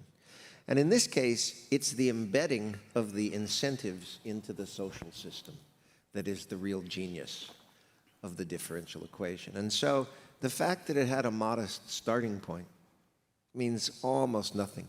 If you've tuned the differential equation right, the end game is inevitable. And I think Bitcoin sort of speaks for itself as to how well tuned the differential equation has been. So. Greg, reaction? Thank you very much. I mean, to be completely honest, I actually thought I'd screwed it up at the beginning. I went to Newcastle University and studied there because there were a number of early people involved with digital cash systems who all told me how stupid I was because this has all failed, don't try it. We've tried it, we failed, you're a student, you're not going to solve anything. I believed that for a while. I got told by many people about the scaling problems of Bitcoin because don't be stupid, this won't work. And I've gradually come to understand that everyone's going to sit there and tell you how bad your idea is, but just ignore them. And actually, if you have something that you believe is going to work, run with it. So this is a question for Ian, Stuart, and Scott. When you first read the Bitcoin white paper and looked at the system, did you foresee or understand that the Bitcoin network and design could be used for more than just electronic cash payments? It could be used, this distributed timestamp server, for all forms of other data applications. Was that apparent? Start with Ian. No, it wasn't apparent to me, and in part this was because the white paper didn't really stress the notion of coding and smart contracts and so forth, but also part because of my own biases. I'd been looking at smart contracts for a long time, As a sort of relationship to Ricardian contracts, there was always this interesting, shall we say, dichotomy between these two different ideas. And I knew Nick fairly well through email and so forth. The market for smart contracts was just not obvious. It was not clear. So we kind of lacked this notion of how we would get into the market and do that. It seemed like we needed digital cash first before smart contracts or coding on a blockchain would be useful. And to an extent, that is what happened. For the first, 5 or 6 years, very few people were writing any script code. And it's only in the last recent times that there's been an explosion of different ideas and so forth. But there's also the very interesting notion that if you have turned it all into code, so we ended up with basically a single program on there which did the digital cash style thing. What that has done is created this very interesting platform approach where the notion of the money is not part of the underlying system. That just happens to be an artifact of the first program that happened to be put on there. So you now separated out the design of the cash from the design of the blockchain, which has a lot of ramifications legally speaking and socially speaking. Stuart, what about you? So I did not see the I did not foresee the explosion of all kinds of work that would come out of the more and more widespread use of Bitcoin. I did see, or I did once it was happening, it was clear that people were making money, and that's a reason to, as they say, follow the money and look at the mechanism behind it. And because Scott and I were concerned, though, not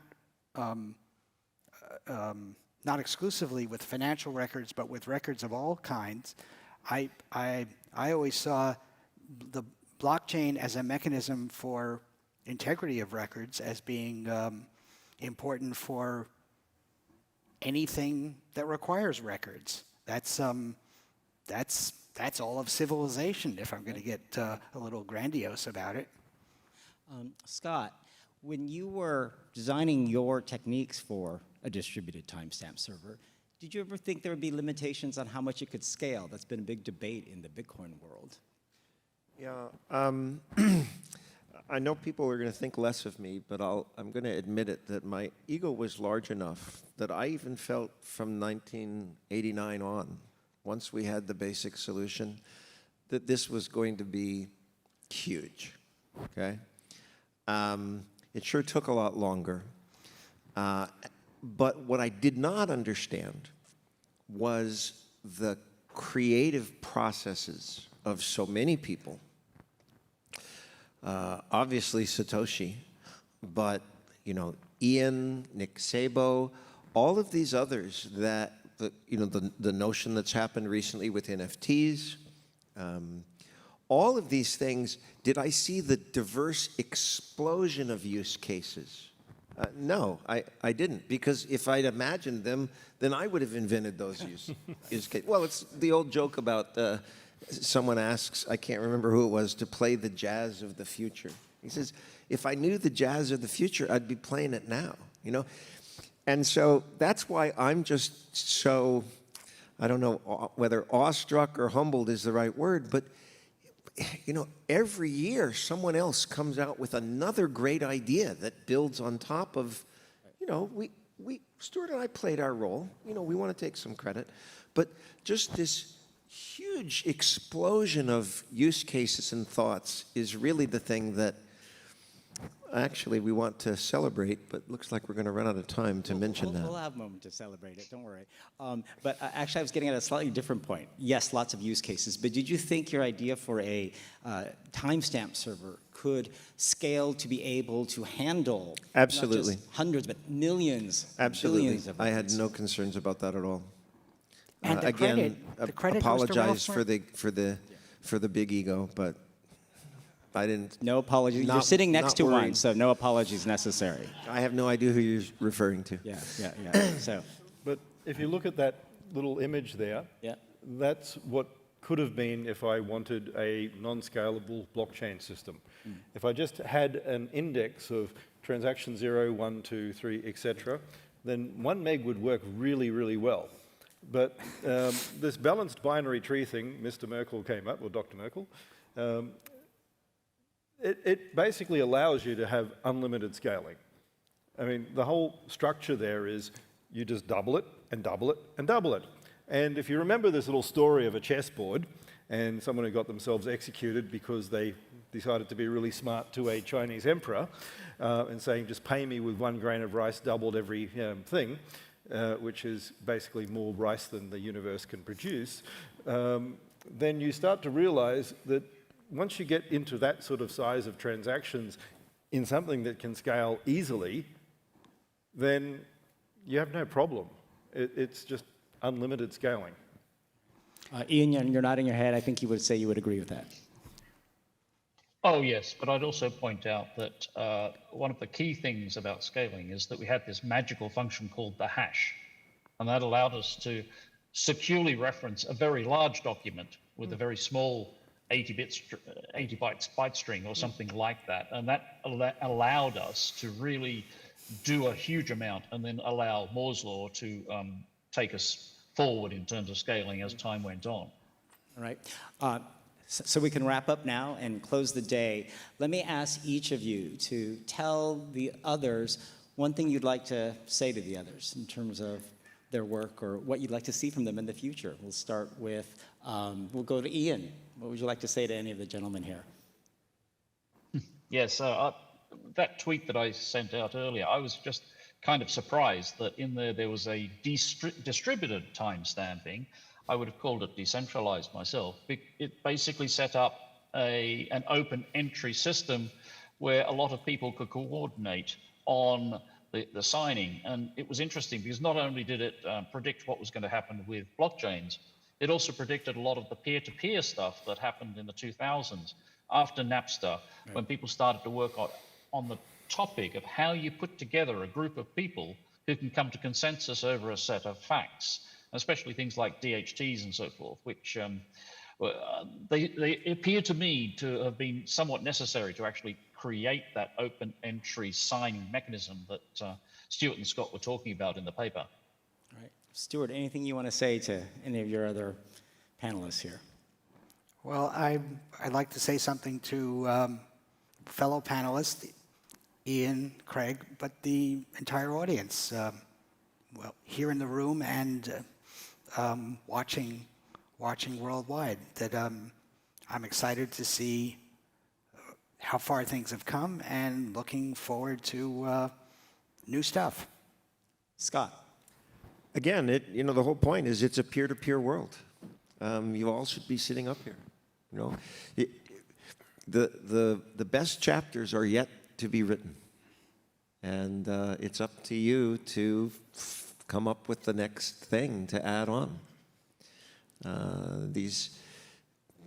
The power of decentralizing and working in a peer-to-peer way has got a lot more legs to it, and there are going to be many more Satoshis and Ians and Nicks and Vitaliks or whoever. Or I'm sorry, is that a religious word that I should not have mentioned? Yeah, anyway, wrong event. The future is very bright.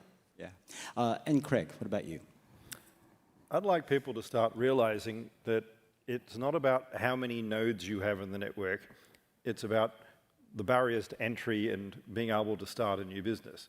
While it may take a lot of money, if you have a good idea, a new node can enter the system. That's what makes it not a monopoly. It's not because there's a few large players. It's a few large players who can be replaced at any time with someone with a better idea, a better way of doing it. That's what matters. And now that you're meeting Scott and Stuart for the first time, anything you want to say to them? Thank you very much. I mean, it's always great to get round to meeting people whose ideas you've sort of needed to use and wouldn't have had where you are without. And there's something to be said for face-to-face conversations that doesn't,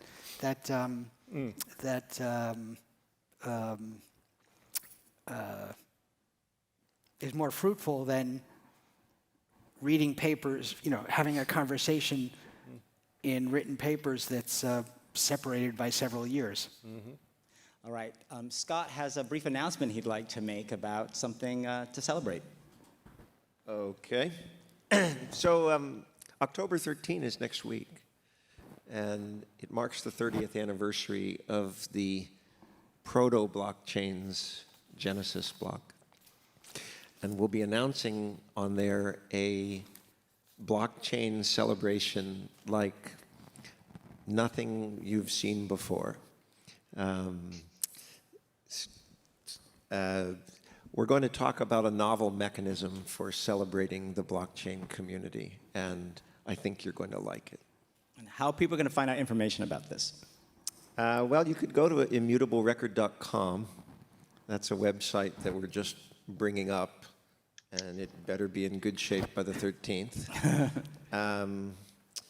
But you'll hear about it through other channels as well. All right. Well, on behalf of the entire BSV community that is here in the room and watching virtually around the world, I want to thank you all for participating in this session. Thank you, Ian, Stuart, Scott, and of course, Dr. Wright. But most importantly, thank you all for your work and belief in the use of technologies like distributed timestamp servers and a time chain to make a better world with better data, better integrity, and better faith in everyone. Let's give them all a round of applause.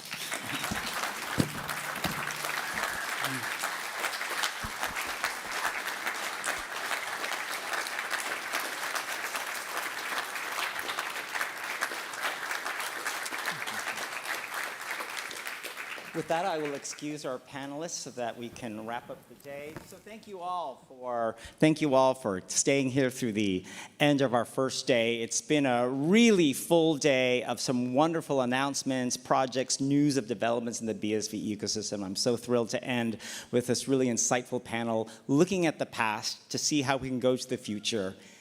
Bitcoin, so much of it is about time. Now it's time for CoinGeek TV for post-event reactions and interviews. If you're watching online, they're doing interviews from here in the New York hotel that we're at. And if you are physically here with us in New York, join us for some networking and cocktails in our sponsors area on the 3rd floor. And make sure you vote for your favorite hackathon finalist project on the Omniscape voting app. Have your say in who should be awarded the top prize, which will be revealed on day 3. I'm Jimmy Nguyen, and it's time for me to say goodbye tonight. See you tomorrow.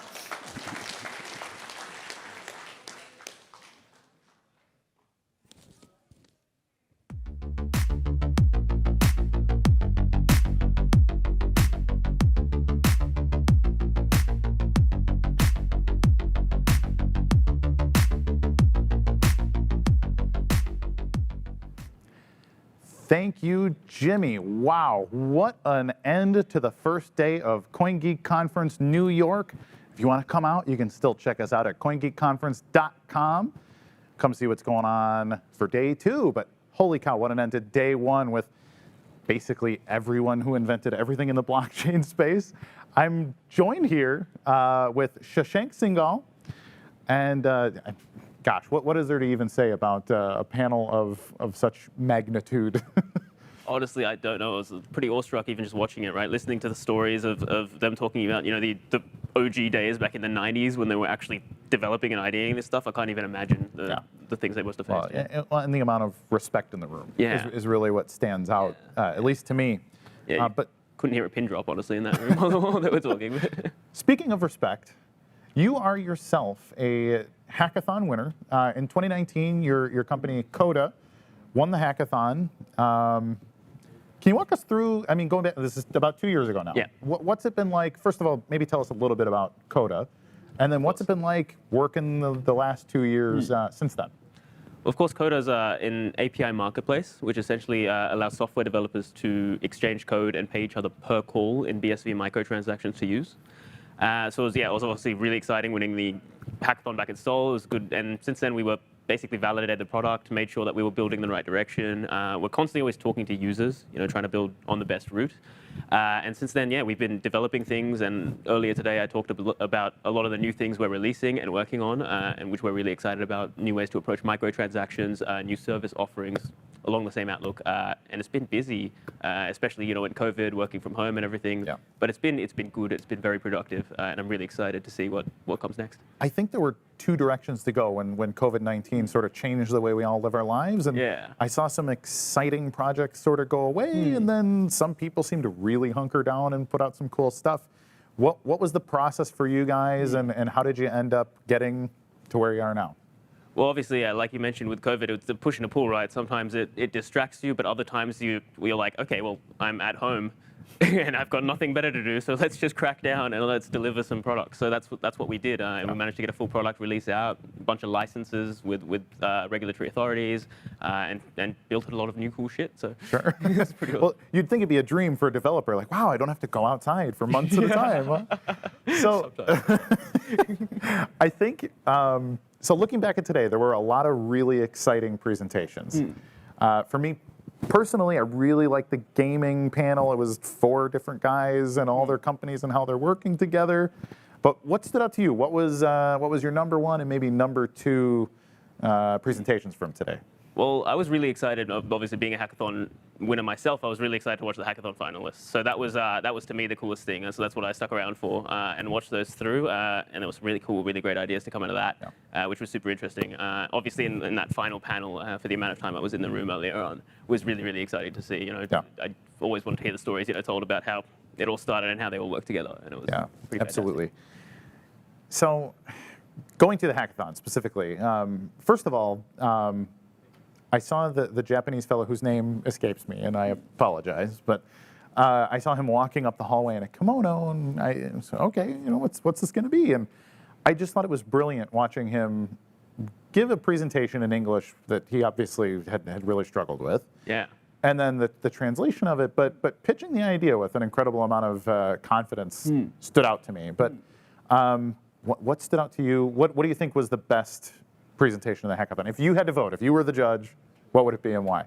Well, yeah, as you said, I thought it was super admirable the way he approached presenting despite not knowing the language too well, and I think he did a really, really great job given the circumstances.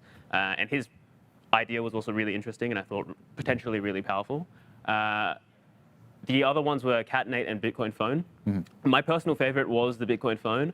One of the reasons was, technically speaking, it uses end sequence in a way that no one has really accomplished to do successfully on the Bitcoin network so far. And I thought that was really cool to see, but it wasn't just an interesting technical solution like we've seen in past hackathon finals. He also had a real use case. He had revenue generation ideas built in, ready to go. So yeah, that would be my vote. Yeah, absolutely.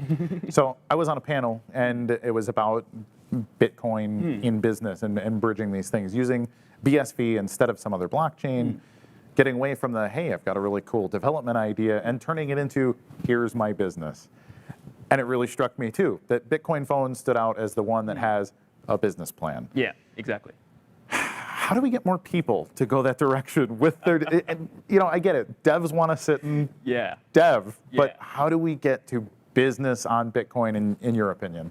It's tough, man. Yeah, because like you said, devs want to dev, and right now Bitcoin is a very dev-focused community, right? Because early stage, complicated technology, that's just how it goes. I think it's just about education, right? People ask me this question all the time, like, how do you create the best hackathon entry? And it's always build the best business, find a way to generate revenue, make money, get users. That is how you build the best hackathon business, or business in general even.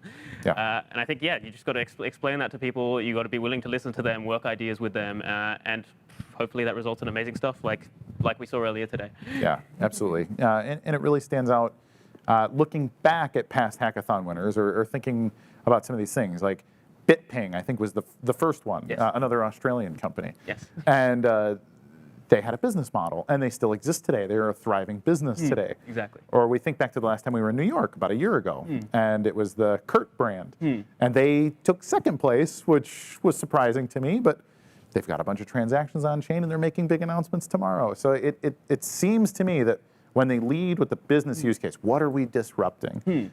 That stands out.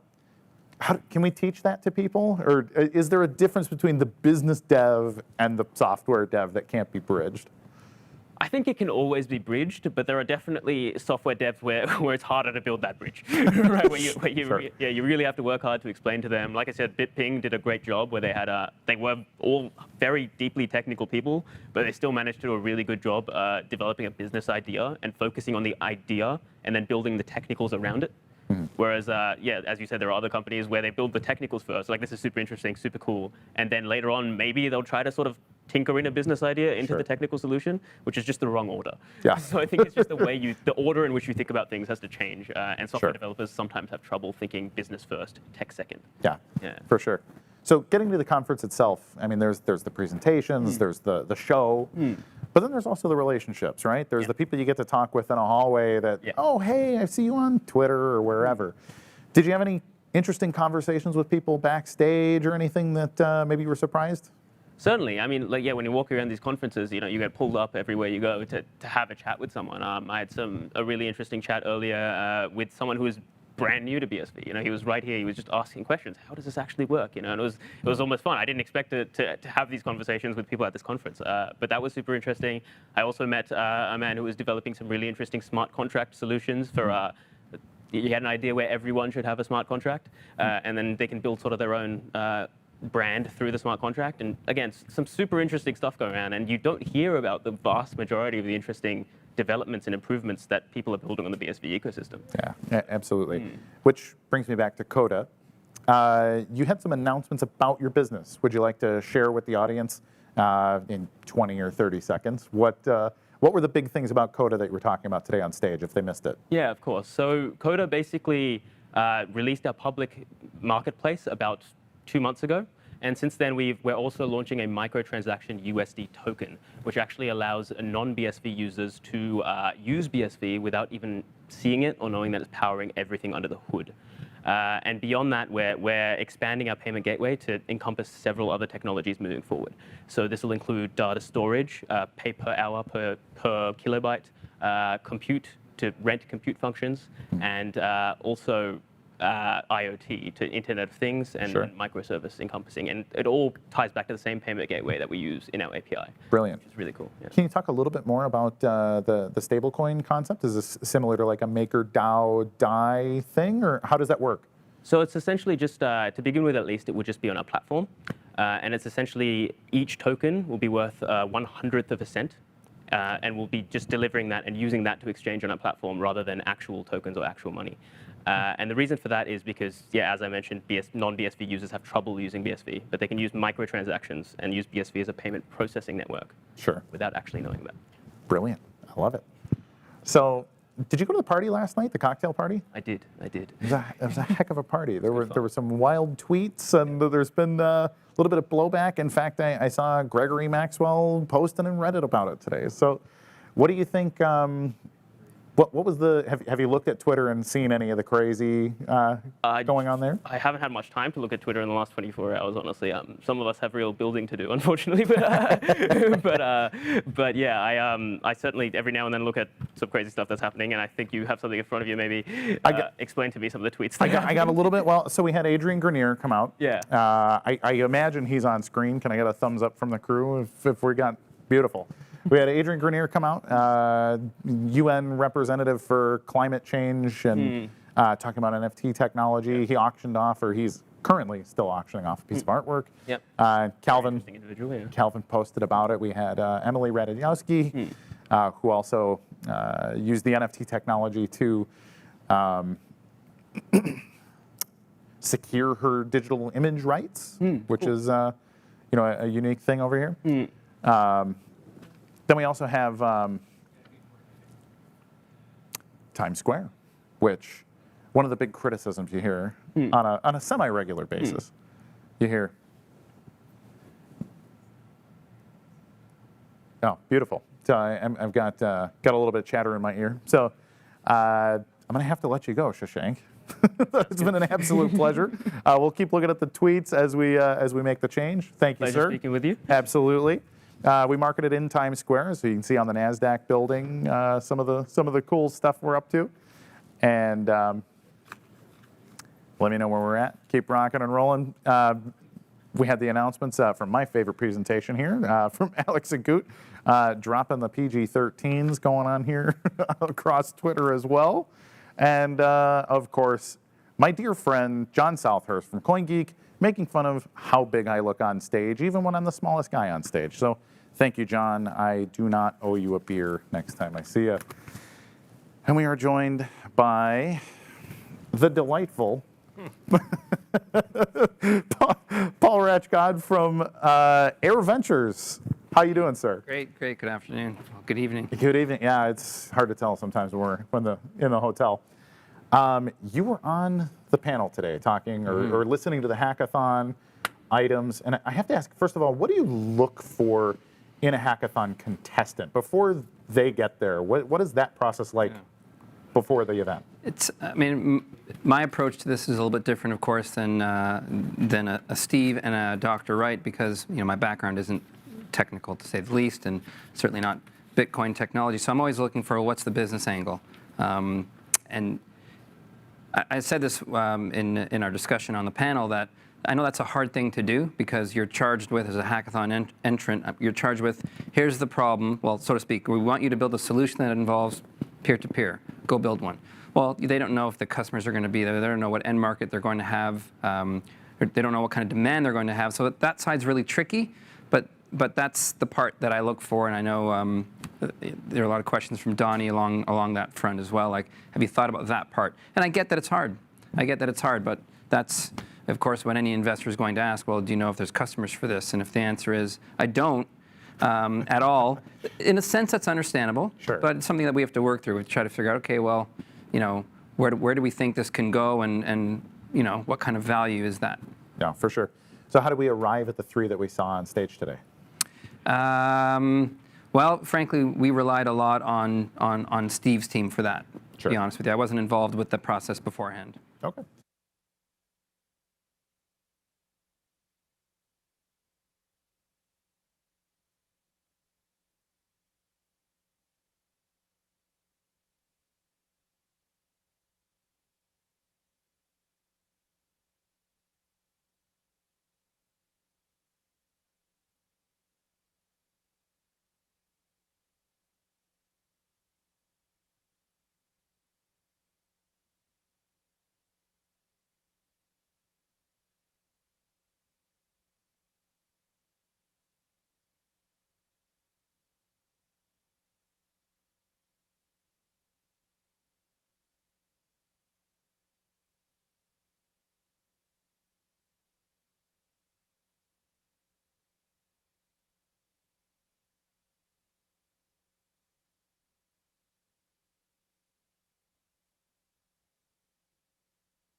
to you and say, hey, will you invest, whatever. But, you reject most of them because you get so much deal flow, so much input. You obviously cannot accept most of them. And the kind of unwritten rules, so to speak, in the VC communities, you reject 90+%.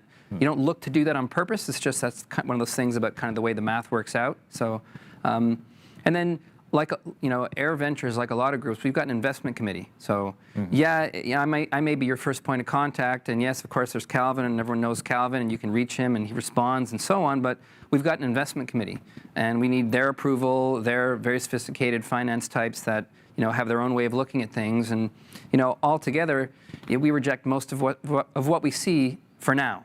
Yeah. That's the other thing that I remind people. It might be that something is too early for us, and I understand that we might miss it, and maybe when we think they're ready, they don't think we're the right fit anymore, and that could happen.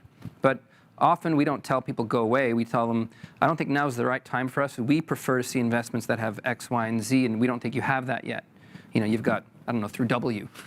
And so we're going to sit this one out, and we're going to wait and see how you develop, and we're going to be cheering you on, and we'll introduce you to our other VC friends who maybe are ready to do this now. Right. And that's the whole co-opetition thing that, is quite like, I think, other capital markets outside of crypto. God, I hate that. But it's true, like, we don't say, we think you're a bad company, go away. We say, I don't think this is a good fit for us. If you haven't spoken to Unbounded yet, or 2Hop, or this person or that person, in fact, the Rolodex is growing and growing and growing. That's not just a motherhood statement, it's a fact. Yeah. We'll happily introduce people to other groups. Sure. And it actually brings up a fascinating point about timing. The theme here is it's about time. And for about 12 years now, people, they talk about what Bitcoin is for, where do we take it. It's been called a solution to a problem that we haven't identified yet. And then BSV, I think, is another step into that disruptive economic tool using micropayments. And that's another step further. And then building businesses there is yet another step. So I'm curious, what kind of timeline are you looking at when you invest in a company? Is this a 5-year thing, or hey, in a decade this is going to be massive, or how much time goes into your process planning? Well, we like to see business models and forecasts that we know nobody can rely on. Even public companies can't rely on their forecasts of what's going to happen next year because they just don't know. Supply chain interruptions, customer demands change, all kinds of things, right? But we try to look at a 3 to 5 year timeline and see what happens along the way, and see if things are building, after year 1 or year 2, assuming that we make that investment. Or even if we don't, if we end up, again, not investing, but we continue to follow them, we like to follow up and see how are things going, a year or 2 into that.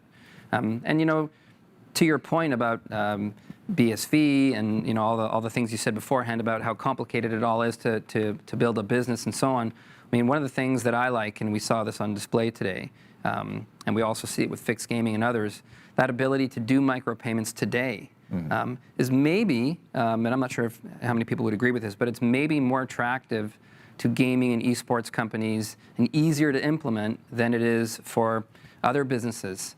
And also because that sales cycle is so short. You're dealing with consumers who want to bet on, or pay to play, put an entry fee in to play a Dungeons and Dragons style game, or play one of Haste's new games coming out and all that stuff. I think that shortens the runway pretty quickly, and I think that's one of the magic pieces of that whole Bitcoin as plumbing thing that a lot of those folks have cottoned on to now.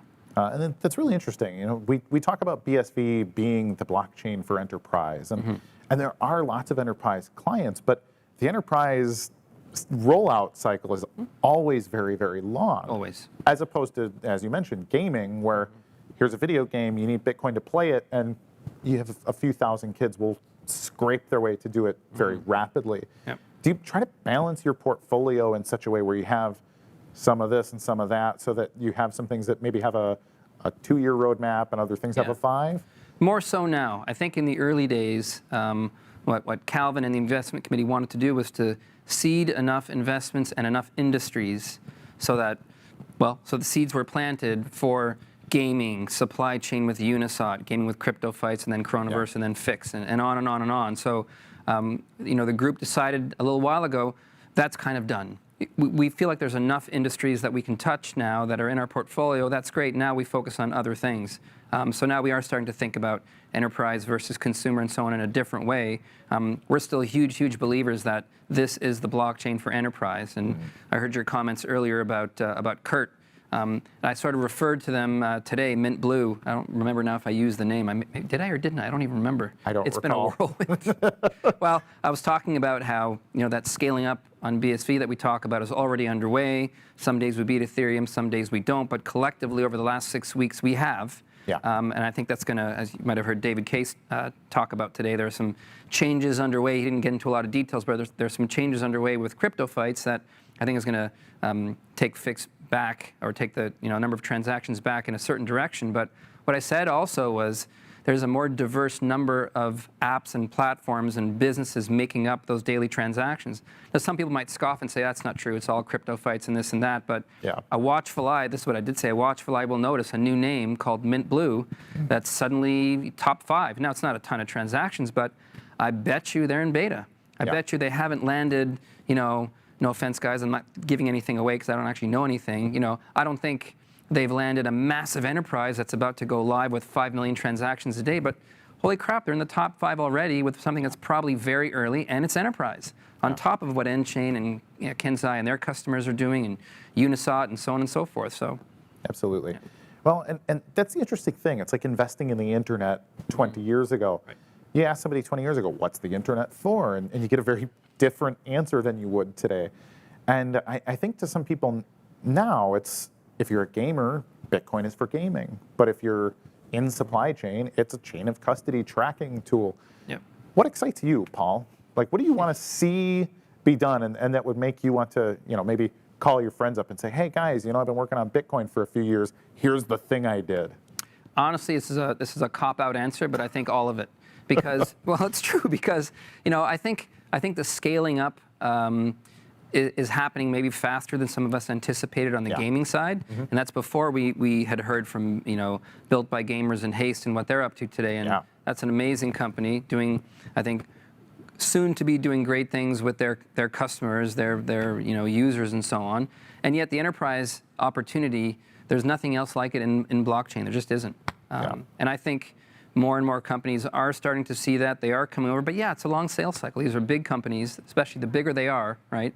The more their IT departments already have in their pipeline, and switching to BSV right now is not going to be the top priority unless it's already been in the works for a year or whatever. So that stuff I think is still going to take time, but there's enough proofs of it, evidence of it coming on live, coming on stream kind of in the near future that I think it's going to change. Yeah.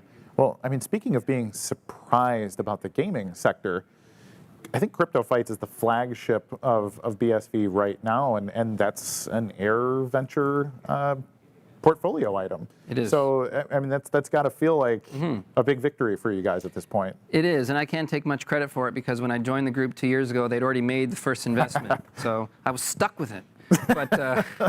But no, it's been great to work with Adam and David the whole way through. I think we've invested, I want to say, 4 or 5 times now in successive rounds that sometimes got publicized in a press release and sometimes didn't. But yeah, it's amazing how everything is kind of coming together from the BSV blockchain standpoint for fixed gaming, but also esports, NFTs. Like a lot of people, think crypto fights. They maybe don't know a lot of what they're doing is NFTs. And certainly the world out there doesn't know that the majority of BSV transactions that we've talked to, there's some very interesting, I think, unique things happening in the NFT world that's gonna surprise people. There's a lot of what I'd call more of the same right now going on, but there's also a lot of new and interesting things you can do with NFTs, with digital collectibles, as somebody put it today. But there's nothing stopping you from having a song as part of an NFT, a movie as part of an NFT, a video of some kind as part of an NFT, as opposed to just a cartoon or a cool little piece of art. Yeah, absolutely. You're a music man. Every time you publish an article, there's a music angle in there. And I'm an old rock and roll guy myself. I just found that out. That's right. We're going to do a Bitcoin band. Absolutely. I'm looking forward to making that happen if we can. And if we release something, it's going to have to be an NFT. Absolutely. So, Absolutely. Paul, I really appreciate your time. I always appreciate when we bump into each other in the hallway or get to have these chats. Anything big, any shout out you want to give to the live audience before we cut out? Oh, just thank you so much for attending and watching. And I just think, it occurs to me that every time we have a CoinGeek, I always think, and I probably say when I have a talk, that this next year is going to be the best year ever. And I think that's always been true. I don't think that's been false at all. No. But I once again think that what we're going to see over the next 12 months is going to be incredible, because now it's like it's coming to roost. Yeah. It's no longer, well, it was always more than theoretical, but it was at the proof stage. We're going to prove to you, marketplace, that these things are possible on BSV. Well, we're past that. I think we're going to see, I think we're on the cusp of 5 million, 10 million transactions per day in our very near future. It's months. coming. Months. Yeah. So, thank you. There you have it, everybody. This is how we wrap up day 1 of CoinGeek Conference in New York. This has been CoinGeek TV. I implore you, if you have not signed up, if you're anywhere near the New York area, you can still show up, but you need to sign up at CoinGeekConference.com. Make your way out, or you can participate in the virtual experience, or you can watch live on YouTube. And please like, share, subscribe, all the rest of that jazz.